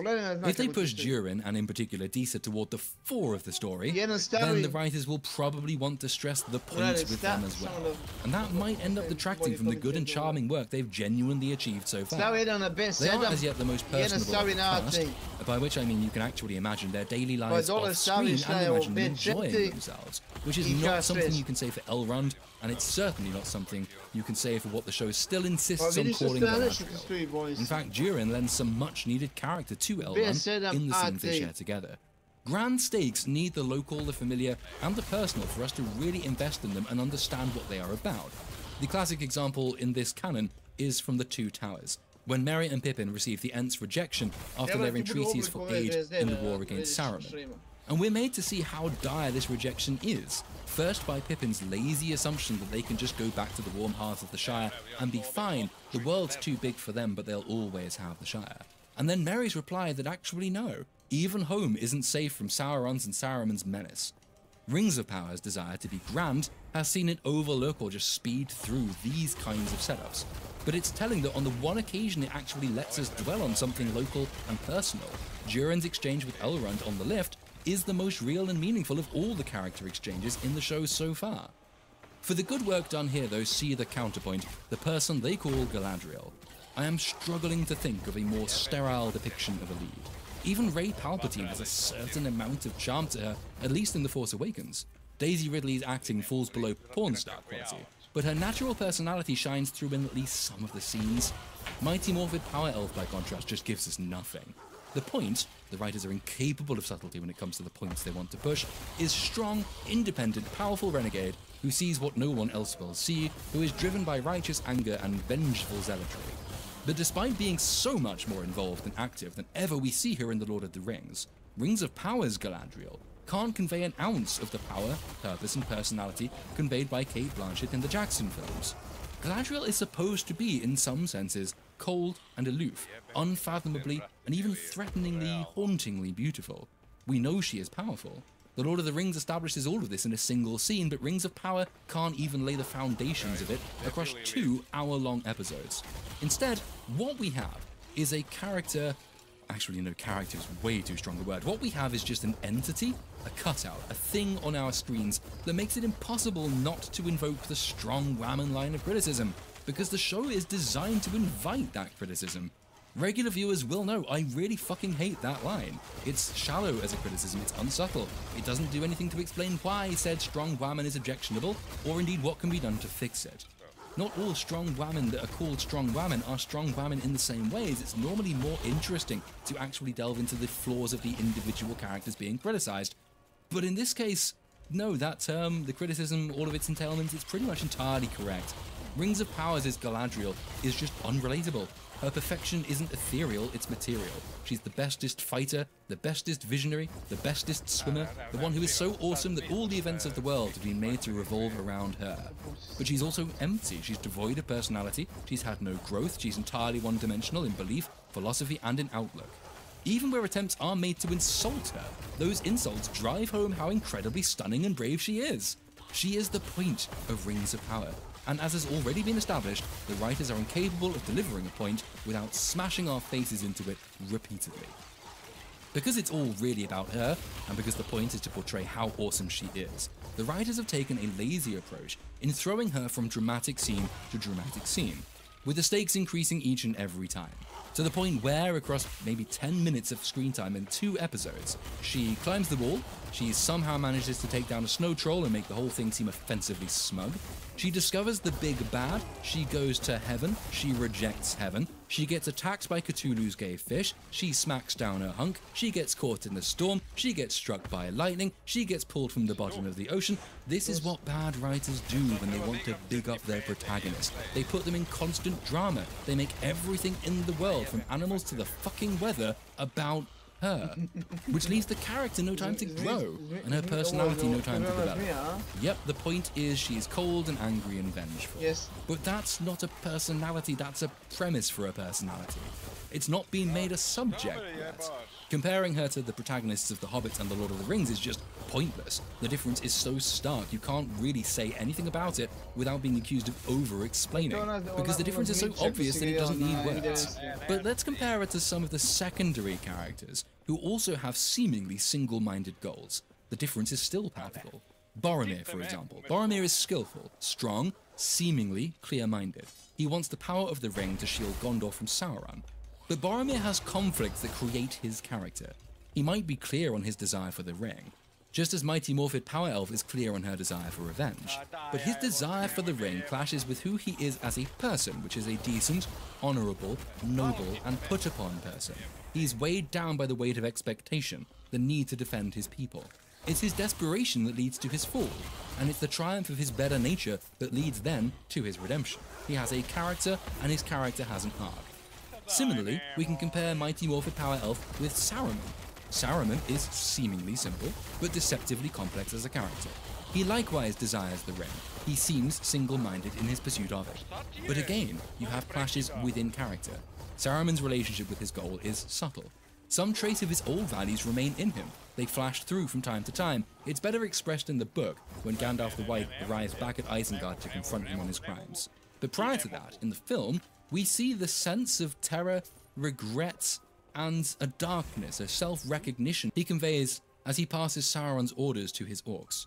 He knows what he's doing, and he knows what it means, and I think the impression is given at least that he knows what he's about to sacrifice, and he does feel some sense of loss. Even in his hunt for the ring, there is a suggestion of deeper motive. He's been corrupted by Sauron through the Palantir, but he isn't in fact quite enthralled to Sauron. He wants the ring for himself, and it's implied that he, with the unique power of his voice, may in fact be playing Sauron just as much as Sauron is playing him. Saruman is enthralled to greed first and foremost. Unlike Denethor, the Palantir has not defeated his psyche. He has agency. He wants to take Sauron's place in the end. Neither of these two characters, Boromir or Saruman, is a protagonist. They each have just a fraction of the screen time not Galadriel has been given so far in Rings of Power only 2 episodes in. Yet in that fraction of screen time, they, who are just as driven as she is in their own ways, become so much more than their mere ambitions and desires. They become true characters. Rings of Power has had 2 hours with Mighty Morphed Power Elf as its protagonist. She has done so much more than any single character in the entirety of The Lord of the Rings does, with the arguable exception of Frodo. But while every character in The Lord of the Rings is a character, understandable, even in most cases worthy of sympathy and certainly respect, she just isn't. She has a worrying number of the hallmarks of a Mary Sue, all the powers of a fanfiction self-insert. I hope anyway, the writers will try to undercut her zeal at some stage. They've shown a few signs that they wish to explore the flaws arising from her single-mindedness. But how long will they take to do it? And will anybody really be still around to appreciate it if they've been bombarded with perfection for hours and hours and hours before the first hint of a fault? And will they be able to present it as a genuine flaw and failing even, or will they just do what they've already done, insulting her with praise and having her failures prove she was right? Anyway, that's enough with the characters, so what about the plot and the world building? These two things are not easily separable in Rings of Power. The plot at this stage is merely an ambition, it's a skeleton. Find Sauron, beat Sauron. The show is attempting to put flesh on that skeleton with its various subplots, each of which, with the exception of Elrond and Celebrimbor, is clearly oriented in the same direction. Brandy and Steve, Don Lemon, and Mighty Morphed Power Elf are in their own ways unraveling parts of the same mystery. The problem, however, is scale, and the fact so much that happens relies on building so much of so many different parts of the world around these scenes as they happen. The Lord of the Rings wisely does not take this approach in its first book and film. The journey is linear. A video game analogy might help here too. Imagine you're playing a strategy game, and you're controlling a single unit or a squad of units, and the game has just started. As you move, you clear the fog of war, but you clear it linearly, contiguously, and in one direction, whatever direction you've chosen. You are not overwhelmed by the entire map in one go, or distracted by the clearing of disparate patches of it at the same time. You learn the mechanics in the local section of the map, that slowly introduces you to the other parts, such that when you do begin to clear the rest of the map, or when the clearing ceases to be linear, you're at least comfortable enough with the way the world works, and you have some foreknowledge of what you then come to see. This is the approach Fellowship of the Ring takes. Only in the Two Towers do we begin to see the narrative split between characters and geographies, but by that point, we're already quite familiar with those characters and geographies. Aragorn, Legolas and Gimli in Rohan, Merry and Pippin with the Uruk-hai at Same, and Saruman at Isengard are already familiar to us. The exploration of brand new regions is largely reserved for Frodo, Sam and Gollum at Emyn the Dead Marshes, the Black Gate and Gondor, though even these latter two are already partly familiar to us. By contrast, Rings of Power jumps frequently across vast tracts of Middle-earth, with characters and locales we are decidedly not familiar with. The numerous Indiana Jones map sequences and the introduction of new places with title cards explaining their name and their purpose is therefore necessary, but the fact it's necessary is, I would say, evidence of a problem. So much is happening on so vast a scale, and without any real time to familiarize ourselves with the places, that we are distracted from the plot. We are distracted from the plot by the subplots, we are distracted from the subplots by other subplots, and from other subplots by the new worlds we are shown, which we are then quickly distracted from again by the subplots, and then back to the plot, and then from the subplots, and so it goes. We never settle in any one place at one time long enough to really grasp where we are, who we're with, what it all means, how they all link together. The writers have this problem too, which is what leads to such spectacularly stupid contrivances as Gil-galad sending not Galadriel away because she might actually find the evil they both know is out there, and this would be a bad thing, while ignoring it is preferable. I mean, this is something the writers have just chosen because this is what is convenient for them to do. They have to ignore it for large periods in order that they are allowed to jump from place to place and get on with other things they want to do. But it's a hard ask of an attentive audience to agree to ignore this because it is so obviously stupid to ignore it. In a sense, the fact Rings of Power is billed as the Lord of the Rings show is both its biggest strength and its biggest weakness. Of its strength, there is an awful lot of material in the appendices for it to draw on, created by somebody so much more thoughtful and intelligent than the writers of this show that he might as well belong to a different species. The fact it can borrow liberally from his treasures allows them to recreate parts of the most lovable and intricate world ever created for fiction. It gives, rightly, the impression of vast scope and untold depths. It gives the impression of long lore and rich history. And that impression is not entirely inaccurate, because the lore it's borrowing from does offer all of these things. A show of this scope and scale would not be possible without those parts of the lore that it is able to borrow from.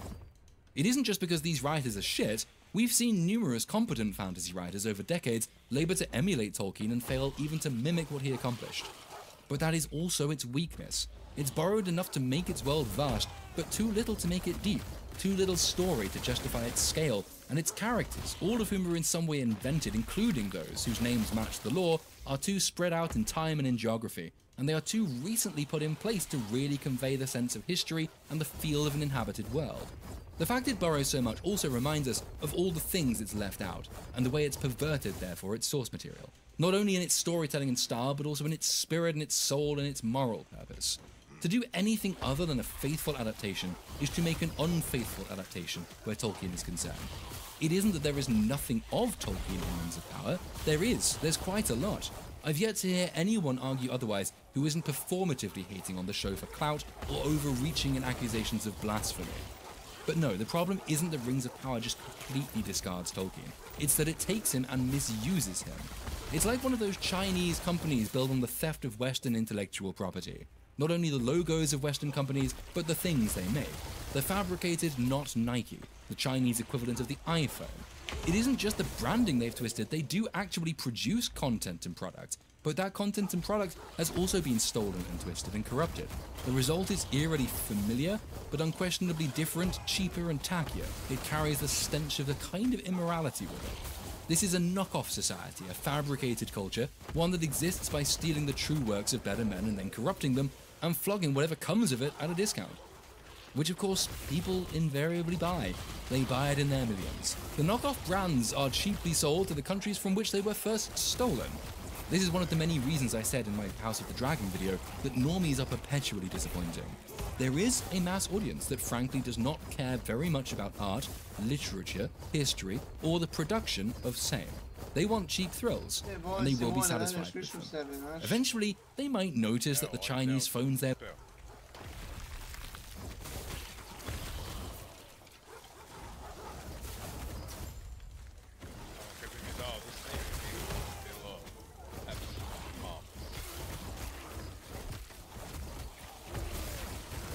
buying don't seem quite as good as the phones they used to have. Eventually they might notice the Bangladeshi factory clothes they wear all seem to fall apart a little bit too quickly.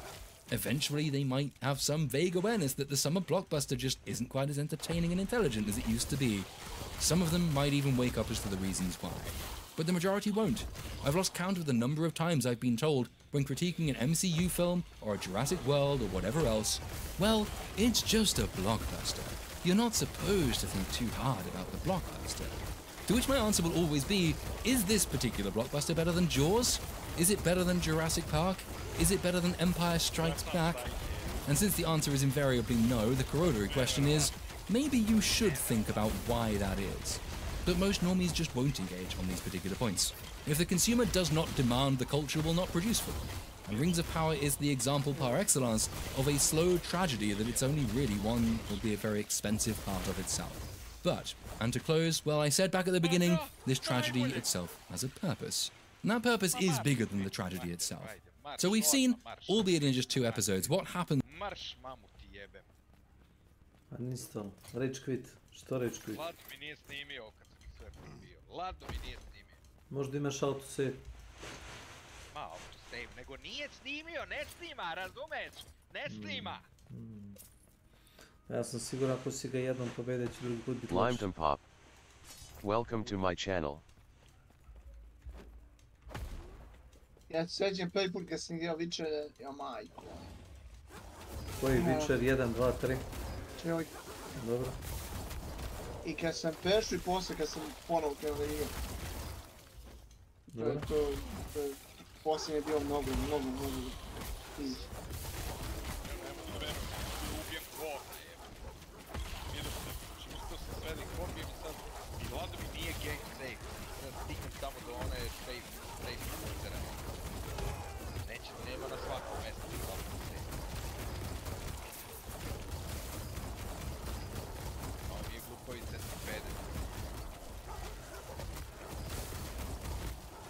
Nećeš ni Resident digaš, a?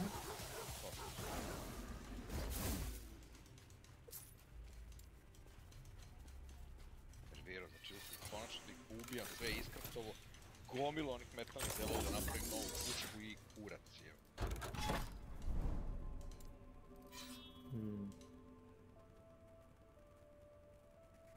Aj, čujemo se posle. Ajde.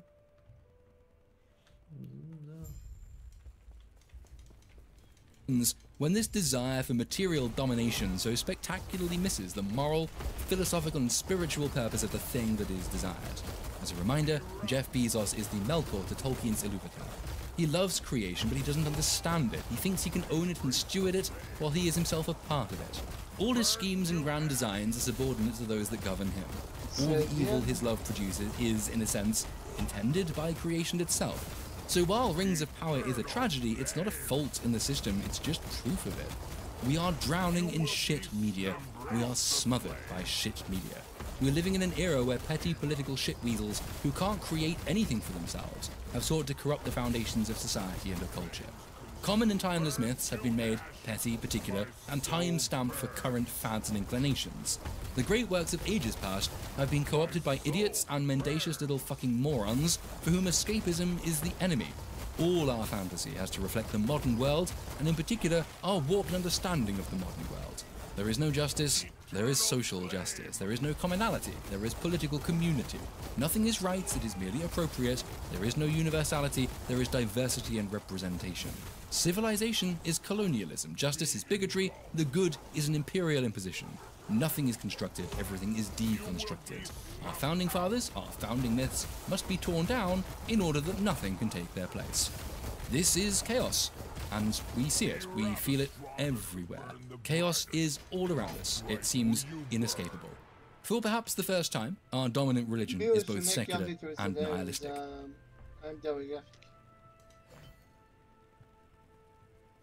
Šta tačno? I Penningerša i mene i ja sam vraćao danas bio poručavanje u onom panelu od AMD. Meni nije stavljeno automatski da se update-uje, znaš? Imaš da snimiš inače podešanje, ne znam da si to vidio. Imaš da... Ugađao sam to par puta i minus, kad mi opovi driver, obriše mi to. I iznervirao sam se i ne pravim to još. Nemam je update, zadnji update je 23.4.3. To je stari update. Ne, neka priraš. Windows oboli drivere od jebenog AMD-a zato što misli da su njegovi bolji. Dobro je. I obriše mi sve što sam se čuo.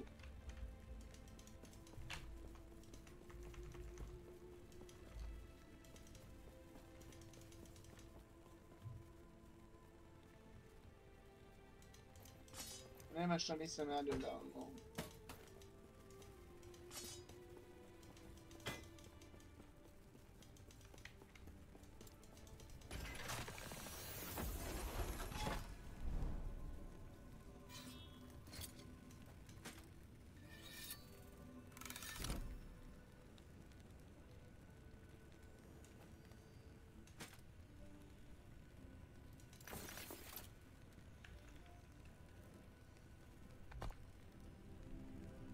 Gdje koliko to je realistično jebati.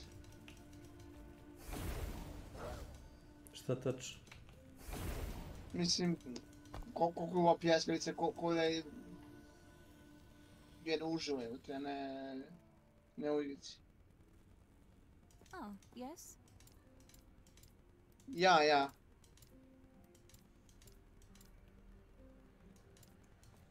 Farewell.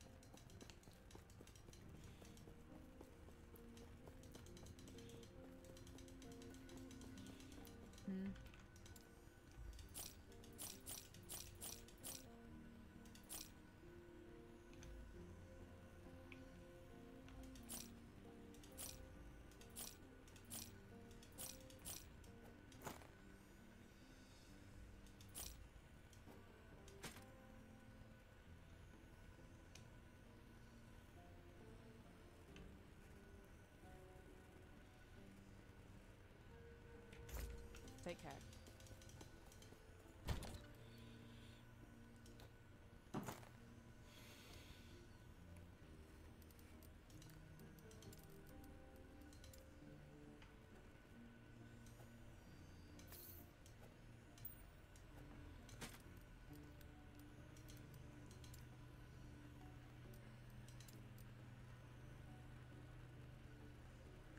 Ne, dobro.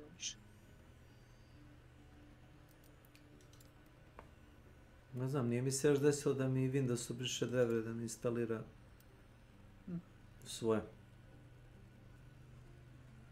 Eto.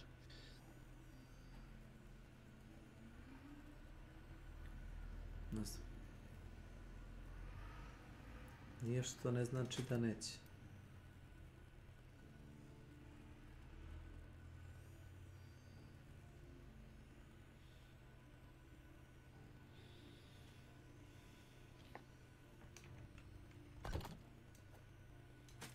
Ha! Ne mogu da...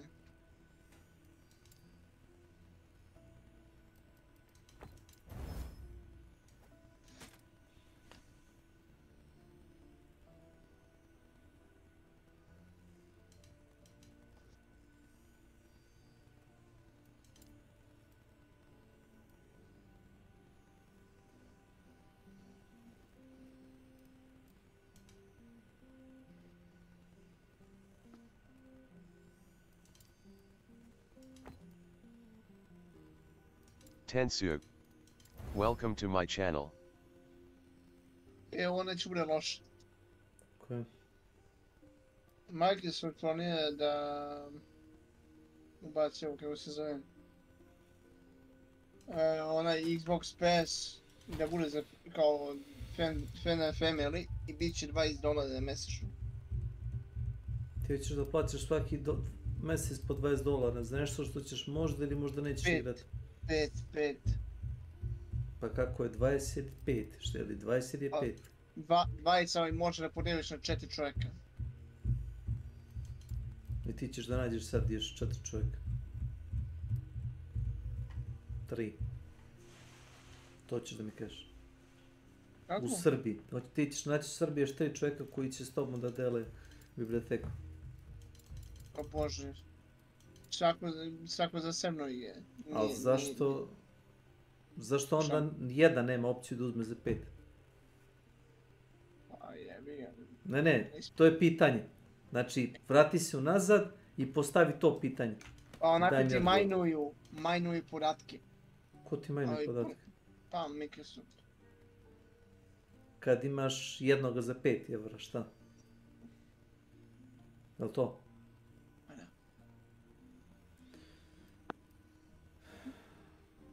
Dobro. Sure.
Ajde, iđo. Dobro.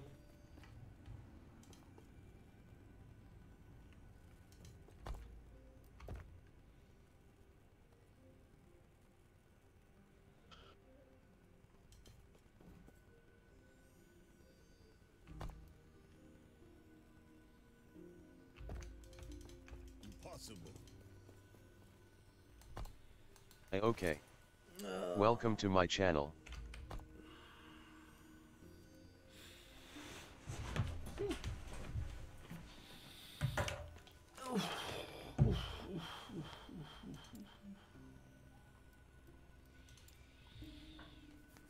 Increase minion damage 333%. Oh, oh, oh, oh, oh, oh, oh.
Kumara. Welcome to my channel.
Narode, ja sam otišao... Na posao, no? Ne idem na posao, idem u krevet. Oli film. Je tu sešao. Da gledamo. Neko me radi večeras u 10. Film možemo gledati sutra oko 1-2. Aha. Okay. Admarai onda. Hvala. Ja sam tad na posa. A znam da nisi. Znam da nisi. Nista vidamo se. ZZZZ.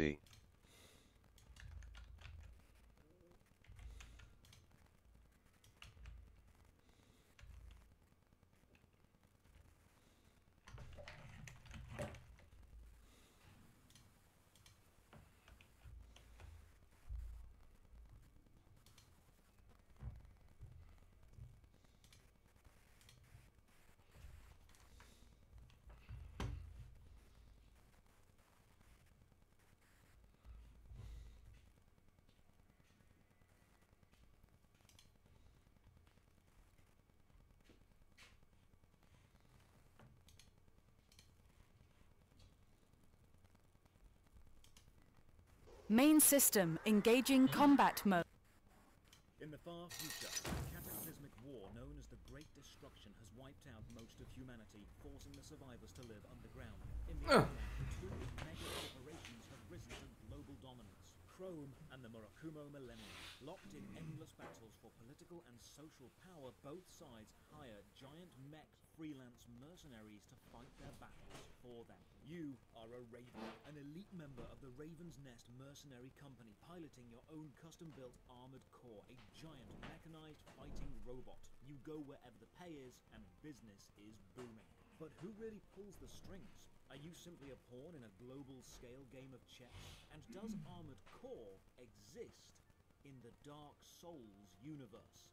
Let's find out. Ladies and gentlemen, welcome, I'm Josh Hayes, and today we're going back to 1997, rejoining the Ravens, crushing the chrome, and spending far too much time in the shop as we replay the classic mech action game, Armored Core. I'll be finishing the whole game, showing you all the missions, the hidden items, and the optional bosses, and then looking at the legacy this game went on to spawn before asking the simple question, Armored Core, was it any good? As usual, a huge thank you to all the supporters on Patreon and Twitch who keep the channel alive. More on how you can support at the end. For now, let's begin. 1997. The PlayStation 1 had been out for 3 years and was dominating the home console scene, but the age of downloadable games wasn't yet fully upon us, so magazines and game fairs used to give out demo discs, physical discs with small sections from various games for you to test before you buy. And this one was quite the goldmine. Interactive Sampler Disc Volume 4. You had playable levels of Croc, Parappa the Rapper, Treasures of the Deep, and Armored Core. Now, you only got the first level, but it was enough to know this was something special. Now, Armored Core was made by a small developer known at the time for the brutally hard, unforgiving RPG series Kingsfield. The developer has since become relatively well known. They're called From Software. Yes, that From Software. The guys behind Demon Souls, Dark Souls, Bloodborne, Sekiro, and Elden Ring. I wonder if we'll see any of that signature From Software design all the way back in 1997. So we launched the game and we're treated to a gorgeous CGI intro movie.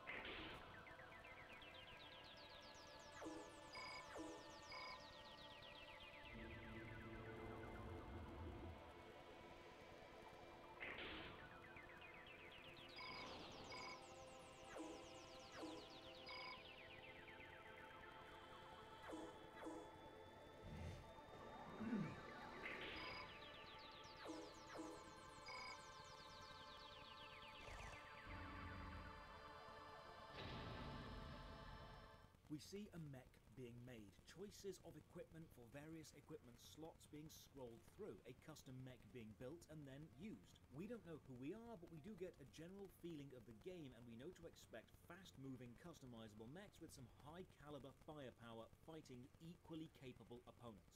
And then the game actually starts instantly. And this is definitely a From Software title because you're told, this is the only test we give new Ravens. Good luck, as you're thrown into a battle with some training mechs. You are not told the controls or the systems. You're not given any hints or tips. You're just told, go and kill stuff, and thrown directly into a trial by fire. So you run around, madly trying to understand the UI while being shot at, working out how switching weapons or locking on works. And if you die, which is remarkably easy to do because you don't know what you're meant to be doing, the game restarts. Armored Core is definitely a From Software game if you can fail the intro. So, unlike the game, I'll give you a basic rundown of the controls and a few tips and tricks. First off, no analog sticks here, it's entirely D-pad driven. Your mech moves forward or backward or turns left and right. L1 and R1 strafe you left and right, and L2 looks up and R2 looks down. Pressing X activates your booster. If you're moving while boosting, you'll boost forward along the ground, and if your mech is light enough, you'll slowly start to ascend. Boosting while strafing is similar to dodging, and if you're standing still when boosting, you will jump. While in the air, you can boost more to fly or slow your descent. The heavier your mech is, the harder it is to slow your descent or control your positions in the air. Boosting uses fuel. It's the green bar on the left. This bar refills when you are moving but not boosting, and it refills faster if you are standing still. If you ever drain the gauge completely, as in get to the red zone and then fully empty it, you'll be forced to wait for it to refill completely before you can boost again. Energy weapons like laser rifles and close-range range energy swords also use a small amount of fuel to fire in addition to their other ammo. So already we have what could be considered a multi-purpose stamina system. Your health is the energy number shown to the top left. This number is the total armor point value of all of your mech's parts, head, body, legs and arms all added together. Heavier mechs usually have more. You don't have any recharging shields and there's no way to refill your health mid-mission. Once you have taken damage, that is it. You are slowly creeping toward failure. There is a basic compass toward the top and then a radar to the top right. Now the radar is an optional extra. You need either a body or legs with a built-in radar or a shoulder slot dedicated to a radar antenna. We'll look at the build process later. To the middle right, you'll see a list of all the guns you're currently equipped with, and this is the real core of the game. You can have one ranged weapon active at any one time. It's the one on the top of this list, and pressing triangle will cycle through this list. Each weapon has limited ammo, and there's no way to refill in the middle of a mission. When you're out of shots, that's it. Pressing square fires. Some weapons, like rifles, will shoot straight ahead. Other weapons, like missiles, will need a lock-on. And this is a super fun mechanic which will affect how you build your mech. The red square in the center of your vision is the lock-on zone. When you're aiming at an enemy, you'll see a little distance gauge showing how far away they are from you. And if you keep an enemy within your lock-on zone long enough, you will lock on and track all of your shots to them. Different weapons have different sized lock-on zones. Weapons with low damage, like rifles, have a large lock-on zone. High-powered weapons like bazookas have a very small lock-on zone. As long as you're in range, missiles will lock on and then home in when you fire. This doesn't mean that you'll always hit enemies. Some enemies move too fast for the missile lock, even if you are homing, and others can boost away from your burst fire. When you do hit an enemy, you'll have the hit message flash up to the bottom right. Some weapons are attached to your mech's arms, like the basic rifles. These can usually be fired while moving or in the air while boosting, but other high-powered weaponry is mounted on your shoulders, like laser cannons or the larger missile launchers. And these guns need you to stand still and stabilize yourself to fire. Now, standing still in Armored Core is a bad idea, so upgrading your mech's legs from biped to quad or tank tread is useful, because these legs can fire shoulder-mounted weapons even while moving. Along with ranged weapons, there's a limited selection of melee laser swords. These use a small amount of fuel per swing, but they never run out of ammo. Now, the laser sword attack will actually change based on your Armored Core's legs. Biped means you'll swing a large horizontal arc in front of you. Tank and quad means you'll stab forward, and there are issues with this. We'll have a look at them later. But that's pretty much all you need to know. Move, boost, lock on fire, stab, don't die. And when you finally complete the opening test... The test is over. From this moment on, you are a Raven. You're not a good guy or a bad guy, you're a Raven, a gun for hire, and you'll end up fighting for all sides of this war as the story progresses. This is the main menu. You'll be spending a lot of your in-game time here, so let's have a look. The mailbox has various contacts sent to and from before or after missions, and a few personal messages to you from the mysterious R, leader of the Ravens. This is all fluff and can be ignored. The ranking screen shows you the current points values of the top 10 Ravens. As you complete missions, you'll rise through these ranks, and these Ravens and their associated armored cores may also appear as mini-bosses in some missions. Just because you work for the same mercenary organization doesn't always mean you're on the same side. And now we get to the shop. Probably one of the most important screens. Completing missions gets you credits, and the shop sells everything. Legs, arms, heads, weapons, radars. It's extensive. But now, a super important note. If you buy something from the shop, you can sell it back for the same price. There is no depreciation of your assets, so you are not penalized for trying out different builds. Buy a gun, use it. If you don't like it, sell it back at no loss. And once you've bought all the things you can afford, you want to equip them. And this is where the game shines. The garage. This is your Armored Core creation screen, and you get to design every element of your mech, and the level of detail is extensive, so let's just break it down. An Armored Core is made up of 11 main parts. A head, a core, the arms, the legs, a generator, a firing control lock-on module, the boosters, the left shoulder weapon, the right shoulder weapon, the left arm weapon, and the right arm weapon. And Armored Core 1 has 138 different parts, consisting of 10 heads, some with built-in radars, some with built-in missile jamming, some are resistant to enemy jamming technology, some can lock on through walls, and some generate a more detailed level map. 3 central cores with varying slots for optional extras. 16 arms, some built to hold weapons, others as weapons themselves, such as miniguns, bazookas, or heavy-duty dual-energy rifles. 24 different legs, from forward-facing biped to backward-facing biped, thin and lightweight, heavy and armoured, to quad legs or tank tracks. 6 different boosters, from weak and light and energy efficient to heavy and super powerful. 8 firing control solution modules with lock-on ranges from short to far, horizontal to vertical, lock-on speed differences and max lock-ons from 2 to 6. 7 different generators putting out various levels of power and having different red zones that the boosters can fall into before needing to fully recharge. 34 shoulder-mounted weapons, rifles, chain guns, bazookas, railguns, radars, lock-on missiles, multi-splitting warheads, anti-air chaff, dual warhead launchers or energy ball generators. 15 right-arm ranged weapons, machine guns, energy rifles, rocket launchers, sniper rifles, and more. And different weapons have different lock-on zone sizes, so you can choose to equip a weapon with a big lock-on zone that's weaker, or a small lock-on zone and rely more on your own manual aiming skill. 4 left-arm melee weapons, energy swords of varying power, and 11 optional parts which can be fitted within your core provided you have the optional connections available, such as enemy lock-on jammers, circuits to increase energy output, lock-on time reduction, and shields to reduce either incoming physical or incoming energy-based damage. The box itself even boasts you can custom tailor your armored core with over 300,000 different weapon and armor combinations. And if this sounds overwhelming, it gets even deeper. Your mech construction is limited by several factors. First off, your legs must be able to support the weight of everything on top of them, and each leg part has a total weight load. And then your core must be able to support the weight of your arms and the weapons those arms are carrying. And then the generator itself must be able to supply enough power to everything you have equipped. While you're on the shop screen or the garage screen, you can press triangle on any item to bring up a detailed breakdown of all of its stats. And while in the garage, you can see the energy being produced, the leg weight limit, and the core weight limit to the bottom right. If you equip too much, you won't move. So building your mech isn't just a case of throw the best stuff on. It's a balance of weight, energy, ammo, tactical choices, defensive power, offensive output, speed. It's a subtle balance.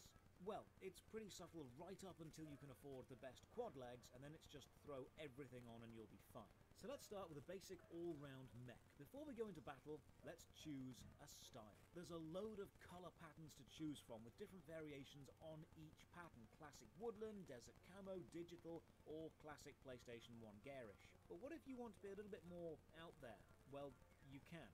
In Armored Core 1, you can manually adjust the RGB values for the main, secondary, and then highlight color for every single part of your mech.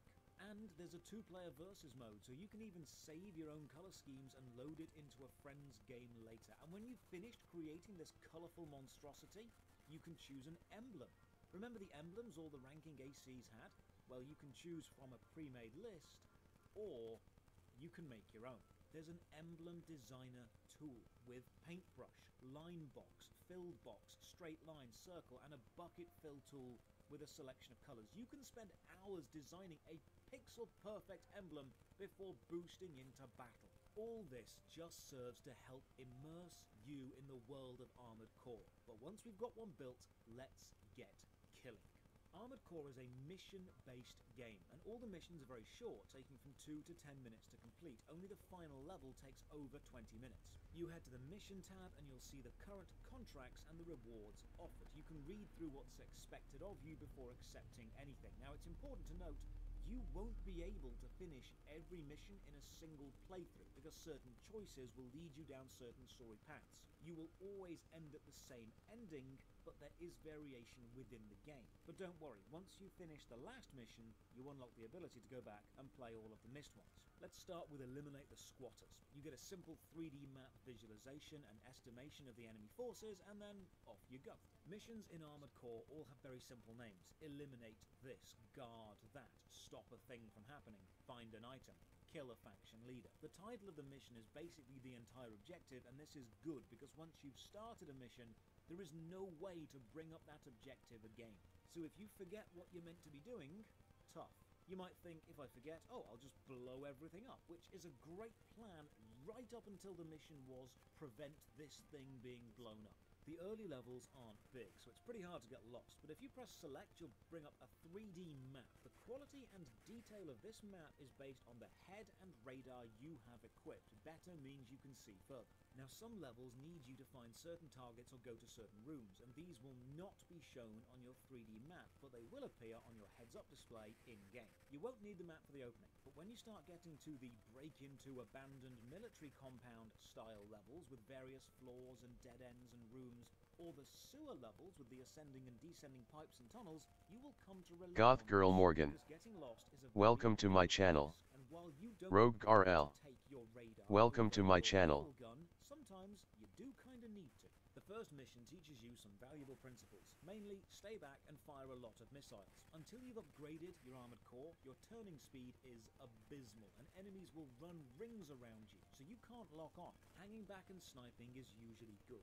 But if the enemy do close the gap, the laser sword is so incredibly powerful. You can melee the entire game if you want to, and we'll look into how to get the secret laser sword later. When you finish a mission, you'll get paid, but you'll also have to pay out. After every mission, you'll have a repair cost based on the damage you took and an ammo restock cost. Every gun has an ammo cost. The more you shoot, the more you pay. So while it's fun to just spray and pray, you can actually end up paying more in ammo costs than you earned. Meaning sometimes you can make a loss even if you pass the mission. The opening missions vary the level design and let you get a feel for the style you enjoy. There's a large open room with enemies hiding behind corners to encourage you to run through and melee. There's a long, thin corridor which lends itself to hanging back and sniping. There's a barricaded bridge which has the enemies heavily fortified, meaning you have to jump and fire from the air to get over the defenses, or hop into the shallow water below and run along the side and jump up onto the other end of the bridge to attack from behind. The opening missions do a great job of setting the enemy to be weak to a certain tactic and encouraging you to experiment. Sometimes you'll have multiple missions to choose from, and each is being given by a different mega corporation or a smaller political or social activist group. While you don't have any allegiance, the mission briefings do let you piece together the plot. It's loose, but it's basically corporate overlords like the war, smaller eco and splinter cells want it to stop. And now the toughest enemy, the camera. Armored Core shines when you're in a big open space with some obstacles around you like buildings or cars that you can crush, and you've got enough space to boost around, fire some missiles, and dodge into cover when you need to. Those kind of fights are pure mech bliss. But when you're in a tight corridor mission, it's another story. The camera doesn't deal with walls well, so will clip into or through you often. The enemies are often faster than you, so turning to see them is a drawn-out affair, and jumping launches you quite high and really tries to snap the camera to follow, but when it can't, it ends up in this messy under-you position. These smaller enclosed fights end up feeling more frustrating than fun, and this mission specifically, Don't Damage the Truck, is brutally difficult when the enemies will damage it themselves. There are times when using your guns isn't a good idea, but locking onto a fast enemy with melee is just as tricky. These missions, where you're fighting both the camera and the enemy, really slow the pacing of the game. Thankfully, they are in the minority. If you do lose a mission, either by being destroyed or failing your objective, you'll be returned to the Raven's Nest menu. Not paid, but you still need to pay your repair and ammo costs. So it's highly likely, unless you're skilled, you will Violet's end up TV. in debt very Welcome to my channel. While you're in debt, you can't buy anything from the shop or sell any essential parts back to it, and this is done to prevent the player soft-locking himself and ending up in a position without an essential part and no way to buy it. But when you do get to an open city level, my god, it is so much fun. Stop the security MTs, perfect. Jumping, boosting, sliding, dodging, running, gunning, locking on and sniping away, launching missiles and blasting some lead. This is great.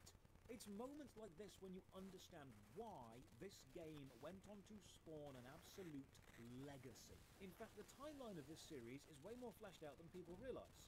Armored Core Project Phantasma, Master of the Arena, Armored Core 2, 2 Another Age, Armored Core 3, Silent Line, Nexus, Ninebreaker, Formula Front, Last Raven, Armored Core 4, For Answer, Armored Core 5, and then finally Verdict's Day, back in 2013.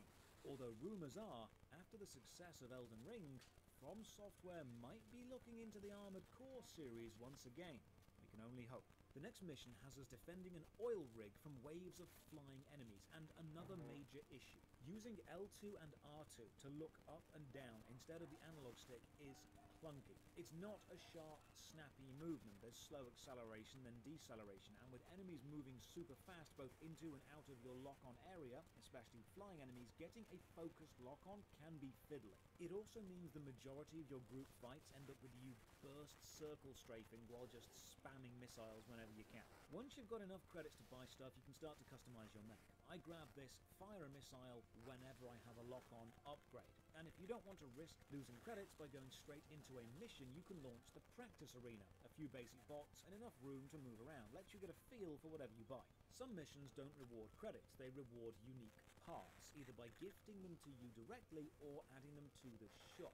You still need to pay the repair and refuel costs, so they're not really free, you just paid in the expenses to do the mission. Eventually, you'll run into customization issues. You've never got enough of either remaining weight, energy or credit, and if you buy something you'll be over the energy cost, so you'll sell something but now you're overweight, and this highlights a design issue. You'll be switching from the shop to the garage to the construct view to the detailed view, trying to get all these numbers to match up repeatedly, and there's no single simplified screen where you can see it all. There is so much switching back and forth from screen to screen, and you're just trying to remember, right, I need to lose 200 pounds, but I've also got to keep the energy output above a certain level, but I can't afford better legs, but I need a radar and I can't survive without a sword.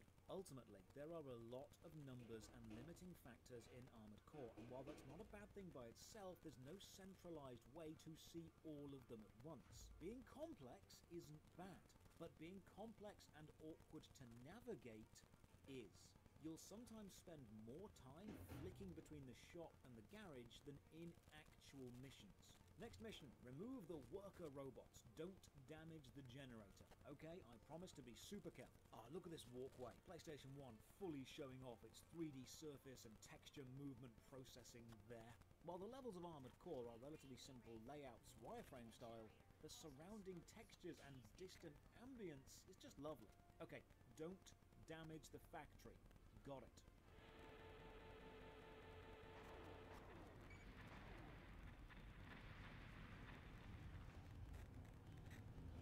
Okay, right, what they meant was don't fire any weapons at all and complete this mission entirely in melee. Well, that's good to know now I've blown half the factory up. Next, eliminate the squatters. While this game doesn't have a lot of voice acting, it does have some. How dare you come here? Don't get carried away just because you're a raven. While that plea for mercy isn't going to stop me, it does make you think. Are we doing the right thing? Because one mission you'll be paid by Millennium to destroy a chrome factory, and the next you're paid by Chrome to retaliate. The money keeps flowing, and the battle keeps going.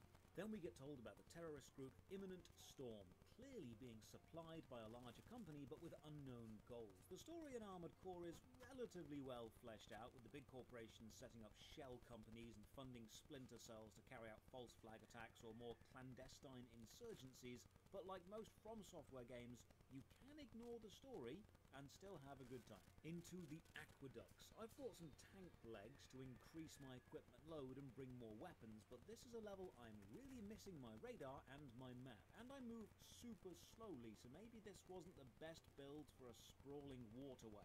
And after about 15 minutes I'm thinking, yeah, a slow, radarless tank was the wrong choice here. The advantage was I get more guns and more armor, but that doesn't matter if I can't work out where to go, so I quit. And quitting puts me in debt. Great.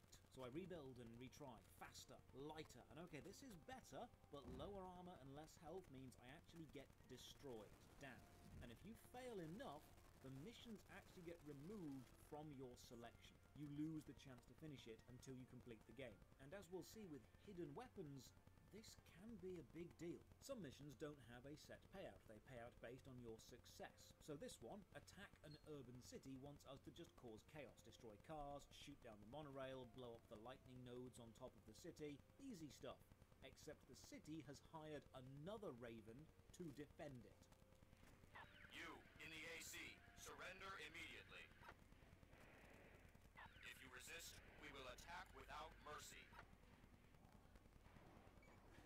Enemy approaching.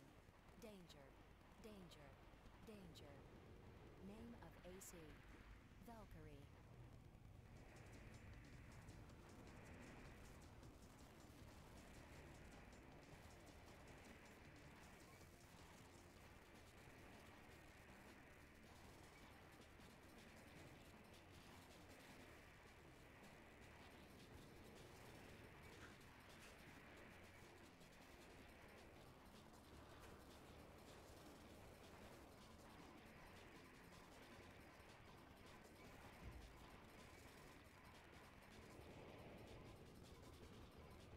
AC unit destroyed. Combat halted. The number 2 Armored Corps Valkyrie attacks us, and god damn she is tough. She's got this missile barrage which is deadly accurate and will juggle you into the air, stun-locking you. If you're caught in that, you're as good as dead, and I die with 1 second remaining on the mission timer, meaning I fail. God damn it. My debt is getting worse, so let's try something else, something easy like destroying a fuel depot. Well, it sounds easy, nice simple map. What could go wrong? Ah, right. Enemy radar jammers. If your lock-on system gets jammed, you can't use missiles, so you're forced to manually aim your rifle, which means you'll waste a load of shots. And as you're being shot back, you get knocked around, which throws off your aim, and you don't realize how much you rely on your targeting lock until you don't have it. I actually soft lock myself into failure on this mission. I use all my bullets taking out the radar jammers and then my missiles on the gun turrets, and I run out of ammo on my rifle, so I can't shoot. I have missiles, but they require a lock-on to fire, and my job is to blow up these fuel tanks. I do have a melee attack, but the explosion of the tank hurts me, so I can't win. If I attack the fuel, I'll die. And it's around this point that I start to understand, yes, it's a big mech game, but it's full of subtle, important choices. A weapon with more shots, a tactical anti-jamming head, using melee when you can to save ammo. It's not a mindless mech game. There's planning needed. I'm spiraling into debt, and I get a mail from the Human Plus Project, a cybernetic enhancement project who are looking for volunteers. They say they'll be in touch, and this sounds pretty ominous. So I take whatever mission I can, but I cannot pass because I can't buy any better equipment, and eventually I reach minus 50,000 credits. And then this happens. Is this the subject for our next experiment? Yes. His papers say he was a raven. Ah, so he took the usual route here. Seems to have piled up quite a debt. Must have dashed his dreams. But he will be reborn in this experiment. That is, if he lives. You have a point there. Let's get started. If you owe more than 50,000 credits, you'll be automatically donated to the Human Plus Enhancement Project and forced to restart the game. But you'll gain some permanent boosts to make your next attempt easier. First off, your debt is cleared to 0 and you will have to restart, but you get to keep any previous purchased items. And you gain a permanent Human Plus upgrade. So it's like a pity system which lets you retry the game with a stacking advantage each time. On your first restart, you'll be given a permanent long-range radar even if you don't have one equipped. The second Human Plus will add incoming missile and enemy elevation markers to your radar, making things easier to dodge. The third increases your turning speed. Fourth is faster movement in general. Fifth increases your maximum fuel. The sixth restart reduces the drain rate of your boosters. The seventh lets you fire your shoulder-mounted weapons while moving, even if using biped legs. And the eighth adds an energy wave to your laser sword melee attack. This is a fascinating way to add a pity system into the game. Repeated fails don't make the enemies easier, they make you better. Now, this isn't the same system as Dark Souls. This isn't bonfires or leveling up, but it does present an interesting foundation to the design philosophy the company From Software became known for. From Software have always seen failure as part of the gameplay experience, and instead of punishing the player for attempting and failing, they reward you for perseverance.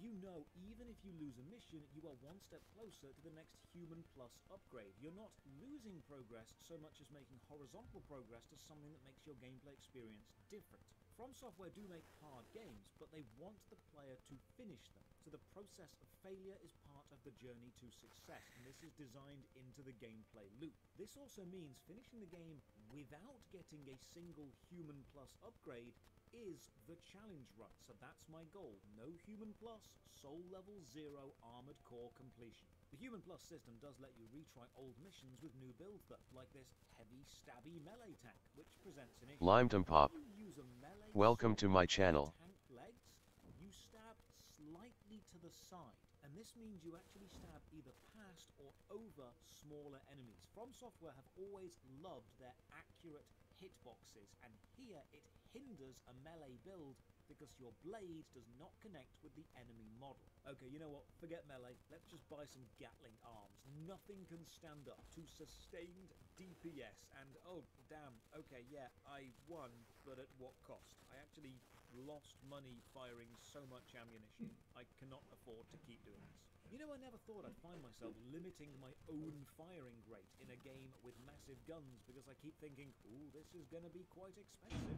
But here we are, Armored Core, a giant mech fighting game which will make you question the cost of giant mech combat. Here's another issue. I get dropped into a facility, and this place is just swarming with tiny little worker robots. And in tight corridors, your missile systems aren't great because they tend to hit the corridor walls and the ceiling before hitting the enemy, especially if they fire away from you at the start of their trajectory. So I'm just churning through machine gun ammo. I've even unequipped my laser sword to save weight, and I run out of ammo. I literally cannot finish the mission. So hot tip, never unequip your sword. After finishing or failing a mission, you do spend time reflecting on how you did, buying and selling and rebuilding, and most of the game is genuinely spent on these menus. This mission sees us hunting down a single pesky enemy, a rogue defense bot running rampage in a multi-story car park, and we're asked to avoid damaging cars. So now you're worried about collateral damage. While I'm not a fan of the levels you can't freely fly around in, I really admire how much variation they have put into the level design. Someone sat down and said, right, I'm going to play with every 3D element, vertical space, no vertical space, open levels, closed levels, encourage destruction, discourage destruction. Armored Core really uses its limited designs to the fullest. Eventually, you'll end up buying or selling parts after each mission to prepare for the next, and while I can see the idea behind the shop and garage as separate things, it doesn't flow as a process because of this reason. I feel it would be better to have a total max value build limit on the garage screen that you simply can't go above, and this limit increases or decreases as you finish or fail missions, and then you have access to everything in the shop from the build screen, because that would functionally be no different to buying and reselling everything every time, but it would save a lot of screen switching.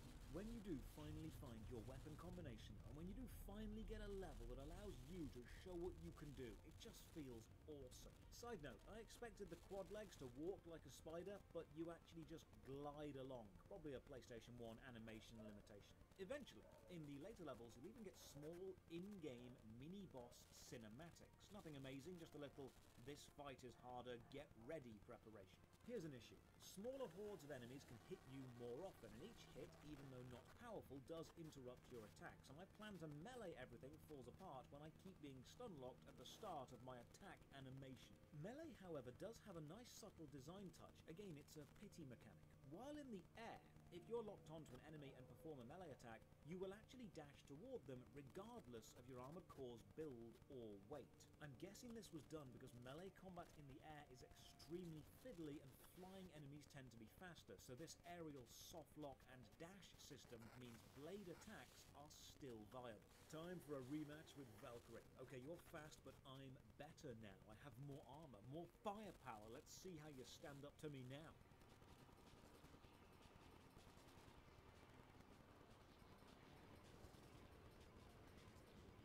AC unit destroyed. Combat halted. Okay, that was lucky, but let's reload and see how you do now. AC unit destroyed.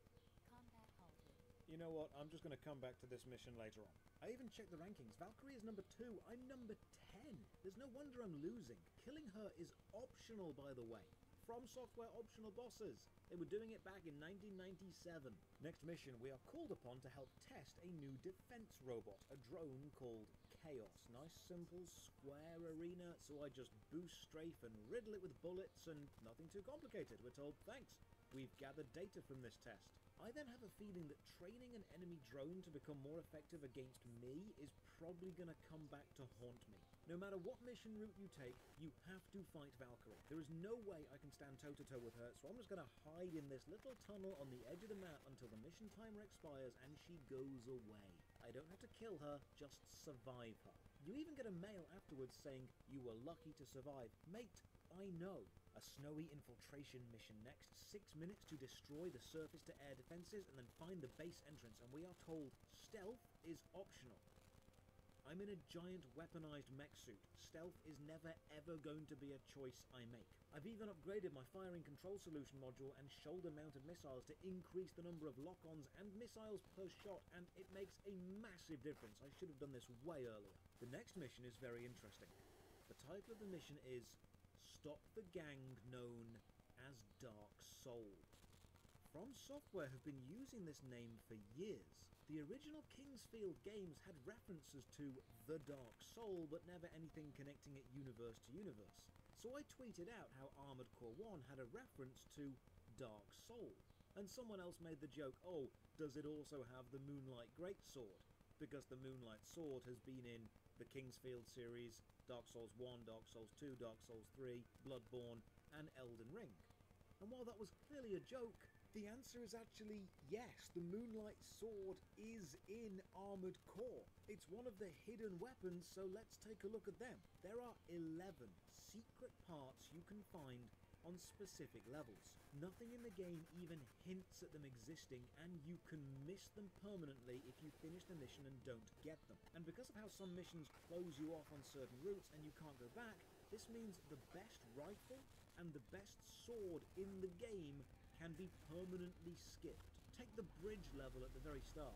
Instead of going forward, turn around, hop over the barricade and find the L-24 rocket launcher, one of the most powerful shoulder-mounted weapons in the game. Secret items add replayability and mystery, and as we all know, hidden items with no real fanfare will become a From Software design staple. The best rifle in the game is actually hidden in the fuel depot mission. Once you've destroyed the containers before leaving the area, search the ledge at the very back and you'll find the Kurosawa, an energy rifle with a super high fire rate, almost no recoil, and insane damage. If you find this bad boy early on, you are set for the rest of the game. But what about the Moonlight Greatsword? Well, several missions in, you can be sent to kill the leader of the Splinter Cell Struggle. This gang is hiding in the sewers, and the whole sewer level is a massive 3D maze, long, thin corridors, huge open spaces, and then up or down connecting pipes, and eventually you'll find a corridor with a fireball trap repeatedly shooting down it. And as you make your way down, mines on the wall will blow the floor below you up, and you'll fall into a deep chasm. Now, your first reaction is going to be jump up and out and carry on the mission, but if you purposefully fall all the way to the floor, which takes a while because this chasm is super deep, you can find the laser sword codename Moonlight.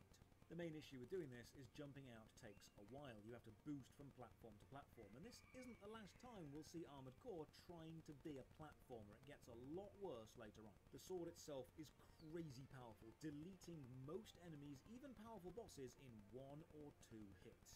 The Defeat the Gang Dark Soul mission itself sees us outside taking on a tank division. The ground is covered in mines, making this the first area denial type mission, but the mines aren't that powerful. And as a player, you can get a mine-dropping weapon, but it's basically useless. Just stick to the chain gun. Next up, guard this warehouse, a wave defense mission. Third wave approaching. 3 MTs. This map is great. Big open areas, buildings to hide behind, enemies coming at you from all the angles, fighting both land and air. And then from defending to attacking, and from robots to giant bugs. It seems there's an infestation in one of the cities. A huge nest of huge insects, and we're sent in to clear it out. And I love how this map plays with the corridor layout design. We've gone from industrial straight lines and 90-degree corners to a more organic sloped tunnel with uneven floors and multiple dead ends leading to watery breeding pools. Missiles are basically useless down here. The tight turns mean they crash into the wall before the enemy, so I am churning through machine gun ammo, and my sword isn't too useful down here because my quad legs mean I keep stabbing to the air. This is another level that I need the map to navigate, and finally we find the Queen. And strangely, she starts shooting laser beams at me. So after some seriously intense circle strafing and praying my quickly dwindling missile supply is enough, I take her down. And interestingly, after the mission we get a mail confirming they weren't bugs, they were attack robots designed as bugs built by one of the main companies, we just don't know which company yet. From underground to overground, the mission briefing tells us a fleet of blimps keeps being ambushed, so we are assigned to hide within the blimp and then provide air defense, and this level introduces an exciting new mechanic: falling to your death. Armored Core is not really a platformer.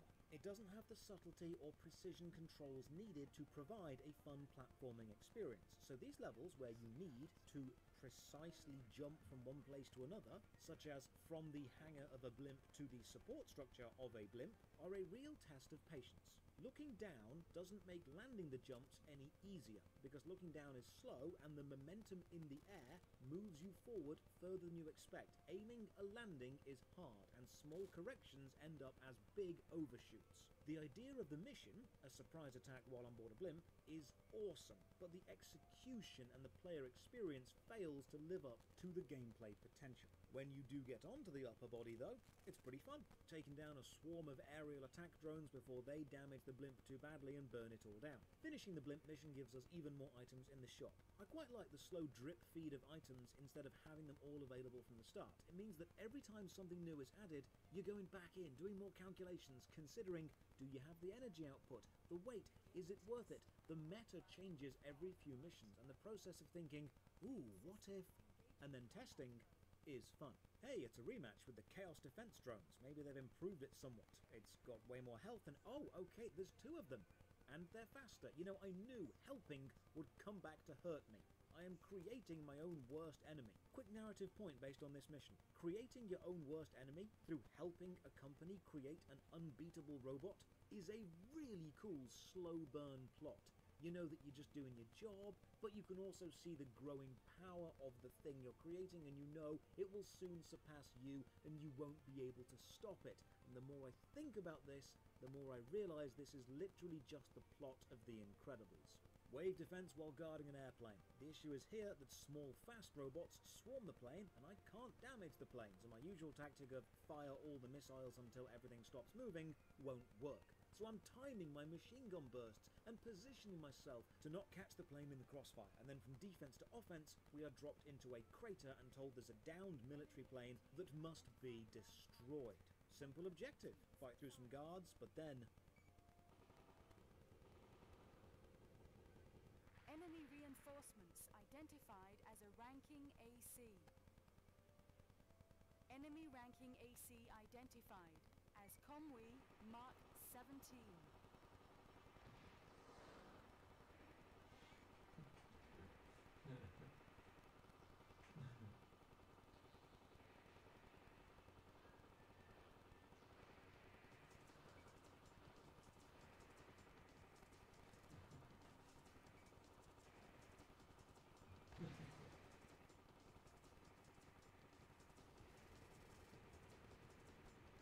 Target of operation cleared. System switched to normal mode. You don't encounter enemy armoured cores that often, which means when you do, it's an event. It's nerve-wracking, they're faster, they're more powerful, they are a genuine threat even if you are fully kitted out. Stay at range, circle boost, and unload, and thankfully, win before I'm out of ammo.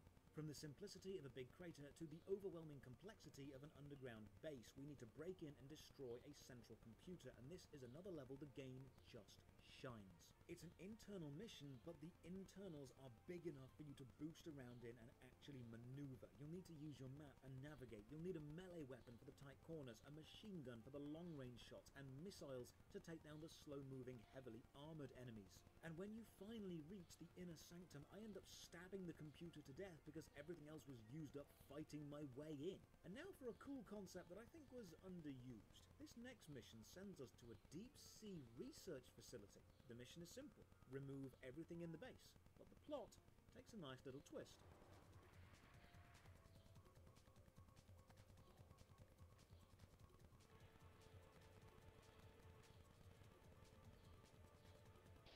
I've locked the doors to this room. Sorry, but killing you is my mission. I will take my leave now. Gate check. Cannot unlock gate.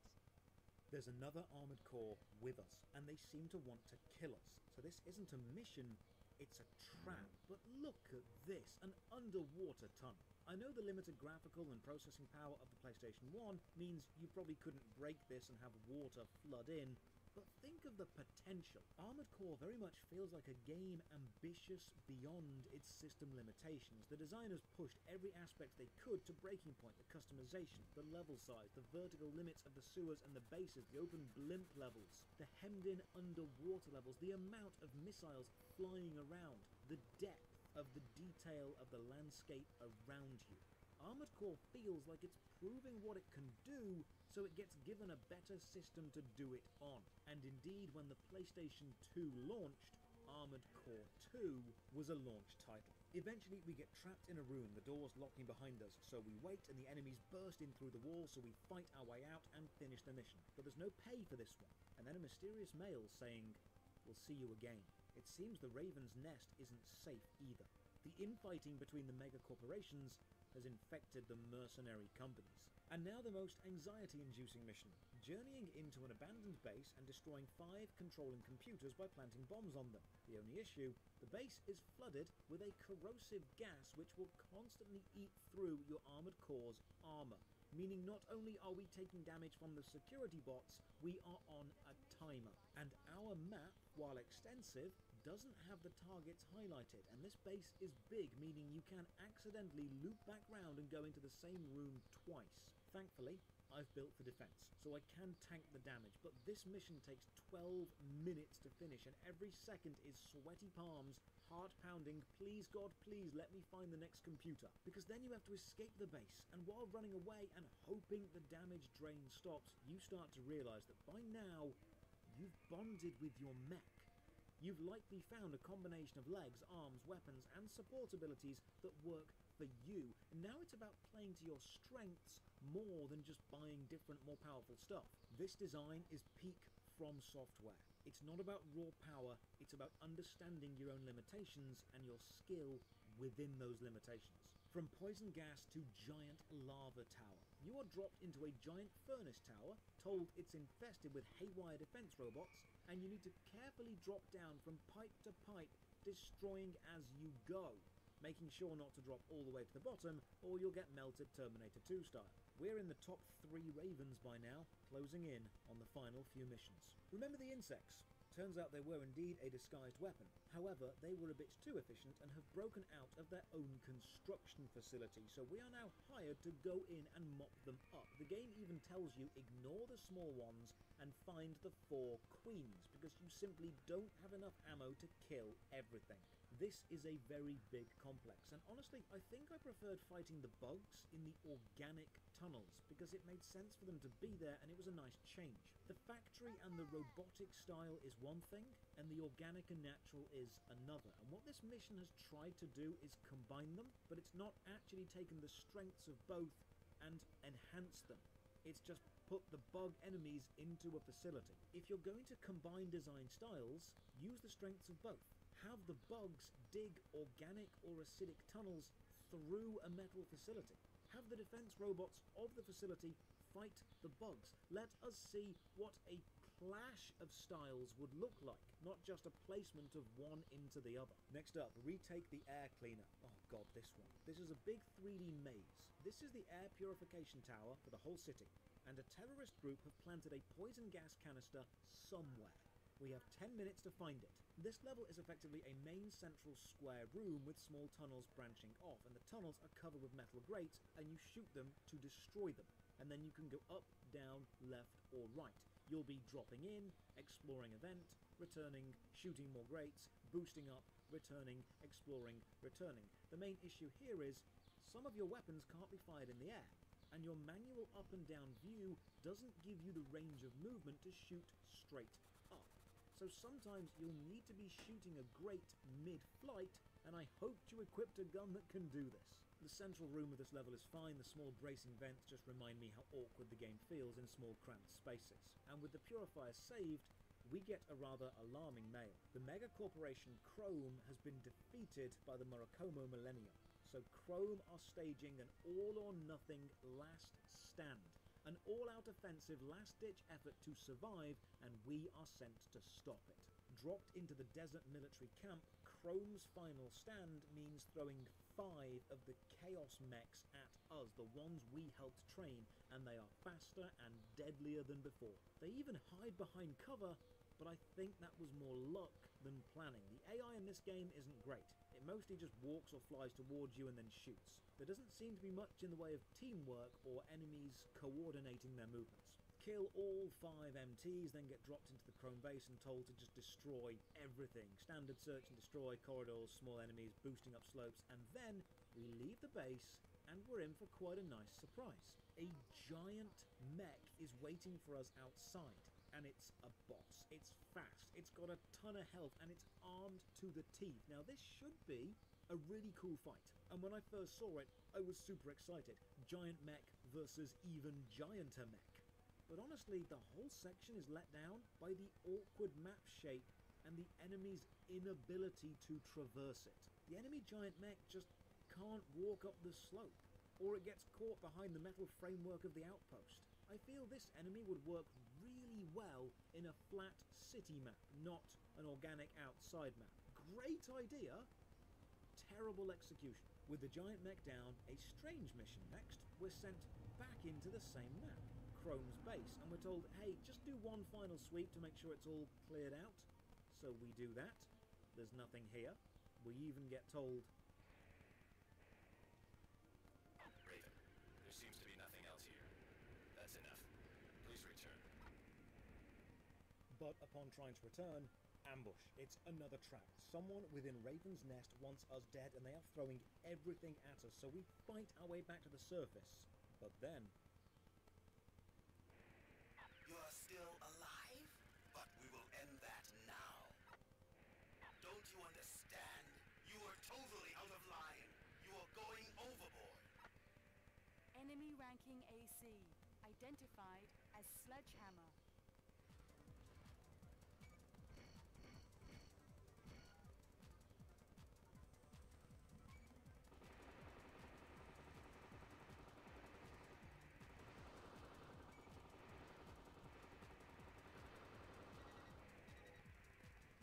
Sledgehammer, a hard-hitting, fast armoured core. I fight back the best I can, but I took way too much damage fighting my way out of the base earlier, and I die.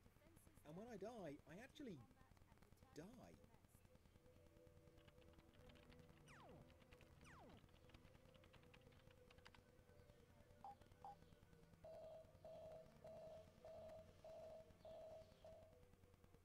There are a few fights in the end game against other armoured cores where if you die, the game resets. You don't fail the mission or lose money, you just straight up need to reload your save because you cannot fail these missions. So I retry. Enemy armoured cores are weak to energy weapons, so a quick load change out and he is down. And now the final mission. Destroy the floating mines. It seems that the Raven's Nest headquarters has been invaded and filled with deadly aerial mines, and the defense bots have been set to kill, so we go in to clean up the mess. The strange thing is, as soon as we get there, everything attacks us.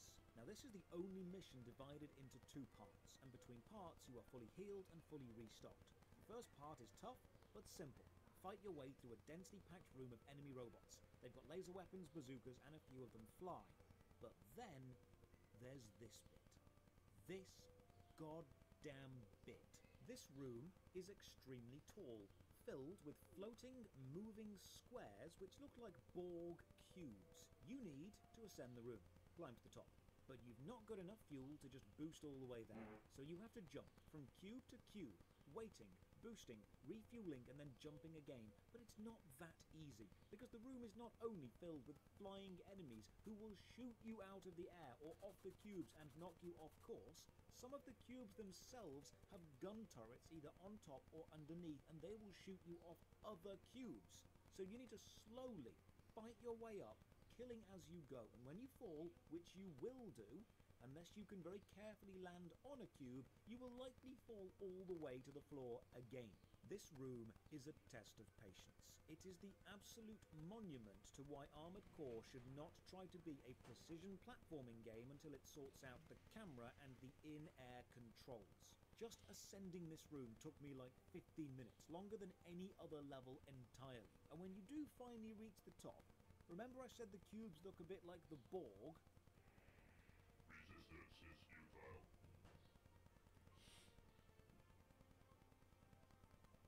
Your fate is sealed. Enemy ranking AC identified as 9-ball.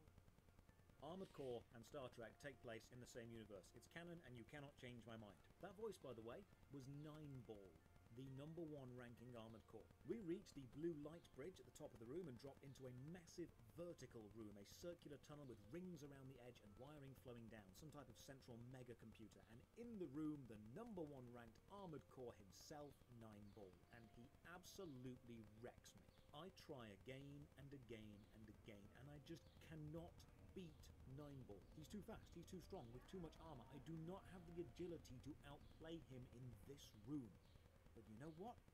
I don't need agility. I need firepower and a trap.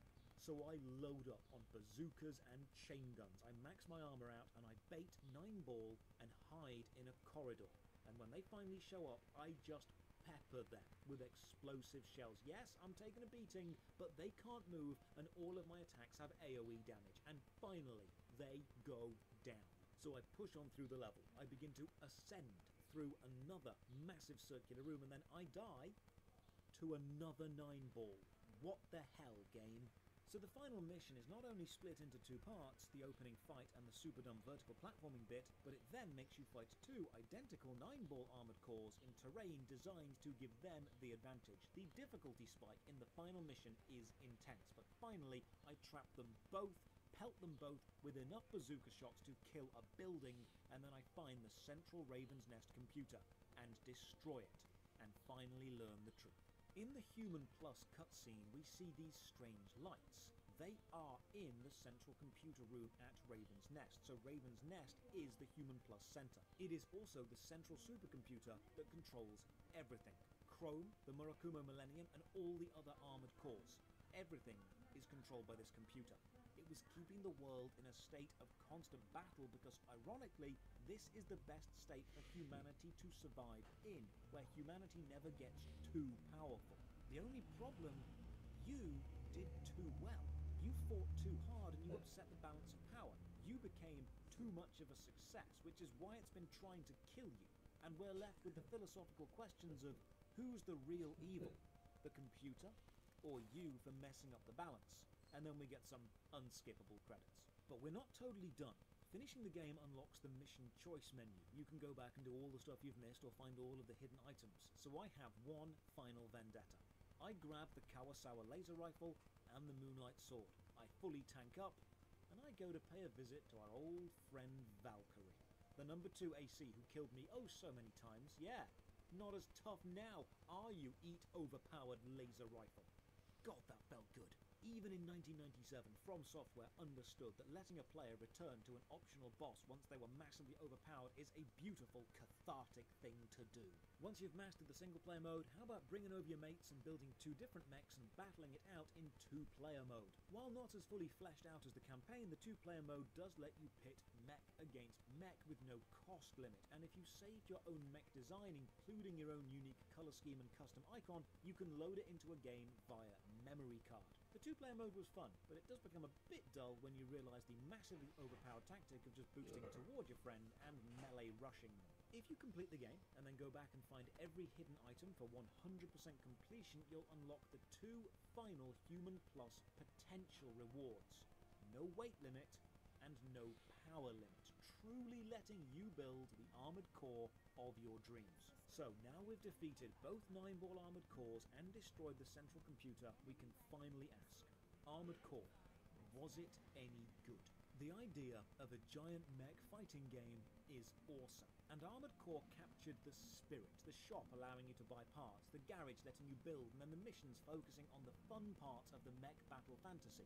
Short but intense conflict. The sheer variety of customization is outstanding, the different combat styles encouraged by the weapons and missile flight trajectories keep the battles fresh, and the use of variation within level design from open rooms to tight corridors, under the sea to above the clouds, means one mech isn't suited. You'll need variety. You're encouraged to adapt. It's not perfect, however. The amount of screens needed to buy, equip, check, test, and then sell means the whole process takes longer than it needs without adding any gameplay, and the control scheme isn't set up for precision jumping, and the camera doesn't work with tight corridor gameplay. So these sections can feel chunky, and dying due to a mistimed jump feels unfair. The plot is thin and mainly serves as a justification for a big war.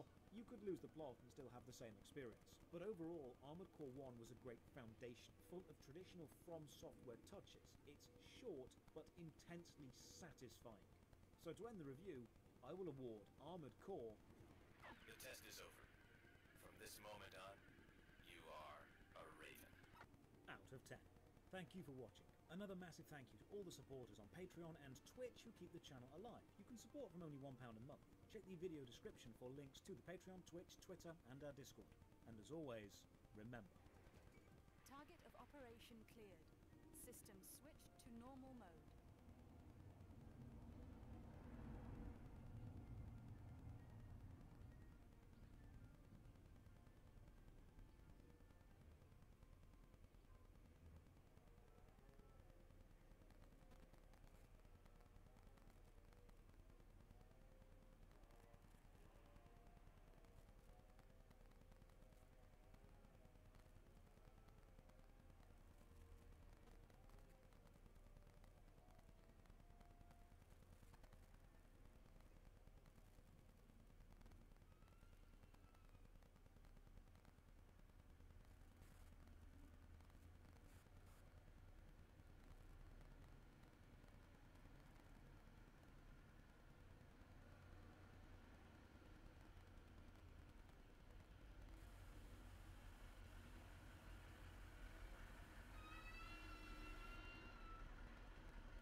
Hentai-chan.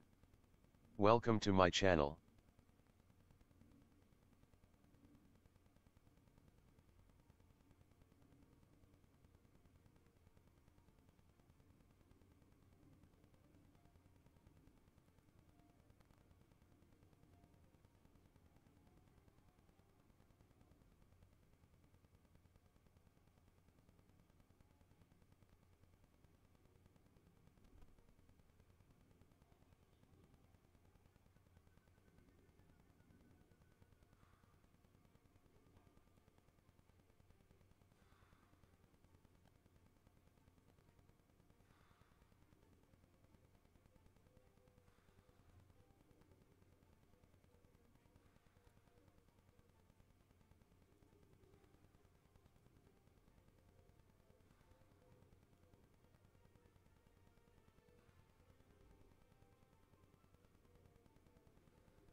Fuller smoke a lot.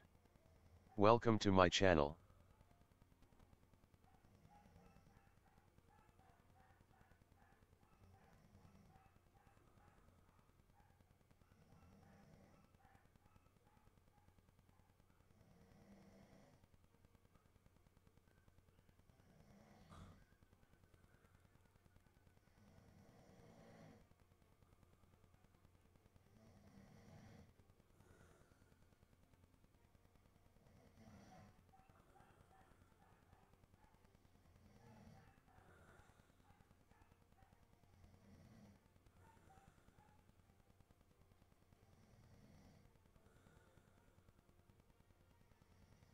Is he sleep?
Petru Swag. Welcome to my channel.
Limetown Pop.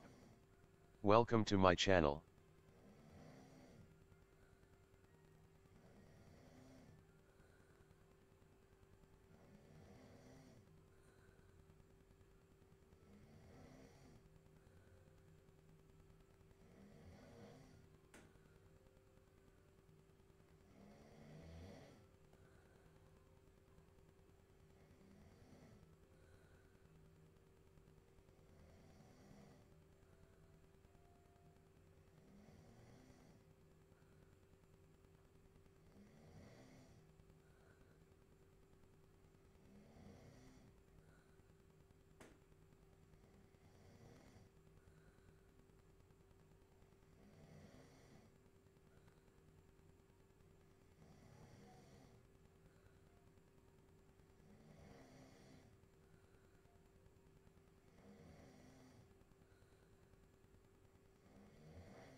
Limetum Pop.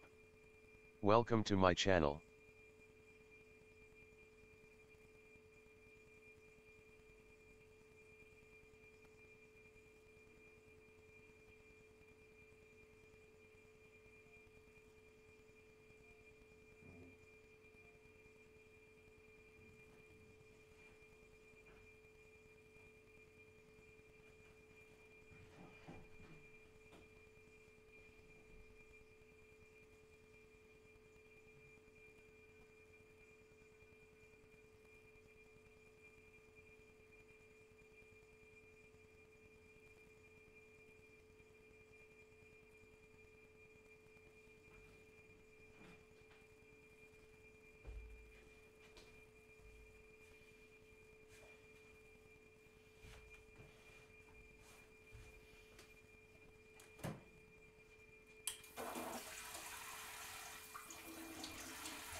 Goodbye for now. There is no higher ideal or aspiration, but these things are all steeped in original sin and must be expunged by sacrifices on the altar of modern fashion. And it feels fucking horrible, doesn't it? It does seem like the end of everything is corruption and destruction. What can men do against such reckless hate? But I promised I'd round off that analogy begun however the fuck long ago, and so I will. And I will do it with an injunction, if you will pardon me. Do what these writers either could not or would not do. Go back to the law. read the Silmarillion. I don't care if you find it difficult. A lot of people do. It is dense. Some people find it unrelatable. But go back and read it. Read it with this in mind. All of the chaos and the destruction, all the division and the domination, well, that's not the end in the Silmarillion. That is the beginning. That is creation. That's what the world is formed from. This is what it was always meant to be. Without it, we would have nothing. The rest of the Valar despaired at Melkor's discordant ambitions. They fought against him. The children of Iluvatar fought against him. And they lost time and time again. They could never defeat